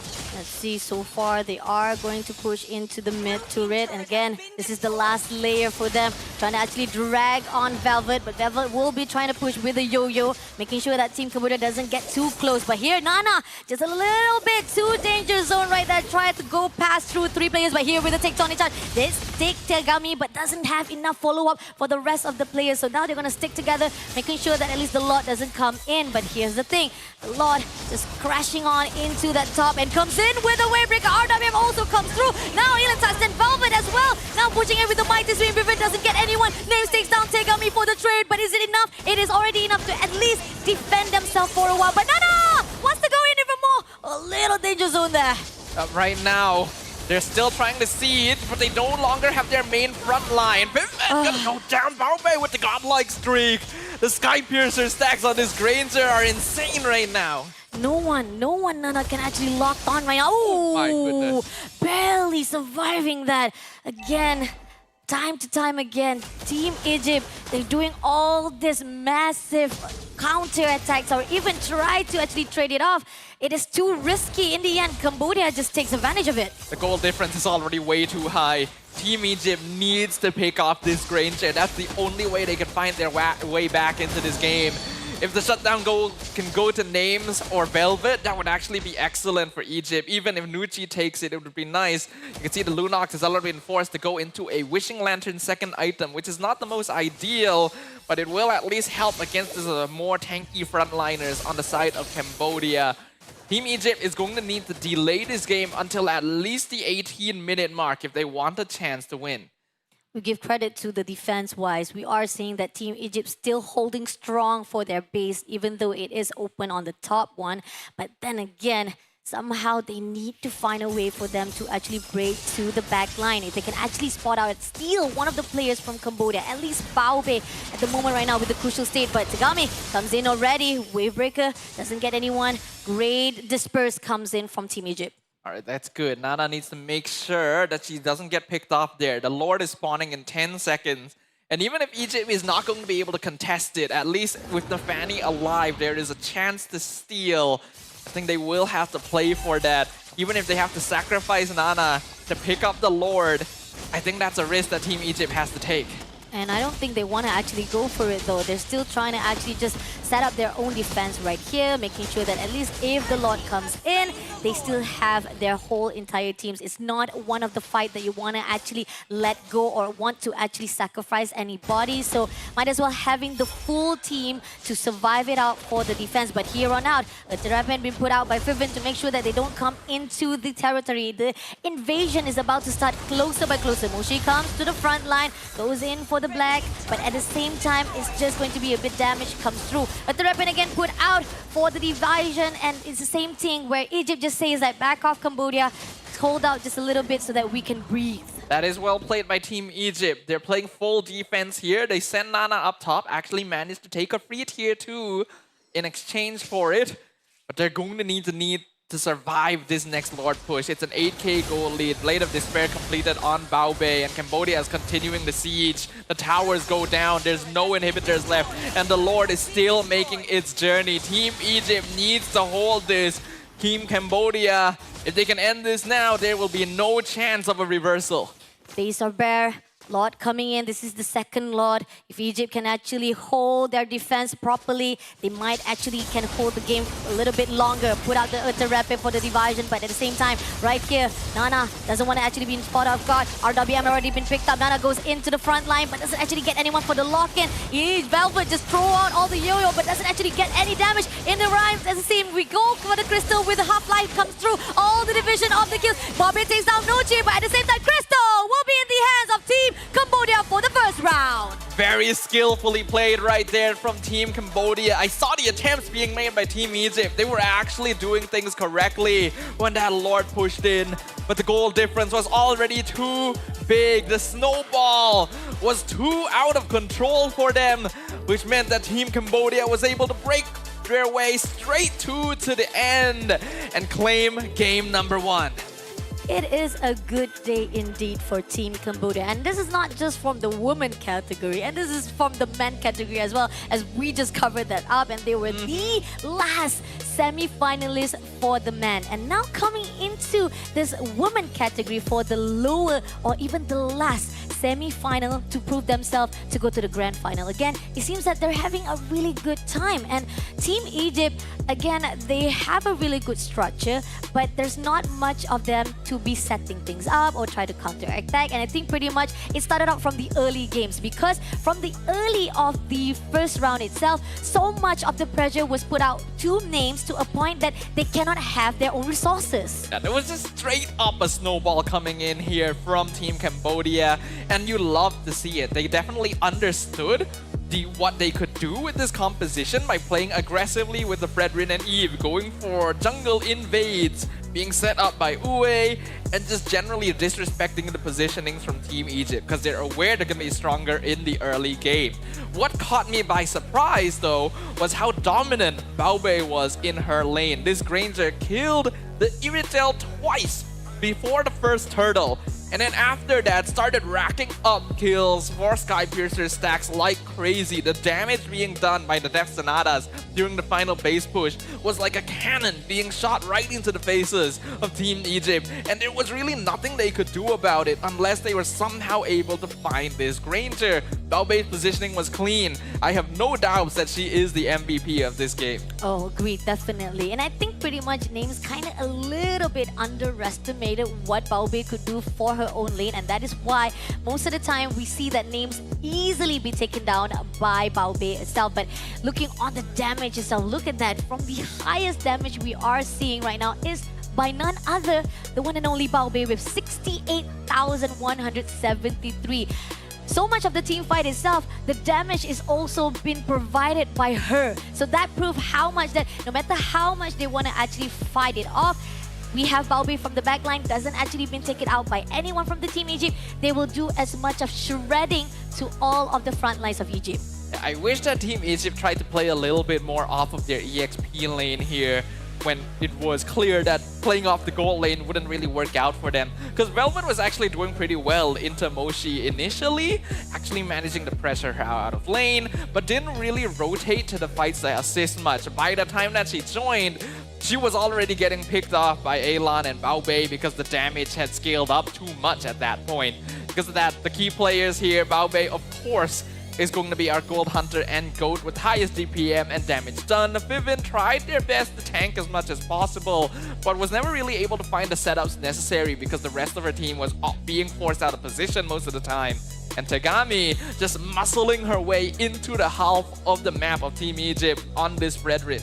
Oh, definitely. And the fact that we are seeing that Tegami, usually we see her popping off with Assassin Jungler, right? But this is where the fine line that we are seeing that Tegami even more covering grounds for all of the heroes. And now we are going to see a little bit of flexibility from Team Cambodia. And Tegami getting the MVP for the first round with a KDA of 219, 646 GPM with a damage of total 1,474 per minute. That's actually a bit of a surprise for me. Tegami played well for sure, but I definitely think Bao Bei deserved this title for actually winning out a losing lane so hard. But you cannot deny that Tegami's ability to open up the map, to make use of her general bulk in the early game, to punish Team Egypt for going for a more mid-late game-oriented draft was very, very well done.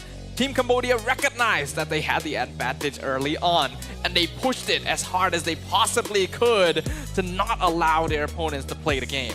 And I like the fact that if we check out the bans wise, right, there are certain heroes that was banned off by Team Cambodia as well. They take out some of the tank jugglers as well. And we thought they were going to actually, oh, maybe they want to actually hold out the assassin jungler for themselves. But Fedrin comes on, and just now it makes a lot of difference for their own draft. And I think that's also one of the things that Egypt kind of overlooked, and they didn't actually expect that, and made it even more easier for Cambodia to just set things up. They were able to actually punish them from early on. And again, I'm talking about how the overextension that was done by Team Egypt that ended up costing them this game. Yeah, there were some mistakes being made here where Team Egypt just attempted to make fights happen, but they were already so far behind that it was unlikely they would actually be able to pick anyone off. At this point, it would have been better to go for a split push, sacrifice bodies if necessary to funnel gold into the more important members. But rather, they wanted to play it traditionally. They wanted to keep it standard and see if they could win fights the usual way. But Team Cambodia were too dominant.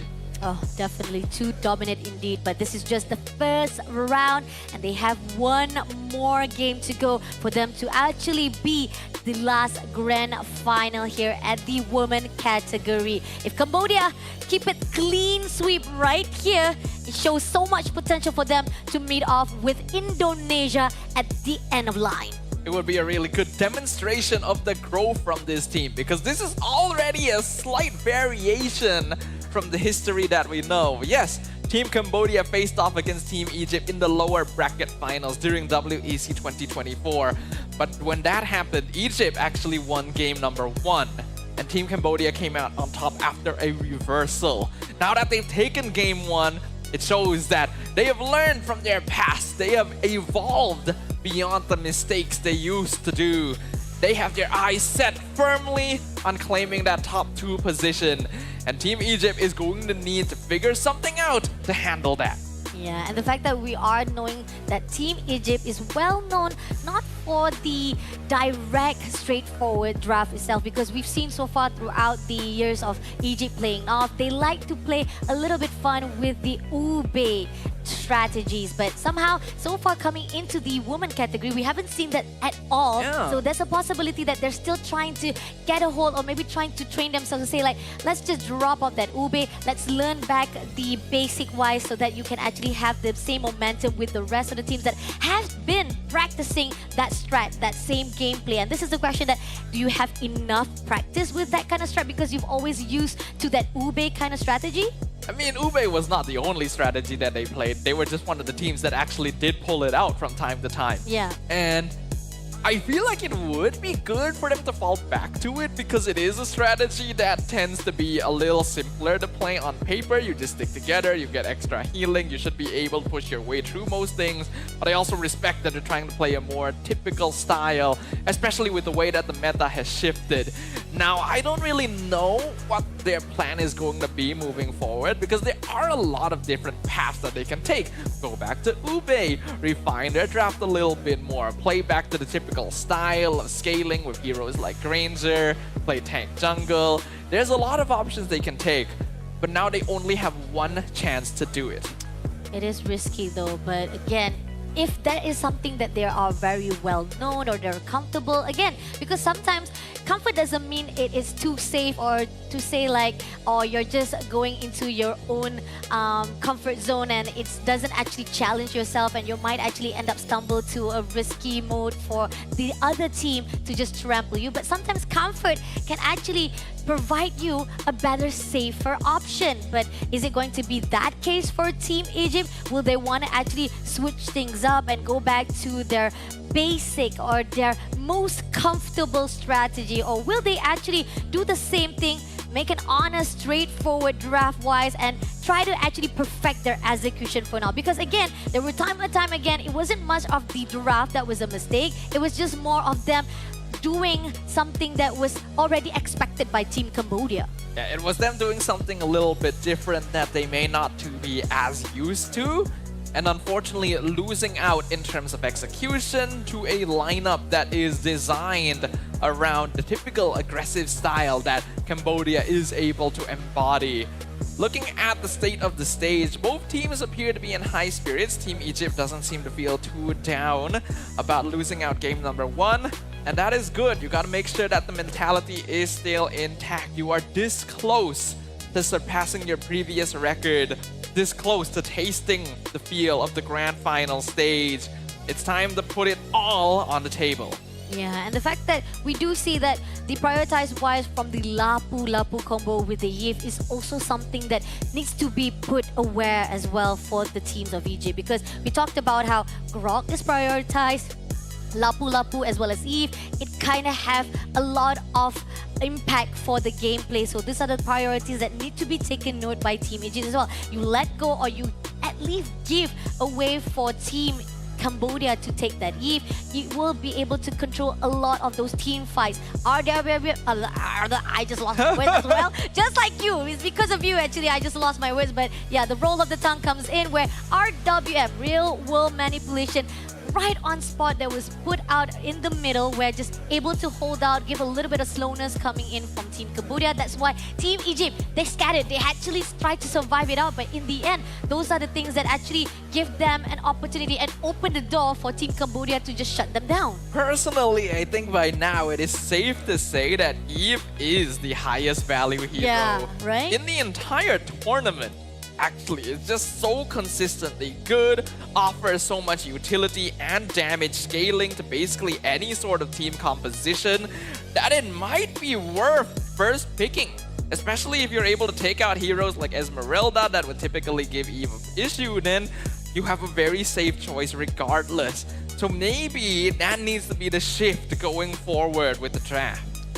But are you sure you want to let go of Grok though? That's the question is, because so far I do think there's not a problem with Fiven using that Grok. A really great tectonic charge. There were certain times that they were able to actually just counter attacks, able to actually just, not to say control, or more like just to hold out the movement of Team Cambodia. And every time they want to actually set up the fight itself, Fiven comes in just a little bit too slow when it comes to trying to save names. And this is where the fine line that they need to at least rotate around. Save your goal lane. Make sure that you prioritize to make sure that your MM doesn't die that easily. I mean, Grok is good, but Eve still feels better. That's kind of the situation I feel like we're looking at here. Well, we will see, right? It's gonna be up to these teams to decide how they want to approach this. Team Cambodia now has a bit of breathing room. Team Egypt is up against the wall. It's gonna be expanding river for game number 2. Once again, a map that facilitates strong early game rotations. Strong early rotation. A lot of heroes can they actually utilize here for the movement, mobility. So definitely can be put into a note when you actually want to go for the draft wise. Okay, looking on the side of how actually Egypt takes down Team Malaysia, right? It's because of how well they always try to actually prioritize that Gatot Kaca. And that's the question is, if Team Egypt can actually have that probably, how do I say, the chance to pick up Gatot Kaca, maybe they're much more comfortable with it. And because we see that is the reason why some of their setup was not really in their favor. But again, it seems that Gatot Kaca as well as Hilda and Baxia was taken out. So same ban right now, picking up from the side of Team Egypt as well as Cambodia. But now they steal the Lapu for themselves. I mean, Lapu first pick is perfectly solid, but you have now given away Grok Eve to Cambodia. That's why. That's a bit scary. I feel like it should just be D pick, for Team Cambodia right Or now. is it a bait though? No, I don't think so. It's just Grok Eve. Like, this is one of the best team fight combos in the entire tournament.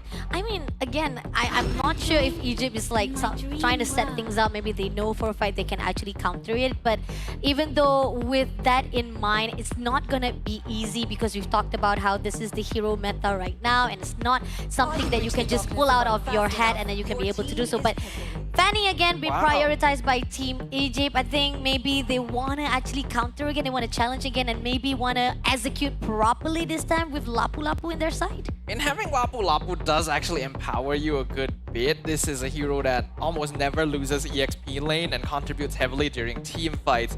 But going for Fanny a second time is very risky. I feel like Team Egypt could have actually left Fanny for the second phase if they still really wanted to lock her in, because then at least they can bait out more picks from Cambodia. I was expecting this as well. The Fredrin is gonna get locked in again because that is a great solution to it. I mean, again, this is where the fine line that Cambodia said, like, we're gonna stick with what we know, we're gonna stick to what has actually promised or even convey success from the first round itself. The question is, Egypt, they're likely a little bit less adaptable for the second round, which I'm a bit sad. I wish that they could actually change things up or maybe try to change a lot of the hero pools that they're already in, but now it's just showing how they're just comfortable with what they have.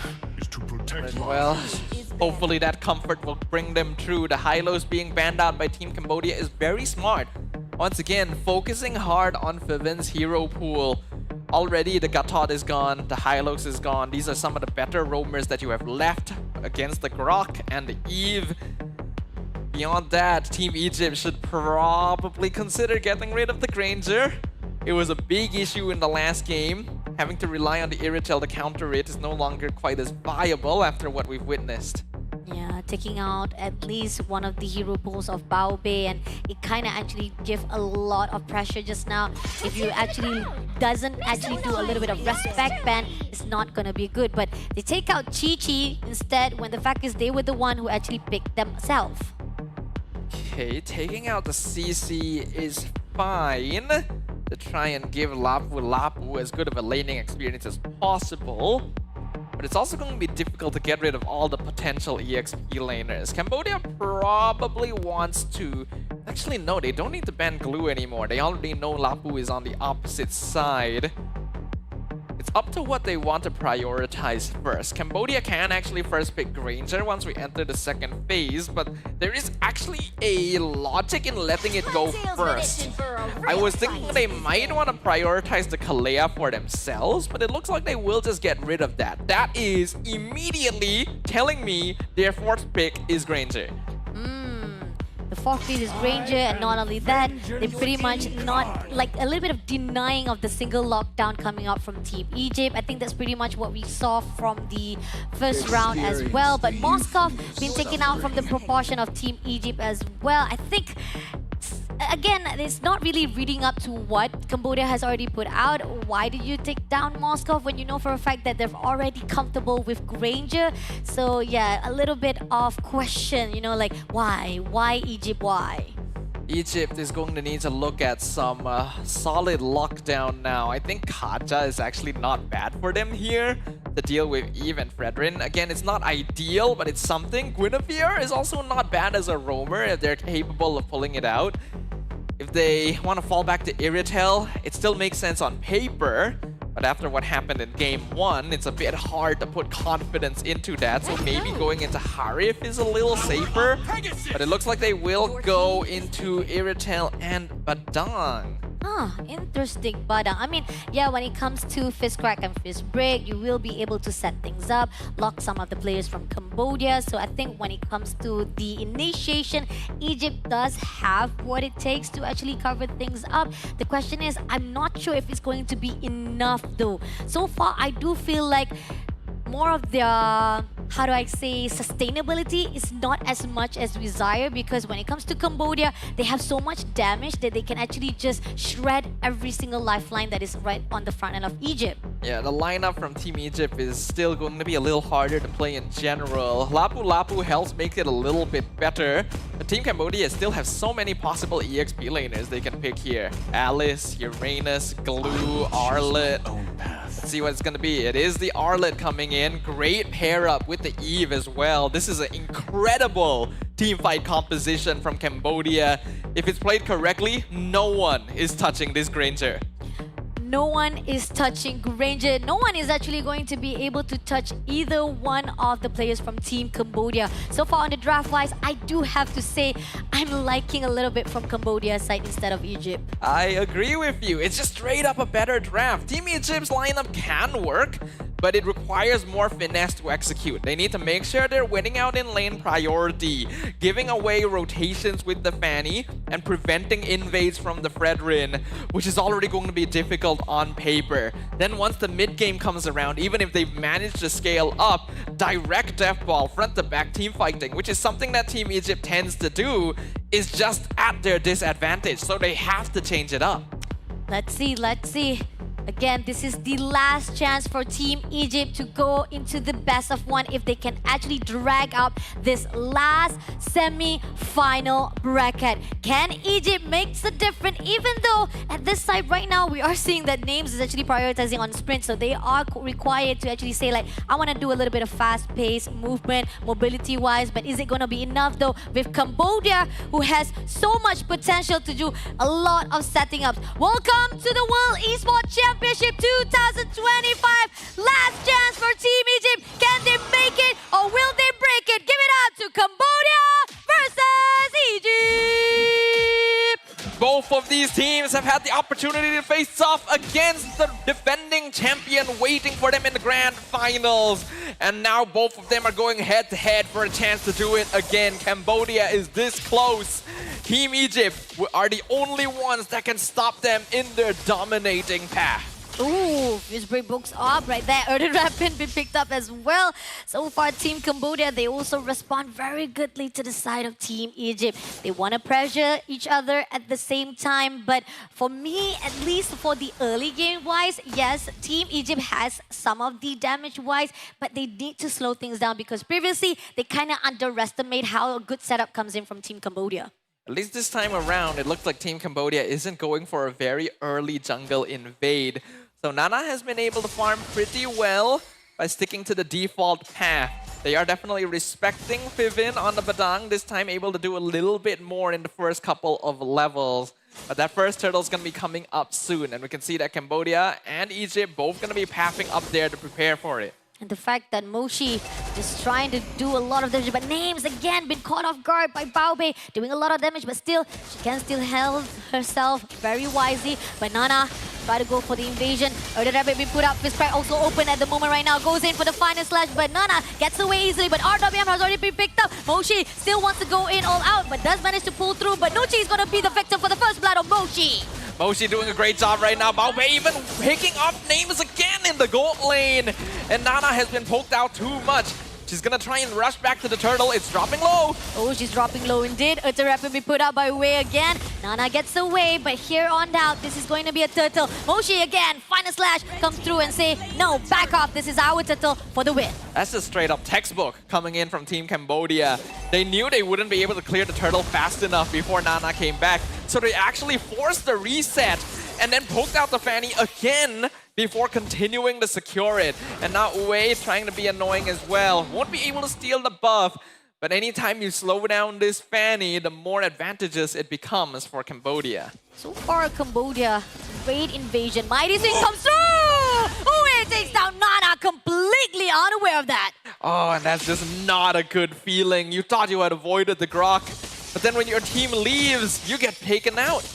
Yeah, and Nuchi trying to do a trade, but Wei will be able to move away freely, doesn't even have to worry about, again, Team Egypt, no matter how much trade they want to do, it does not goes into their own hands. And the purple buff is stolen by Tegami as well. The Fredrin now a full level up on the Fanny. which is never a position you want to be in. This is a hero that is somewhat dependent on snowballing. But Team Egypt's lack of a direct front line that is able to threaten the opposite side means that they will consistently have to play defense on their half of the map. And they don't really have the best tools for that. Let's see. Moshi comes in, final slash. Gonna try to drag Nuchi and Fivin, but still, it's just going to be a little bit of poking coming in from the team of Cambodia. Team Egypt trying to make sure they create a lot of the safe gap between them so that they don't easily be taken out. This is where I want it to be even more firm, because Team Egypt so far, they kind of actually overextend or they kind of underestimate all the powers that can be done by Team Cambodia. And Team Cambodia is definitely taking advantage of that right now. You can see they're putting a lot of pressure once again on Names' lane. Compared to the last game, the Irritel has not died as much as the Granger, but that's not typically what you want to hear me saying either. At least they're trying to make sure that Names can still remain relevant this time around. Oh yeah, definitely. Because again, they kind of need that stacked up. They kind of actually make sure they don't lose too much of the body in the hands of Team Cambodia. So again, discipline-wise, we do have to give a little bit of credit to Egypt to actually continue. But at the same time, Urjarabi put out, Fibin and Nuchi comes through. But at the same time, Names try to pull out to the side of Tegami. But again, Disperse comes in from Team Cambodia, so they actually can be able to get back away. But Tegami! Stop! Turtle! Bobby takes down Nana immediately. That is a great trade come through from Team Cambodia. That just seemed like way too risky a play. Nana just trying to take the turtle by herself when the enemy team is right there. And Names goes down to RWM and Mochi.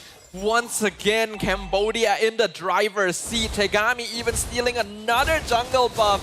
While Baowei is taking the top tower, they are attacking every angle possible. And Team Egypt just has no answers for it. Egypt tried to zone things out at the mid lane, but little do they know, Team Cambodia, they were quick. They were really fast on their respawn, and that is why they were able to caught Nana off guard. And Nana had to move away, got some space there from the Ultimate Rapid, but at the same time, Crucialing going for the final slash. Vivin! Overextension will take it out by Moshi. That was just straight up a positioning mistake. No reason for Fivin to walk that side of the turtle pit. Yes, maybe you're trying to protect your Fanny, but at that point, your Fanny is probably dead if that wall is solid. Nuche unfortunately had to force with the brilliance. Tried to survive it out, but still, at least they actually had an open door right here at the top lane. Banana would not be spotted out by anyone from Team Cambodia. A little bit risky, but at least it opens a little bit of the resources or even the macro gaming that is needed for Team Egypt. You do gotta take some risk in Team Egypt's position. They're trying to engage. Fist crack open. Moshi gets away though. But at the same time, Names will not lie it. At the same time, Moshi survive it out with 2v1. Just excellently played. We are seeing a mastery of micro mechanics and coordination from Team Cambodia here in the lower bracket finals. They are just stopping everything. They're stopping with the RWM. Elon takes down Names. Another kill in the hands of Team Cambodia. Oh, this is looking like game number 1 all over again. Team Egypt has not been able to adjust. And even with Nana, try to back things up with Vivin. This is not a good composition. Vivin will be able to back away by Nana. Close call right there with the Urgent Rapid, but will be able to survive it out. That was close. That was close. Team Egypt just needs to try and preserve whatever they can at this point to try and bring this to a full series. But it's already such a big advantage as well. The item lead, the gold lead, the EXP, the map control, all in favor of Team Cambodia. Nana gonna try and commit to some split pushing once again. But are they able to extend this game? Baowei is still an issue. They're trying to dance with Team Cambodia, but here's the thing. Cambodia is leading the dance. They are the one who control every single movement of Team Egypt.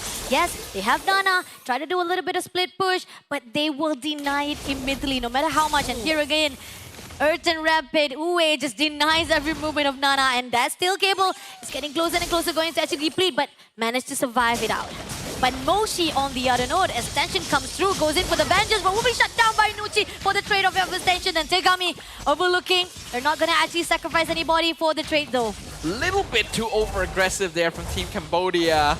Losing Moshi, not ideal, especially since she did actually have some shutdown gold. But the gold advantage right now, still 5k in their favor. Looking at the itemization, already 2 items complete on many of their cores. While Team Egypt still struggling on completing their second in general. Purple buff being contested away almost every single time. Nana actually did manage to get that back this time. Okay, good still comes in. At least they don't allow that invasion too long here for the team of Cambodia though.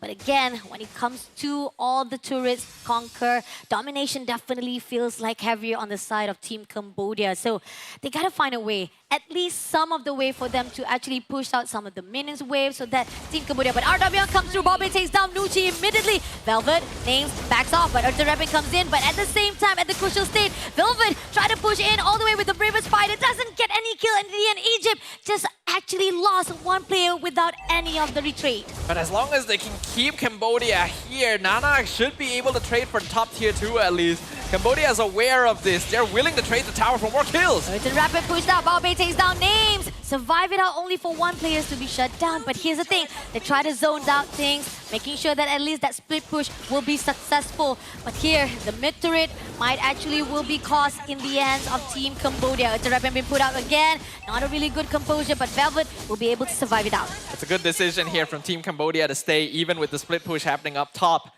They got 2 tier 2 towers, mid and bottom, as well as a kill on the enemy gold laner. All in exchange for only 1 tier 2 up top. They also get ideal positioning to control the Lord, which will go over to them for free. The Holy Defense is still standing as well, so it's not a lot of damage being done considering the amount of map control they still have. Oh, they're gonna actually try to steal the buff though. Putting out the Eartha Rapid, goes in for the Vis break, but at the same time doesn't get the follow-up that is needed. It's gonna be the side of Velvet. RWM already been picked up, goes in for the slide. Baobei takes down Velvet, immediately goes out. Nana doesn't actually able to follow things up, and there's no trades comes in, and Team Egypt again losing all their trails. Oh, that's really unlucky. The Holy Defense was popped by the first minion. It didn't hit the Lord, it's still full HP. It's full HP for Lord to just come through for the crystal. Is it gonna be the final flash? With motion takes down Nucci. Baobei goes in for nail, double kill to Vivid as well. Nana trying to go in for the steel cable, but she cannot take anyone out. This is a crystal for Team Cambodia. They know for a fact they want to go all out, but no, Nana doesn't get anyone. Crystal will be in the hands of Cambodia. Our final grand finalist. Team Cambodia makes their grand return to the grand final stage of WEC for the second year in a row. They will have another opportunity to compete for the gold, to compete for the champion title against Team Indonesia. Unfortunately for Team Egypt, that is going to be the end of the road. But what an impressive journey it has been. Yeah, definitely. I think pretty much solid grounds was covered up by Team Cambodia themselves. And it's straightforward. It was honest, it was direct. They know how to control every single movement by the team of Egypt. The question is, when it comes to draft wise, there was a lot of possible marks that Team Egypt was just not quite aware, or maybe possibly they kind of overlook it because they feel comfortable with what they have already. One thing's for sure, Team Cambodia is locked in. This is some of the best gameplay we have seen from them throughout the entirety of WEC. So I'm kind of curious how it came about, right? We got an interview happening up on stage with Rose as per usual, so we'll go ahead and throw it over to her. Ladies and gentlemen, there you have it. Your last grand finalist for the WEC 2025 Women's Team Cambodia. And with me here from Team Cambodia, we have Tagami. Congratulations. How are you feeling being back on the grand finals? I'm feeling good. You're feeling good. I love that energy. I won't keep you here long because I know you guys have a match to prepare for. So how is the preparation going on to fight Indonesia once again in the grand finals? តើមានអីត្រៀមសម្រាប់ទៅវាយ Indonesia ពួកយើងបានត្រៀមពួកយើងអត់សង្ឃឹមថាពួកយើងអាចនឹងមកដល់ចំណុចហ្នឹងឯងហើយពួកយើងនឹងត្រៀមខ្លួនក្នុងការជួបពួកគាត់ម្ដងទៀត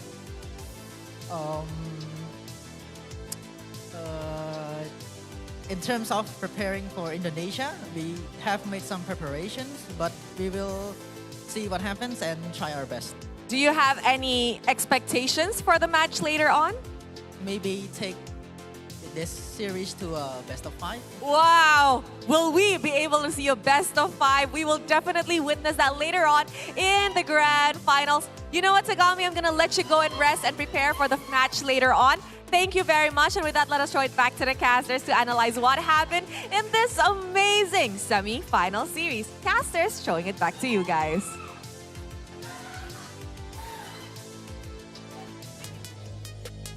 Thank you, Rose, and congratulations again to Team Cambodia. It has come to a full circle again here for WEC 2025.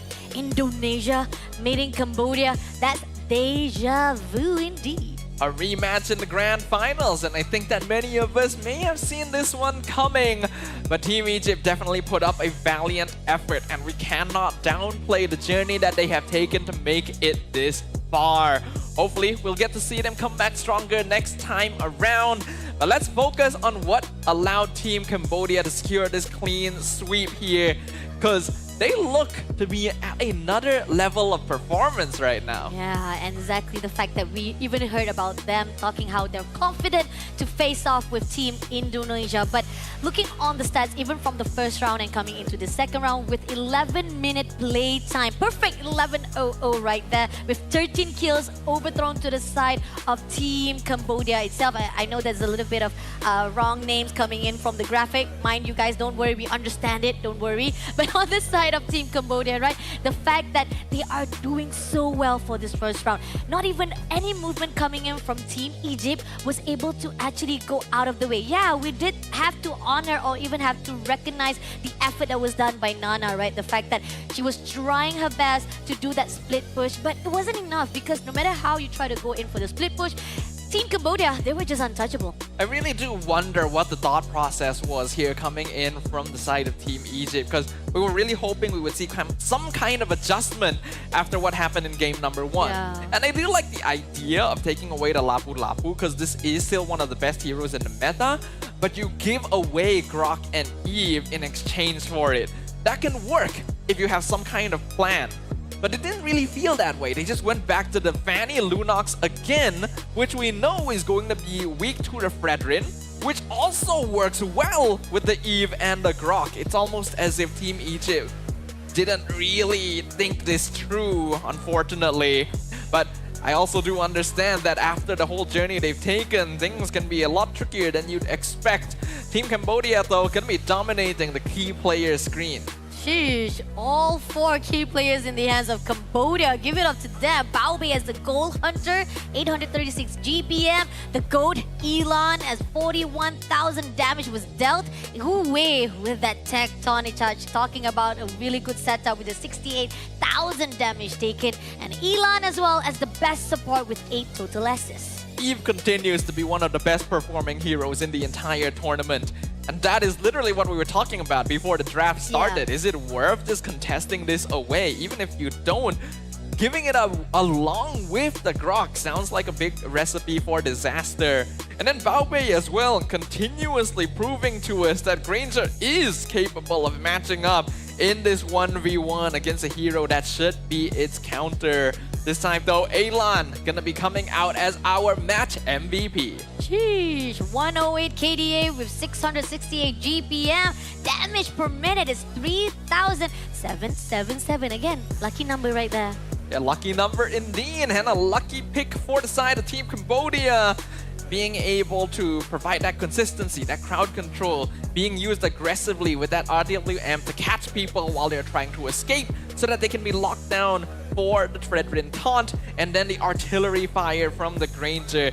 This hero once again provides so much utility for almost any sort of team composition that it needs to be respected regardless. And the fact that we are seeing a lot of times that Team Egypt, they want to actually go for the trade. This first blood was just beautiful coming from Team Cambodia. Moshi was able to actually have a lot of invasion to the side of Egypt. And even so, Nana, I think pretty much she was not aware of it. She probably thought that she was safe on guard, but then it was easy for just Team Cambodia. Uwe just comes in with the mighty swings, and most of the time we do see they want to contest for that turtle. It doesn't go well, and this is where the fine line that at least Team Egypt, they were trying to adapt with the movement of Team Cambodia. But again, the adaptability was not fast enough to a point that Team Cambodia just have a lot of upper hand. The AoE as well, there was just too much. They were able to counter it, but that final slash just covers things up for them to just go in for the crystal. And the fact that the holy defense was absorbed by the first couple minions too, allowing the Lord to actually survive the push into the crystal. Team Cambodia, it's almost as if they were fated to reprise their position in the grand finals here. And I am really looking forward to seeing if they will be able to show us a surprise. The last time they met up against Team Indonesia, it was a clean sweep in favor of the defending champions. But this looks to be a brand new iteration, a new evolution of Cambodia. And I think they might have what it takes to give it a fair shot. In Bahasa, we call it gemuruh. But in English, we say nervous. Anxiety is going to build up right this instance because we are preparing ourselves for the grand final women category MLBB. But before that, we're gonna have a short break, obviously, because we don't want to actually just jump into it. A lot of suspense and tension has to build up, so don't go anywhere. Please stay tuned to the World Esports Championship because this is the last fight, the last eternity fight for the teams to actually prove themselves here at WEC 2025. To be in the zone, gamers need true support. One that's in sync with your body at every angle. Takes your weight without pressure. Fully adjustable to cradle your spine and adapts as you shift in your seat.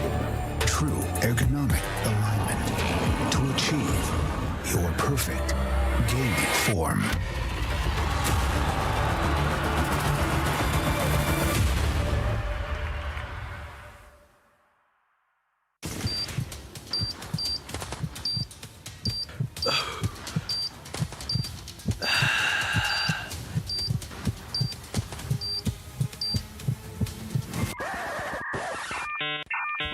Data?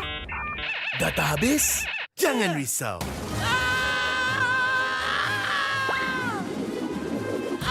Tukar ke Red One Mobile untuk data pantas 5G Extra. Nak peran data telefon? Red One Mobile kan ada.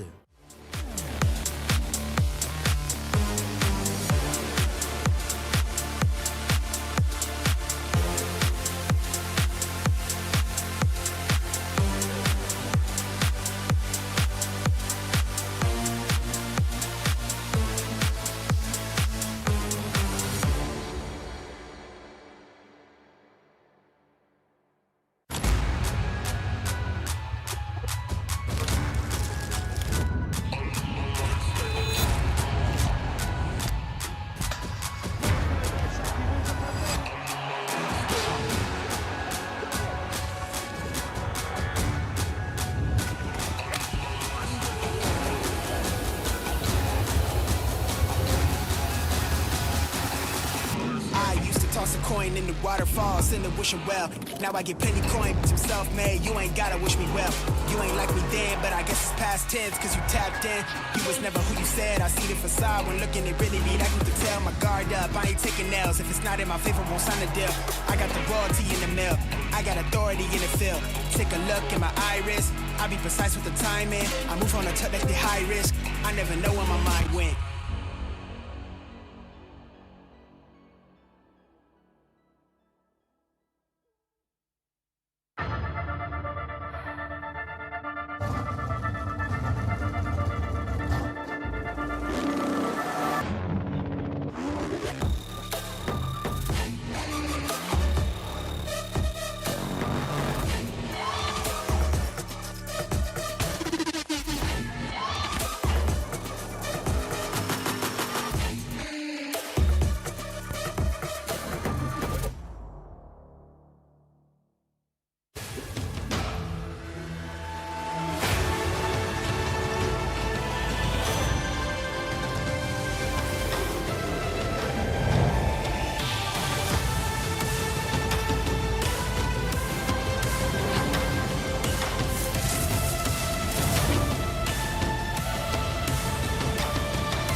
Every champion starts with one moment. Activate your place in the world of esports. Compete, manage, track, dominate. Everything you need in one platform. Gear up for WEC25. For results, streams, and more, visit IESF.gg. To be in the zone, gamers need true support.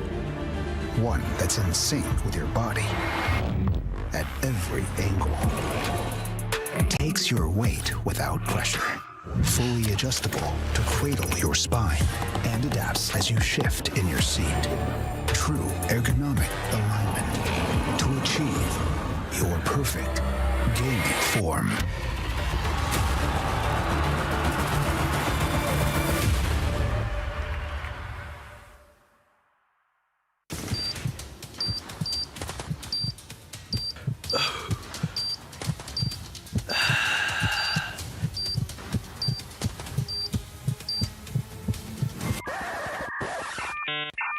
Tak ada data? Data habis? Jangan risau.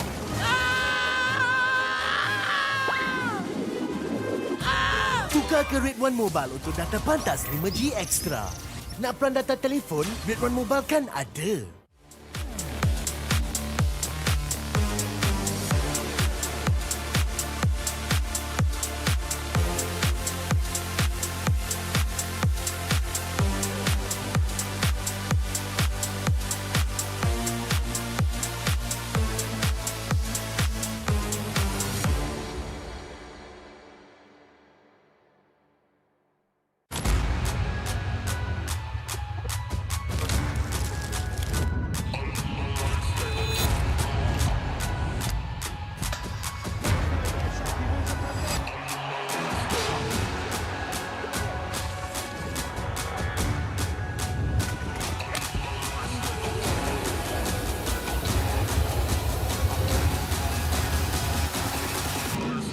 Toss a coin in the waterfalls, in the wishing well.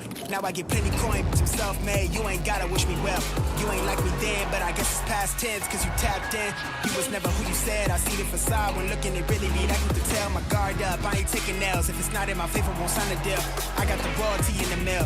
I got authority in the field. Take a look in my iris. I be precise with the timing. I move on a tuck that's the high risk. I never know where my mind went.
Every champion starts with one moment. Activate your place in the world of esports. Compete, manage, track, dominate. Everything you need in one platform. Gear up for WEC25. For results, streams, and more, visit IESF.gg. To be in the zone, gamers need true support. One that's in sync with your body at every angle. Takes your weight without pressure. fully adjustable to cradle your spine and adapts as you shift in your seat. True ergonomic alignment to achieve your perfect gaming form.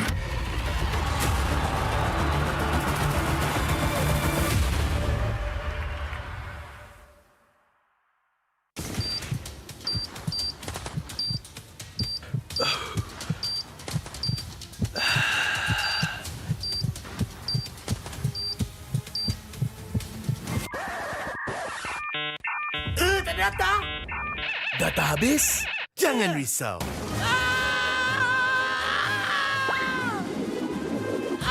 Tukar ke Red One Mobile untuk data pantas 5G Extra. Nak peran data telefon? Red One Mobile kan ada.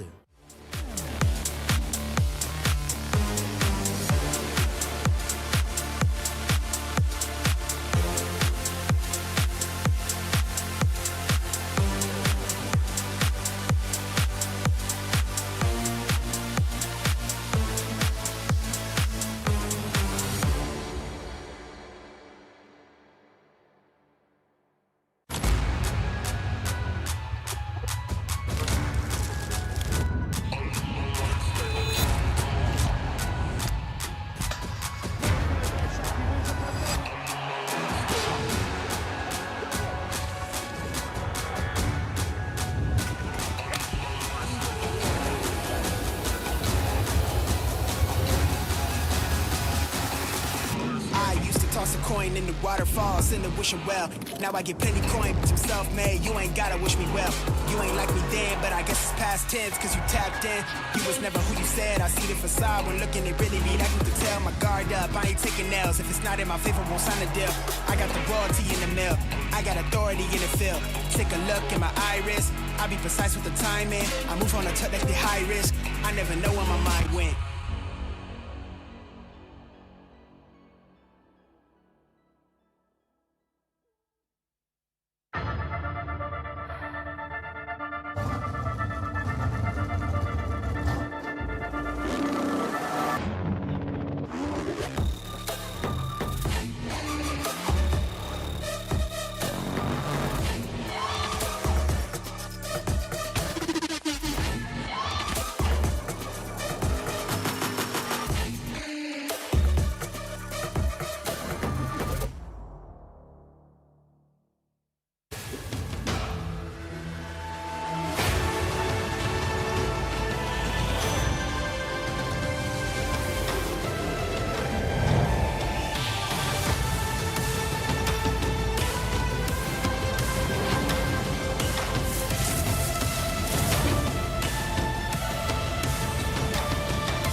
Every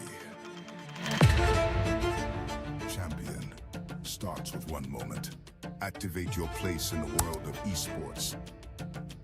Compete, manage, track, dominate. Everything you need in one platform. Gear up for WEC25. For results, streams, and more, visit IESF.gg. To be in the zone, gamers need true support. One that's in sync with your body at every angle. Takes your weight without pressure. Fully adjustable to cradle your spine and adapts as you shift in your seat. True ergonomic alignment to achieve your perfect gaming form.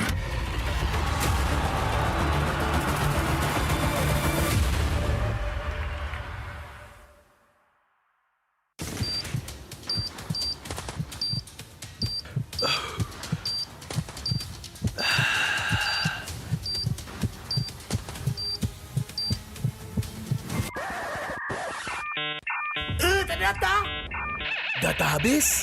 Jangan risau.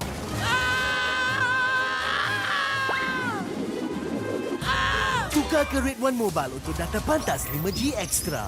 Nak peran data telefon? Red One Mobile kan ada.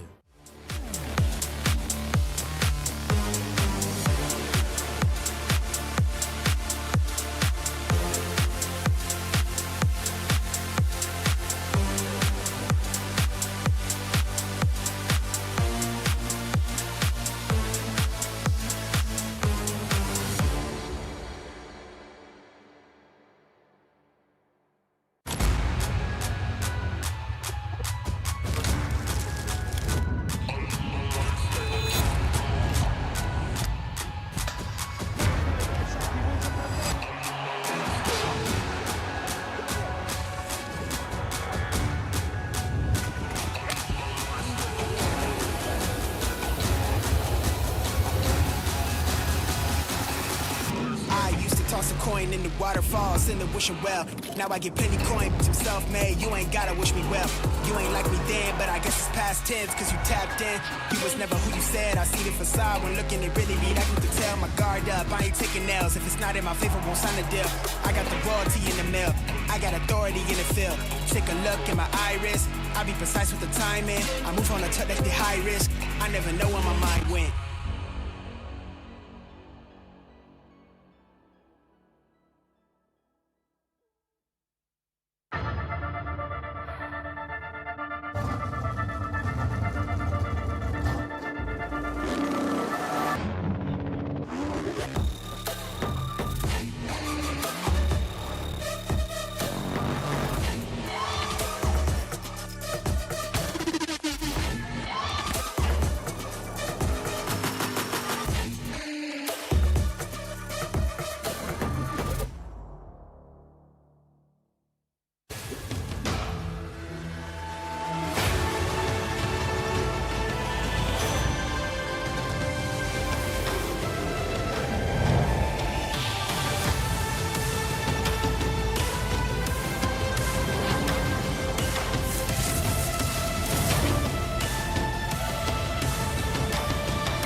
Every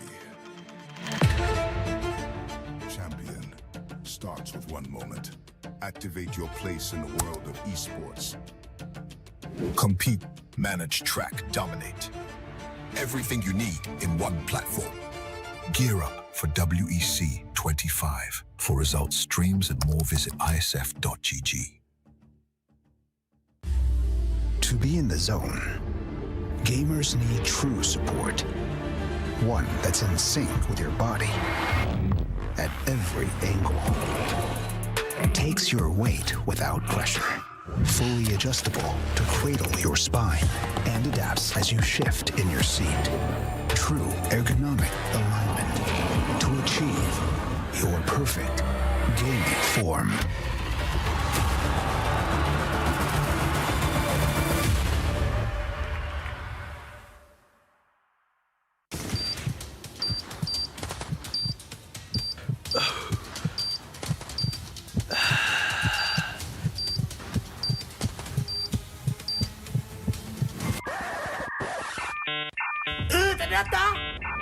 Data habis?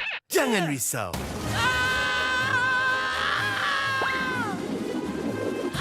Tukar ke Red One Mobile untuk data pantas 5G Extra. Nak peran data telefon? Red One Mobile kan ada.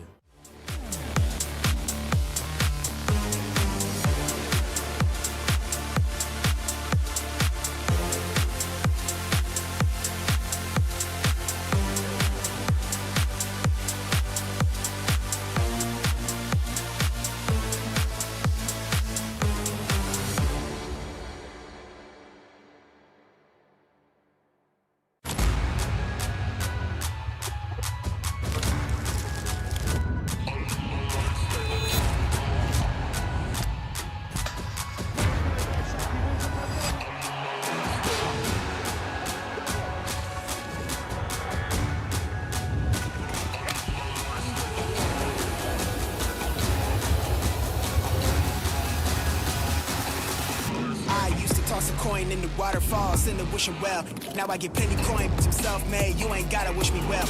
You ain't like me then, but I guess it's past tense, cause you tapped in. You was never who you said. I see the facade when looking, it really be like me to tell. My guard up, I ain't taking nails. If it's not in my favor, won't sign a deal. I got the royalty in the mail. I got authority in the field. Take a look in my iris. I be precise with the timing. I move on a touch that's the high risk. I never know where my mind went.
Every champion starts with one moment. Activate your place in the world of esports. Compete, manage, track, dominate. Everything you need in one platform. Gear up for WEC25. For results, streams, and more, visit ISF.gg. To be in the zone, gamers need true support. One that's in sync with your body at every angle. Takes your weight without pressure. Fully adjustable to cradle your spine and adapts as you shift in your seat. True ergonomic alignment to achieve your perfect gaming form.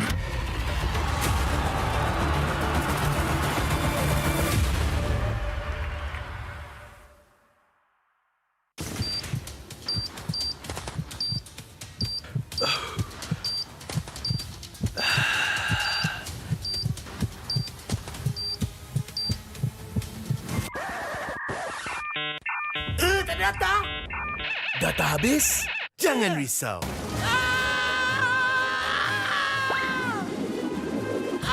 Tukar ke Red One Mobile untuk data pantas 5G Extra.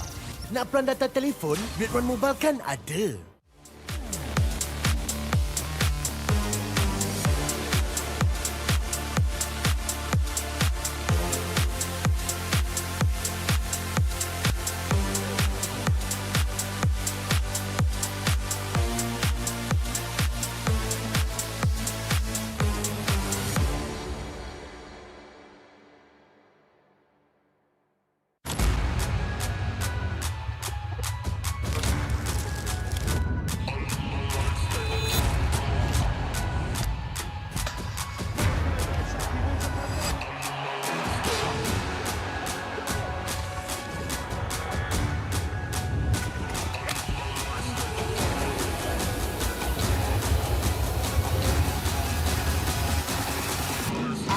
Toss a coin in the waterfalls in the wishing well. Now I get plenty coin, but I'm self-made. You ain't gotta wish me well. You ain't like me then, but I guess it's past tense, cause you tapped in. You was never who you said. I see the facade when looking, it really be like me to tell. My guard up, I ain't taking nails. If it's not in my favor, won't sign a deal. I got the royalty in the mail. I got authority in the field. Take a look in my iris. I be precise with the timing. I move on a touch that's the high risk. I never know where my mind went.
Every champion starts with one moment. Activate your place in the world of esports. Compete, manage, track, dominate. Everything you need in one platform. Gear up for WEC25. For results, streams, and more, visit IESF.gg. To be in the zone, gamers need true support. One that's in sync with your body at every angle. Takes your weight without pressure. Fully adjustable to cradle your spine and adapts as you shift in your seat. True ergonomic alignment to achieve your perfect gaming form.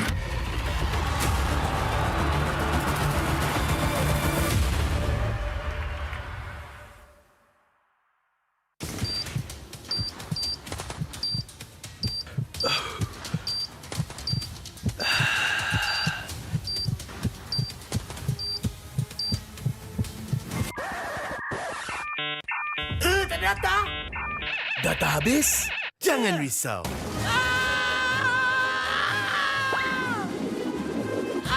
Tukar ke Red One Mobile untuk data pantas 5G Extra. Nak peran data telefon? Red One Mobile kan ada.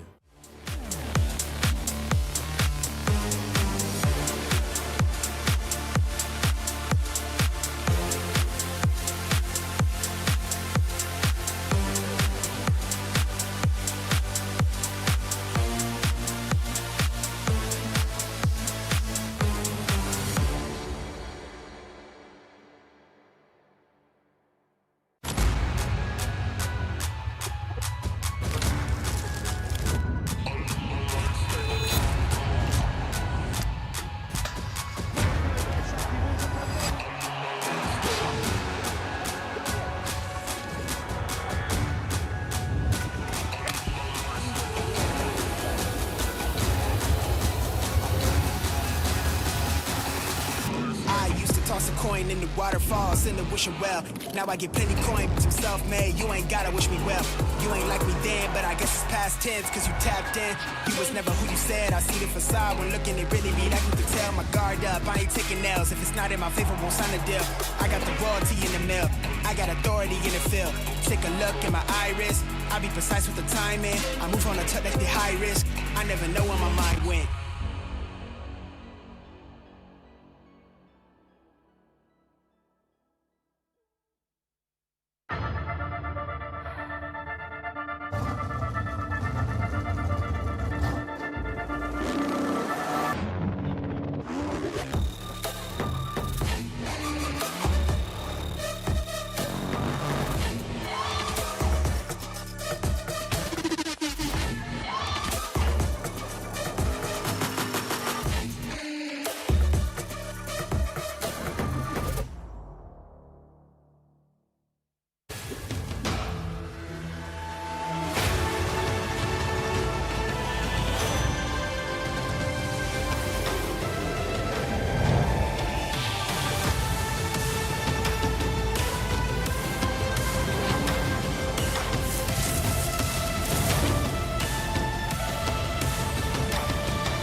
Every champion starts with one moment. Activate your place in the world of esports. Compete, manage, track, dominate. Everything you need in one platform. Gear up for WEC25. For results, streams, and more, visit IESF.gg. To be in the zone, gamers need true support. One that's in sync with your body at every angle. Takes your weight without pressure. Fully adjustable to cradle your spine and adapts as you shift in your seat. true ergonomic alignment to achieve your perfect gaming form.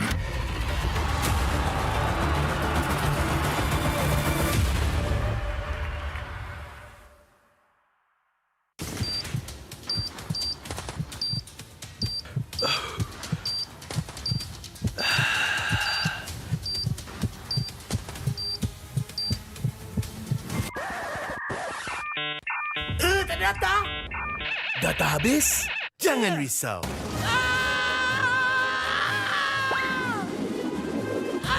Tukar ke Red One Mobile untuk data pantas 5G Extra.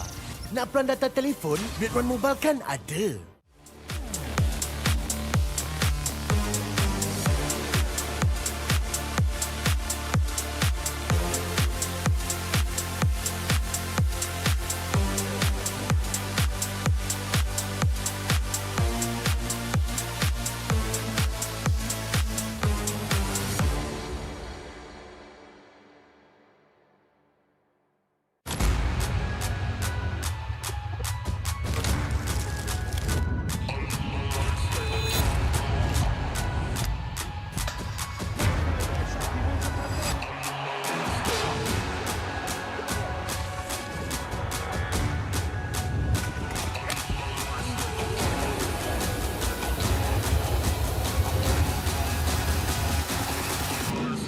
Toss a coin in the waterfalls in the wishing well. Now I get plenty coin, but I'm self-made. You ain't gotta wish me well. You ain't like me then, but I guess it's past tense, cause you tapped in. You was never who you said. I see the facade when looking, it really be like you could tell. My guard up, I ain't taking L's. If it's not in my favor, won't sign a deal. I got the royalty in the mail. I got authority in the field. Take a look in my iris. I be precise with the timing. I move on a touch that's the high risk. I never know where my mind went.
Every champion starts with one moment. Activate your place in the world of esports. Compete, manage, track, dominate. Everything you need in one platform. Gear up for WEC25. For results, streams, and more, visit IESF.gg. To be in the zone, gamers need true support. One that's in sync with your body at every angle. Takes your weight without pressure. Fully adjustable to cradle your spine and adapts as you shift in your seat. True ergonomic alignment to achieve your perfect gaming form.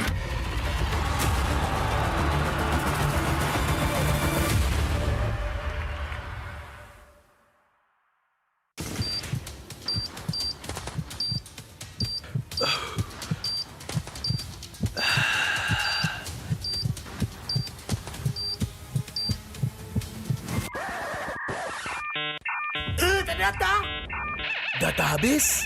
Jangan risau.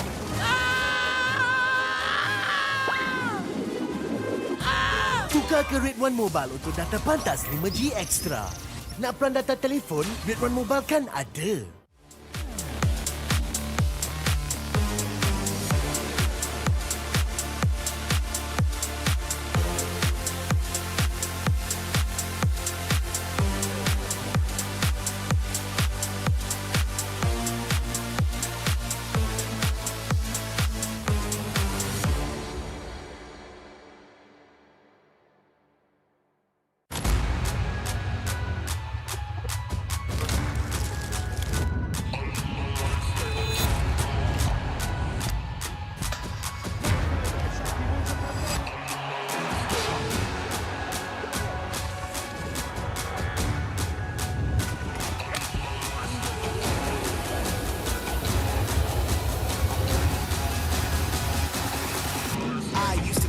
coin in the waterfalls in the wishing well. Now I get plenty coin, but I'm self-made. You ain't gotta wish me well. You ain't like me then, but I guess it's past tense, cause you tapped in. You was never who you said. I see the facade when looking, it really be like you could tell. My guard up, I ain't taking nails. If it's not in my favor, won't sign a deal. I got the royalty in the mail. I got authority in the field. Take a look in my iris. I be precise with the timing. I move on a tuck that's be high risk. I never know where my mind went.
We officially turn the page of the book of WEC Women's category to its final chapter.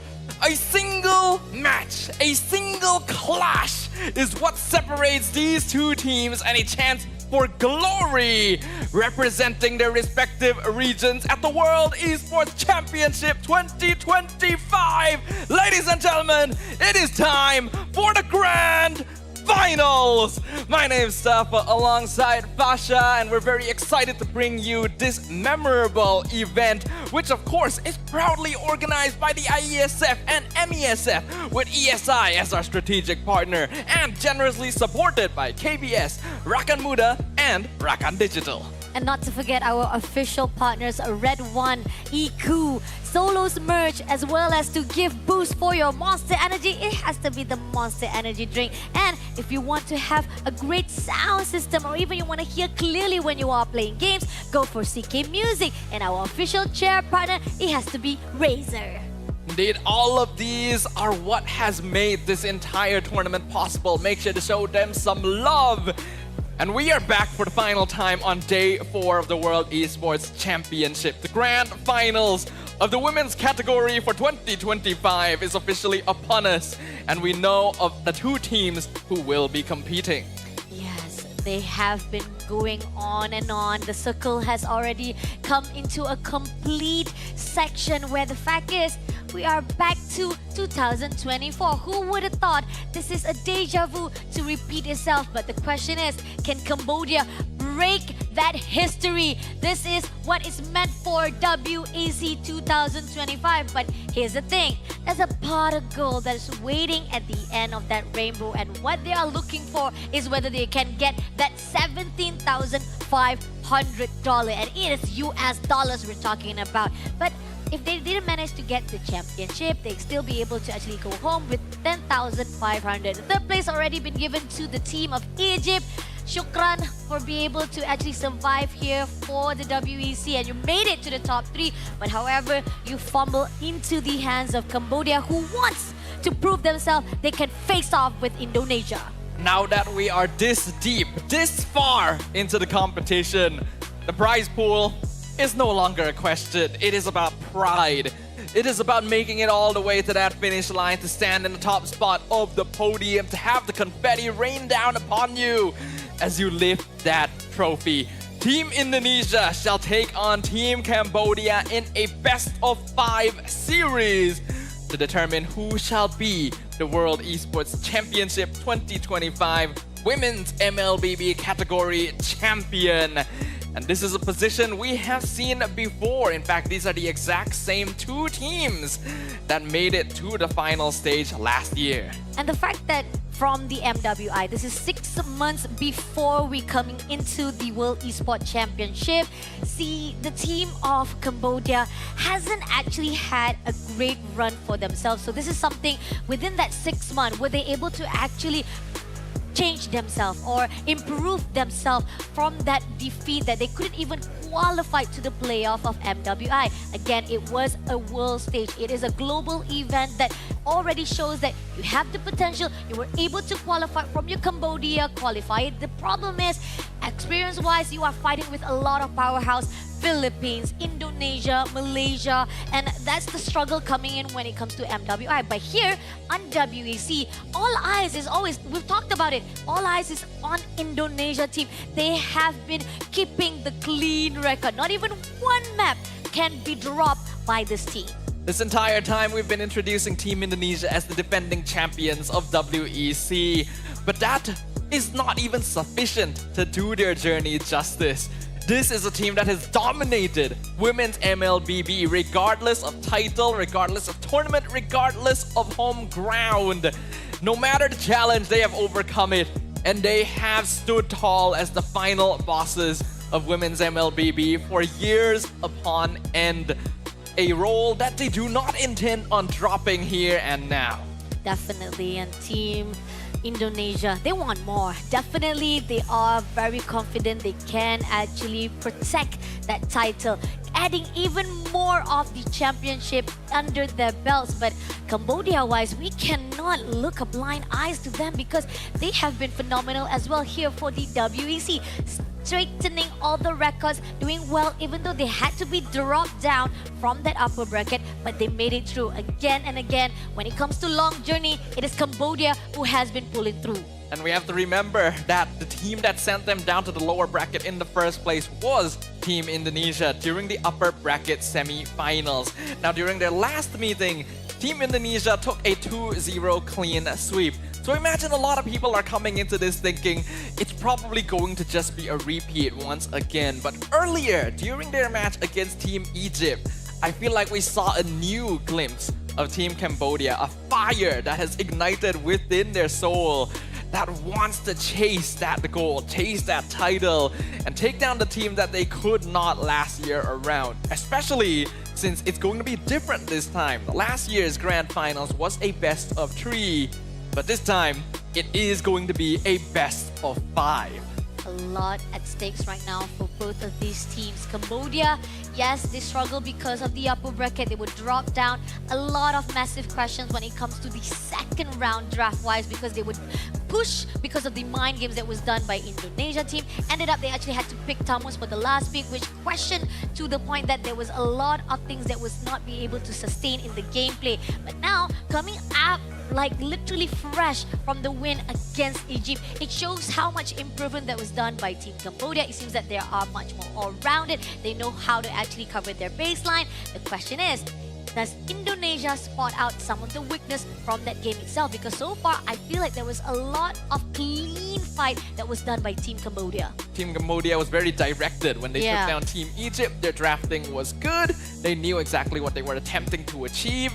But Team Egypt didn't really manage to push them into a corner because they tried to stick to the same strategy twice in a row. So because of that, that's actually less information that Team Cambodia ends up giving over to their opponents. Now, you could say that one disadvantage that Cambodia will have to deal with is the fact that they did just come off of playing the lower bracket finals, which means that they have already played some games today, and so stamina might come into question. But in the same way, you could argue that it is an advantage as well, because they have literally had a warm-up right before this. They're coming into this fresh and hot off the heels of their previous victory, and perhaps that could be enough for them to push Indonesia against the wall. Warm-up is good because the fact is now your whole entire body has already come to the fight scene that you're about to actually fight on, or even actually prepared your mental to into the fight with Indonesia. But here's the thing, we also have a little bit of time to talk about how the teams that was able to actually pull through from the fight itself. But before that, let us give a little bit of highlights, a little bit of posing, show spotlight to our ladies right here. Give it up for Team Indonesia versus Team Cambodia.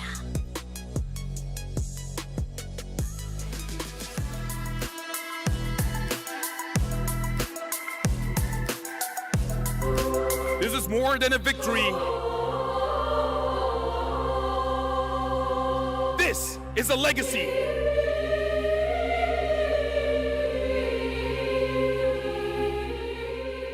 Written here on this stage at WEC 25.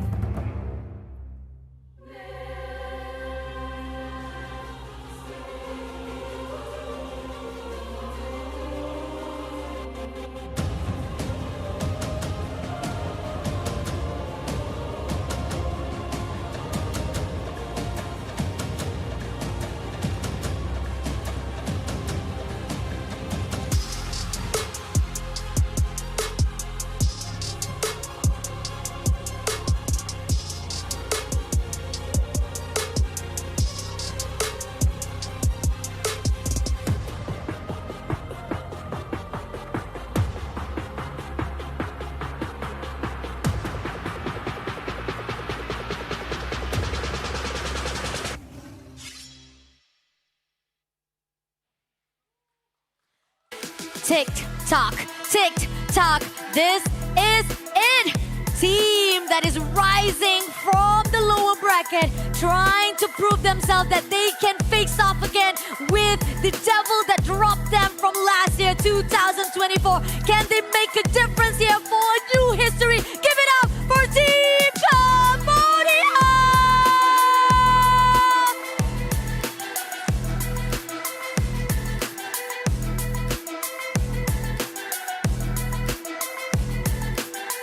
And they shall be facing off against the reigning monarchs of not just WEC, but the entirety of the women's MLBB ecosystem. The undefeated, the unstoppable, the unfazed squad that wants to take it home once again. Team Indonesia!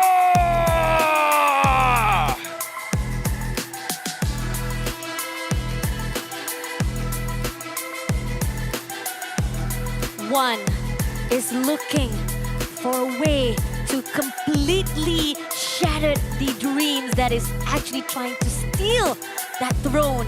On the other note, another one wants to change what has happened from last year.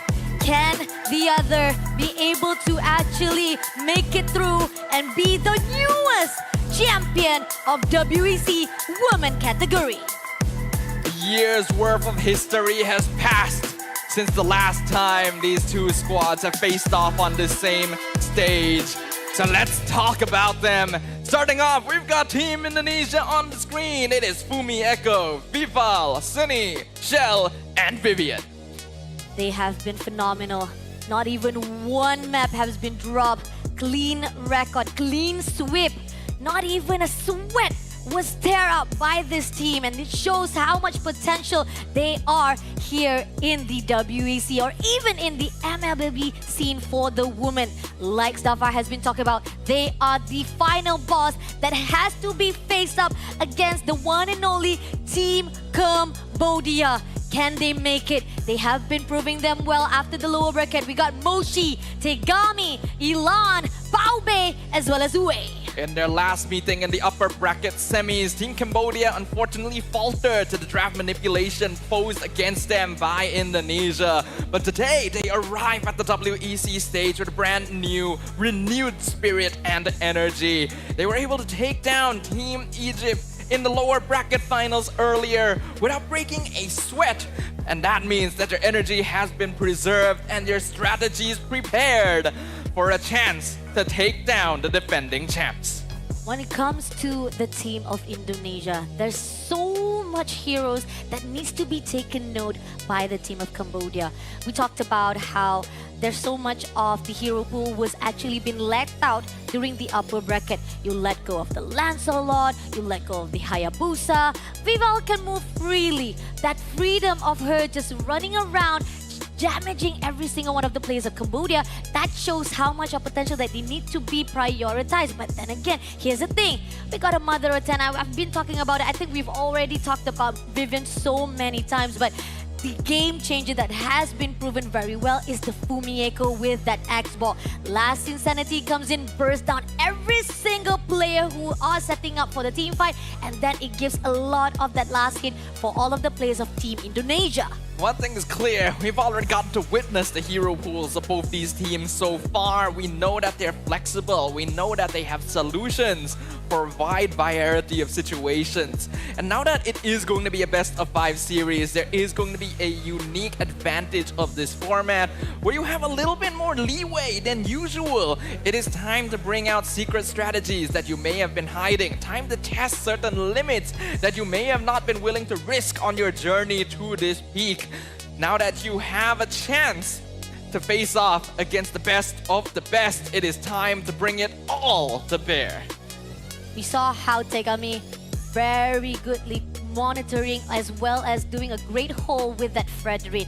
Those are the things that maybe Indonesia is also on the lookout. They're watching out and see, hey, Tegami is not that bad as a tank jungler, because we saw how it was when she was at the MWI. Last 6 months ago, she was doing well as a Lancelot, great assassin mobility-wise on her hand. So the question is that something that Indonesia is looking out? But going into our map for the first game, it is going to be Flying Cloud, a map that definitely has the least impact for most of the team fights. But again, it does pulls a good weight when it comes to going into the Land of Dawn, trying to actually clear the wave even much more faster. So those are the things that are very good when it comes to this map of Flying Cloud. It enables in general a little bit more lane aggression. If you are the one who wins up the matchup, then you want to trade as much as possible to keep forcing your opponent back and ideally get kills so that they can not take advantage of the Cloud bringing them back to the lane. Whereas if you do happen to have a bad matchup in the side lane, then this does make up for it somewhat.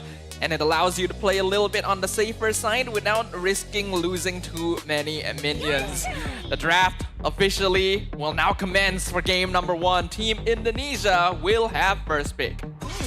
Zuchin, Yves, as well as Chichi already been taken out. We know for a fact that this is our top priorities heroes. You don't want to mess around with it. So definitely Indonesia already making a really good move. On the side of Team Cambodia, they took out not just Baxia, Grog as well for the meta heroes as well, and the Lancelot. So definitely still gives an opening for the Hayabusa to be picked if they want to actually pick up. But earlier on, Indonesia just picked out Kimi first of all. Now, Kimi first pick has not really been seen throughout the WEC so far, but this is actually one of the safer meta strategies of just opening up with Kimi because she fills a very flexible role. You can tell that Indonesia is already kind of locked in for this one, but going in that direction means that Team Cambodia can respond with a very safe opening of their own with the Lapu Lapu and Gatot.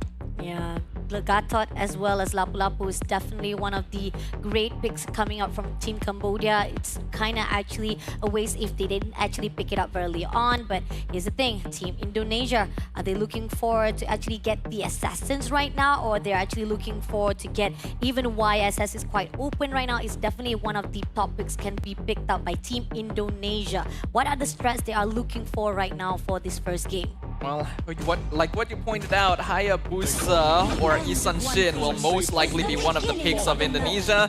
And it does look to be the Isan Shin. This actually pairs up incredibly well with the Kimi because it opens you up for a lot of different strats. Triple marksman with the Granger, double fighter side lane, which is most likely what they're leaning into. They grab the Esmeralda as well in advance. This has a pretty solid matchup into a lot of EXP laners. Oh, definitely. Looking on the side of Indonesia, a lot of prioritize from the side of damage is really good. I like the cover up for the team of Indonesia for now. Team Cambodia, they pretty much prioritize on the sustainability. They want to make sure that at least they have that ground for them for the CC. And Granger being picked up, also a good smooth combination from the side of Gatot Kaca as well as Lapu Lapu. Definitely we saw how Bao Babers, she was amazing with the damage wise, and if they be able to actually guard her very well, she might be able to do some of the late game's damage. Considering how well Bao Bei did earlier with the Granger, and I feel like that is an understatement for anyone who did not watch the previous match. I think it's a really good idea to just go into the Granger again to make use of the momentum that may have been carried over from their previous victory. And since they will be heading into the second ban phase right after this, you can get rid of heroes that might pose a problem. Ruby going to be the most obvious since Yi Sun-shin sets up for double fighter side lane. With CC also already taken out, it forces Indonesia to go into a typical marksman pick instead. Looking on the side of Team Indonesia, they can definitely take out more of the players from the mid lane as well if they want to actually guard down a little bit more. We see how Lunox has been a great contender as well, a great addition for the side of Team Cambodia. So those are the things also they can actually take out from the proportion. Team Indonesia going to be eyeing what to ban for the side of Team Cambodia. Like you pointed out, mid laners are still in the pool, jungler as well. Going to be something Cambodia needs to look for. Jungler pool in general right now is going to be a little bit more limited since Indonesia already has their Yi Sun-shin. They can start getting rid of some of these options, especially the assassins that Tegami is more known for. Hayabusa is going to be the first. If they want to continue focusing on the jungle picks, then maybe getting rid of the Suyo as well would really narrow down that hero pool. It's not just the Suyo, they can also drag down Fredrin as well, because we saw how Tegami was with the Fredrin on the last fight with Team Egypt. So that's also one of the spotlights that can be seen. But on the side of Team Cambodia, Cho has already been picked off, and we know for a fact that this is where they want to actually make sure that there's no one to be easy going into the back line with a single lockdown to Granger. So making sure that at least there will be a guard out for Team Cambodia. Cho is a hero that would pose difficulty for almost any jungler that Cambodia picks up right now, both tanks and assassins. So I think it's perfectly respectable to take this out of the pool entirely to try and keep it to a more standard front to back on both sides. Team Indonesia now has a choice. If they want to continue banning junglers, then there are still assassins like Joy and Suyo in the pool. If they want to ban tanks, then Fredrin would be the most obvious. Alternatively, they may also worry about other fighters that could pop out. Looks like the one they get rid of though is Fanny. Interesting. I don't think that we've seen Fanny actually bring out from the team of Cambodia, even from them dropping off with Indonesia, or even when they fight off with Turkey as well. So yeah, probably they just want to be a little bit safe. If anything, that maybe Tegami will surprise us off with the assassin jungler. But still, that kind of opens a lot of pool as well for Tegami. Still be able to fight off with Fredrin if she wants to go in again with the success that she already pulls in from the fight they had with Jeep.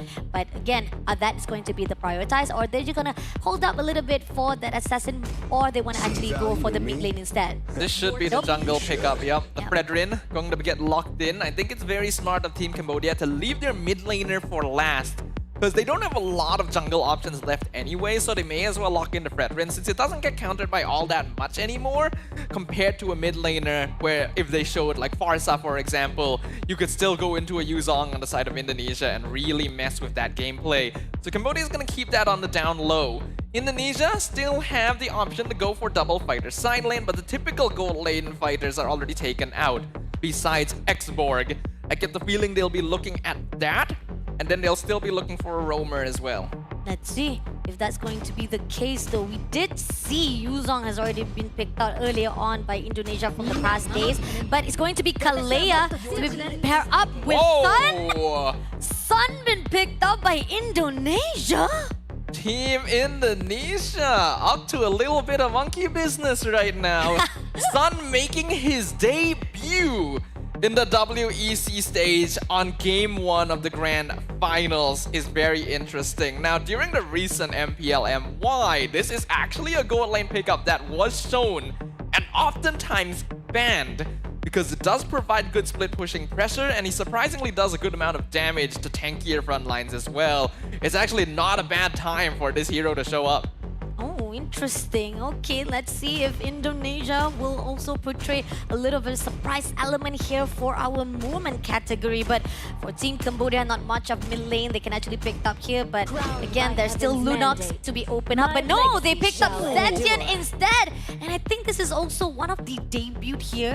No, not yet. This could be a debut at the main stage because we did not see any fights of Zetian on the main stage. So definitely this is a debut to be seen from Team Cambodia putting out that Zetian at the mid lane. Now, looking on the draft-wise, Darfa, what are your thoughts? This is interesting. Zetian is not a bad last pick because it's going to be able to provide vision to match the Yi Sun-shin on the opposite side. And that way, they also have a mechanic for maybe catching the Sun if he's trying to do cheeky split pushing. But in exchange, you lose out on a lot of the typical burst that you would have with a hero like Farsa or Eve instead. So in exchange on that, they're going to be putting a lot of pressure on Bao Bei to perform this time around. It's going to be a Granger versus Sun in the gold lane. Interesting matchup. Don't get to see that very often. And it is going to be Petrify as well. So Bao Bei has to be quite careful here. Bao Bei definitely needs to be aware of the whole surrounding, especially again, we talked about how when it comes to Egypt just now, they didn't actually create a lot of the safe gap between them with Team Cambodia. So this is something that Cambodia also needs to adapt as well, fighting off with Team Indonesia. Very interesting draft indeed from both sides, but I think when it comes to the honest straightforward we do have from Team Cambodia, the question is when Indonesia-wise, a lot of the escape mobility-wise is on their side. So those are the crucial things that Team Cambodia has to be aware of. I think pretty much when it comes to the execution is what is crucial right now between the two teams. And looking at the case, if we dive into the more specifics, level 1 mid lane is going to be in favor of Team Indonesia. Kalea Kimi will definitely outtrade Zetian Gatot, so Cambodia needs to avoid going too aggressive there to avoid giving Sini too early of a kill. Once we come around the first turtle timing, first to second turtle, Cambodia will have the advantage because they are just generally more sustainable, more bulky, and they have good artillery fire. But once we get into the later stages of the game, when we are starting to look at full item builds from most of the cores, Indonesia will have the natural lead because they have split push pressure, they have more heroes that are able to output consistent DPS, and that means Cambodia cannot afford for this to last too long unless they can guarantee that Bao Bei is snowballing.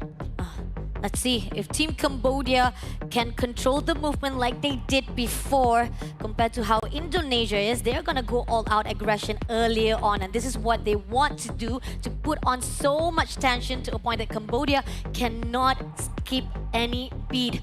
So far right now, again, the tensions is building by both of these teams from the draft itself. I know everybody's waiting. We are also waiting right now, just giving even more suspense for both of us as well as here in the stage of WEC. This is going to be game 1 of the grand finals after all. While it may not matter too much in the grand scheme of things, since it is going to be the first of 3 wins, being able to set yourself up with that foundation is going to be crucial. And if Cambodia can actually put a point on the board, that is going to do wonders for their morale, considering that not a single other team thus far has been able to secure even a single game from Team Indonesia. Oh, this is tough. And I don't think that we've ever seen flying clouds in the maps of Team Indonesia as well. Even though, yeah, we talked about how it's not really that impactful when it comes to most of the maps that are in the Land of Dawn. So it really doesn't matter because we always see that they are performing very well in the rest of the 3 maps itself, whether or not it is Dangerous Grass, Expanding Rivers, or even on the side of where we see the teams that did fight at the flying clouds, they do not really have much of the impact of using that flying cloud for their teleportation, flying into the lane phase as well. So again, this is pretty much all up to these 2 teams, whether or not they can actually execute properly, get their guards up, find a way for them to actually just hold up the positioning. And even so, like you talked about how Cambodia-wise, earlier games definitely not gonna be on their side, especially for the burst-wise of Team Cambodia. If Bao Bei can hold her own lane just finely, they might be able to actually pull through, but I don't think Indonesia will allow that. Yeah, Team Indonesia has already proven that they are capable of adapting on the fly. They have really good strategies, and the fact that they have saved this sun all the way until the grand finals itself is a very intimidating feeling.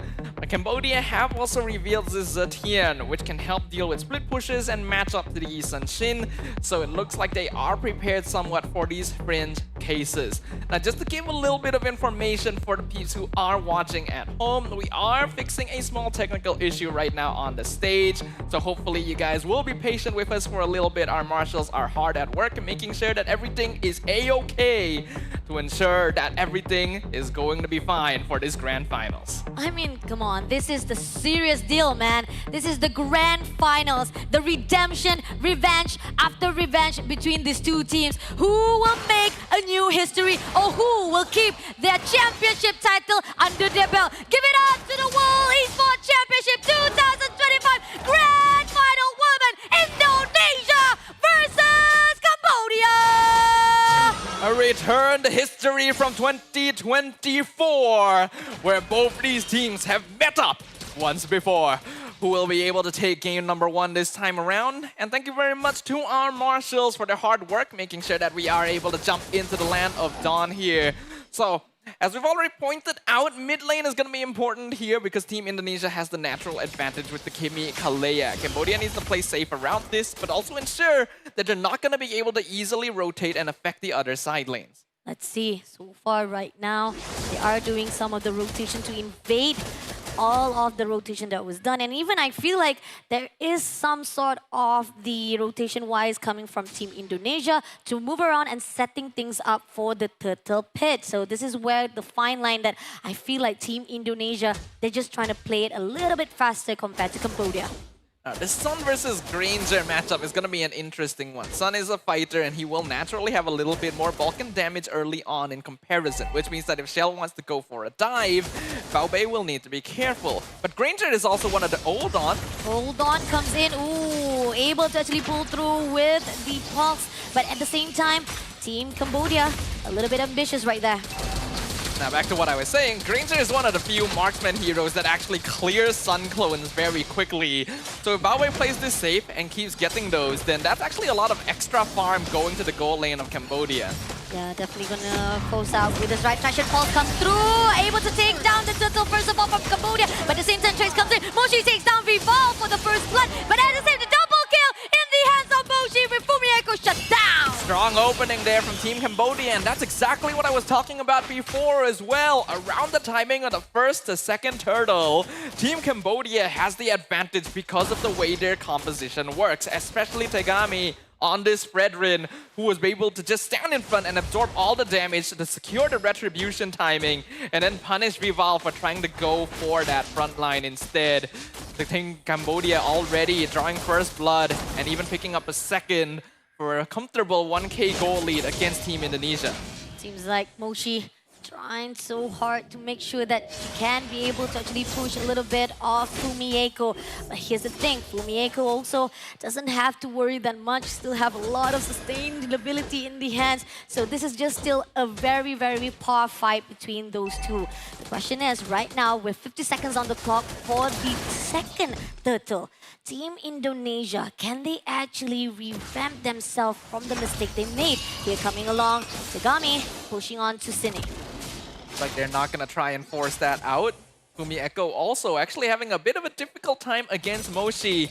Those two initial kills both went to the Lapu Lapu, so that means that Moshi is going to have a slight EXP lead against the Esmeralda in lane.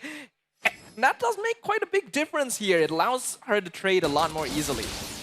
I think pretty much I thought that Indonesia was going to actually punish or even try to pressure Team Cambodia, but somehow Cambodia looking even more aggressive earlier on. And I think because of the fact that they have that ability or even the advantage of their damage from the early games, and that's why they're just taking advantage of it. But here on out, Team Indonesia is going to get some place for the top lane itself freely, while the team of Cambodia is quite setting up themselves at the turtle pit, and this is like a threat for themselves. They're not gonna contest it off, so a win for both sides of Indonesia as well as Cambodia. But here on out, Fumieko going to actually go in all out for a fight. gonna able to survive those equations. But now comes in the team of Cambodia. We've all able to get that turret, but Bumieko is going to be sacrificed by Tegami. Pressure pulse comes through. Auto Chakra is also pulled through, but unfortunately, Tsunami Slam tried to steal away by Vivian, but instead it doesn't have any follow-up, so it's gonna be a weak win for Cambodia. Really smart idea from Team Indonesia to go for the split push. They're well aware that they cannot match up in a direct 5v5 right now, so they're not even gonna bother around the turtle. But they may have stayed a little bit too long. They should have backed off after taking the entire gold shield, because Team Cambodia was able to collapse in. And while they're not able to get the shield themselves, they might be able to threaten the tower. Goes in for the dive right here. Wavebreaker comes through, just try to evade it out, but goes in the back line. Right there, immediately Vivian in trouble. AOG comes in, doesn't catch up, but Baobei shuts down Vivian. Beautiful dive there from Moshi. This Lapu Lapu being an MVP for Cambodia right now, but looks like Shell is no slouch either, taking advantage of Cambodia showing up top to steal away the purple buff. Baobei has swapped lanes as well. This means that the Sun is going to be able to catch up a bit in farm. On the side of Team Cambodia, they do win most of the fight itself, and somehow Team Indonesia, they're taking their stacks back. They're trying to slow things down, find a way for them to win just those micro gaming, micro things that is crucial for their own. Now, at this point in the game, we've already mentioned Team Cambodia is going to naturally have an advantage due to the nature of their draft. They've been able to build up a strong 2K lead. If they can continue building this snowball, and especially funneling kills into Baobei, they should be able to quite cleanly end the game around the 16-minute mark. They cannot afford to allow it last too much longer than that, or lose out on this advantage from this point onwards, because Team Indonesia has a very strong scaling composition, and they have a lot of macro pressure as well, compared to Cambodia, which largely will need to stay together for fights. And look at that, this is going to be the third turtle dance coming through. Team Indonesia is overlooking, not going to actually be able to contest it out, but now they're going to push it all the way to fight. Team Indonesia had to pull away. Does actually go stun for the side of the Fury of the Phoenix, but then it's still Team Cambodia to get that win.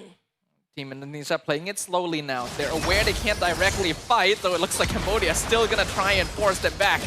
They are going in for the diving composition. Doesn't get anyone though, but Team Indonesia is going to actually be pulled back so much by Team Cambodia. Goes in for the steal. Vivian doesn't make it alive. Baobei takes it down, and even Cine could not do anything for that. Really well done there. Tegami tanking the tower. Unfortunately, it looks like Bumieko gonna be able to find Elan on the retreat. Now he's trying to join the fight.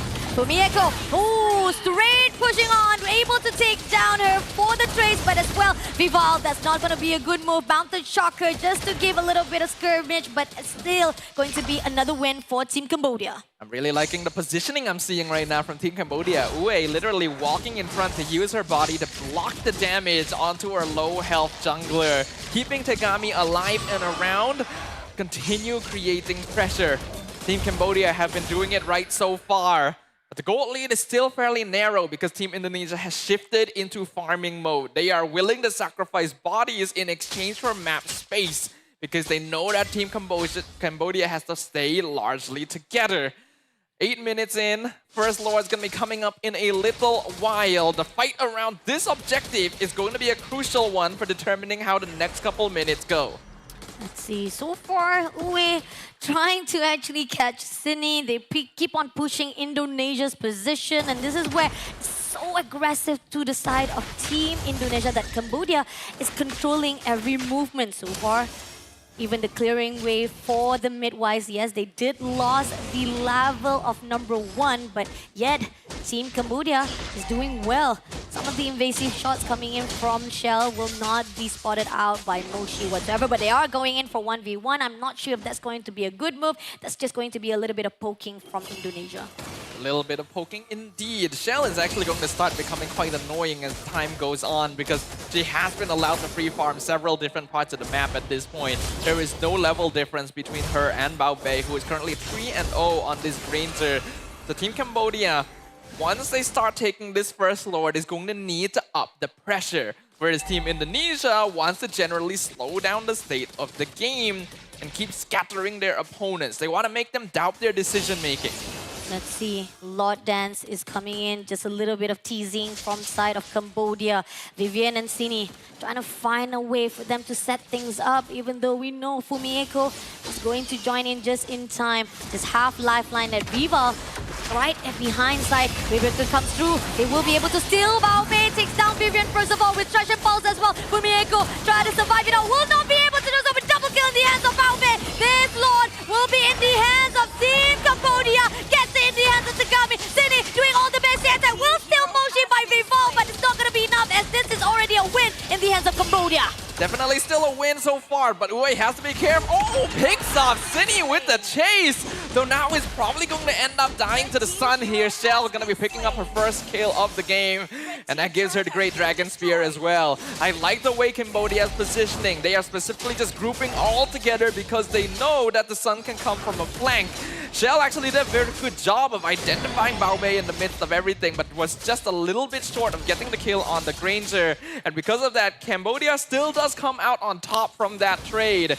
But the longer this game goes, the more difficult it is going to be for them. They can't allow this to last too much longer. But Shell is going to make it do exactly that. This is one of the strengths of the Sun. Lord? What Lord? Exactly. This is what the fighter is all about. Definitely will be able to take it off. But Cine shuts down Ilan immediately. Even with the Wavebreaker able to actually pass through. But is it going to be enough though? Team Cambodia. Baobei takes down Cine. Goes in for the double kill with Vival. Now one more. Vivian managed to break through with the Wavebreaker. But still, this is going to be a turret. Comes into the hands of Cambodia. And they had to back off because Cambodia is getting into it. This is the time for Cambodia to just get as much damage on the map done as possible. Baobei has hit a rolling hit right now on this Granger. 7-0. That is easily 5 Skypiercer stacks at least. And you can see how much damage it was doing to the squishier targets. Cambodia needs to continue doing this. Up the ante. Yup, 60 stacks right there. That is a lot of damage to worry about. And we know Indonesia is generally going to be fighting 4v5 because Shell is on a mission. Shell is definitely trying to at least do a little bit of the split push, but again, it's not going to be enough though. All this solo fight that is done by her still have a lot of things that needs to be catch up because Team Cambodia, as one, they will be able to actually just trample one after another of Team Indonesia. So Team Indonesia needs to find a way how they want to actually control every single damage that was done by Baobei itself. But coming in right now, Wavebreaker Vivian!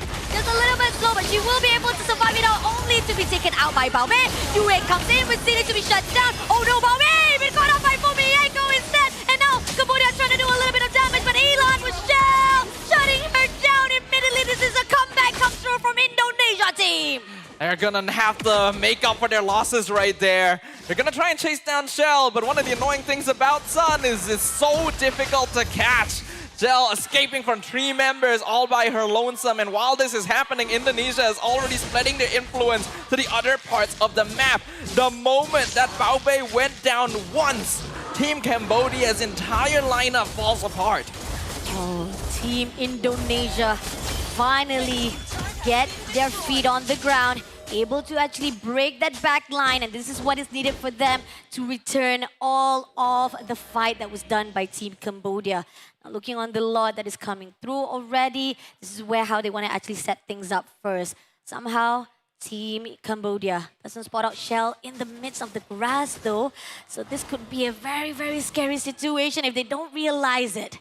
I think if that was any ordinary player, they would have 100% tried jumping on Baobei, but instead Cambodia's jumping. AOG comes in. Oh, Cine managed to back away, but at the same time here, Tagami try to pull in with the Vivian side, but it's going to be Baobei to shut down Cine with that Death Sonata. But at the same time right here, it's going to be Shell. Shell spotted out, goes in for the Wavebreaker, still away Baobei right instant. Ripping on shutting down Israel, and this is where the fine line at Cambodia falls, crumble in the hands of Indonesia. Fuji immediately double kill in the hands of Shell with the side of Tagami as well as Uwe, committing every single move, leaving only one player. Can they actually go for the team wipeout? It seems that Tagami doesn't want to actually contest, but no! Tagami comes back for the double kill! Tagami with the slam right in the face of Team Indonesia, holding it together for Team Cambodia. Regardless of the flashiness of that play though, this is now a disaster for their side. Baobei has fallen again, they weren't able to defend her, and Tagami's not going to be able to walk up to contest his lord. Let's see, can they actually do it though? Somehow, it's not gonna be easy, but Vival able to get the Lord in the hands of Indonesia. So it is risky, but again, Cambodia, even though they could not make that steal, this is going to be their own reset. They need it so that they can set things up for the defense. We are undoubtedly seeing a match worthy of being grand finals material right now. Team Cambodia, their entire lead has been taken out. The goal difference now is minuscule. Baobei has been able to complete a Wind of Nature. That's going to be a very important item for this Granger if she wants to continue playing aggressively, since it will buy her precious seconds against the dive of the Sun. But Indonesia has the Lord on their side. They've been split pushing the map the entire time, so there's only 2 external towers remaining. And it's already past the point where holy defense would still be an issue. Team Cambodia, their chance of turning this around is starting to slim due to how much scaling Indonesia has built into their draft. Even then, Fumieko try to actually step a little bit closer to Team Cambodia. It's not going to do much as they are pushing in. Fashion Pulse comes through, doesn't actually get anyone though, but in the end, this turret is going to be the opening comes through. Montoshaku comes in, no one actually gets into it, so that's going to be Team Cambodia just setting things off for the Lord itself. Somehow, this is going to be easy for turret bottom to be shut down easily. All of the waves are being started out, but AOG doesn't catch anyone. So Team Cambodia so far, the only thing that they are mattering right now is just to defend, not to overextend. Not a bad defense though. They do give up 1 inhibitor, but that is probably the best case scenario for Team Cambodia in this situation. We are 16 minutes in. This is around the time where I said Team Cambodia needed to try to end the game, because any longer than this and the scaling from Indonesia might become too difficult to handle since they have multiple late game core heroes. It is still possible, but all of it rides on Baobei. And unfortunately, 2 deaths in a row means that she's not going to have a lot of Sky Piercer stacks left over. She needs to build those back up to be the artillery threat that she was earlier in the game. Let's see if Team Cambodia can guard out Baobei before being picked off by Team Indonesia. So far, when it comes to actually executing, Indonesia has been perfectly fighting. Even though with Tegami able to actually back things up with that double kill, it's still not going to be enough for Team Cambodia to catch up with Indonesia's gap, whereby they are already leading up and now trying to go in for a fight with the Fallen Star Moon, but somehow does not grab anyone in the mid. So far, Team Cambodia having a lot of structure, able to actually create some safe space between them. I want to see some adjustment here from Team Cambodia, especially from Baobei. She has been able to use the early game snowball she has to go for very aggressive pickoffs, but she cannot afford to do that anymore. Even if you see a very juicy kill right in front of you, you need to second chance it. If you are in this Granger's position, you need to stay protected. It doesn't matter if you miss out on kills, you need to ensure you stay alive. Oh, but Shell says, no, you're not gonna be able to stay alive, but they do have the chance for UA to back things up. Shell still managed to survive it out, but no, goes away with the clone. That's how powerful it is, but there's going to be a zoning for them. Here, right here, Vival able to take down Moshi. Tato right here at the moment right now, they are going in for a fight, but no, they are pushing into Cambodia just to shoo them away as they are going to focus for the Lord to be taken by Vival. In the moment right now, Fumieko try to actually scurry away to the side of Team Cambodia. Baobei barely scraping alive by UA. Immortality right in the hands, but they're not going to deny it because Vival will shut him down for good. It's a 3v5 defense situation now. The Lord is still very far away, but Indonesia might just be able to muscle their way in. Baobei is the only one that's going to be able to do notable damage, but the minions are so tanky right now that it's even taking her a while to clear them up. Slowly but surely, the waves are sinking in, and Ue is not going to be available for this base defense. Last turret for them to just bear open this space. At the side of Cine takes him down. Bulls go in for the waves of breaker. Tegami barely surviving, goes for the Imperial Run, but does manage to go for the defense wise. So Team Indonesia still had to move away, but Vival takes down Moshi immediately. Lord coming in. It's a great defense mechanism come through for the side of Cambodia. They managed to actually shoo away the side of Indonesia, but is it going to be enough though? Fumieko, Trash and Pulse doesn't get anyone just yet. So far, Cambodia is desperate, but at least their desperation can still hold out the situation. Really good composure there from Team Cambodia. Considering the odds, it would not have been difficult for Indonesia to just muscle their way in with that Lord. But since Baobei was able to keep herself alive, it meant that they couldn't just walk in without risking having themselves wiped off the map. Even without the Gatot Kacha in that fight, Cambodia keeps themselves in game number 1. But now their base is going to be empty, and the scaling is still ramping up for their opponent. So far, we are seeing they have been taking care of Bao Bei, denying anyone from the team of Indonesia to steal her. And this is where the position that we are asking from them. But the thing is, not much of Bao Bei will be able to stack things up. Michelle, again, try to tease a little bit of Bao Bei. This is where the fine line, they just want to bait her out. And Team Indonesia knows that if only Cambodia eat up those bait, they might be able to set things good. This is the part of the game now where it is very annoying to deal with this monkey. And Shell is well aware of it. She is constantly going to be a nuisance, poke clones out, get vision, find catches if necessary, and exert consistent macro pressure that is not going to allow Team Cambodia to group together. We can see that Elan is basically forced on housekeeping duty permanently now because Fumieko as well is going to be able to split push the map on the other side. The fact that right now they are one man less when it comes to the team fight, they are required because 24 seconds, Lord is about to appear. And knowing for a fact that Indonesia, if they can actually get that Lord, it could be a closure already for the first round of the match. This is a very difficult decision to make in the position of Team Cambodia. They need to basically send their entire team if they want to have a solid chance of contesting the Lord. But there is always the possibility of a backdoor. And Elan is not going to be able to defend against Shell or Fumieko by herself, which means you need at least 2 people staying in base, keeping the waves in check. But there is no way they can contest Lord with 3. So Cambodia might be forced to give this up. But Wave Breaker as well as Tsunami Slam stealing away Mochi. Mochi barely surviving that, but at the same time, Tegami comes in for a fight. Doesn't manage to actually pull through with a pistol round. Now coming in with the traction balls, moving straight forward to the side of Cambodia. They will be able to take down Bao Bei first of all. Now going in all out to Uwe. Uwe barely alive, will be shut down by Vival. Now Tegami is going to be the next victim. Barely surviving with all the base attacks. Sitting, shuts her down for good. Elon, the housekeeper, will be also terminated. Rimochi tries to survive it, but no! Fumieko says no to you, and this is going to be an opening for them to get team wiped out in the hands of Team Indonesia. No! Mochi barely survived that mountain shocker, but the crystal is already in the hands of Indonesia for the first win. In a very sneaky way, Team Indonesia finds their way into the base of their opponent and turns the entire game around on its head.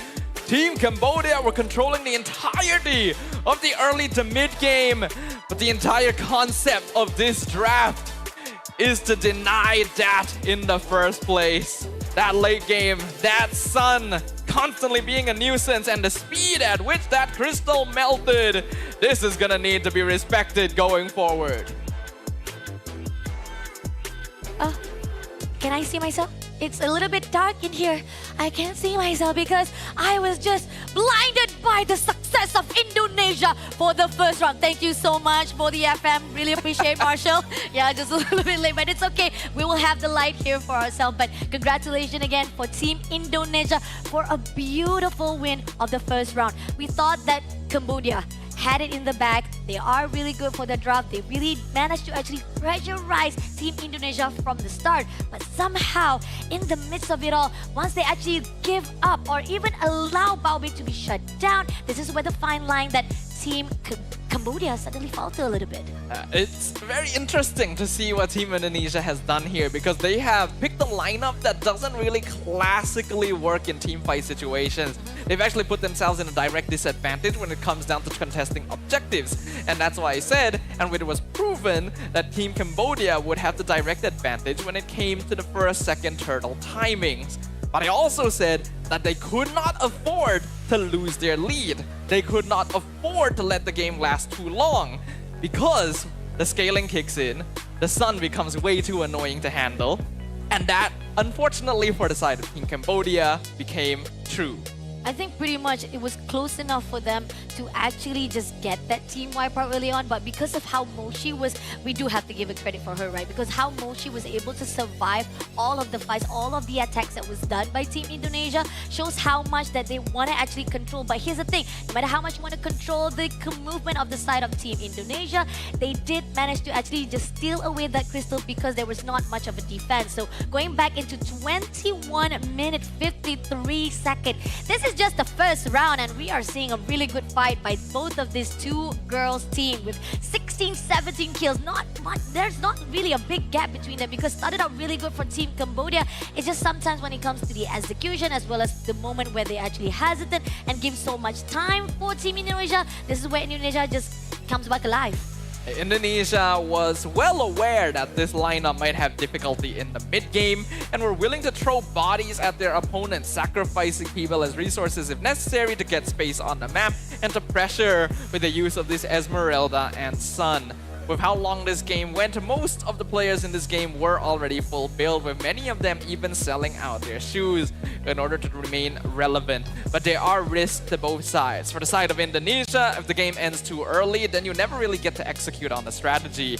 And for the side of Cambodia, they are basically playing hyper carry. Bao Bei is the only source of reliable, consistent damage, since Azutian is more of a support mid laner as well, which means that once the Granger is taken out of the fight, doesn't matter how tanky the rest of you are, Indonesia can slowly whittle you down. Somehow we are seeing a lot of times that Fumi Eiko as the tanker to be surviving with 197,500 Eiko. Sorry, her name is Fumi Eiko, but it's 197,580,000 damage taken. And this is where the fine line that we say, when it comes to the frontline team Indonesia, they can cover a really good ground.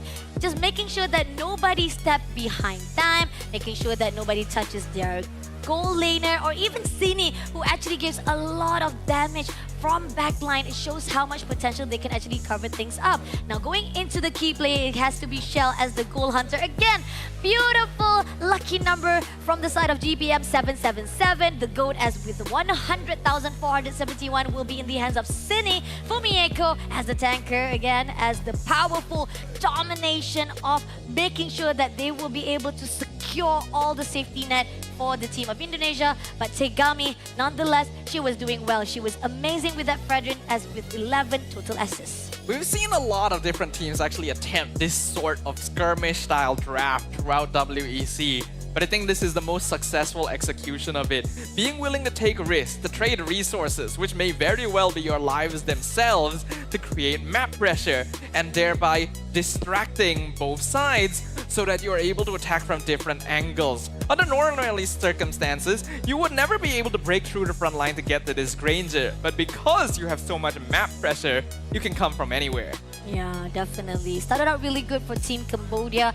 Good pressure for the side of the early games itself because they know they can actually control, they can be able to actually maneuver every single situation. Even the diving composition that was done by Bao Bei was very fruitful. But when it comes to the team of Indonesia, they know how to pace themselves. They know when to strike back. And when it comes to Shell, she just knows that it is going to not be easy for Team Cambodia to catch her as she just throw all her clones. She can just zip out of nowhere, and she even barely surviving that three players was just chasing after her, and with her body just surviving it out shows how much it's slippery to catch her off guard. I feel like if there's one thing that Cambodia may have been able to do better, it was better utilizing the vision that was provided by the Zetian ultimate. It was popped oftentimes in fights, but I think it was used more as a stun and damage mechanic rather than making use of the information it would get. In the earlier fight we've seen, it was popped. They could have actually seen that Shell was coming from the bot lane, but didn't really register that information, instead focusing on the fight in front of them. These lapses in judgment make it so that they escape in the wrong directions, running into places where your opponent is going to be able to meet up with you instead, and eventually losing out on people that needed to stay alive. Indonesia were able to come out on top this time. But I do think we still have to give props. Team Cambodia looks to be in a very solid fighting form, and if not for the interactions of this draft, this could have been a lot closer. agree, definitely. And the fact that Team Cambodia, I think pretty much they had a really solid draft-wise. It's just pretty much, again, they didn't actually have that call-out that is properly wisely used into the gameplay that is making a really good composure for Team Indonesia just topple them. So this is going to be a second round of the match, and we've talked about how this is going to be the best of 5, so there's still a lot ground that they can be covering in. They can be able to actually adapt themselves or even fix back for the second round. There's definitely still time for Team Cambodia to figure things out and dust themselves off. While I do like the idea that they went with in game number 1, nowadays in this meta it is very risky and oftentimes not worth it to be running compositions where all of your damage is on one person. Because we saw what happens. If that person dies, then you suddenly can't do anything, even if you still have full HP. So you gotta make sure you at least have a little bit more different sources of DPS. Now, I don't really know if you're gonna be able to rationalize banning Sun, because maybe in the second phase, but that is one ban taken away from other more meta heroes. Nah, I don't think so, because that Sun was just pretty much, like we talked about, we wanted surprise element.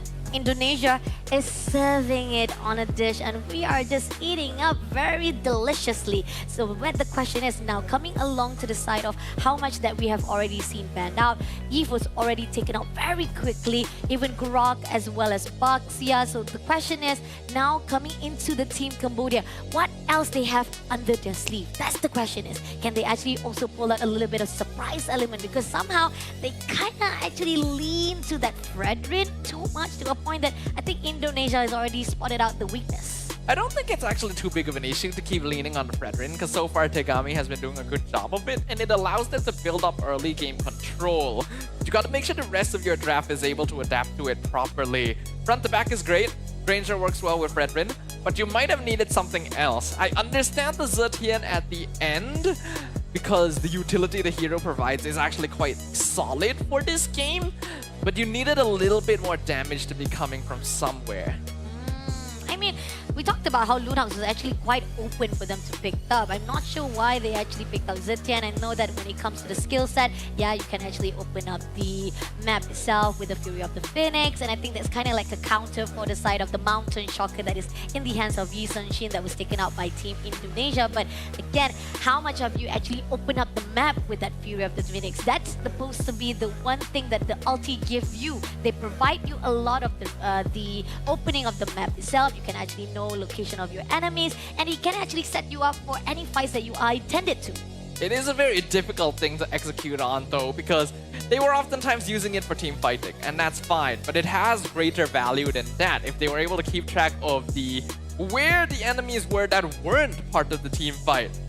It might have been a little bit better, but at the same time, they're gonna need to position based on the most immediate needs of the team fight itself. So maybe it might just be better to go for a hero that bursts and doesn't make the fight last as long.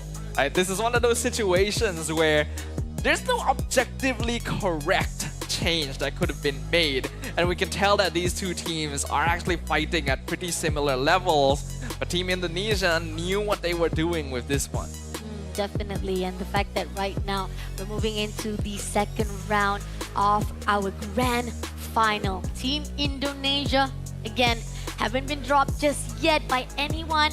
Team Cambodia, they're looking for a way so that they can actually change up what has happened from last year.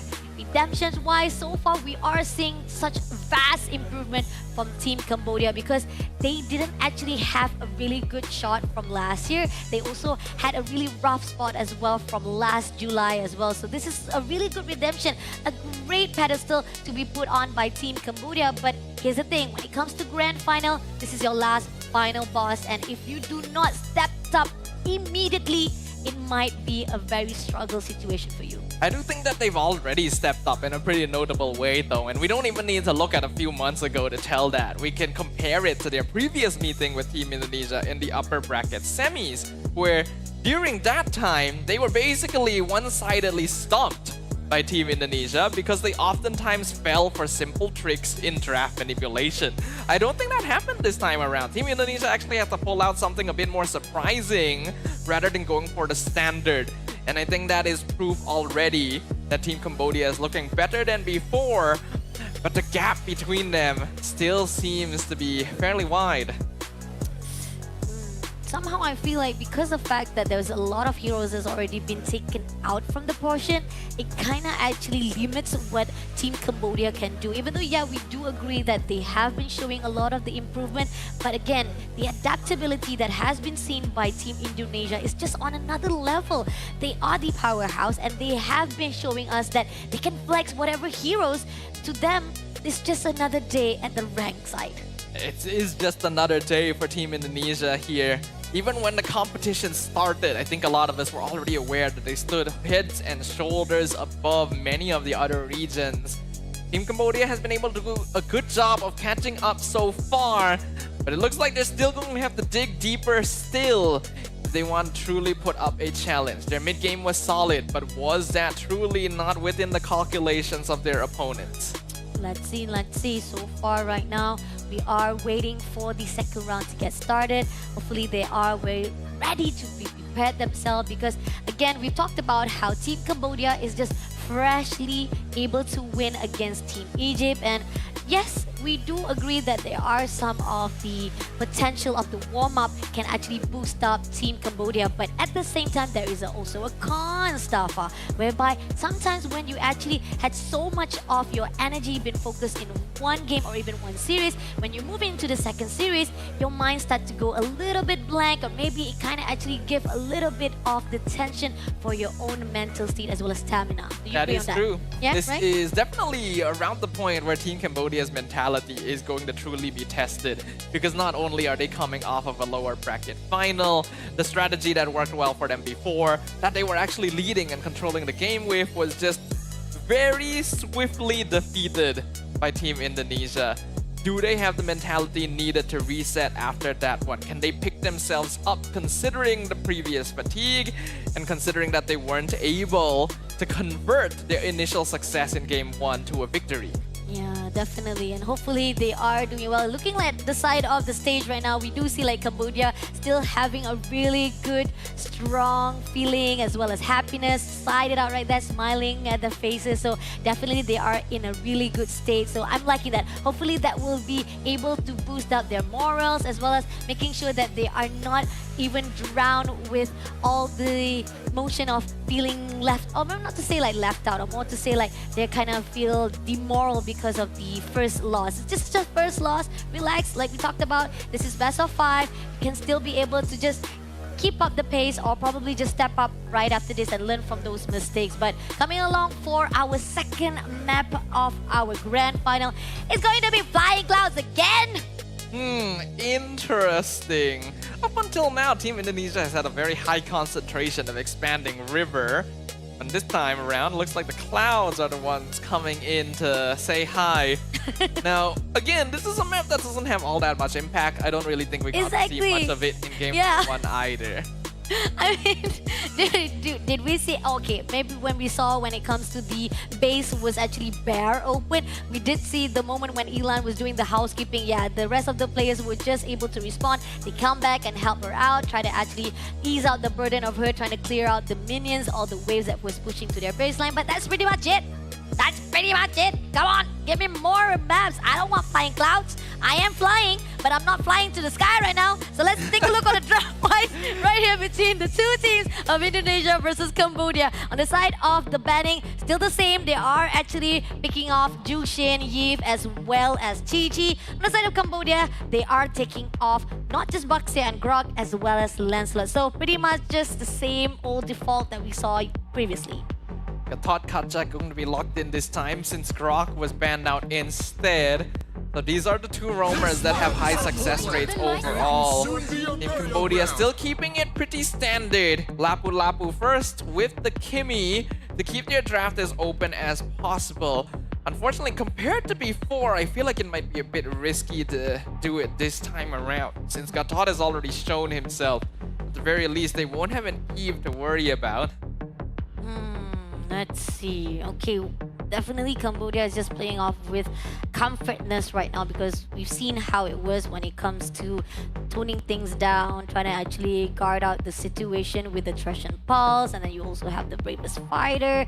So yeah, when it comes to them trying to control all the team fights, they're still there, but Indonesia-wise, they can actually have an opening for them to pick up is Merida as well as Hayabusa. So yeah, previously Hayabusa was denied immediately, so now they're taking a very, very direct path, or even going in straight to just take the assassin early on. And we already know that Vival plays a pretty mean Hayabusa. Both these junglers are quite known for their ability to perform on assassins. Cambodia probably needs to respond with their jungler now. Yisun Din going to be the next best pick, but Brethren still going to be the pick of choice. They're sticking with the tank jungle. Again, this is what I'm saying. They are playing with a comfort.